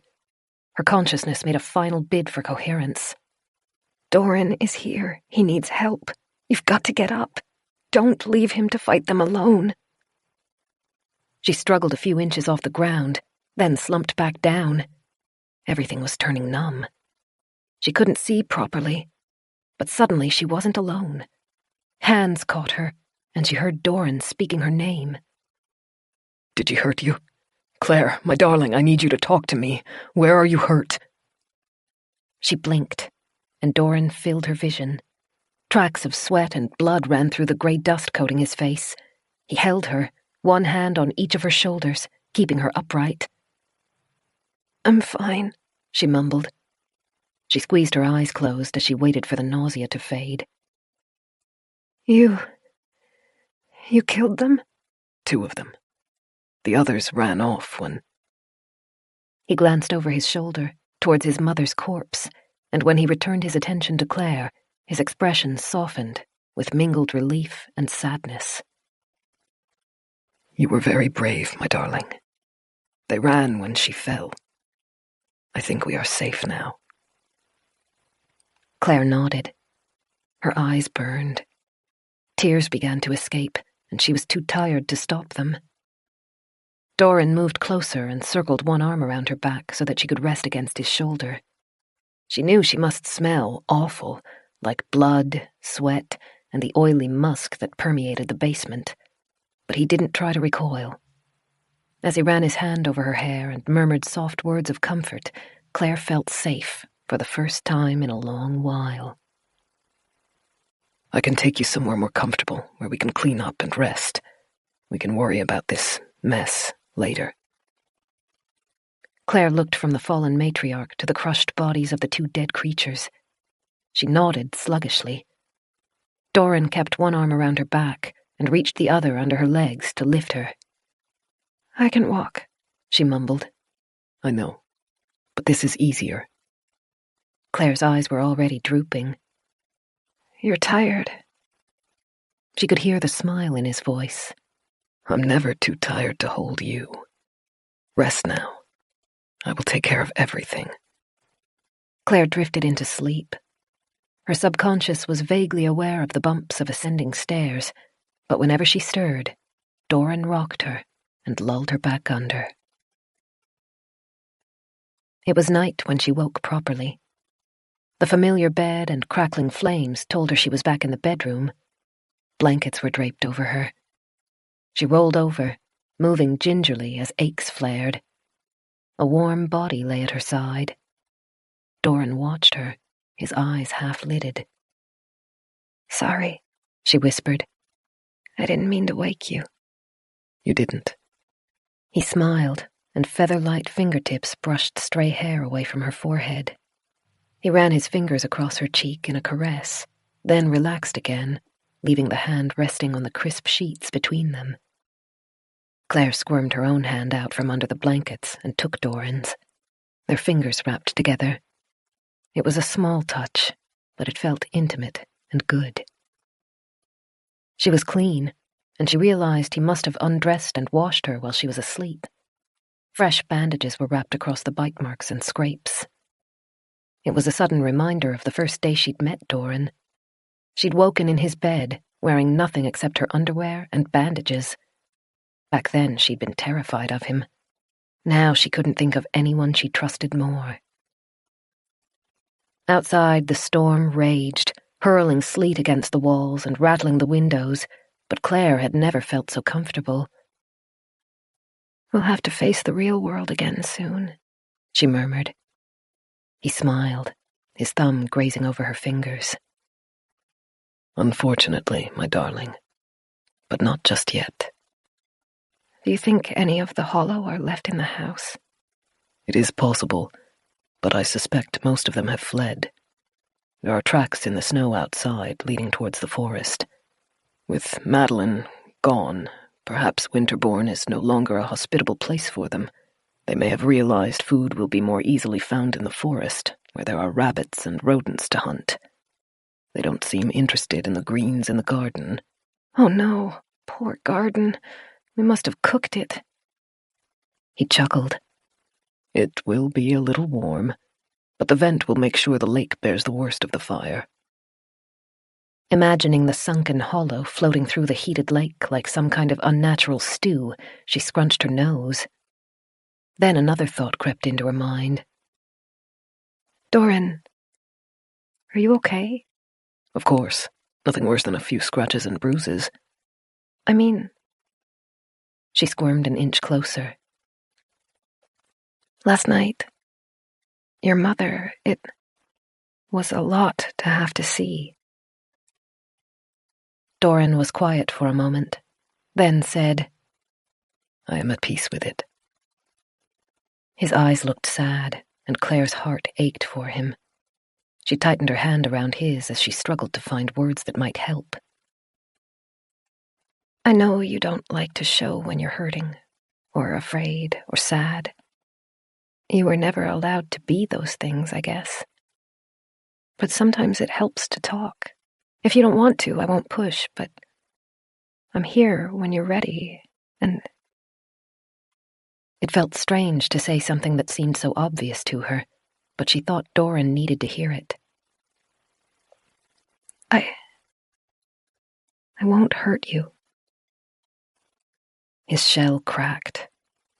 The sadness spread from his eyes to flow across all of his features, and he clenched his teeth.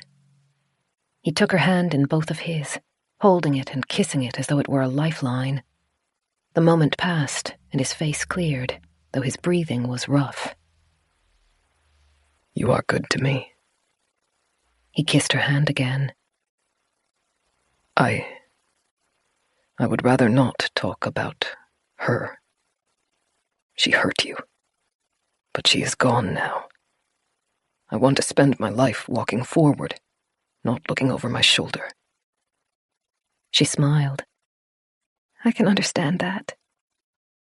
We have a future ahead of us, and I would like to spend it with you. He was struggling to meet her eyes, battling caution, fighting to lower the walls for her. Claire moved a little nearer to him, closing the gap between them. I like the sound of that. Our life might not be very normal after what happened to the world, but we'll be together. We will, he promised as a smile grew. And that is more than enough. Chapter 39. 2 days later. Claire stood by the kitchen sink as she washed and dried their plates from breakfast. The sky was clear that morning. She knew she couldn't count on it staying that way. The weather could change in a heartbeat, but she was enjoying it while she had it. Outside, light glowed off a fresh field of snow, and the fire in the kitchen's oven made the day feel warmer than it actually was. It was her first time out of her room since escaping the basement. She limped, but it was growing less pronounced. Doran had cared for her, feeding her pain tablets when he thought she was uncomfortable, and washing and redressing her cuts. He'd wanted her to stay in bed longer, but Claire was eager to feel like she had control over her life again. Doran had left her to collect more firewood. Claire found herself glancing towards the door every few seconds, watching for his return. There was no sign that any Hollow Ones remained inside Winterbourne. Even so, she didn't like being separated from Doran. As they recouped from their fight, they had begun to talk through plans for the future. They would need the food from Claire's car. The garden was recovering, but not enough would be ready before their supplies ran out. How they would reach the car, though, was a question neither of them had an answer for yet. They occasionally saw emaciated bodies creeping through the tree line on clear afternoons. Claire had picked up a handful of broadcasts on her radio, but most were brief and lacked concrete information. One had been nothing but gibberish, clips of songs and discordant voices mixed in with static. It had unnerved Claire, and she tried to avoid it, even though it was the only channel that played reliably. Some of the other broadcasts had been useful, though. The cause of the apocalypse was still unknown, though survivors shared rumors like they were currency. So far, the only people Claire had heard about surviving the event had been driving along rarely used roads or had been living off the grid. That led people to believe that populated areas had been targeted deliberately. The Hollow had unnatural strength and didn't die easily. According to the transmissions Claire had managed to catch, humanity's best hope was that the creatures would starve. It had been nearly 3 weeks since the stillness. Some people reported seeing Hollow Ones acting more sluggish than normal. Others said they couldn't tell any difference. Claire was acutely aware of her own luck in being brought to Winterbourne Hall.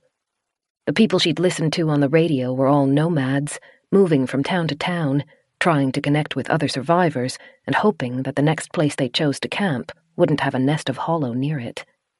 She'd heard one report of a monster like Madeline, sentient, retaining its memories and personality. They didn't know what made that Hollow different than its mindless counterparts. Claire had a theory, though. Madeline had been intensely willful. Claire wondered if strong, rigid personalities had a better chance of surviving the change.